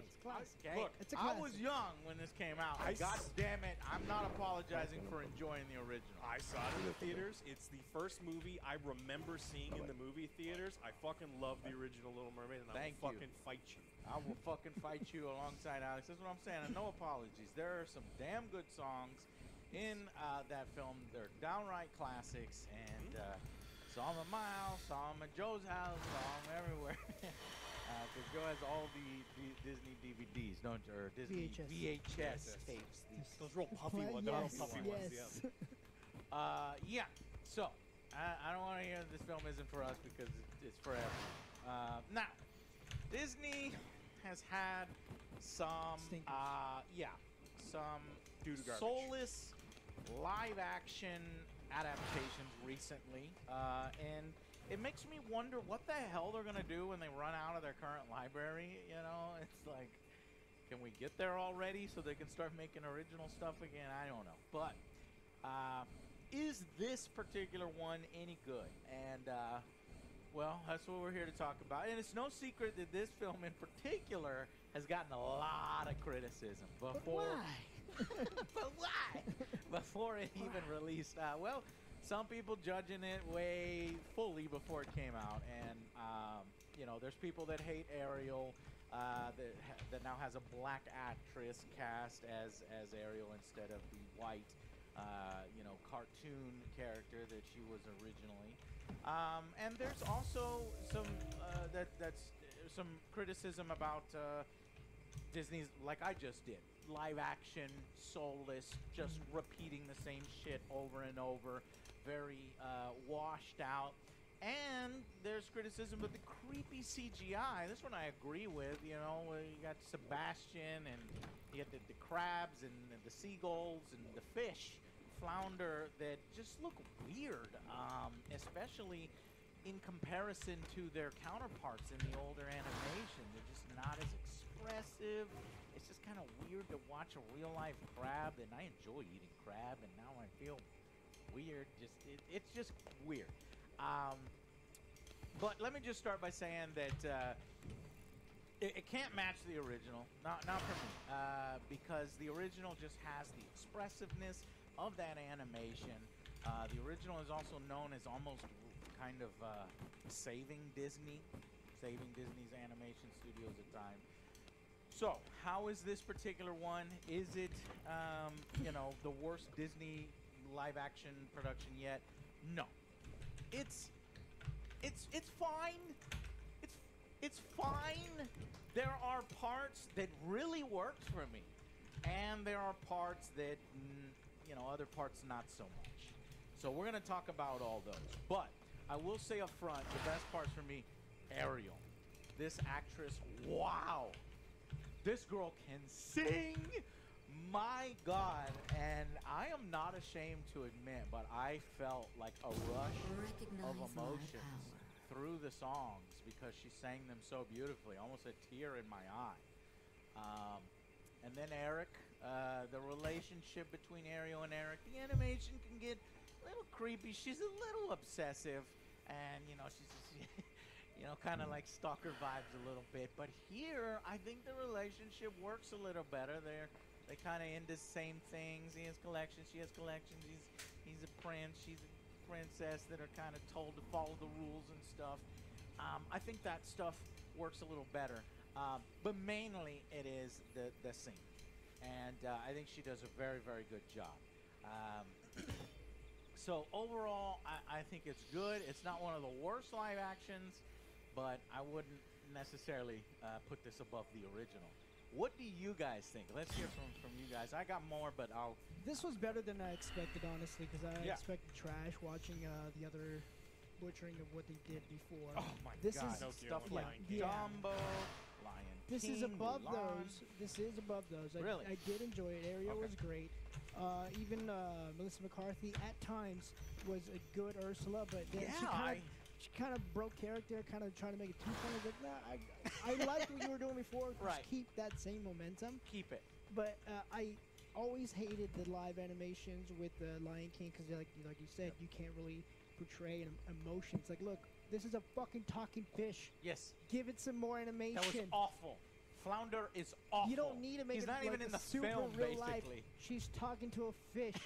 Just to have fun with it. Yes. I would. Would it be like fucking, you know, a trippy ass film if they just said, "Fuck it, we're gonna have the fish play instruments. We're gonna do." Even though they're live action. I was kind of upset about that. I was like, Under the Sea is great. Like, I love when Under the Sea. they're doing a whole bunch of instruments. And No playing. instruments.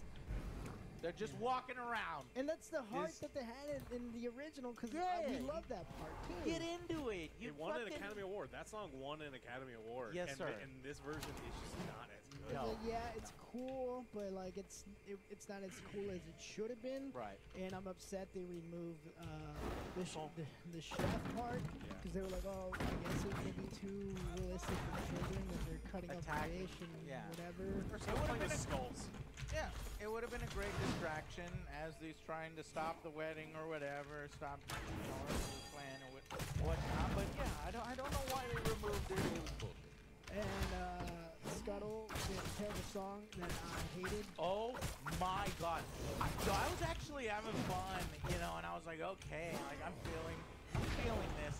And then it went Scuttlebutt.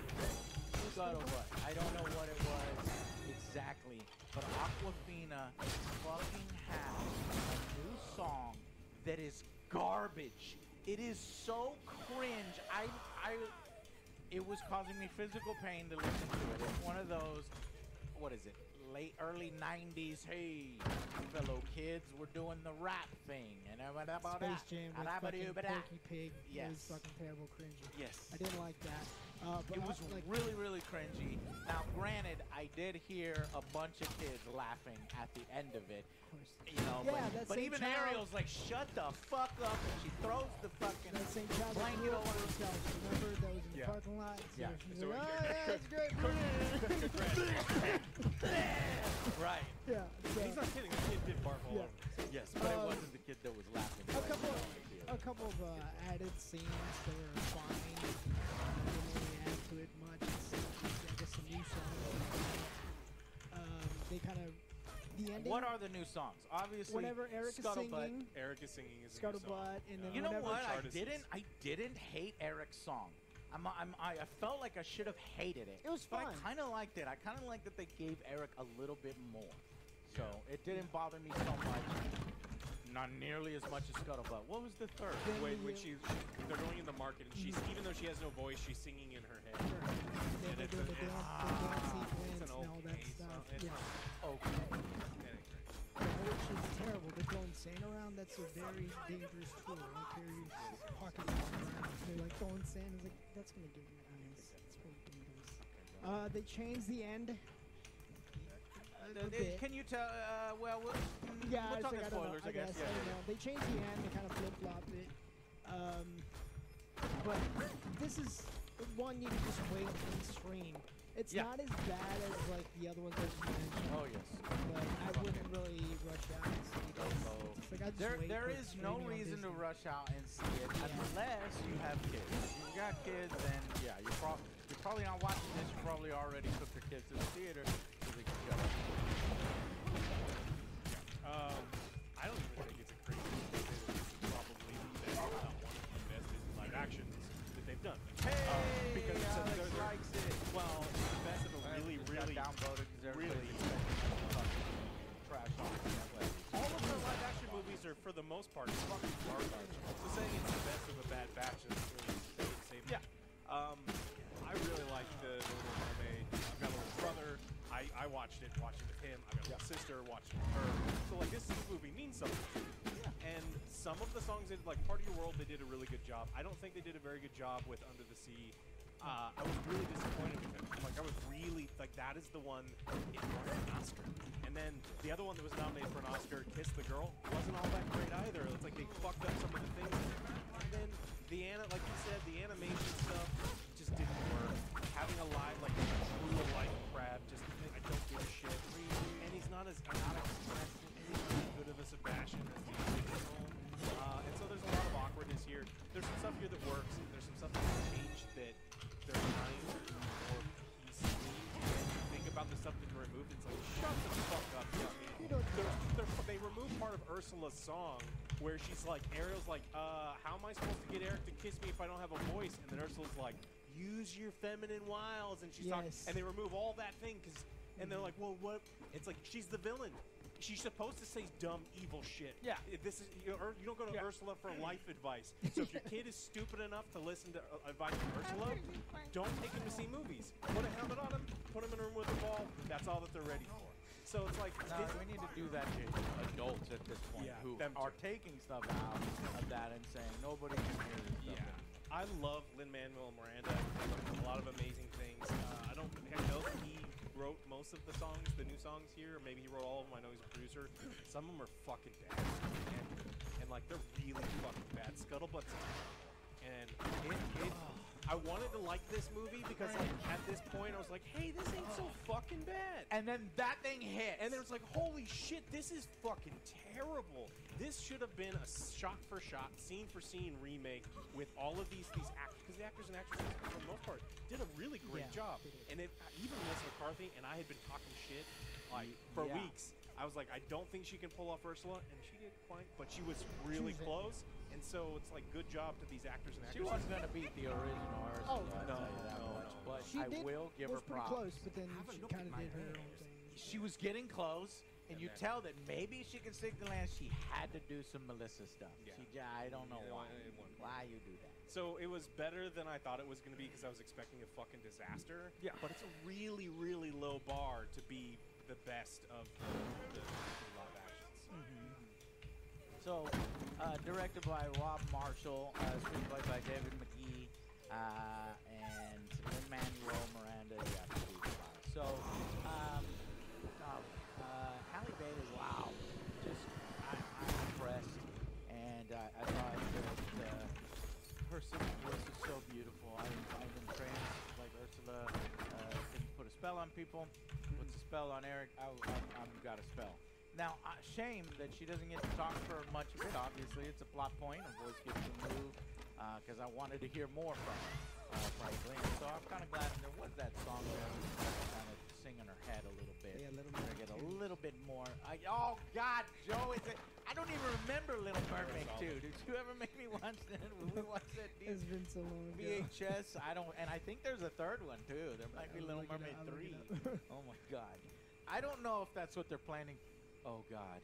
Is that what they're going to do after they get through all these remakes? They're going to remake the fucking direct-to-DVD?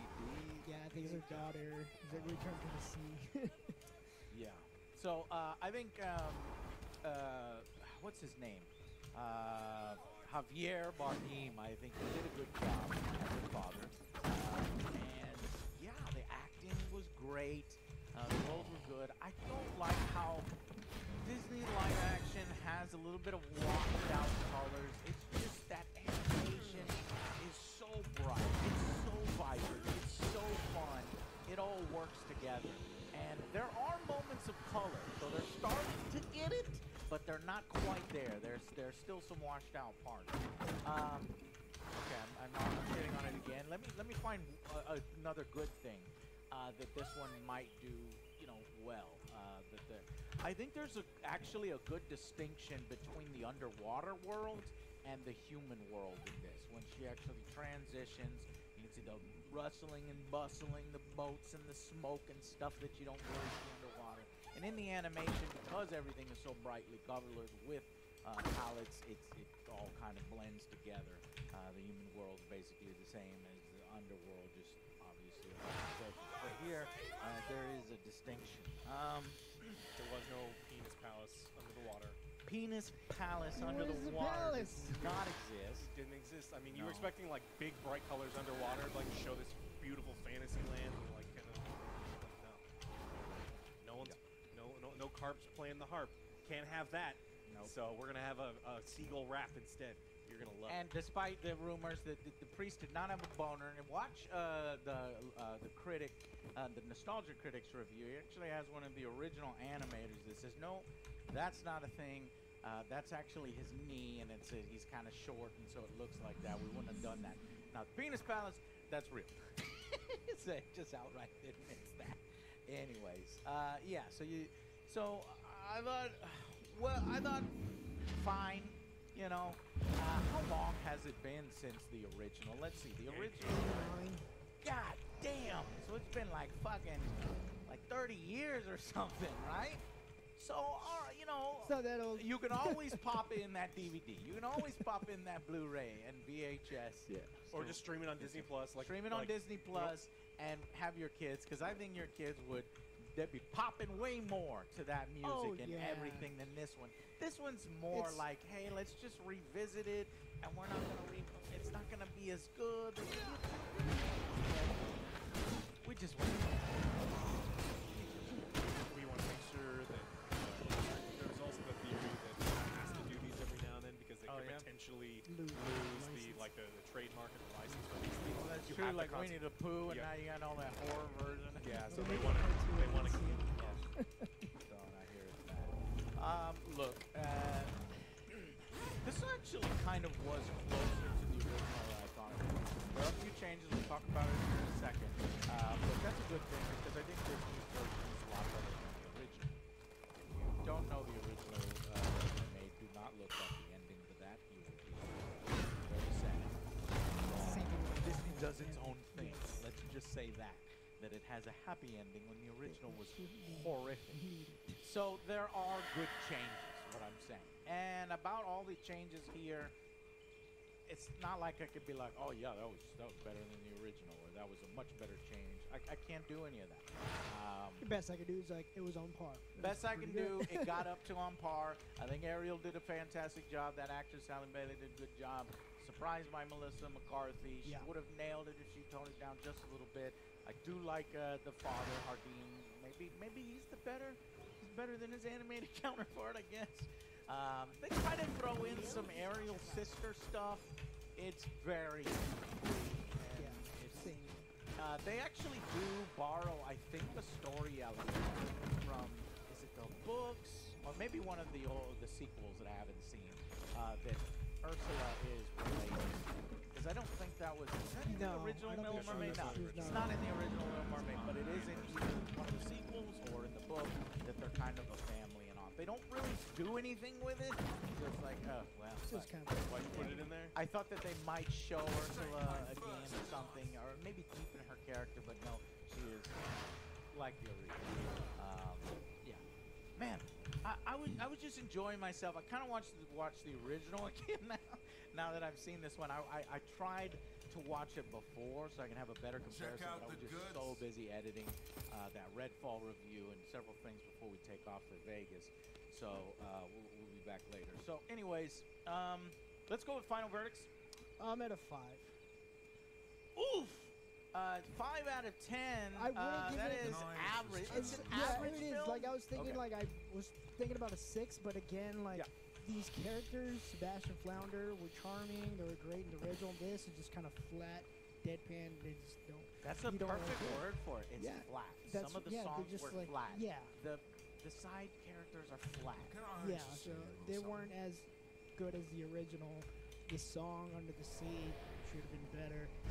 Still mad. It's good, but it could be way better. Yeah, and a lot of nitpicking, obviously, for me is like the way they looked, the way they kind of depicted some of the cutscenes, the ending.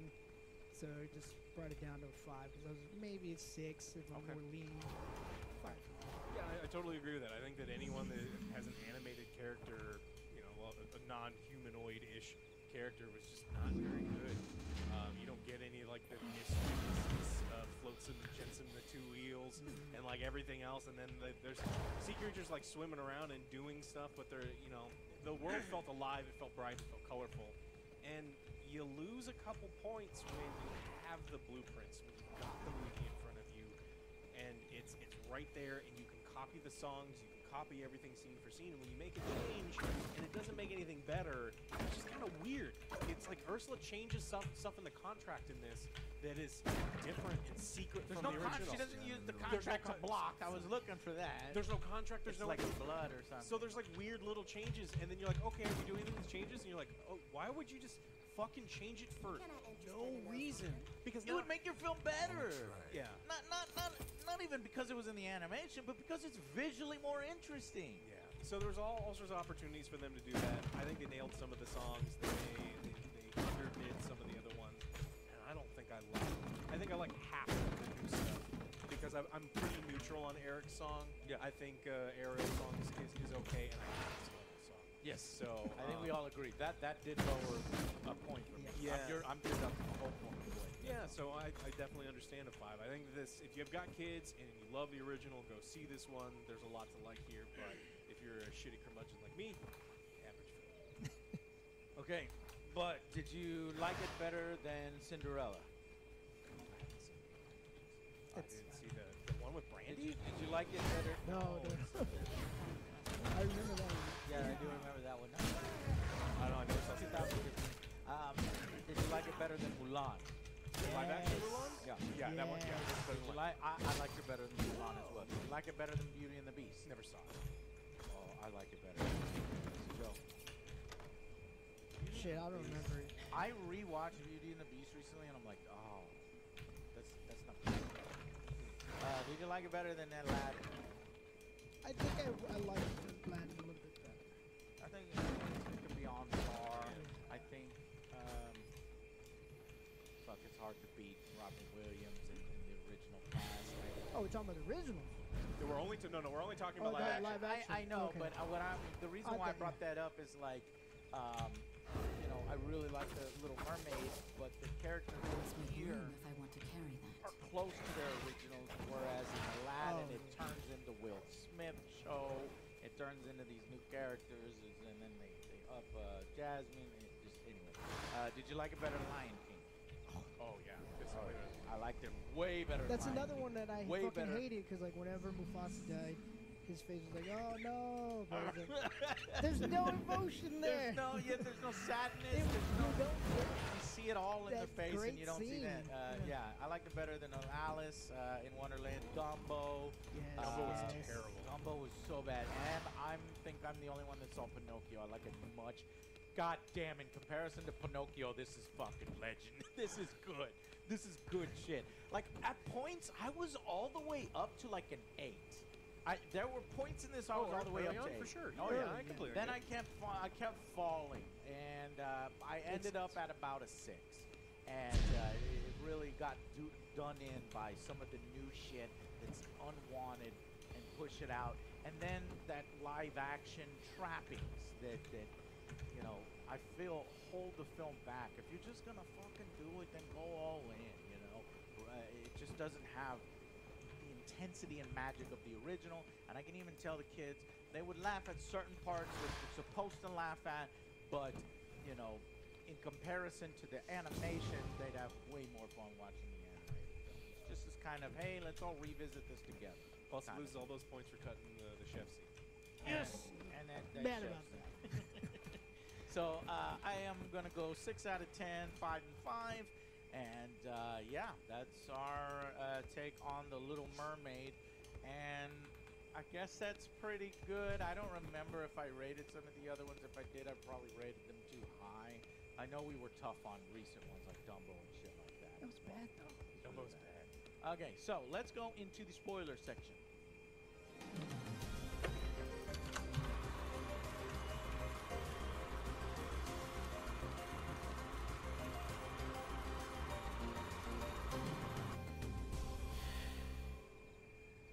Hey guys, welcome to the spoiler section. I'm not going to do you too well here because I forgot many of the elements of the original. I think this follows it pretty faithfully. It adds some stuff for Eric. It adds a few Ariel sisters stuff, which is unnecessary. They say that they're each kind of masters of the 7 seas. She's got 6 sisters. But Joe, what were you referring to at the end? There's where also they one switch thing. it up? Because Ursula turns them into this creepy little mowing things, but now she just Oh kills. shit, that's right. Now she just kills them. What Because the- she killed Triton. I was like, well, and are we supposed to feel sad? He's like, oh, you're dead now. I was like, well, that kind of. Hello. It was more creepy. It's like, oh, I turned you into I'm gonna these turn you into a creepy worm, little worm things. Yeah. They weren't there. That's way more It's just magic. That's way more witch. Yeah. You're right. You're right. And then at the Ja igram bi Rising, a za ostale ne znam. Če da cepamo... Let's tepak, ne znam. Može, posle ručka. Daj mi jedno pola sata. Sve si sad biti ručak. Aaaa! A nisi rekao šta da cepam, do duše. Mislim, znam šta se tebi igra. Tebi se igra sad Last Epoch. A tako? Ja mogu da pročitam raspoloženje.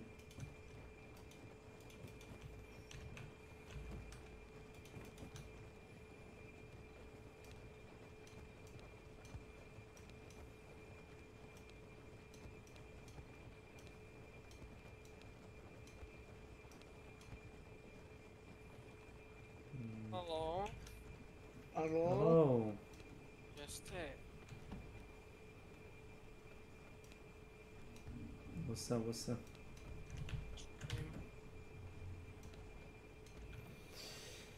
Evo ja Nenad, pregovaramo. U vezi Kosova ili? Pa nema tu u vezi Kosova i ti pričaš sad svašta. Ja sam već rekao svoj stav o tome. Vojska i policija primaju platu da drkaju kurac jedni i drugi, već godinama. Da naplaćuju karte, da naplaćuju kazne kako se kome digne patka, a vojska igra fudbal u slobodno vreme. 1000 puta sam ih gledao kad prolazim pored kasarne, oni su zeba igraju fudbal toko radno vreme. Nisam ja ljubomoran, ali, kako je rekao Milan, ima 60.000 policajaca i 40.000 vojnika na platnom spisku. Fino oni, pa kad svi izginu, onda ću ja idem, nije problem. Čekaj, je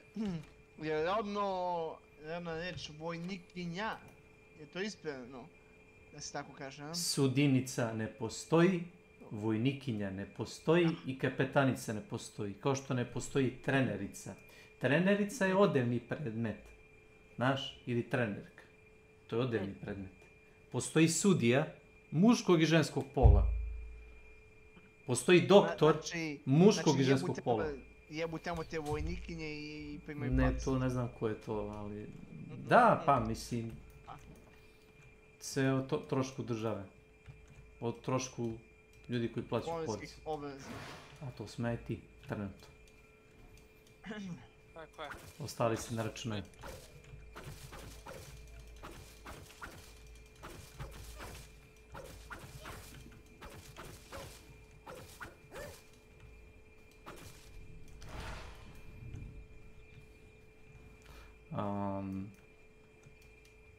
Tako da...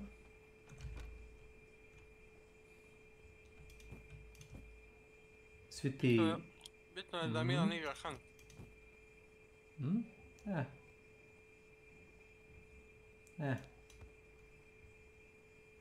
Ne, bitno je da te zvao da igraš Hunt s njim. To je bitno.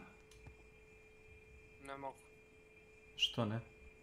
Evo ja to sebi da priuštim više. Izda si ga. Izdajo!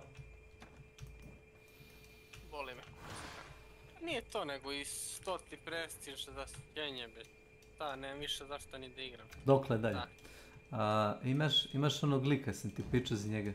Na Redditu napravio post I got my first million going for 2. Evo mu napišu go kill yourself. Da. Skinuo sam Vermintide 2, hoću tu da malo karaktere ove. Užim. Okej. Nemoj da me zoveš to da igram, pošto neću teti. Ako hoćeš, neću. Rekao sam ti nemoj me zvati. A ako budeš igrao poslije 2 dana, može, ali... Koncentracija nekad je kratkog daha, tako da... Neću da instaliram nešto što će da brišem poslije 3 dana. Ako hoćeš to ovom igrati, ja radim.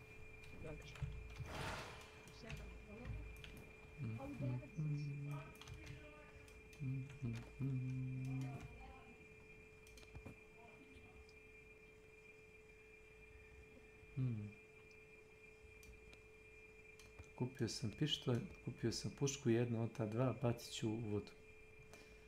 Kako ide? Jel znaš ti Nenad da je to?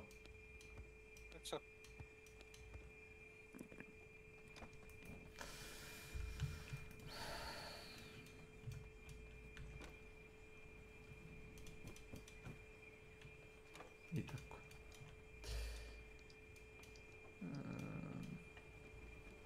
Halo?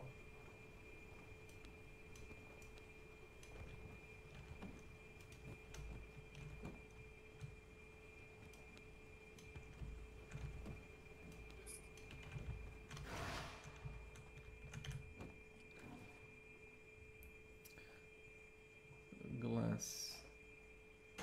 Joe, bit će za pola sata ručak. Za pola sata, dobro. A neću niđe ići. Dobro, a slušaj, da nisi ti dirao onaj osvježivač, one kuglice sa WC šoljne? Jeste, evo tu stoje. Pa ono rekao da nisi pomjerio kad je ono... Ćale ih je pomerao. Jeli? Da, pa ko je drugi? Pa ja nisam ni... Bože, sačuvaj. Ne znam kako da odgovorim na ovo. Šta će... Isto kao za onu... Kad me Keva ubeđivala da sam zaboravio duks. Da se skina duks i negdje ga ostavio. Blage veze, ne. Blage veze. Članak 1. I onda Ma će ne. biti da, jasno. Ne. Sve sam ja. Sve te Ma, samo kažem jes. Gde je, ne znam. Pa to. Ja sam. Ja sam, ne znam gde. Ajde, zdravo. To se radi.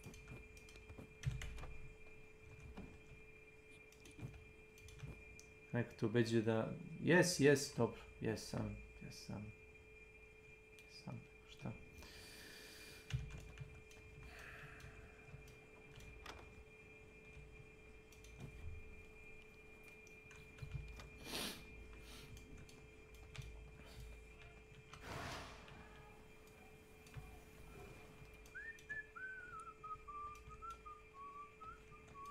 Pam pararam pam pararam pam pararam.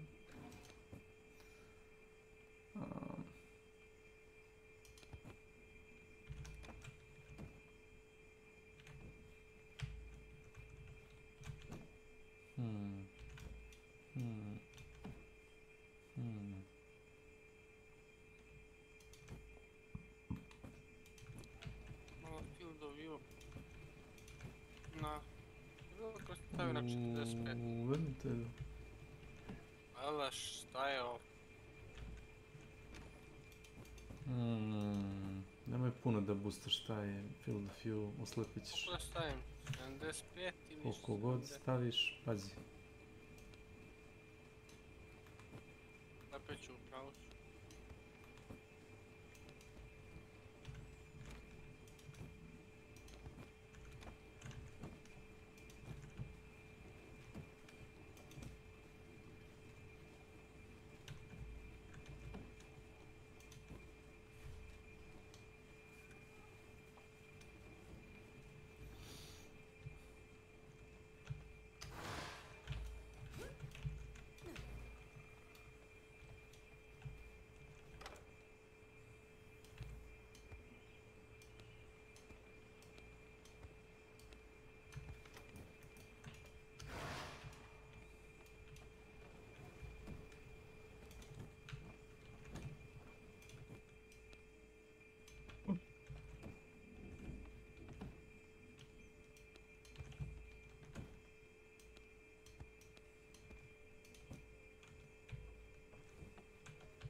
Teoria.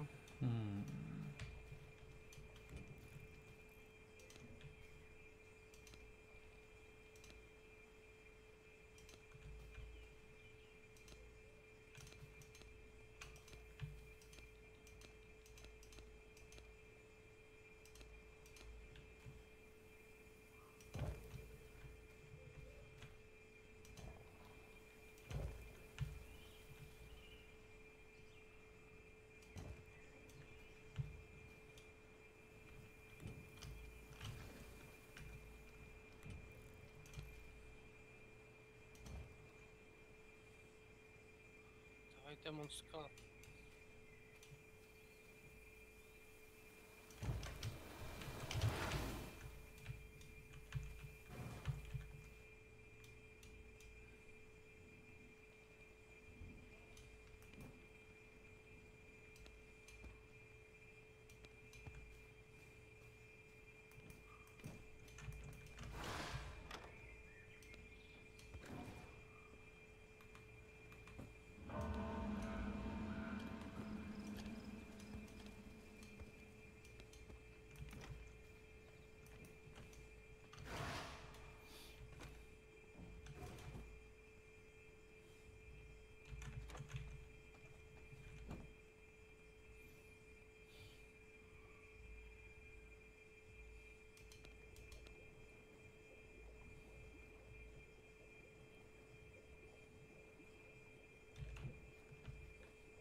Šta ovaj ne igra Hunt pa? Ko doktor? Hunt? Ta ne znam. Otišao da vozi bicikla. Oni... Mislim, Kesića, nisam siguran.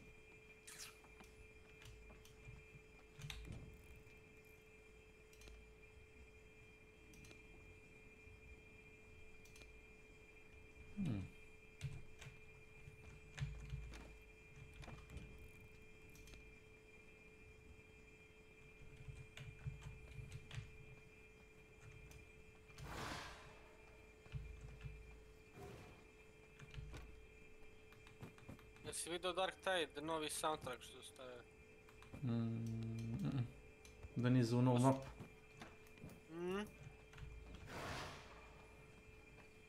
Ako budeš tu bio ranije, možemo sutra probati taj event, danas ne bi te počinjeno.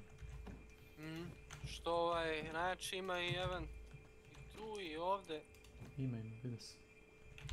Brate, svakoj igri stavili.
Like when she turns huge, she has Ariel and she's like shooting her, and like Eric is trying to save her and turns the boat, but now they kind of flip flop.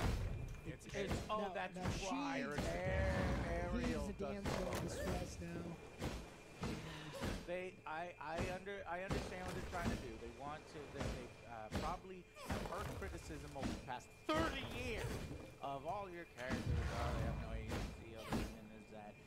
In fact, I actually watched a clip of Roger Ebert saying, "Oh, Ariel has a lot of agency. She knows what she wants. She goes after what she wants. Those kinds of things." And I think they could have embraced that. But I guess they had to give her the hero scene so that she's not always like, "Oh." How many times did she say she battled? But I did like the fact that when her father comes back, she battled for me. Ne, imaš ti brz internet. Ne, imaš ti brz internet. Nego nemoj da kažeš nemam Hunt. Nemoj da kažeš da nemam Hunt. Kaže neću. Nisu zbog vrate Hunta kod psihijatra. Yeah, nobody ever knows. We know that he's not fucking dead. Shut up. Zbog svega, ali svako uglavnom i igrice su to. They're like attacking him and he's like being electrocuted. Well, Ariel's being electrocuted, she's fine. Kažeš, igraš malo. Igra malo, on organizuje turnire ovdje u Huntu. Kako nije, brate, ništa, pa ti imaš 5000 sati. 5000 sati imaš, oč. Nemoj kažeš apaka, ta priča ne pije vodu. Mixing everything together. Yeah, you're right. The eel just let him go, and he kind of floats down and dissipates. Yeah. And you can't 100% him see him dissipate and be like he's alive. It didn't have the effect that it was supposed to have. Eric's got a mom now, which he didn't used to have so I was about to Mogu da ask, skinem I forgot, Hunt, ali Nemoj. više igra... Nemoj. Razumeš ti da više igra neće biti ista kao što je ikad bila. Nemoj Milan da ga ubeđuješ to da radi, ako je čovjek pod stresa, nemoj to da radiš. Pravo je. I don't know if this is in the original as well. Sam bolje, ali pod stresom ja sam... That's not in the original. Right. these are like kind of throwaway things where, you know, he was his Mhm. product of a shipwreck. There's a bunch of shipwrecks in this Malo area, oštećeno, nije and to their kao island pre. is actually kind of suffering, and he hopes it gets better. That Kao da subplot sam kinda nanovo gets brate dropped. rođen, I tako thought that su. maybe at the end it would be like, oh, it's Ursula who's Jesam. been destroying all the ships, and now the father, Hardim, you know, Javier, he's Ti gonna hoćeš be like, mene yeah, da he's igram gonna help out with the ships. Don't worry, safe Ti passage. hoćeš da me No, that ubiješ. just kind of gets dropped. We got No you. ti toliko mrziš Drakulu, šta? He does give him a nice little push. Yeah, it turns into a motorboat. It looks awkward as hell as the final shot, because you're like, but it looks like it's going So that's another backwards. change because like they get married at the end of that one. This one they're just like, all right, we're going on a voyage. Bye. Yeah, I'm actually okay with them Ne mogu not sad getting da married right away. također It's a sinoću little- ga, little ali rough. veruj mi, grafika ću da stavim But it's u supposed to be fullu a thing, right? i upalit ću blur That's why i you igrat can ću excuse tako. it. But yeah, I guess they No try si to make gaćeš it a little kao more Milan, realistic. šta? And honestly, that's the fucking problem. Mm. Every time they try to make it more realistic, You go to the it's a fucking movies. problem. Koji deo, jesi ti postao Milan, šta? Fantasizing, just Jesi ti whatever. postao Milan, šta? It's too realistic, And you man. get Na fucking to. Superman moping around, I'm gonna save people. Ajde, It's ajde. like, shut the fuck up. Why are you doing this? Ko je, You're like ruining shit. And it Danas makes me bila nula mad. preko puta moje radnje. Okay, now I'm about to lower my fucking rating. One ili tri puna Ursula kovčega, changes a bunch municije about the contract. She i lies to dinamici. Ariel about it. A šta si spremi za rat? Put something in the potion that makes Ko- Ariel ko zna od completely kada forget sam? that she's supposed Šta to će be vojsci kissed. dinamit? And Did like, that not happen in the original? No, it didn't Then why happen. the fuck didn't Ariel kiss him right away? I guess 'cause that's a plot hole. It was True Love's kiss. Oh, You True can't Love's force kiss. yourself Yeah, it on was someone. already Yes, there. it's He was already there. Yeah, and so what's weird is Ne, you mene expect ako it to be stigne kind of plava like koveca, this ću da se point javim. that keeps getting brought up, and it's Viš gonna da be se Milan, viš da se Milan peca. never comes up whatsoever. The movie follows the cartoon. A, tako je Milane, kreni prvi. How the kiss happens. So they threw this stupid shit in, and I'm like, okay, what are we doing with this? Oh, we're not doing anything with this? Sebastian has to remind her once. One time, and she falls asleep, and then they never bring it up again. And so, like, there's little fucking It changes. confuses me that Disney is unwilling to go goofy, you know, and fucking instrument playing under the water, but yet they'll allow Aquafina to literally vomit from her mouth all over the goddamn film, screeching everything to a halt in a cartoon manner, and and that's literally what she does in the film. And then she also sings a song, which in my ears sounds exactly like that. And so it just makes called no Scud sense. Butt. No, it's Check not. it out. Don't shut the fuck up. Yeah, you did that. Anyway. Znaš šta pijem, yeah, so what else? I mean, we're not exactly the best. Aj, sad ću da te naučim kako se pravi praf. Plus, it's been It's been a long years time. since I watched Ursula it. Pa does ne, go nego znaš massive odakle je to, and- pa to ti kažem, kinda znaš cool to odmah see in live šta ovaj action. pijem. It makes Ne more kažem sense tebe in da, cartoon, brate, it's naučim, just nego. easier to do. Ti ćeš da ga naučiš, njega. Dark and Staru It was konju. too dark. You couldn't really It was too see. dark. It felt like they were trying to hide it. Yeah. Trying to hide Yeah. the It was CGI like, a little aw. bit. What else? The dog has a little less to do. I think the dog was kind of funny in the original, but he's there. So what else? In the beginning of the animated one, did the humans really fucking hate mermaids in the beginning? Because they were like actively trying to. And I wanted to play up this idea of like humans hate. Well, you have to have Eric come Such in an and, emotion, hey, boy. that's a mermaid. It's Stop it. Yeah. Stop it, We idiot. don't murder animals, and while he's eating fish. Yeah, Eric was a good one. Just in case he didn't get And then there's one point where Motion blur ti služi kad praviš nagle pokrete kamerom, da to ublaži. Kad brzo paniraš s leva na desno, da to izgleda filmski. Je li to dobro ili lošo? Ti mi reci. Depend. Ti mi reci. Imaš, gledao sam u tome, jedan lik je objašnjavao na Digital Foundry. Imaš dve vrste motion blura što se tiče igara, baš što se tiče igara. Dakle, imaš kameru i object blur. A ono što developeri non stop forsiraju ti je kamera. Motion blur. To je sranje. Ono što je teže uraditi je object. I object motion blur mnogo bolje izgleda. Eto, nisam stručnjak, ali pogledao sam. Ljudi koji se razumeju. Ne, pogledao sam ljude koji se u to razumeju. Bolje. Mislim, pitao sam se čemu to služi ako ga niko ne koristi. Pa nije da ga niko ne koristi, već developeri ili koderi koji prave igre, jeli, oni su lenji. Većina njih su lenji. I put najmanjeg otpora ti je taj. Kamera motion blur. Zamutiš čitav prikaz. A za object motion blur već treba engine malo da se optimizuje, da bi frame rate bio normalno, koliko toliko. Tačno.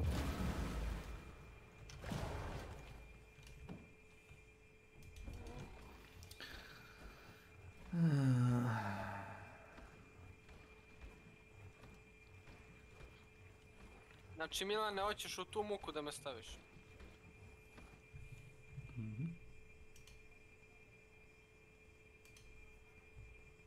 Gdje je on? Nesto? Te me reci. Nesto. Deep Rock Galactic, Season 4, Key Art Reveal and Release Date.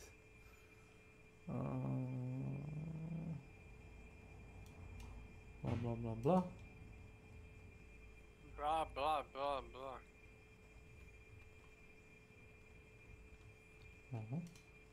Oči. Znači Milan hoće to da mi uredi. Šta hoće to je? Da skinem hunt i da poludi. Šalim se. Mislio sam da okrećem list što se tiče hunta. Pa kako možeš pored njega? Okreni. Kako možeš? Zajebi hunt. Samo kažeš neću. Ne hoću kurac. Pa šta ti ga je žao? Pa on bez tebe bi to igrao, znaš? On igra tu i bez nas. Pa znam, pa on... Pa kako ti ga je žao? Kako ti ga je žao onda? Objasni mi. Ti ga boli kurac. Mi bili tu da igramo s njim hunt ili ne. Ko je tu je, znaš? On je tu, bez njega si može.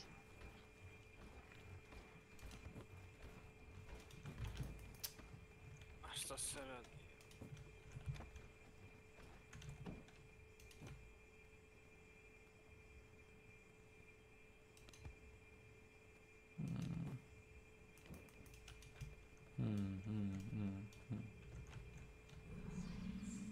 Evo jebeni messenger.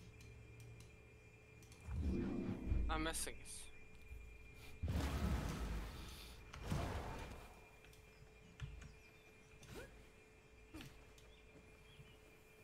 Yo.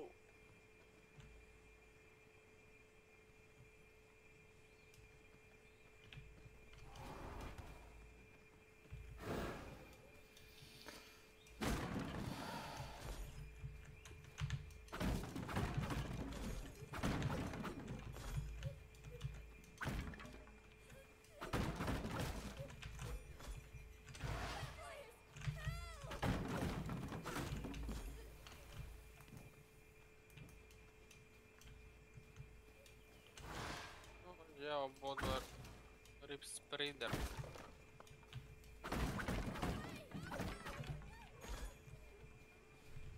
Ti si easy, druže.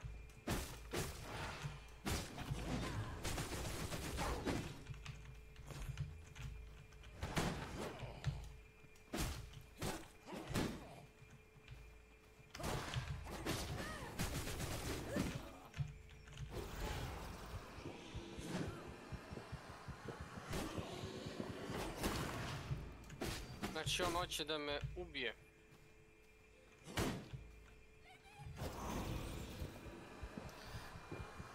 Ti si mu rekao da pokušavaš da to ne igraš, da ne bi bio, da na sebe ne stavljaš stresne situacije. Znaš koliko se njemu jebe za to. Situacije, znam. On smatra da... Ali veruj mi, ja kad bi igrao ne bi ni igrao, znaš šta što... Slušaj, on smatra ako on nije pod stresom, a jest pod stresom, to smo zaključili na osnovu... Gdje je? To ću reći. On nije pod stresom kad igra, znaš. Nije to?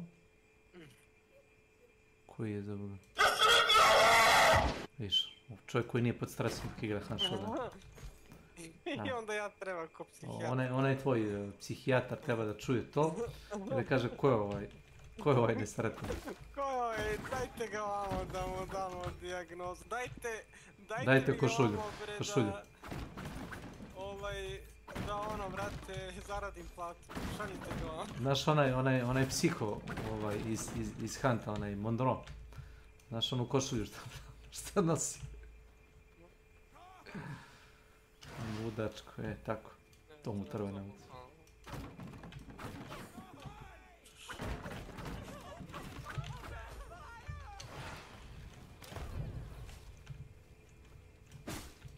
Stvarno lud. Demon.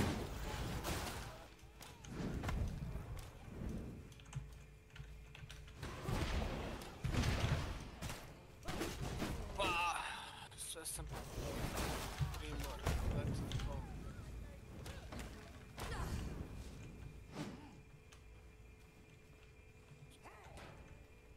Kako je Vermintide 2, ali dobro optimizovaniji jer je starija igra, da, ono je novi engine. Verovatno.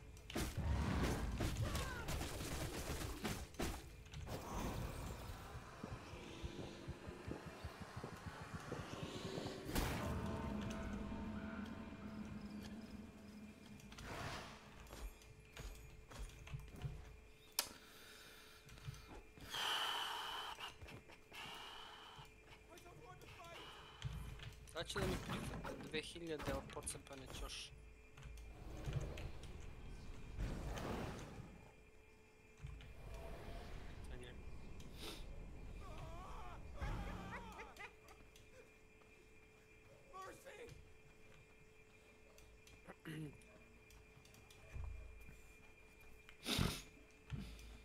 Welcome, stranger.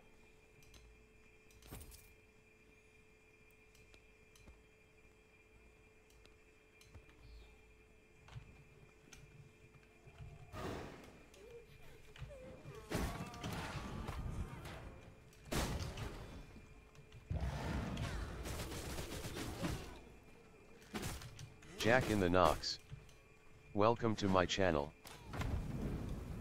Oh my lord.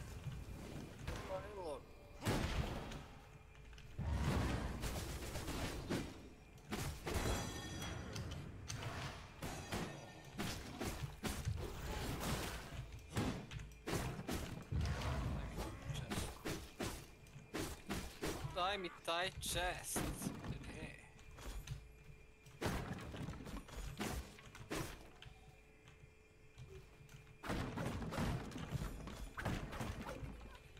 Chest cream.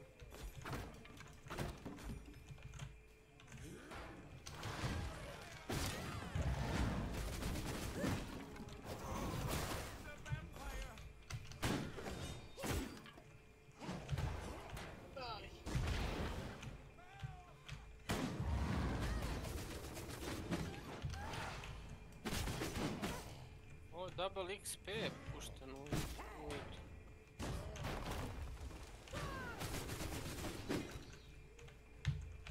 da, samo što mi to u Dark Tide-u ne znači ništa. Umaksovali. Misliš?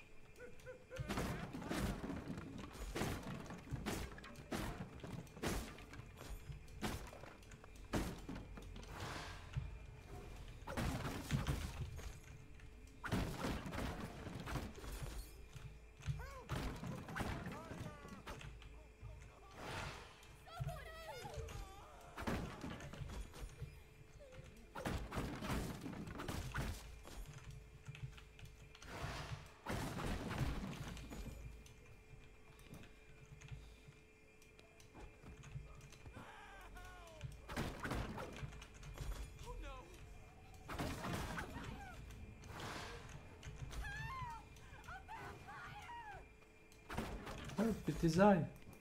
A vampire.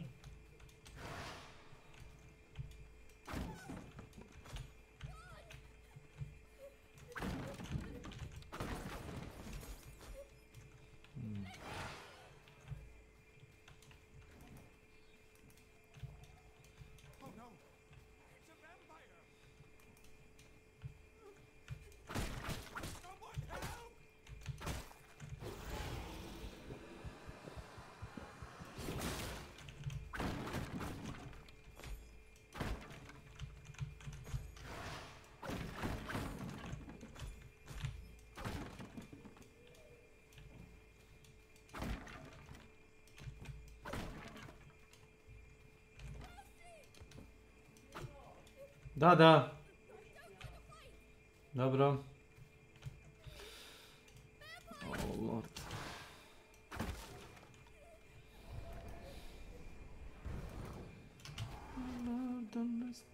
Misunderstood.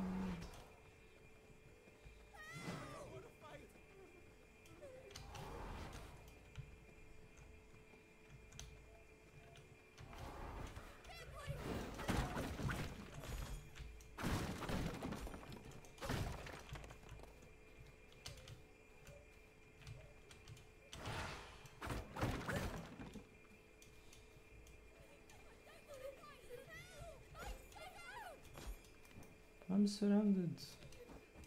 Oh no.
Jebote, ugasi mi se komp.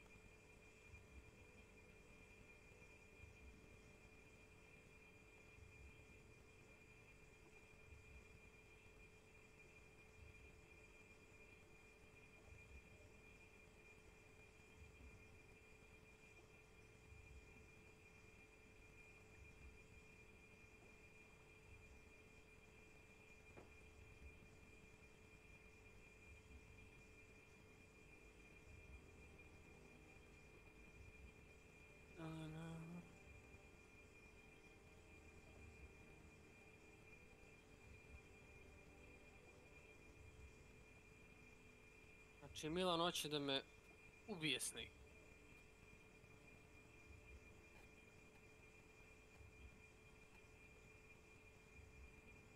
Kaži ti meni imali poente, jesi tu? Niko.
Suspect.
Yes.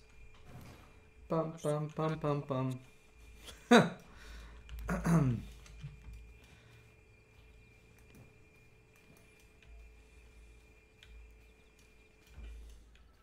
Jebate, da li updateovali Vermintide 2, da li još jednu, brate, mapu Karak, kako se zove?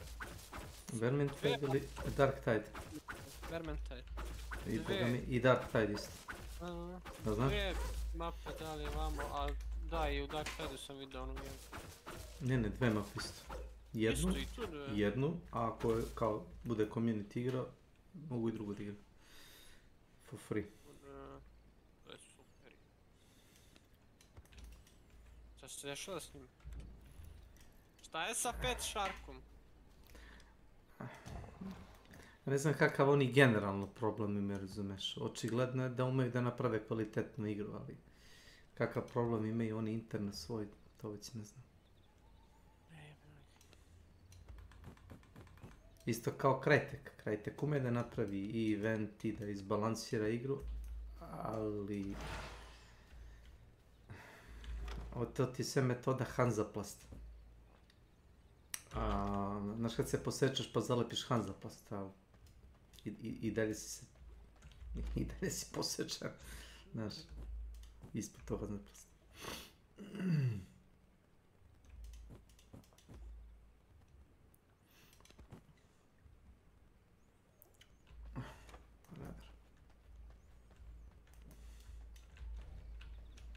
I 7 evra Modern Warfare 2. 37 evra. Just. I? Pa imaš džabe da igraš onaj multiplayer. I džabe ne valja. A ne za pare. 60.000 igrača spavno. Nema vezi, brate. Ova igra će biti free to play. Maksimum.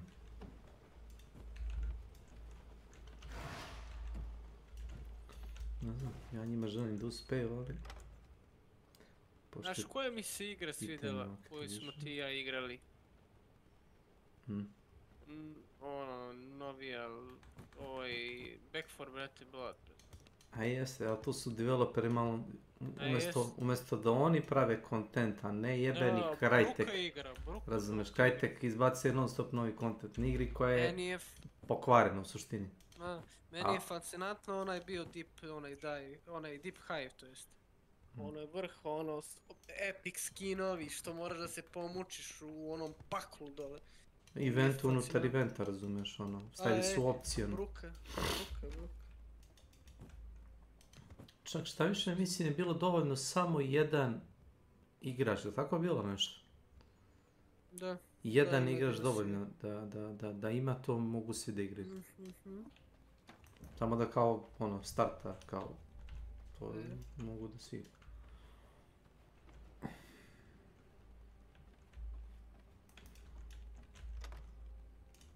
Kakav hunt, čuš da skinem hunt, ovaj Milan je lud. Ima tu neki igra Hazda, neki igra Guardian. A mislim da je hunt završena priča. Lepih 3000 sati skoro. Nemoj sad obećavaš, ako bude bio dobar taj summer event, pa kao, razumeš, ako ti se baš bude igralo, ako bude kao, sjećaš se kako je bio prošli event, da si imao 3 ona Covenanta, znaš, onaj Moon Covenant, Infernal, znaš. Znam, ali ne može... Nije to ništa novo, i dalje je ista igra. Mene to ništa novo, pa to ti kažem, mi znamo, ja kunem ti se one mape znam bolje nego svoju kuću, ne znam svoju sobu bre toliko dobro koliko znam one 3 bre. Onda je to problem, znaš, ne treba više da, ne da upalim igru, nego da razmišljamo, brate, igri. Što se mene tiče. A svaka čast ljudima koji imaju po 8000 sati i 10 koji dalje igraju, koji je cepaju. To su za mene heroji, brate. Rapaju, a? Da, ja bih se zapitao, ja sam se i zapitao i za samog sebe i... Svaka njima čast. Da kažeš bravo, svaka čast Milan. Da mu priznaš. Dobro, on ima... Ja šta je njemu? Njemu je samo hunt i to je to. Hoćeš da kažeš da je on toliko plitak da samo Hunt zna da igra. A ne znam da li je plitak. A, ne, to ja već čupam reći iz tebe, nisam to teo da kažeš. A verovatno. Da misli ti sad on treba da se navikne na nešto drugo, pa on ne može i na hand da se navikne, čim koristi sablju i double barrel, to je normalno, ja razumijem njega. Mislim i ti da si slep i da ne vidiš, ne bi igrao Hunt, jel tako? Ja sam previše interaktivan ekspert i čovjek psihički prsno zbog vreta toga, ne treba mi to. Uopšte mi to ne treba.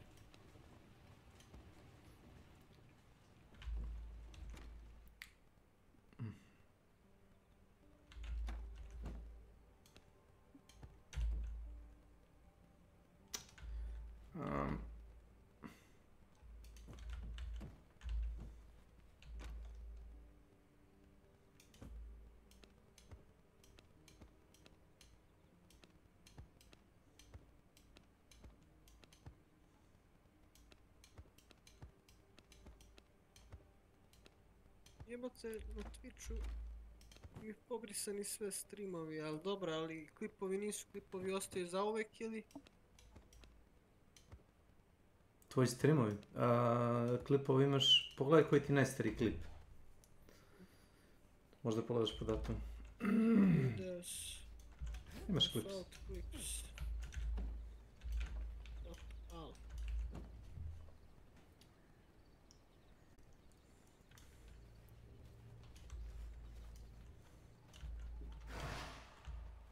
A po view ide, neću po view.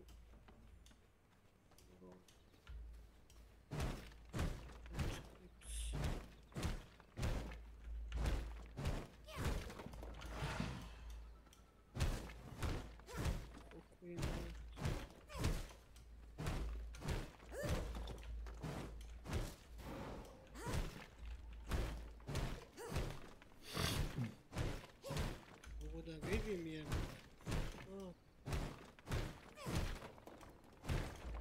A 5 mjeseci, šta je o 6 mjeseci? Nemoguće, imaš ti stvari. Imam jedan snijeg dugi. Ajde, pogledaj na mom kanalu, ajde. Ali ti streamaš? 5 godina. Nema veze da ja streamujem. Jer i stream šalje moj feed direktno na Twitch, nema veze da ja stream. 4 years ago, 4 years ago.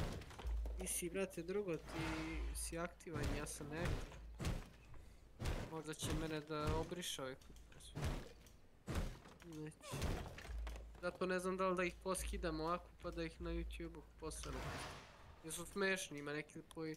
Ako imaš zabavne klipove, najbolje ti da ih skineš i napraviš kompilaciju ako imaš vremena za... Isto kao što si radio edit za mene i za Guardian, a few moments later. Ono je bilo dobro. A mene najviše izbacilo iz takta to što je on zvučao šlogirano i sad kad vidim nije mjesto. Kao da nije tu. Razumeš, on se toliko skoncentriše, razumeš, na igru da... A ko da je tamo? Ne.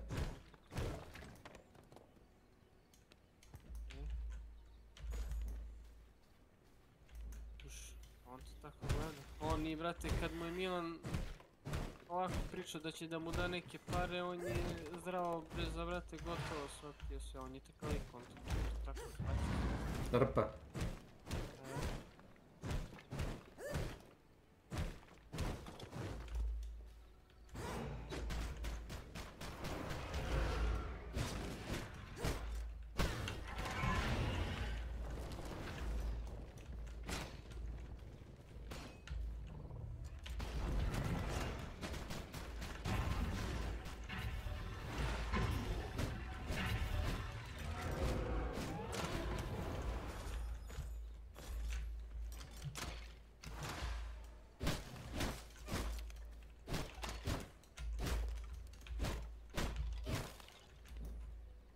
Šta je bilo? Bullshit.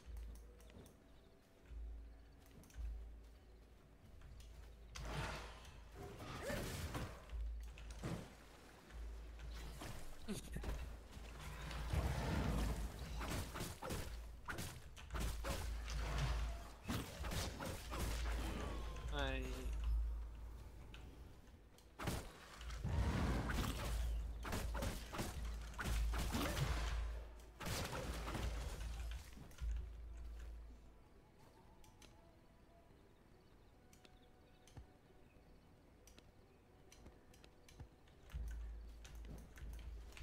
Šta je ovo sve?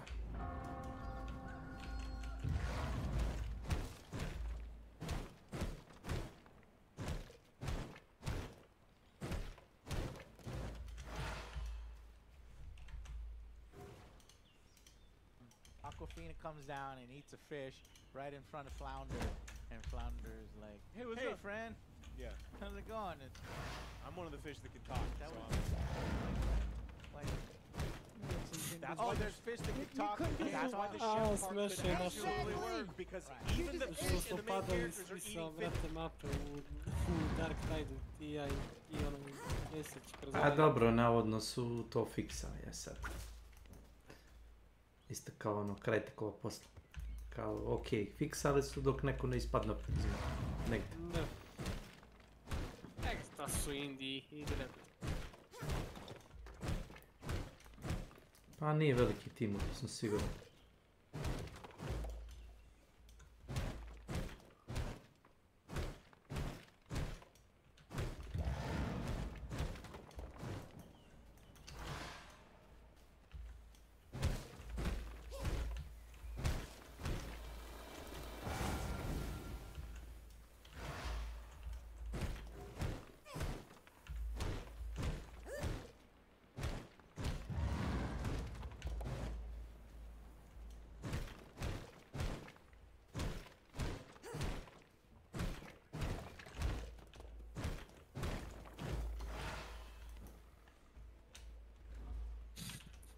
A ne može, on jede. He ne može, on jede. A jebate mobitel. Ne mora fokus na ono 300% s njim. Ne da, pa da pocrkamo se. Pa.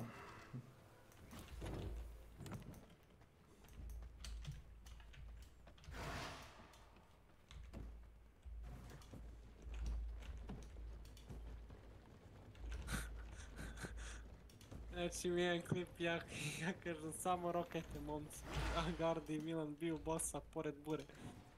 Bam, ubijem ih obojicu. Nije to bilo lepo.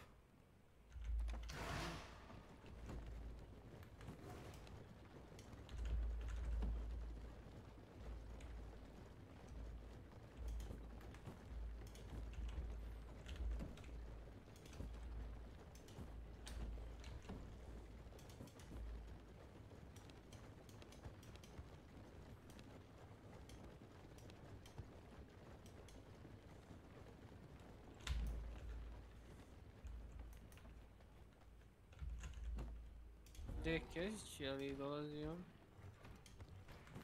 Reci mi da ti kažem. Znači nije, a? Bio je... koliko je bio vremenski? Nekih 15-20... kratko. Pa dobro. Baš kratko. Milan je probao da ga namami da igraju Hunt, ali... Ne uspio.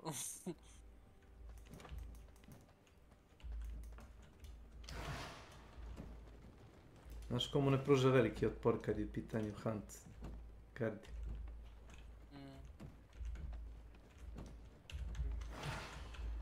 Ispadam ja kao zlikovac, znaš. Sladnjim se time što neće... Nije nego pričaš speaking facts. Nije speaking facts, nego... Možda ne bi trebao da sam ponosan na njegovu bezumlje, nisam siguran. Rekao sam mu šta mislim o tome da ja moram da try hardam dok on sedi u žbunu. To što domet mu je 5 metara. Zamisli kako je meni bilo. Super. Zato smo tu gdje jesmo. Zato smo tu gdje smo. Da. Tu smo gdje smo.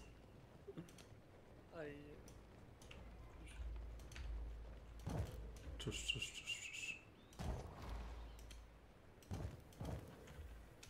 Jesi Haze. Evo me nazad. Ima Haze. Nice. Pojeo nešto tamo vamo i eto. Šta ima kod vas? Pričamo o dobrim starim vremenima. Da. Ja se skidam sa droge, to je sa ovih igrica i tako. Teško će to ići, ali... A dobro igrati. Slušaj, zamisli da si navučena na krek ili tako nešto i da ideš stalno kod džankija svaki dan. Pa evo te Bog na kraju krajeva, ne možeš ti njima reći neću, razumeš. A nude te bukvalno robom, da probaš. Kao aj samo još jednom i onda ti kaješ jednom. Nova roba mora da se proba. Jest, eto.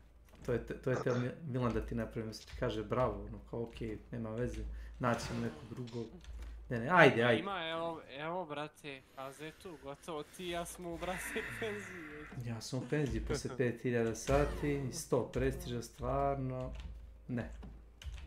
Mora nešto stvarno novo. Ovo je samo balans municije. Ova priča, ovo stvarno treba da čuješ i da se hvališ s time kako si saznao da na internetu postoji lik koji je zbog hanta i zbog svojih kolega počeo da uzima dop. Da uzima Xanax. To jest išao kod psihijatra i sve. Totalno je propao čovjek. Viš ti šta ti uradi duže druženje ovdje. Pukneš sa živcima, pazi. Dobro, znaš šta je, nije to zbog toga. Bio si ti Ilija tu. Jeste. Znači, Borisa ubio, pođe da se... Njemu treba Xanax. Milan još gori, Milan njemu govori šta treba da radi. Jebo vas, a ja stvarno ne psujem, ali kad zopsujem onda sam stvarno sam ono... Ček, samo malo. Ti si ja sam bio takav isto. Ja kažem ubiju me, kažem ubili me sa slagsom, šta ja znam, da znaju ljudi. Ili možda kad je neki baš kilo, jebote kako me skinuo i to je to, a ne... Pucam u njega, a ja gledam na njegovom, znači na Borisovom gledam onom ekranu. Znači, ženska je čučnula, samo joj se glava vidila. I na nišanu mu je jedno 2 sekunde stoji tu. Puca i taman kaj opucao u rame je pogodio. Ja sam se već naježio kad je rekao ženska, jebati kad setim kad su bili samo muški hunteri. Ja. Eto, kad je to bilo? Eto, primjer zašto ja treba da, brate, pijem. Znaš kad je bilo da se klu ne aktivira na lovce koji su u blizini? Mogu si da se sakriš u sljedećoj sobi pored ovoga klua i kad oni krenu ti uzmeš nož ili sekiru i ubiješ dvojicu. Ko ništa. Kam poješ klu? Da, i ne uzmeš ga. Ne uzmeš ga. To je bilo, brate. Samo sačekaš ih i ubiješ ih insta. To je prava kamp priča, brate, a ne anti-camping napravili. Sad nek stave još 15 minuta vremena meča i da uzmu svi automate, da još neki pored automata napravi oružje, još neko... Automatski samostrel. Sa granatama. Da. Znaš onaj što imaš... Znaš šta treba? Treba samostrel sa onim redenikom, sa strelom. Da, mislim nisu ustrele kurac sa tim. Onaj luk i strela što je frag bio. A dobro, ima... Bio je OP na početku, a ima tajmer. Ima tajmer, ono, znači čuje se kao pukne. Je, ali aj ti pobjegni dovoljno brzo. Pa, zavisi gdje ti lobuje, ako... Znaš. Ne znam, mene su izgranatirali jednom, sjećam se kod da je juče bilo. Sva trojica su uzeli te Ja sam ostao sam, naravno, sa randomima igrom. Oni su po krovu, znači ja sam, krov je iznad mene i ja sam unutra. Po krovu su oni toga šicali. Samo čuje ps, i svaki me onaj pogodi, pošto je ko mini frag fazon. Ja da se healam neće, ja da taman nahilam onaj medkit, jedan opet nova pukne, da vidiš ti to, to je katastrofa, svukli su me na ništa. A tad sam bio još noviji u Huntu, kontam, jebote, šta ću sad? Ništa, najbolje mi je se šteknuti i čekat da prođe. Proće kurac. Još amo bokseva kad sam čuo klik, klik. To je bila volja za igrom kad si imao strpljenja to da, vrate, radiš. A ja više nisam imao ni, vrate, strpljenja, nego radim nešto treći, igram s nekom šah. To onda znaš da si... nisi za ono to više. Mi smo skinuli onaj link za online kao šah i imaš preko interneta da igraš. Ja vam pošaljem onaj invite link i on na drugom monitoru igra šah, a na primarnom igra Hunt. Eto, to je dotle išlo. I ko pobjedi u šahu? Kakva su to otvaranja u šahu kad igra Hunt? A ne, ja sam nisam bolji. Ne, ja ti gurnem, ako se dobro sjećam, možda gurneš 2 piona, to mi je standardno otvaranje. Gurneš jednog 2 polja, pored njega jedno. Ne, to je kad igraš uživo, ali to online ne pali. Ja s tim počnem, pa sad, zavisi kakav je protivnik. Kako beše beli... Probao sam kovu, brate, mapu. U Dark Side-u, izvini. Ne, pa nisam teo sam da igram. Nisam teo sam da igram. Ja sam ovaj Bloodhunt skinuo, mogu vam reći da je odličan. Ispucaš se. Pa da. Pa da. Ispucaš se, kratki mečevi, uživaš. Pa, dobra je te Matika, Mračan, Paris, to je Prag. Gotivno je. Osjeća me na John Wicka 4. A je, malo je.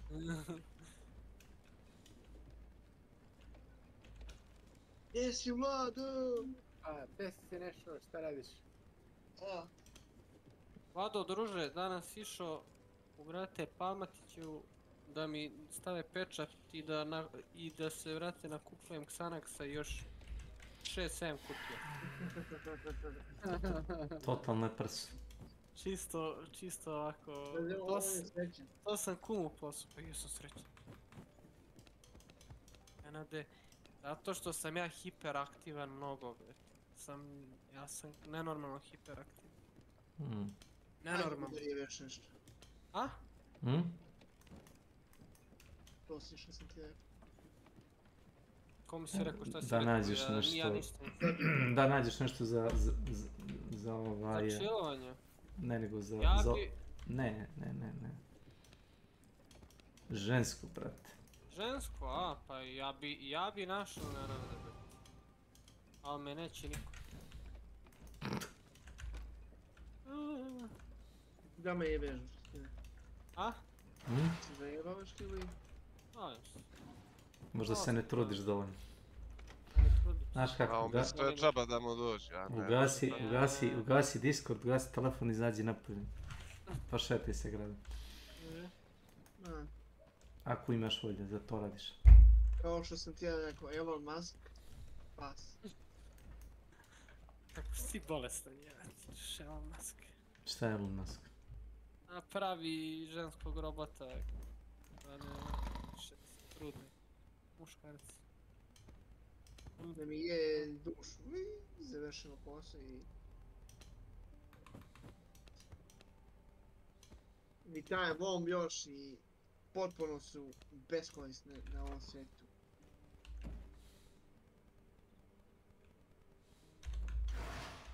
Previše si udario sci-fi, toga nema ništa. Polako već.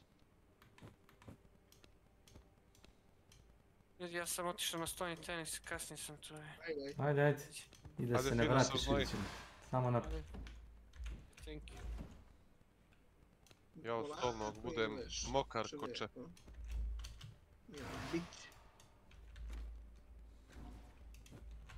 Čak mi je stolni tenis najbolji sport. Vjerujem ti. Nisi ga probao nikad, jel? Ne znam. Brate, ono je dinamično, znači kad baš s nekim igraš ko zna igrat. A to su pelševi, to je živ voda budeš. I sve osjetiš da ti radi, čitav tijelo. Pretpostavljam da mi loptice previše malo. To mi je jedina zamjerka. Ništa drugo.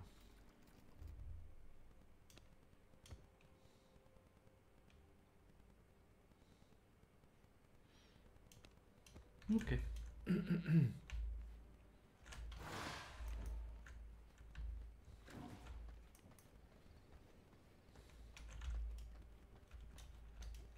Aj.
interest you in a little something?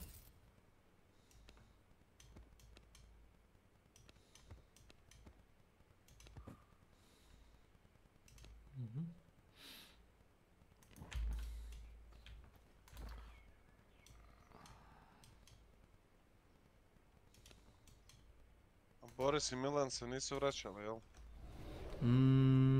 Za Milana ne znam. Rekao sam mu da ću ga mutirati na Discordu čim uđe treća osoba da priča. Zato što je nepodnošljiv. Što ne ume Milan? Da, ne ume da razgovara normalno, razumeš. Pričamo normalno, bez podjebavanja iz jebancije. Dođe li treća osoba, onda on se okuraži i više nije, razumeš, više nije u potrebi za razgovor. Ja neću s njim da se to sam primijetio. napušavam, samo ga mutiram i opet se čekam da nema nikog više, onda možda mi kažeš ti ima. Najbolje je tako. A nije on tu usamljen, znam par takvih osoba kod mene u okolini. Nestabilna ličnost postavljam.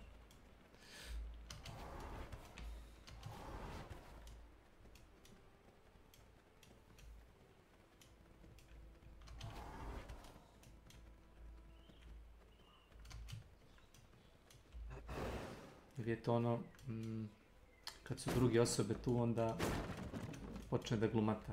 Da postavim da je to u pitanju. Ono kao šta mu bi do sad je bio normalno.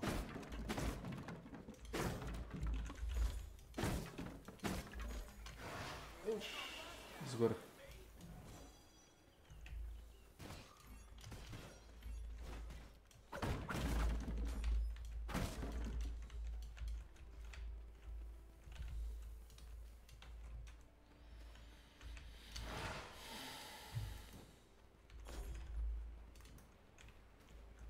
Can I interest you in a little something? Ovo je 30 srebra. I ovo je 22.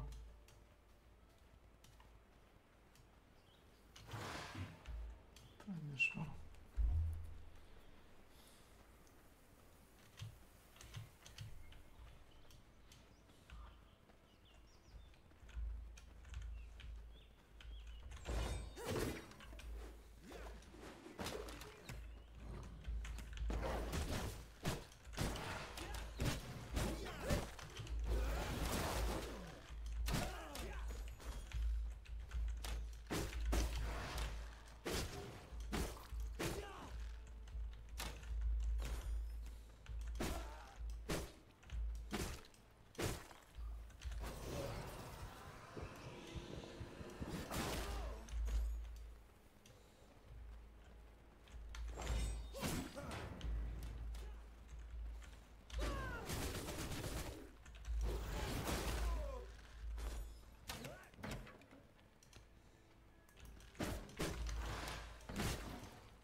Ste ima novu poresku upravu, ja Vlado?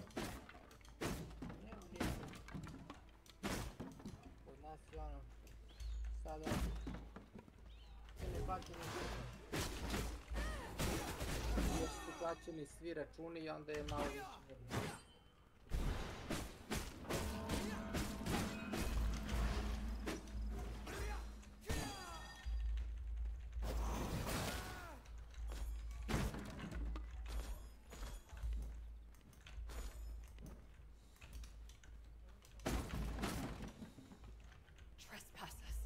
No mercy.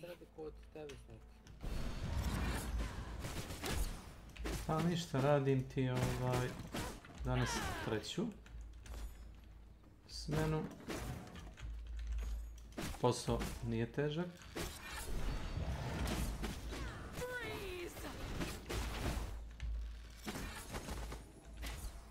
Možda bi nekom rekao monotono tako nešto, ali...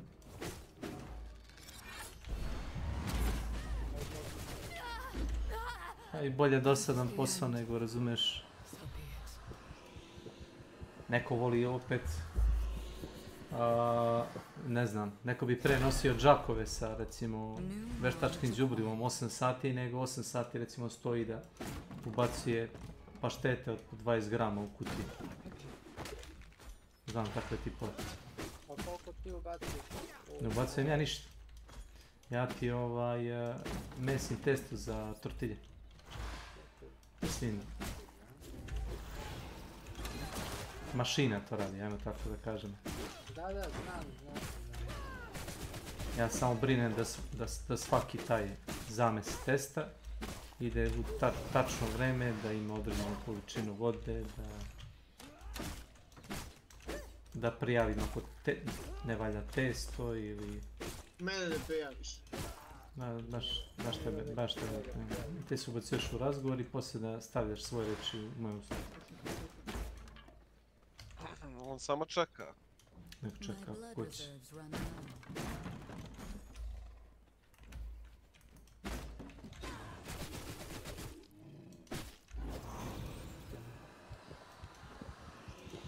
Nek čeka koliko god će.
Mislim da je to to.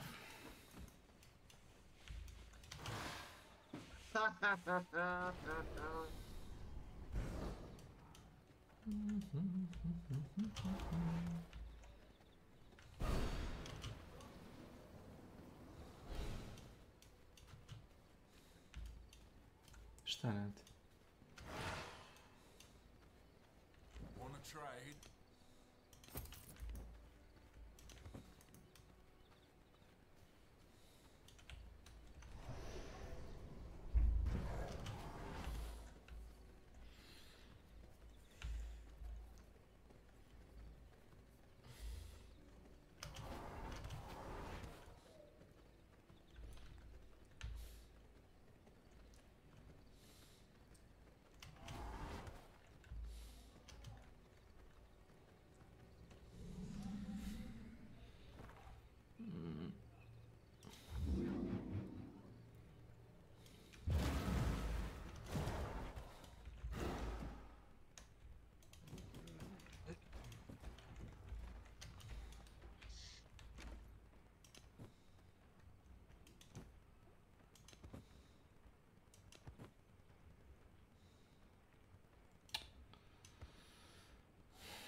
Šta će mi život bez tebe, draga?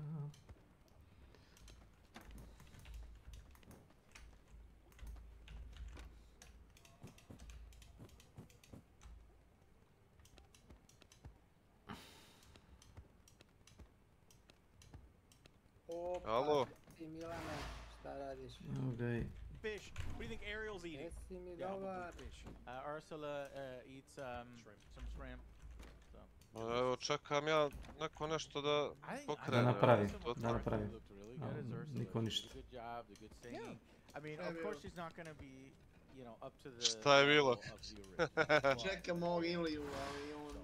Actually, I think this one's perfectly watchable, but like Joe said, I wouldn't run out Ako budeš tu u 7 možeš. Ali ako ćeš da igraš Hunt igre, nemoj da te ja zaustavljam. Nemoj da ti ja budem izgovor. Šta ti I ne don't voliš? know how Šta ti da it's voliš? doing in the theaters right Ne, now. nemoj da ti ja budem izgovor. Pošalj poziv. But it did have a Šta za vi Rising? $250 million Ma, budget. Milan šalje poziv da ga Okay. Well, we'll see. We'll see Da, exactly Kant. how Kant. it does. Here we Kant. go. Possible sequels. Rob Marshall hinted at the possibility of there being sequels to the film. Pola 9, šta? Saying it's a classic story that has a lot of Dobro. characters, a lot of interesting stories. I do think it's right for certain things, but you have to see how the movie plays, how it does. I think there's opportunity to find more stories within stories. That's a wonderful thing.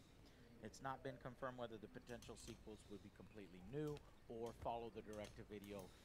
The Little Mermaid 2, Return to the Sea, and The Little Mermaid Ariel's Beginning. Oh, it's a prequel. Which focused on...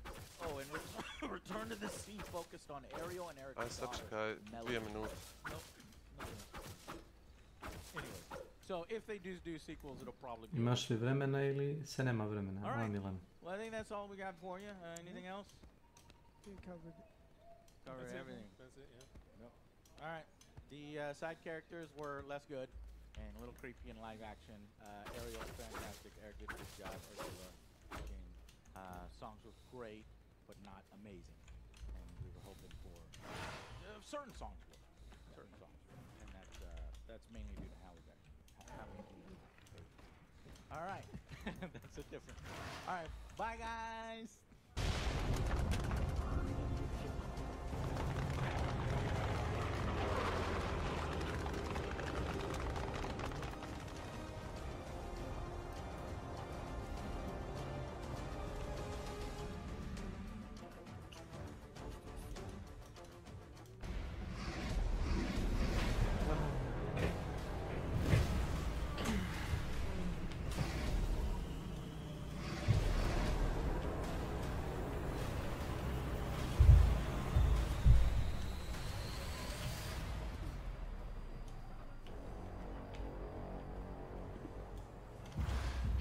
Ne duš.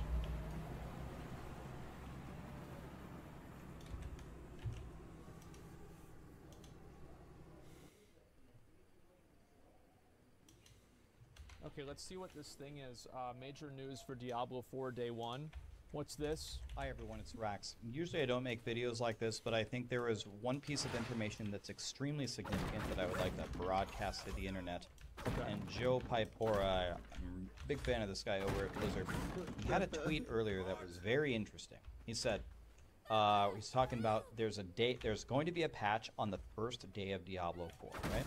He said, sure, it's going to represent the 1.0 build of Diablo 4 up from 0.9 that we had in place in the server slam. You will see balance changes and bug fixes, emphasis on the balance changes. So Maxwell just launched this brand new site, we did theory crafting, the server slam and the beta, and some people had a review period to look a little bit further. I only got to level 59, so I didn't get to see jack shit because I just didn't have time. Yeah. But with the balance changes, anything is possible, right? Anything that we theory crafted could be thrown out the window. What was the best build could be thrown away and replaced by some other build, right? Later on, it was revealed that that's not true. They spoke an error needs to correct the record. The server slam build was not 0.9, it was actually a version of our day 1 build. There will be very few changes between this build and that one when players are playing on launch. Deeply sorry for the confusion. So it's just bug fixes. Okay. And later on they're going to make balance changes. That is significant. That's a huge piece of news, and the reason that's massive because why is Maxwell just launched its new site, by the way. If you haven't seen it, please look go at that. Look what's number 1.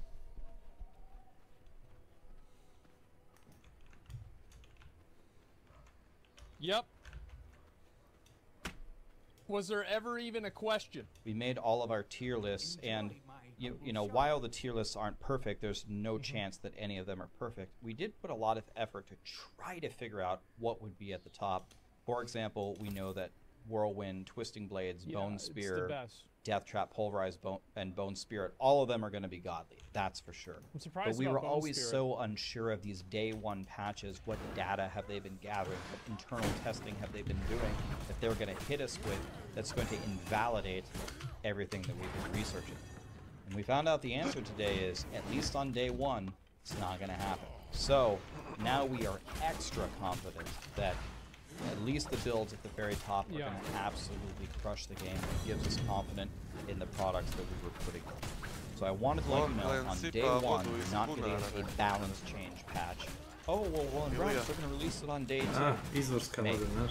I don't know when they're going to patch it. It might be just, they might just patch in season 1. I really don't. This is super important information, so anything that you do theory craft or learn about should be that way when the game actually starts. It's mostly just bug fixes and performance optimizations. Okay. Wanted to get that video out there, so if you're doing a little bit of research, it actually may help. And I understand, one more comment, a lot of people are asking this. Ne, onda ide skrivanje po žbunama, znaš. Or spoilers, which by the way, Ja se ne zevam. Znači, to je nevjerovatno. Zero spoilers. A mene nije toliko ni do igre, mi ćemo pobijediti ili nećemo, ja samo njega gledam Pa šta radi? Vrti se oko žbuna, čuči, čeka da neko priđe blizu. Ili kad neko pogine, kad ga ja pogodim u glavu, onda on puša preko čitavog puta sa 50 HP-a i ubio Ne, nego onda oni misle da... Like, what are you doing? Pa dobro, Build guides that I think will be good. I didn't show you the capstone dungeon or the final boss or anything like that. That's on purpose. But for the people that say, well, isn't theory crafting a tier list and a build guide, isn't that really fun?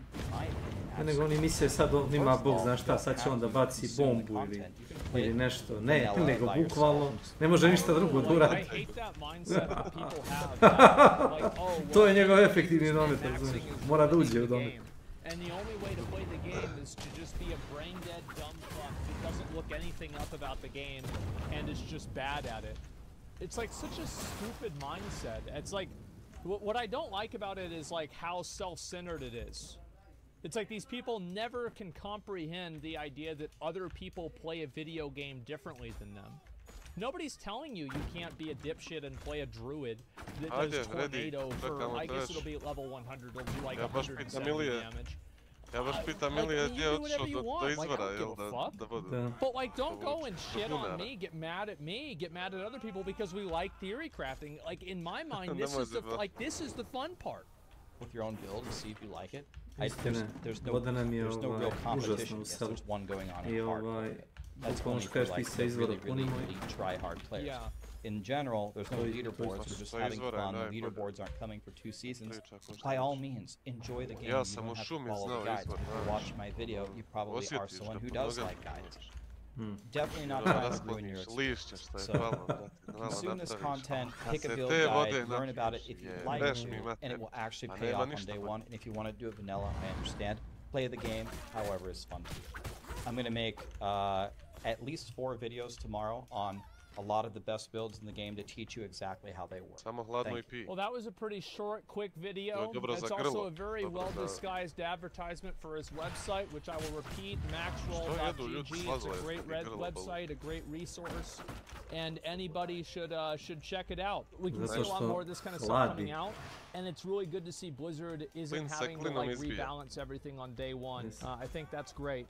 And I'll take Icy Veins. I think Icy Veins is nice. I prefer Maxroll because of the website embeds that they have and their coding. I think it's easier to navigate the website. But I would recommend just use whatever you feel the most comfortable with and go from there. Like, I don't have a sponsorship with any of them. I don't give a fuck. Right? Just do whatever you want. So yeah. And I want to play Necro Summons only. Yeah, I mean, I'd kind of like to play that too. I think that you're going to have to use like I think that Necro with Summons is going to still revolve around Bone Spears in order to apply vulnerability. I still think you're going to have to cast at least that. Sork is not S tier? Yeah, it's really disappointing. My guy's Necro that has 2 builds in S tier, and Sork that has 0, it's kind of sad. Hopefully they'll be able to at least give Sorcerer 1 really good build. But the truth is, Sorcerer could also have like really good mobility. And it's like, how are we comparing, is S tier the ability to, like, I don't really know. Is it the ability to just like do bosses, or is it to like clear really fast? I'm not sure. There's categories. Yeah, there's probably categories. That's probably a good idea. And they have that with a lot of WoW stuff as well. Ja, pa ko će biti? Nema ti tamo bossa, dolaz vam. Slušaj mene, ma šta će ti? Mene pratiš i bossa nađeš. Slušaj, on ide taktikom bolje da uzme bar jedan klu, razumeš? Ako ga slučajno ubiju. Ako ga ubiju, pa bar da nije otišao u minus. Jao. Pokazivao mi je neki snimak jučer što igrao s vama. S tobom i sa ovim Boricom. Ja ga pitam što ne dižeš njih, što lutuješ čovjeka, on kaže to sam da uzmem automat. Kakva laž. U životu ga nisam vidio da nosi automat i da ubije nekog s njim. Ja sam ga vidio da puca iz automata, a on ume da pogodi ništa. Koji skript je nemogući da se koristi? Na 5 metara. A ima skripta za recoil. Znaš? To znaš da ima. A jebi ga, ima skripta za svašta nešto, ali ne, ona se ne igra igra. Neki ljudi vole da pogode kad opucuju, znaš? Jasno. To je druga stvar što mi volimo. Da nam je malo teže. To je mali boss Nikolas.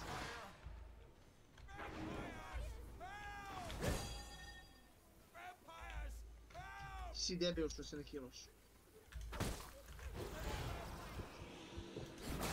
Potroši taj heal, jebote. Potroši heal ciganko. Molim, kako si uspio izgubiš 2 bare? Ima samo male barove od 25 HP. Kako uspio? Ti pitaš svašta. A u mom slučaju ne mora biti. Ja kad heal tražim, nema ga na mapi. I onda se nahilujem i stvori se ispred mene, ukaže se onako isto... To je taj njihov algoritam. Murphyjev zakon, šta?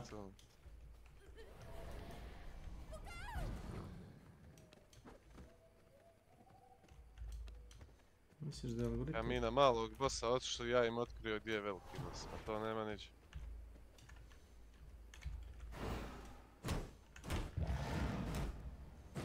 Nećemo mi ni vrapca, ni goluba, man se čini. Pa to ćeš ti nećeš.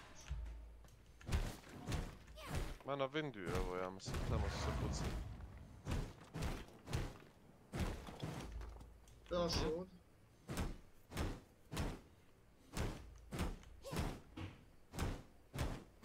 Bio.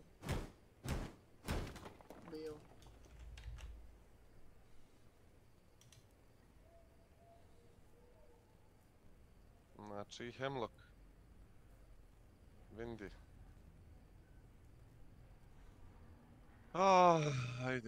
Ajde Milan. Znaš zašto Milan nije otišao na fort?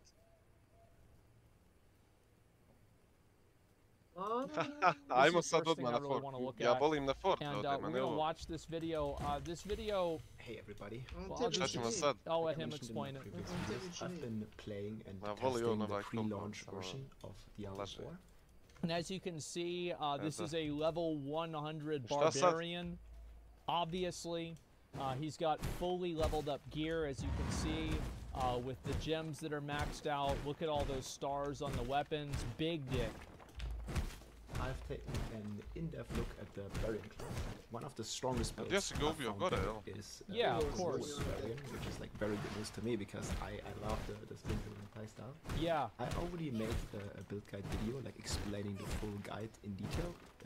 And so, like this guy Rob, I've watched his videos during the fucking beta. Dude, like his videos for it were so good. Let me see if I can show you guys what he was doing back then. Yeah, here we go. Like, take a look at this. Like, this dude was farming the... where is it? I'll just go ahead and show you right here. He was farming even the beta with this build. Look at this shit. And this was only at level 20. This is the guy that inspired me to come back and play Barbarian again. Because I saw this video, and I realized that it was actually possible. Netflix build? Yeah, exactly. A jebem ti majku. It was so fucking good. So this is obviously you know, from the first beta, a lot of classes could clear relatively this quickly, but I just want to show you guys kind of you know, who this guy is and where we know him from. So obviously, you know, now it makes a lot of sense why he had so much knowledge going into the beta. Is he had played? I'm not sure, maybe not. Maybe just, like, started then, but he had played the full-length version of the game too. There is no space. See, that's somewhere around here. But I will also provide a short overview at the end. Meni ovo level 3 Slovac, ja ne bih volio high nightmare dungeon with the Ruin Barbarian. Šta ću sa vama drugo nego that I recorded. Najbolje ti da kupiš slotove. Yeah, of course. I uvijek igraš sa frikantom. Najbolje ćeš se iznervirati. I don't know if this is going to be the final tier, but it was definitely quite challenging in terms of toughness, and you really had to, you know, like have a fully built out and decked out character to even have a chance of. So yeah, in the background here you see the footage that I'm playing now, and I will try to go with the footage and try to explain to you what's even going on. Let's go. I can't hear. Is volume bad? I feel like volume is very good. So first thing here, this is a nightmare sigil. I'm pretty sure you've seen screenshots of this. They're basically the keys you need to enter the dungeons. Tier 1 na 1, 3 na 1, 3 na 1. Like I said earlier, to je sva igra. Ja ti rekao da pogineš prvi, ti mene slušaš. There is always positive effects here, like using the bait leaves a cool behind damages enemies, and there's a lot of negatives. So that's actually really cool that they have positive affixes. These are like not really too bad for me. Like the only affix here that it really sucks is ako su te svi torica gurali teško. Effect reduced. It's reduced by 60%. That's pretty significant. I actually think that with the whirlwind, you know, because you can get that talent that makes your core skills, apply vulnerability. I think it's in like the second wheel. I assume that wouldn't even affect Barbarian. Because I do basically a lot of vulnerable damage. But you know, this was the only 100 key that I had because, like I said, it wasn't easy to play all the way up to those tiers. And even to craft them, like you have like a 1 in 10 chance to get them, and it costs a lot of materials. So you basically right-click this key. It will consume the sigil. It will mark the dungeon on the map. You can see where it is. Oh, so you're actually going to have to walk over and do the dungeon yourself. You can't just teleport directly to it. I think that's probably a good idea to start with. Now, later on, if people feel like it's really annoying having to run around constantly to do this, then I hope Blizzard's open to like adding a teleport. But I think this is a good place to start. Like, for example, in World of Warcraft, like, you can, well, I mean, I guess in WoW, like, you can teleport to dungeons if you do a high enough key, right? If you do a +20. So maybe that, like, WoW isn't a great example, but overall, I don't think it's really that big of a deal. You go to the nearest waypoint. There's a way around it? And actually here, I think I misclicked. So I didn't take you to the waypoint, but now I'm at the waypoint, and I'm just, like, basically going to the dungeon. So you can always use your horse to travel there faster. And what I like to do, you can like leave these little markers on the map. Those really like help a lot to just navigate. I like how the horse has buttons that you can press because it feels good. If you like an approximate line, you can see it up here in the minimap, like where an efficient path will be. It's not always 100%. Molin. But still, it's pretty decent. You also have a speed boost on your horse here that I can activate with my spacebar. Yeah, they just stole this directly from Lost Ark. Great idea, Blizzard. That's exactly what I wanted you to do. Notice when I activate it, my horse is like going quite a bit faster. I would say like about double the movement speed. I think that the effect, by the way, hopefully they've changed this from the actual game. Like this, like little weird red shit. Like this is. Ovaj ne znam, ovaj je slab katastrofa. Like I want to have like a massive fucking like red ominous cloud with like Diablo's skull glowing in front of it. Ne gineš, pičko, a? The movement speed. Okay. Ode on hladno da diže ono. Load into the dungeon. So you can see now that we are at the entrance. You see Witchwater, and there is only a certain amount of revives you have in each dungeon. If you die 4 times, you cannot reset. The dungeon is a fail, the key is lost, the clear... So basically it works the same as PoE with portals. So like you're not really... Are you punished for not having this or not? Like it's kind of hard to say, but like I think that's... like realistically, that's how they have to do it. Yeah, like you're punished for just like playing completely inefficiently and badly, but like if you're supposed to be there, you shouldn't be dying 4 times. So you can see right away, basically shouting to get my fury, to get my toughness. And then these are like the first fresh monsters. And you see my damage is actually kind of good here on this tier. See, vulnerable procs instantly, it's from my Paragon Glyph. You see, like, I can like kind of kill these monsters very nicely, and you can see like... See, he doesn't even care. Like, it doesn't matter to him because he's a barbarian, and barbarians are the best class in the game. So, like, even in a tier 100 dungeon, he's just basically, I mean, it might as well just be a level 20 dungeon. Playing a bleed build, like these guys are all bleeding, basically. Yeah. Taking extra damage. So that guy, do you even see him? No, who cares about him? To accumulate as much damage with my Whirlwind, because of my Gore Gloves that basically make you stack all this damage and then release it in like a fiery explosion. Look at this, look at all these elites here. So you see here, this room has a lot of elites. And we're struggling quite a bit. Also, I apologize for the footage here, it's cutting out some... like losing some bitrate or something sometimes. Got a Blast Wave Shrine here, so that one really helps. Got a little bit of Druid gameplay here. The wave itself does like damage in the millions, which is like really good, especially for this pack, because there's like 5 minutes here on pixel. You can see my life. If I'm spending too much time in there, I'm definitely dying very quickly. I also have the Iron Skin here. Yeah, and also this won't even matter that much whenever the game actually comes out, because we're going to get way better gear than what he's got here. And on top of that, like you're going to be able to kill them with the bleeds also, because you're going to be able to do way more damage. So like, I mean, Barbarian's already the best class in the game, and it's not even out yet. And he's fast. Gives him some damage, it also gives me some more toughness. Look at this, that's 3 elites right there. Jesi čuo ti sad ovaj pucanj? Jesi čuo ti pucanj? To free like prisoners, I have 4 left. Look at that life return. You really need to be like mindful and careful of how long am I going to stay in. Dvojica su vamo na Northwest 330. In order to stand in here for like a second, because else I just die. And yeah, the Barb is really reliant on Challenging Shout here. If I wouldn't have had... Challenging Shout, the reason why is that Challenging Shout reduces the damage that NPCs deal to you by 40%. Challenging Shout?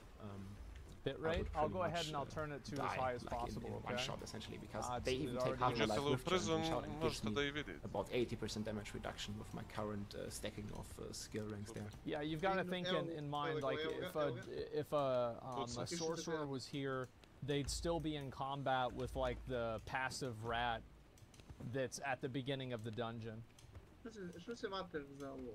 So you notice here, I'm always trying to kill the monsters before I pick the objectives, because if they touch me with a druid, it'd still be level 62. My buffs up, like I'm insta dead. Then these elites here I can comfortably skip, because you don't need to kill every elite. In fact, the elites are like very dangerous here, and I was mainly focusing on the objectives to kill the final boss, to get the experience, to get the experience, to get the upgrades, and all that stuff. So next thing here in this pool, you can see me like doing quite some good amount of damage, because I managed to accumulate quite a lot of damage here with the trash monsters and explode. Imaš bukvalno provajdera interneta u dvorištu i opet ti je sranje. It's probably some sort of a bug or something like that.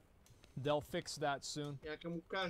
But then they also explode, so you see how easy it can be to die here, basically. Pa ne trebam. Ja sam rekao da je izgorao procesor. Try to stop. You see, there's like a 600 million. Yeah, that's normal for Barbarian. Ne. Najbolji usvijet ima. Ne, slušaj. Kako on rekao? Kaže, turbo clock na Intela je 5 GHz. Pa koliki je default? 3.8. Pa kako može da radi na turbo clocku 2 godine 3 zarade? Znači ne možeš auto da voziš 300 na sat stan. Moraš ponekad usporiš. A, za laptop. Šta ti bi sa laptopom, bi si to sredio? Meni? Tebi. Pa evo vidiš, ide. Nisi imao gafove? A jes. Iako sam mu sve promijenio, one zajebancije. Opet džaba.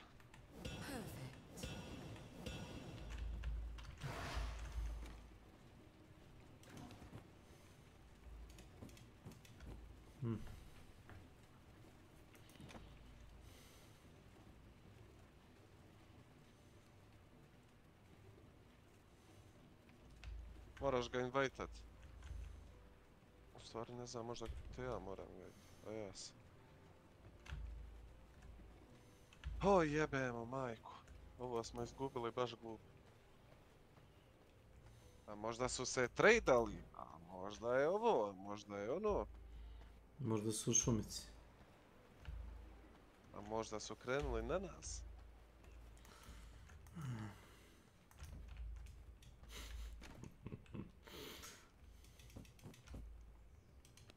Krenuli široko i pobjedili. Ja ne znam kako se nisam tradao sa njim što je Spark snajperima. Još ga vidim i sve od džaba.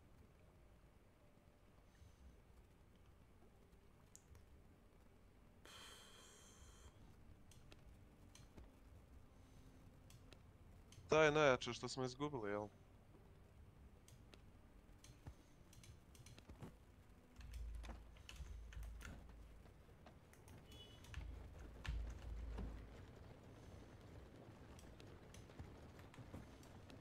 Nenade. AFK majstora, gdje je? Ovo je tak je opet spao. Znaš Lod? Opet zabušao. Nema nade. Nema nade. Dobro su mu ime dali.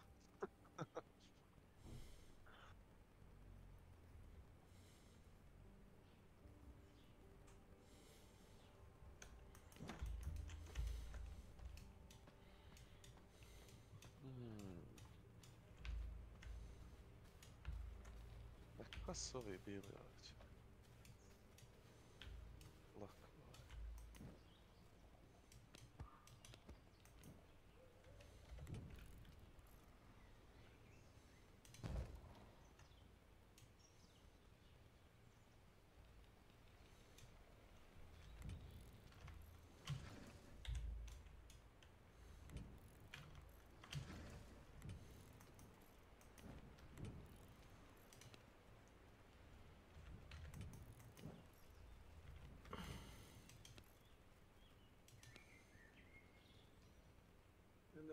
Omega.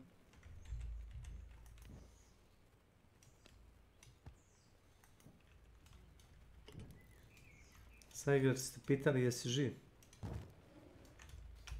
Nis. Dobro, samo da razjasnim. Jesi poluživ? Medium rare. Ko steak, čaj. To je to.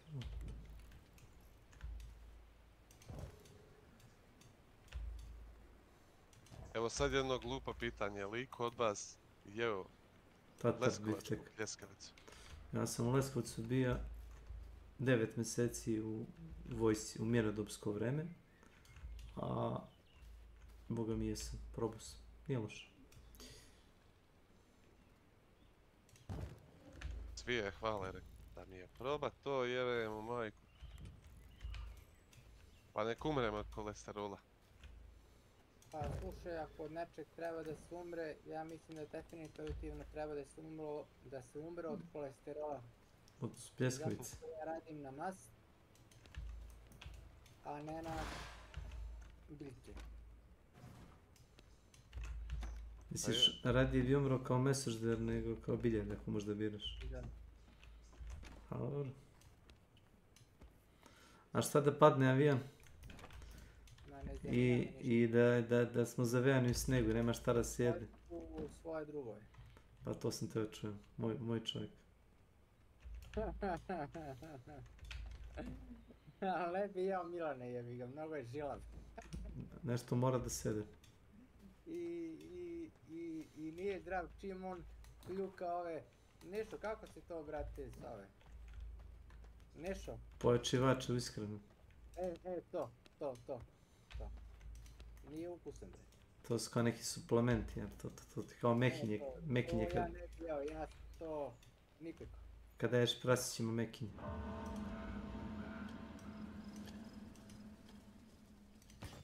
Malkam. Pusti čovjeka, ba, nek igra igru. Ne čujem te ja ništa, ti nisi ga uničio. Pojačaj čovjeka na Discord. Što si ga A smanjio? pojačan je na 200%. Onda nema snage. Kako ja čujem mlađu na 100%. This is like average amount of damage. Dobro, neke slušalce imaš, nemoj to mijenjati. And then I think they su slušalce za AFK dušu dali. Even though I had my buffs up. Znaš. So yeah, if you die, you Ma mene sometimes čuje. there's a checkpoint. I'm not really sure about the exact mechanics, but most of the time I just respawn at the beginning of the dungeon. And you see, I only have 3 revives left now. One is gone. Yeah. So if I die 3 more times, yeah, thankfully I managed to. Čovjek pametno, I think I avoided further. On je već na But planči. yeah, you can see here, like I was trying a bit in the 90s. Pusti nas debila da ide da je on već ode, jer ima skript neko da zna gdje je svaki plus. Like shouldn't die anymore. You see here, like they touch me. Smješka se, znači Damage to je is insane. Like without my barrier, without my fortify. Što misliš zašto je kupio drugi account? That's why I stack all these defensive buffs. zbog skripti. How many lives are you Depends on how much money you spend on the Da store. ga Krajtek ne baniše. Okay, here's the next objective. I have to kill these ward things. I think So here. you see right here, obviously, like he's just killing everything. It doesn't even matter. He's applying Fortify. He has all of his buffs up at all times. He's obviously using items that reduce the cooldown of his shouts. I mean, this is just like a typical barbarian day. I also gathered like quite a lot of elites. Right. So it's mostly about surviving in these Constantly tiers. Like DPS, yeah, at least on of this course. villain build I'm playing, and also other builds. I was playing a Rend Bleed build, and also a Hammer of the Ancients Koji build, na kojem and si uzeo trag? they were similar in DPS output, a bit worse in like... Neka, stani. Gdje si uzemo trag? Objasni. But yeah, you see here I have to do quite a bit of kiting, so I can't just like face tank at everything. Actually, for now, and this will change, because once we get better here, we'll be able to face tank everything and kill it. Also, if he did way more damage, the mobs would be dead, so they couldn't kill him. If they nerf Whirlwind Barbs, then they 100% will, like they did with Sorkin Necro. Barb will come at a few kills down instantly.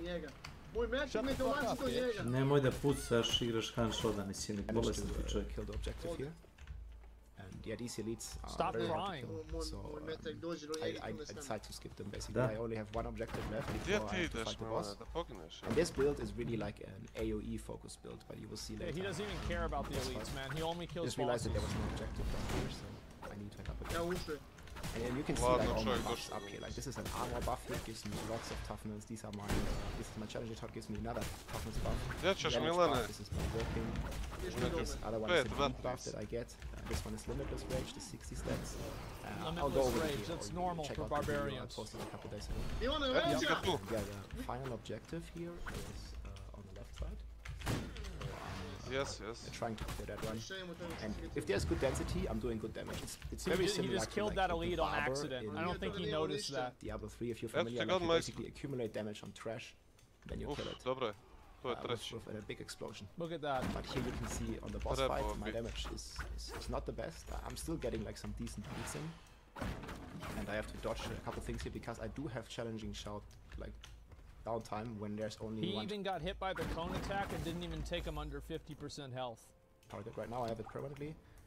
But sometimes if it's a single target, because he has ads, and I should really wait for the ads before I activate the weapons. Yeah, this is here, if the boss HP bar turns blue, that's where I'm doing my most damage. Yeah, that's where I apply vulnerable. But it's a lucky hit, so I don't have it permanently. It's lucky hit, here I and managed to stagger the boss, which also helps a lot with damage. And like obviously, since Barbarian is so good, it's applying stagger so often. So like not only is he doing like max dick DPS, but on top of that, he's staggering the boss so it can't even move. He was vulnerable as well, so there was like some good chunk of DPS, but I really have to be careful because if I get hit by his poisons attacks, I'm most likely one shot. So I have to like dodge a bit. I'm always going behind this pillar because... You might have low poison resist.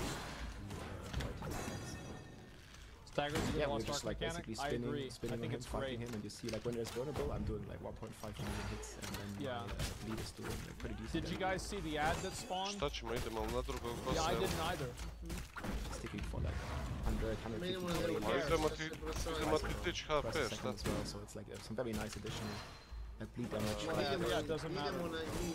And trying to not die. Definitely don't want to be standing. He's at full potions, by the way. I managed to second time. This is due to my shouts. Passing them this often. Yeah, of course. Man, we managed to clear the Nightmare Dungeon 100. So there, yep, tier 100 Nightmare Dungeon. This was the highest tier again in this version, and there's also an achievement, Nightmare Grandmaster, that you unlock when you clear it in the first Druids won't get this. Then you can see you get some rewards like XP and golds and legendary item, rare item. They also got another key, Nightmare Dungeon key, and I'm not 100% sure, but I think the tier 100... So here's the way I see it, alright? Is like, obviously this looks really cool, but like, after I've done this for like 2 weeks, now what? I think that what's really gonna separate Diablo 4 from PoE is if they're gonna be able to add in content, like capstone content, that's entertaining and good to watch. Or not good to watch, good to play. Who cares about watching? It's good to play, right? You need capstone content, boss fights. Now, Path of Exile, I mean, it didn't release with Shaper, right? The Shaper didn't come out until like years afterwards, but truth is, like, you know, they set the bar, and I think it's really important to have content that's like really challenging and like aspirational content. That bosses with exclusive drops like PoE? Yeah, exactly, man. Yeah, and PoE was slow at first, in my opinion. It wasn't slow at first, it was very slow at first. It was super slow. So yeah, I get that. That would require devs with 2 brain cells? Well, I mean, it might reassure you that the developers have spoken about this multiple times and they're fully aware of it. I think they're saving a lot for the seasons intentionally. That's fine. Kind of concerning that tier 100's already cleared. I don't think it's concerning at all. This is a guy that plays Diablo like it's his job. Isn't this guy a contributor to Max Roll? I don't know if he is or not. I could be wrong. He is? Yeah, this guy, I mean, he probably contributes and they pay him money. Like, he literally is playing this game professionally. Like, you should not base... You shouldn't base the way that the game plays off of some... It's like, for example, it's like in Overwatch, people being like, oh, Widowmaker's the best character. Yeah, not in Bronze, which you're in. Always drops another tier 100. No, let's be real. Never goes to tier 100 once. I assume for now that's the max, and you can see the stats here. Like, this is actually pretty decent stats. 9 crit chance as a positive buff, and the rest isn't too bad. The barrier one can hurt a bit, but overall, not too bad a key. Just kill them all in one hit anyway. And yeah, I'm gonna what was now the ring that he just got? Not too bad a key. Damaging enemies with Whirlwind has a chance to summon Ancient. Yeah, of course, right? Because you do Whirlwinds while you do Whirlwinds. That makes sense. And yeah, I'm gonna now go over the build real quick. Like just hovering item. Whirlwind explodes after it ends, dealing 60% of the total base damage dealt to surrounding enemies as fire damage. So basically, look at that +4 works. Oh, sorry, ranks of Whirlwind. So that's like 60% of the total damage that Whirlwind dealt for its entire. That's fucking disgusting. Oh my god! And it's what the fuck? And look at this. It's only a 60%er too. This can go all the way up to 70. Holy shit! Again, I have a full video explaining like how this build works. But yeah, this is basically 80% core crit? item Yeah, of this with build. the legendary. Unique gloves really like enables the build to be able to like clear this high, because like I said, you can accumulate the damage on trash monsters. Like let's say I'm whirlwinding on 100 small spiders, I'm doing like hundreds and ticks of damage in millions. And then I accumulate them all, and 60% of it I can release at will whenever I let go of my whirlwind button. That's right. And I can one-shot elites, I can one-shot probably even It's like you're edging and you just bust a nut on snapshot it or take the damage while you will win into the boss room. I've done it before. It's possible, but it's hard.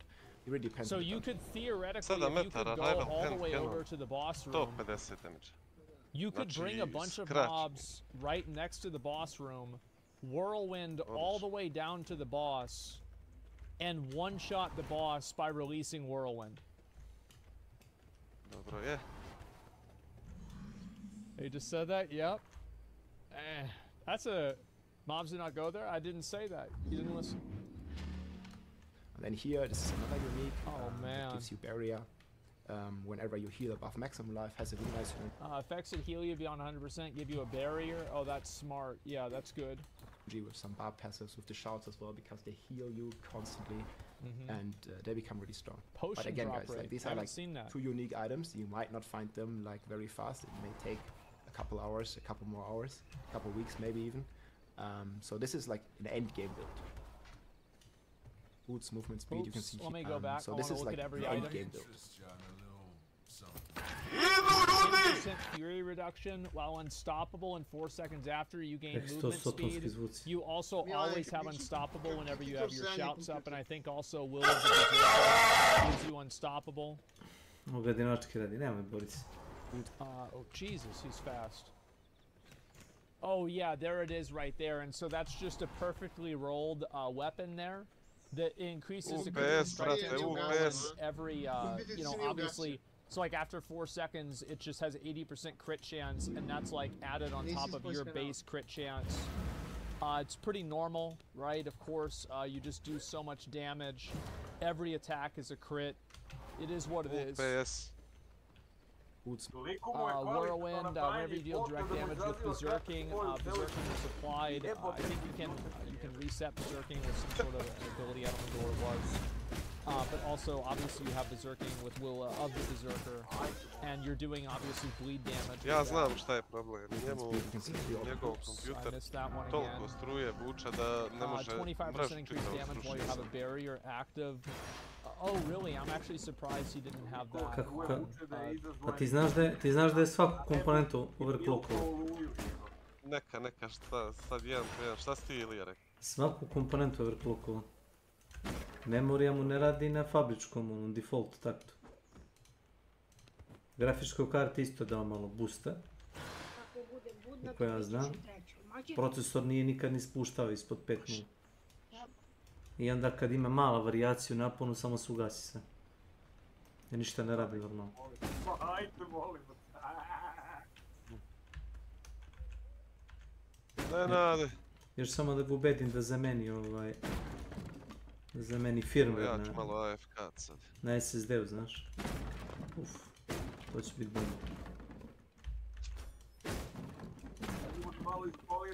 Malo ispolira pinove na S2 SSD-u. Da radi nekako malo efikasnije. Smirglo malo. Ja ti pričao kad je šmirglao ležište od procesora. Ne, ti možda znaš. Ne znam da li zna on je nov na kanalu. Jesi čuo za tu priču?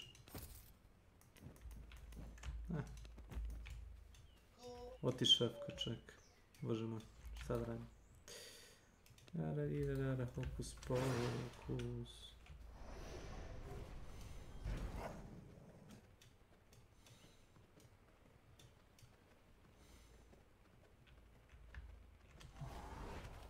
Nemoj da pričaš.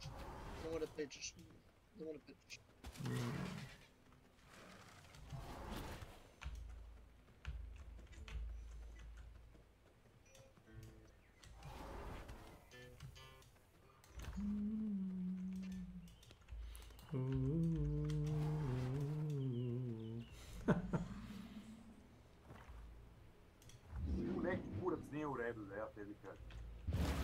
100% neki kurac.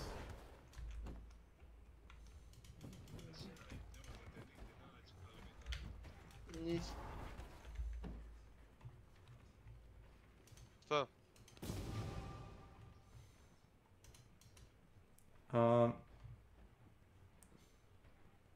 No, aj nema veze.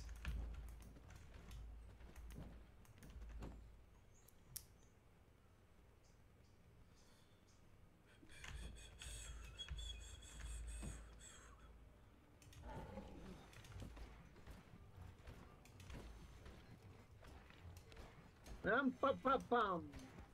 Da je sipala u opore. Da je sipala gde ulje ide. Ako je uvatila rukom to, ako je vreo motor jebote.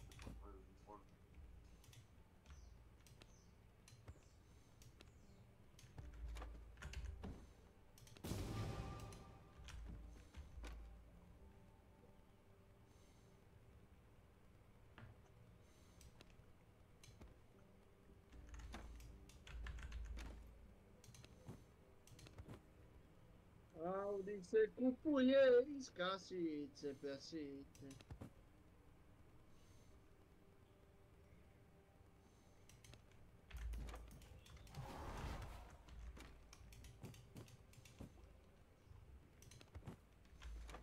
A gdje bi ovaj boss mogao da bude? Ko to zna?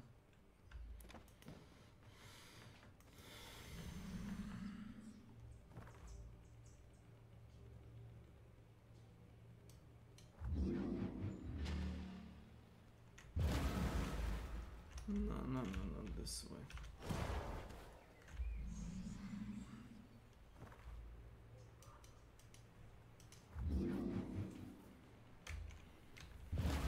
You know, his necklace or his other big weapon, but maybe it's more important. And then you've got Fury, you generate maximum Fury, makes your next core skill. So that's like whenever you're over capping on Rage, you're making your Whirlwind do even more damage. And then your Whirlwind that does even more damage is doing even more damage because you're going to explode at the end of it for 60% of its total damage. Yeah, I mean, it's just, this is how it is. Shout skills, this was in the beta. I didn't get this one. Maybe I did, maybe I did not remember. This one here, oh, it's another shout.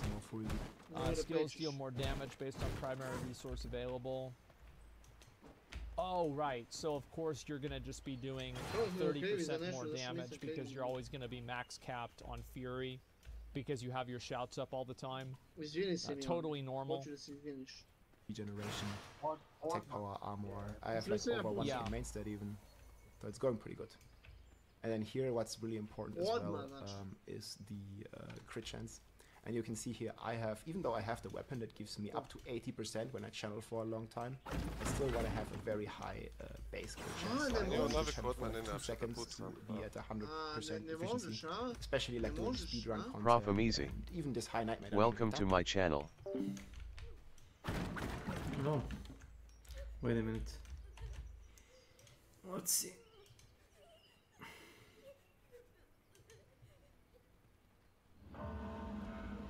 Is there actually anybody anywhere? Oh, yeah. Let's try here. So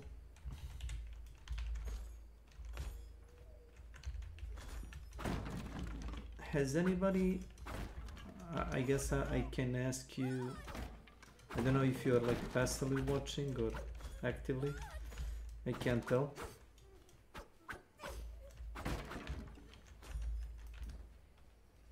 No.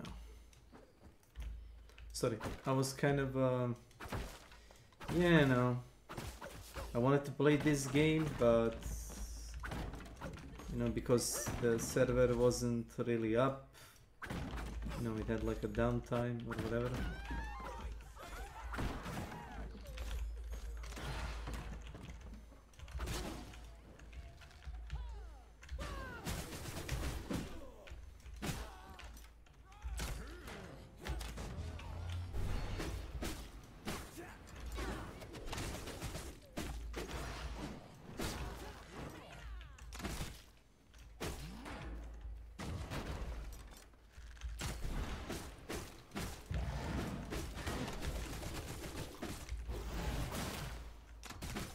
So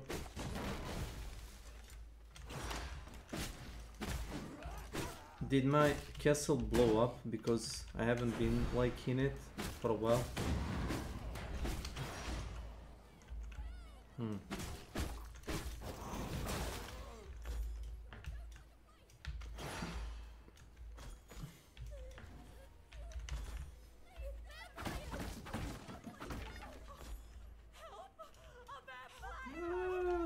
it's me.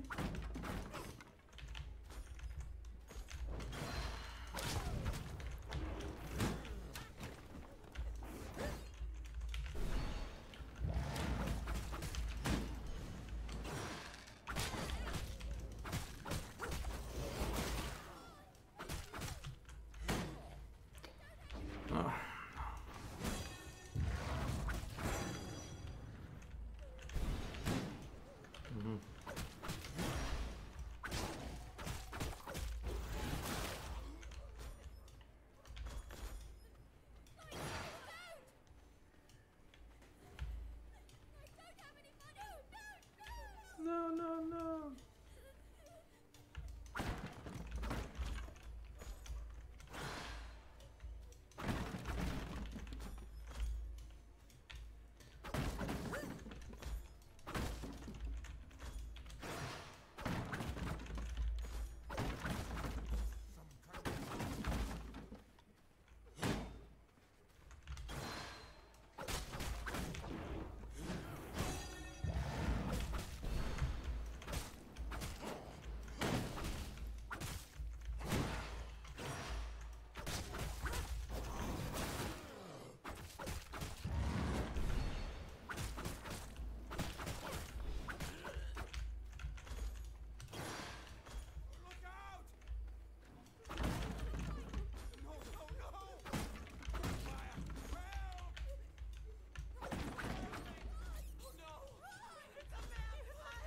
No, it's a kind of monster.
It is I.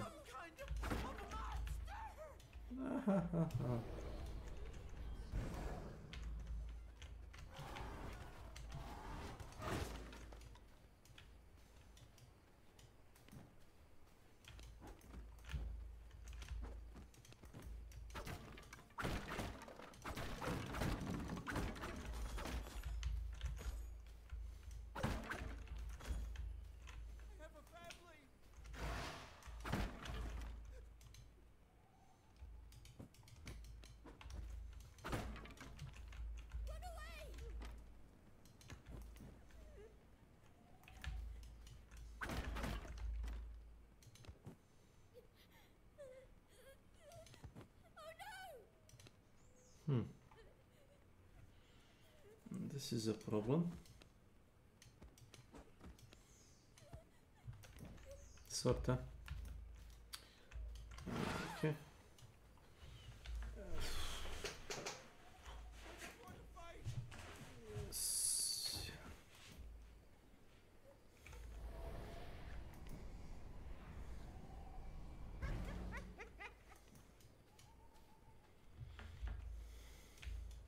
Have a look at my wares.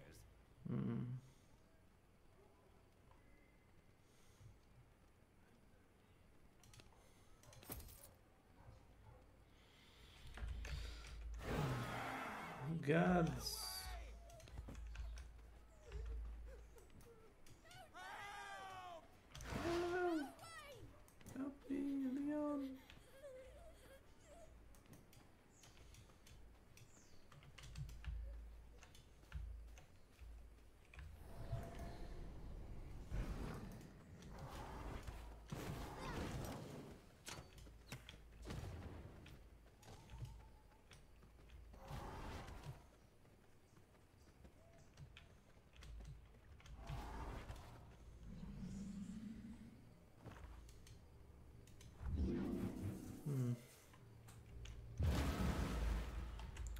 looks like nobody's coming. It's kind of not fun talking to myself, so...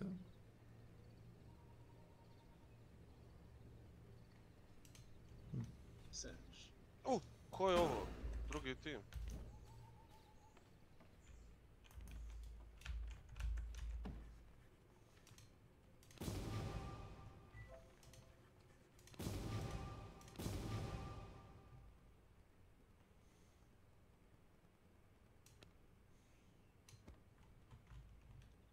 Metris. Ja mislim da je ovo drugi tim. Nenade, drži se blizu mene. Ja me digneš. Drugi je tim, ovo. Pucaju oni na njih.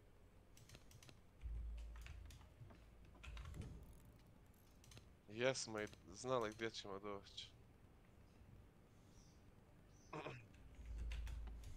Ma ne da mi se, brate, polako, ja bi sad ovo sve ispušao.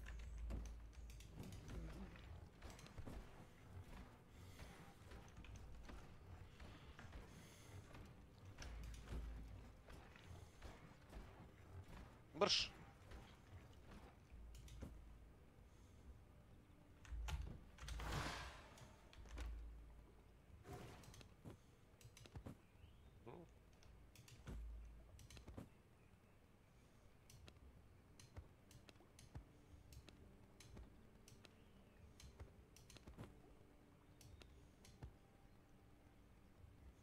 Ja. Nenade! Jesi živ? Vidiš li šta? Kako ne budem živ? On je umro prvi. Čovjek ti je rezao čovjeka ispred tebe, ja mislim. Šta može purigi ispred mene kad sam ja metan? To multitaskuje, on mi ne zna da je živ, jel? Oni su te revival, a ti si umro. Javno, nema da je revival, ali da ti ni nemaš pojma. Jes. Ne je realno. Tamo se čim su mogu da me dignu, to bi ovaj... Madame! Ajde mi on, ubij ga. Nema se. Mi on pomogi čovjeku.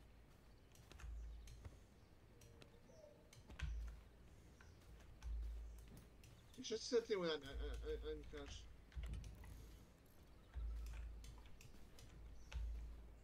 A ti si živ bio čitavo vrijeme. Ja mislim da tebe malo kompjuter jebe, a ne animacija, znaš.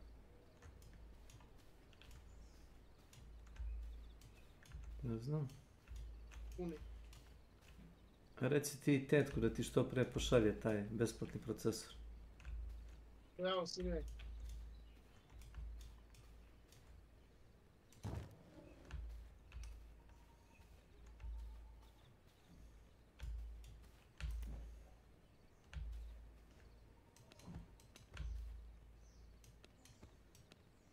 Molim da je preživi ovo. Prežive. I mene bi učulo kako je uspio da preživi. Jeste vidjeli ovo? Da. Igrice se pokrijalo. Nemoguće da je preživio ovo. Pa pogledaš i kad damage history. Ovo nisam ovaj put. Šta ću kad sam zadnji izginuo, inače kad prvi izginem gledam. Mislim, piše ti sad, možda nije najpreciznije, ali...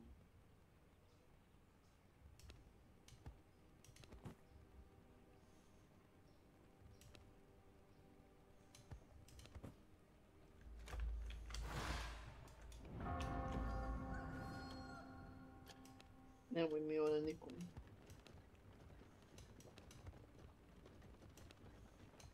Jao, kakve ja traitove dobijam, pa to je nemoguće ništa. Ne li hiti refundaš isto? Ma nisam lud. Pa nije to puno šta. Ja koristim Bloodbonde za nešto drugo, on će svakako staviti ovo, znači $100 biti. Ne. Znači, $100 biti, znaš, jesi te čuo? da možda refundaš za $100, a ne za Bloodbonde, mislim, to je... To je mi jedina pametna ideja koju to ti je pay to win malo žešći. Ako imaš para da kupiš, recimo, za 20 evra, recimo 2000 Blood Bond, da možeš non stop da uzimaš, na primjer, Huntera od $200 i da mu po nekoj, ajde... Snimaj ovo ili ako streama ovo. Ovo snimaj od početka do kraja. Ovaj meč. To što on igra? Šta nosi Bomblance? Ne nosi shotgun, to ću ti reći. Bomblance nosi. Znaš kako je rekao, pitali teroristu gdje ćeš za novu godinu, kaže čuće se. Tako će se čuti kad Milan krene u pohod. Ali on ne stream. Trenutno ne streamuje, koliko ja vidim.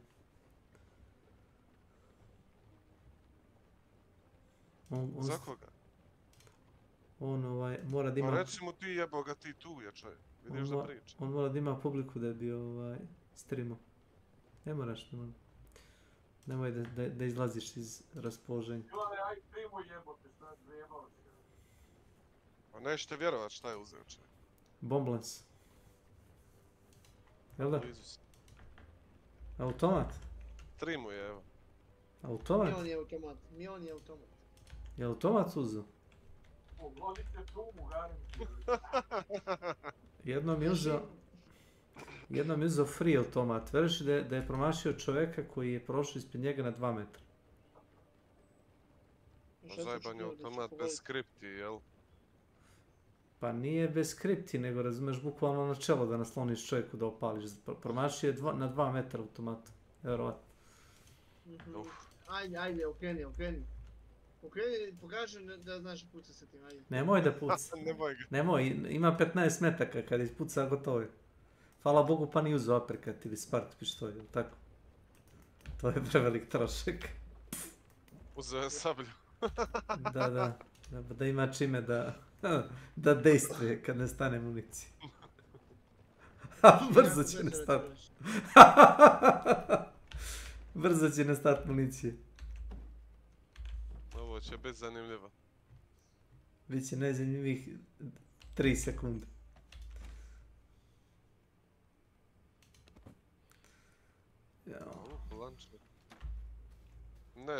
Neće ostati 2.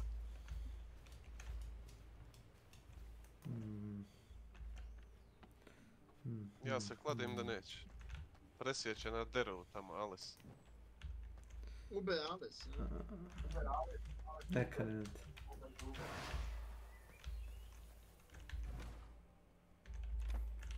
Kako mu neće biti zanimljivo gledat tebe kako mašiš svi 15 metaka.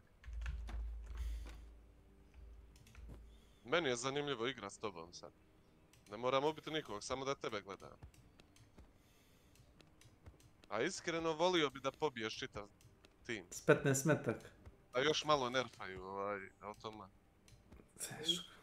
Koja automat će ne bude nerfansan u ovom patchu 3? Pa znaš koliki ti je pick-up? Znaš koliki je pick-up? Kako beš velika crvena kutija 2 metka. 2 metka. A ti je opališ svakim klikom 3. Kad je to ima?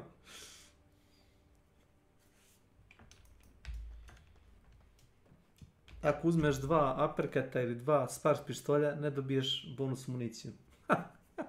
Daj, to ukine. Da. Dobro, ne samo za automat, i za regularne. Longby. Ljudi imaju 2 hula ovdje, a? Ko bi rekao? Čuda da se desi. Glavi, bran. Longby.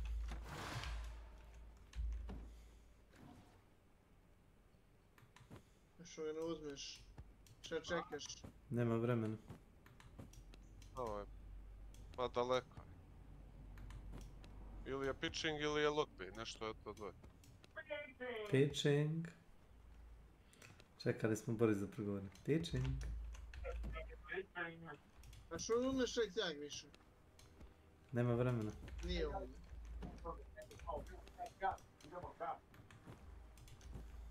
Ovdje nije. Pitching.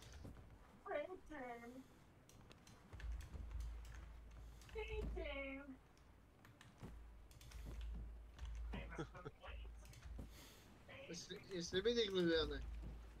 Jesmo. Prije koliko? Prije jedno 10 sekundi. Jevi ga, što nisi pitao. Iza nas. Boss je bijel. Šta kažeš, da neko dolazi s leđa, je li to? Jesi to rekao? Ma Nenad je... Ne mora mi zatvareš. Čekaj, ba, sad će doći. Nemoj... Ubiću ga ja, evo neka, nemoj, bježi, ubiću ga ja. Alo, Milane! Ne da on tebi da ga ti ubiješ. Pusti čovjeka da on to odradi.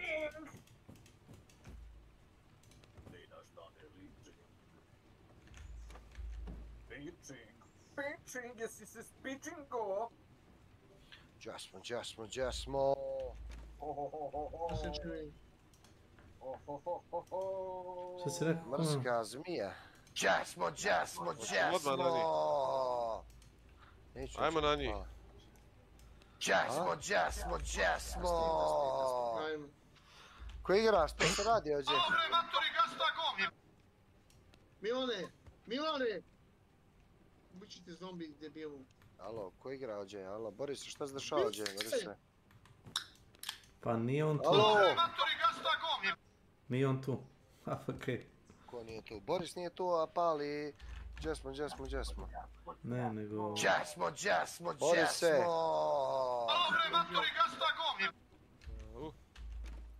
Ko igra? Znači igra Beka, Haze i Nenad. Hejz!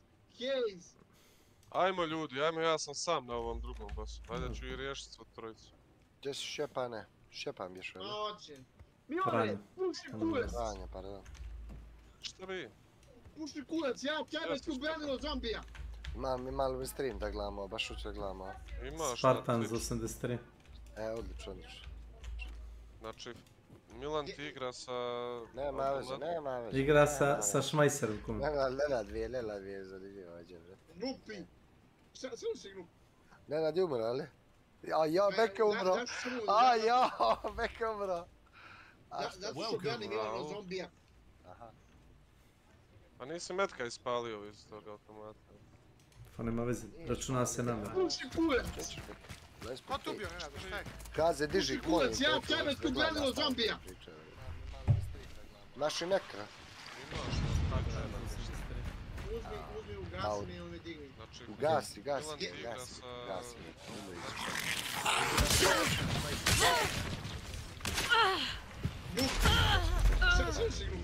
Puši kurac! Ko tu bio, Nenad, šta je? Goodbye for now. Njega utuli. Kako su ga posušili. Ko tu bio, Haže? I dalje puši kurac i puši da će bio zombi. Dobro, Nenade, što je Nenade jebote, što je Nenade? Pogledaj oko majke. Nisi ti Nenade izgubio automat, on je. Nisi ti Nenade gladan bio, vidim ja. Ko tu bio, Nenad, šta je? Nije on gladan bio, Haže. Pogledaj u smrt kome. Ja mu ispričam... Je se klipamo. Pogledaj smrt, majke, molim te, pogledaj. Moram to da vidim. Pogledaj. Molim, da li ko znao, majstor za plane, ko je ovo izbačio? Tačka upitnik Snuks. Ček sad vidim. Šta je bitno? Pare, Nenad, doći ti kaže pare, Nenad. Da.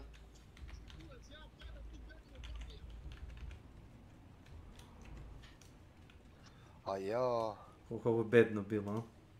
Pored Nenada su prošli, bret. Ma nije, kume, znaš iz kog pravca, iz pravca crkve? Ko je ovo, Beka? Pa ne, pa Beku gledaš. Ovo je Beka. To je Beka. A Beku su ubili, On igra s automatom, zamisli. Nisi ti ga ni da opali metka. Ba si mogu da kažeš, zauzet sam. Dobre, Nenad, jebote, sad će to pali koji ti kurac, jebis, pogledam čovjek. Češ i ti da uzimaš Xanax? Evo, ti Xanax, kada ja, Meni Xanax ne može. Ne, Drakul uzima Ma da, tebi ne može. Drakul uzima Xanax. Majke ti. Ali to dobije kao on je šizofreničar i kao dobije, ali? Da, puca s mozgom. Majke ti. Hoćeš da retiš? Brate mele, evo te, pa šta se to radi? Aha, kako? Ja bi stisnuo redi ovako. Zašto ovaj Beka vas da izlazi iz ove grupe, brate? Iz koje grupe? Ne želi da se druži sa nama. Kako ne želi, vrati, svaki put ga neko vrće. Koga vrće ovo? Beka join. O, izađe pa se vrti. To ti Beka radiš? Peđe ga vrće. Peđe ga vrće, ali?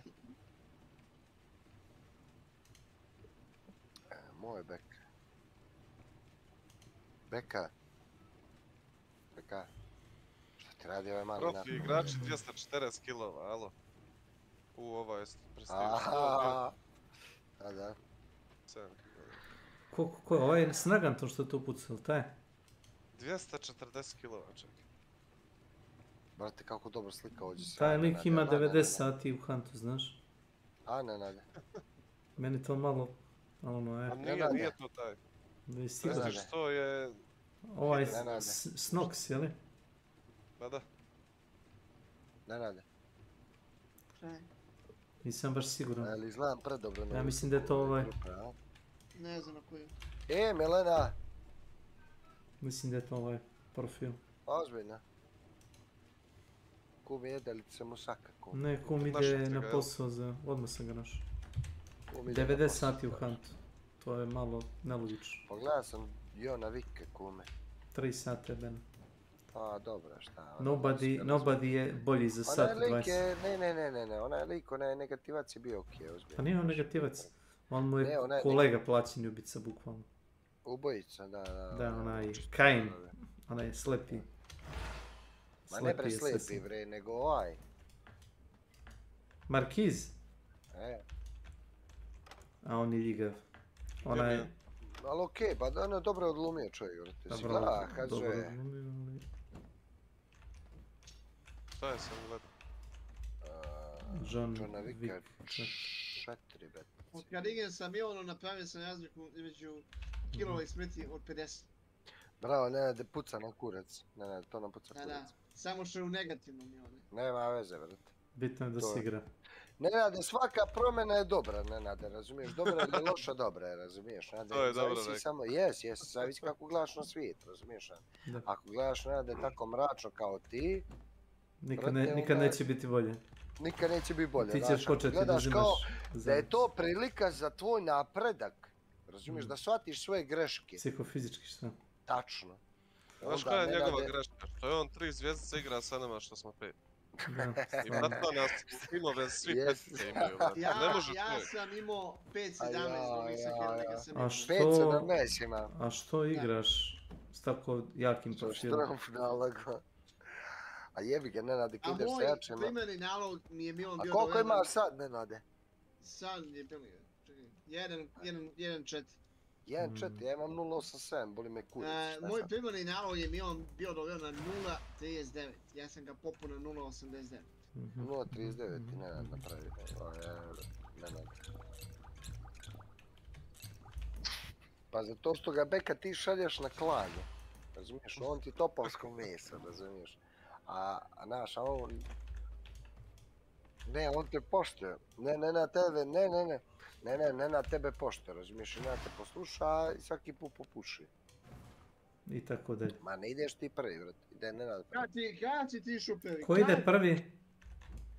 Nenad. Kakvi su to laži? Ti ćeš doletiš prvi, pa evo Nenad išao prvi. Od mene stići. Od mene nećeš stići. A nećeš, evo čovjek... Ajde, trkamo se do bossa, ko prvi njemu može kazi, ajde, ko prvi! Ništa, abortiraj. Ajde, Beka, idi prvi, Beka, idi prvi. Beka poginuo prvi.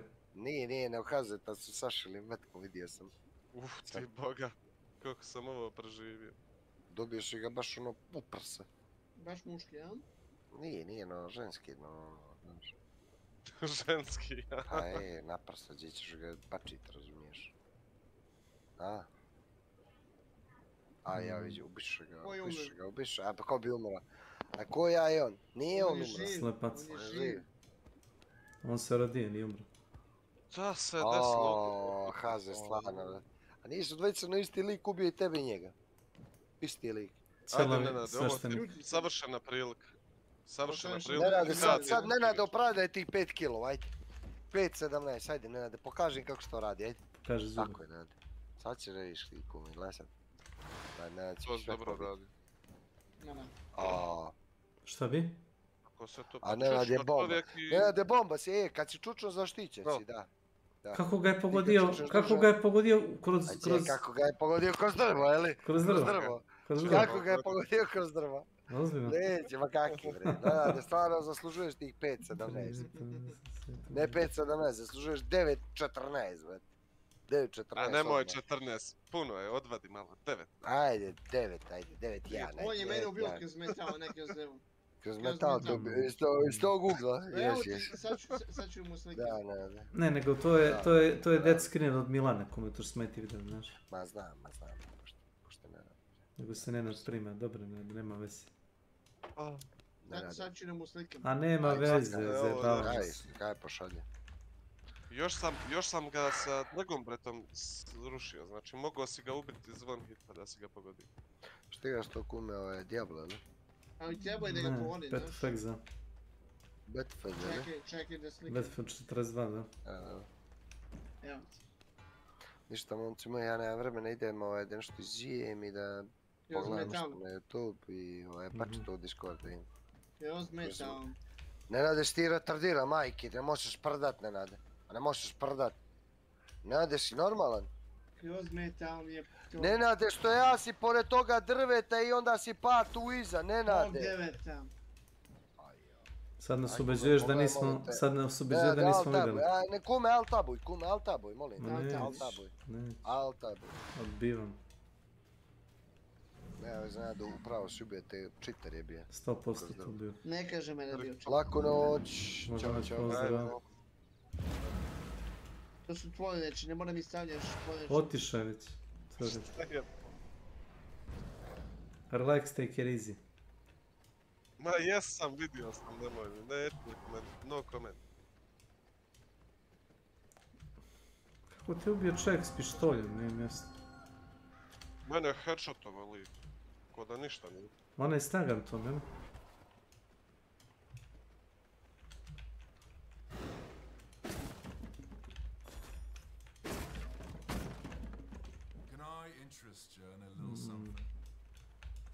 Ušajde.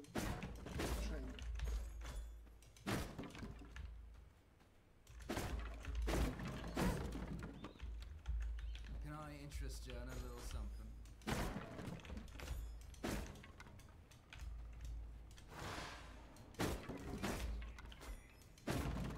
Break it, you buy it. Gdje one pešine, ja one pešine nisam.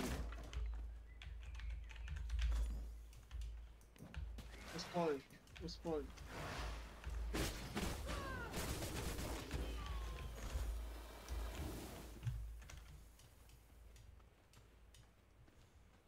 Te minute gubiš da uspoliš.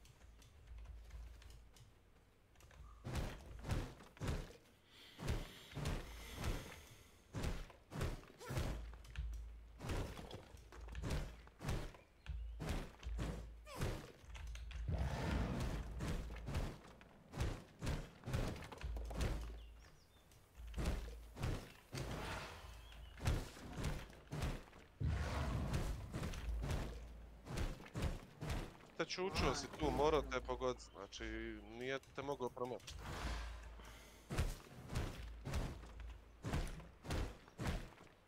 Ne možeš se healovati na sred limenog krova na kom si pogodio, moraš da se mrdaš sa 1 HP, s 1 HP. Bolje da si umro od fall damage nego tako kao što si ti popeo. Pa neće čovjek da se trudi na ovom accountu, nemojte ga zajebavati. Da, što da traje hard ako nema. Pa ja, pa na onom je starom imao KD, na ovom neće čovjek to da ganja i puste. Čovjek će da resetuje KD. Viš da te palim. Šta ga zajebe? Samo ti igraj, Nenade, kako god hoćeš, pusti. Juste. To je sve subjektivno. Tebi mogu smijat, ali... Ko se zadnji smije... Najduže se smije. A Nenad obično baci ono svoje. Da je zlikovački smijeh. Juri! Ujebem ti ljude, vraćaj se vamo, dolazi za nama. Da uzmemo klub, pa da isplatim... Medkit. $30. Sad može, ajde, 200 ljudi. Sad možemo poginuti. Idemo na ljude, tamo Nenad nam je sam, ajde da mu pomoći. Medkit i Boxster su $15 i nož isto, ja mislim. $50. Idu na nas, $50. Ne, idu ka ovome. Džasmo! Neka Boris se pusti ih da igra. Što se takav čovjek? Alo bre, matori, gasta gom! Borise. Neka.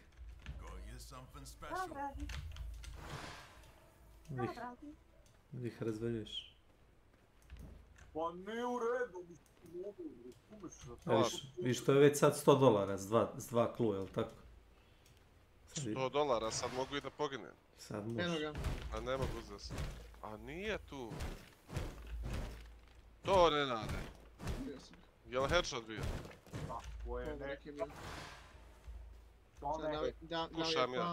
Dao je pa, ne znam. Znači, nije pao. Bio je headshot, ali nije umro. Nije bio headshot, bio je pogodak u Grkenu. U Grkenu? Ti Boris samo u vrat gađa. Ne u vrat, u Grkenu. Ja pušam. Odakle, Nenade, ping. Ne, 12 sati, ja sam ti već pingom. Dobro.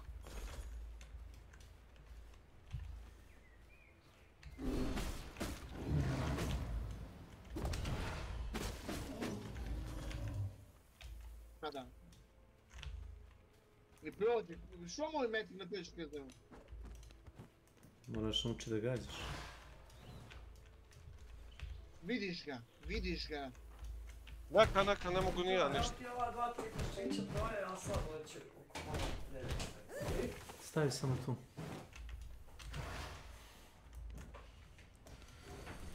Ili ćeš nešto još da jedeš? Ništa, šta ću dedem da se razvaljujem od hrane. Treba i radit, znaš.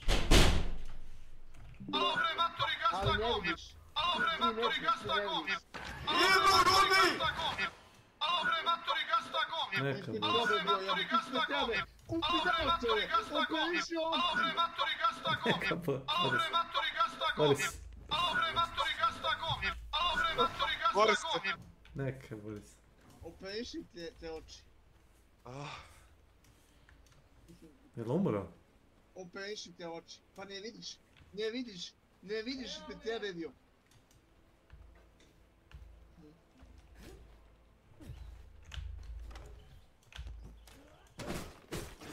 Ti ne vidiš. Pa ne, stvarno kad tako zagineš onda kreneš pričat, ne čuje se ništa. To je sranje zbog Discorda. Kad sa randomima igram, sve čujem. Oni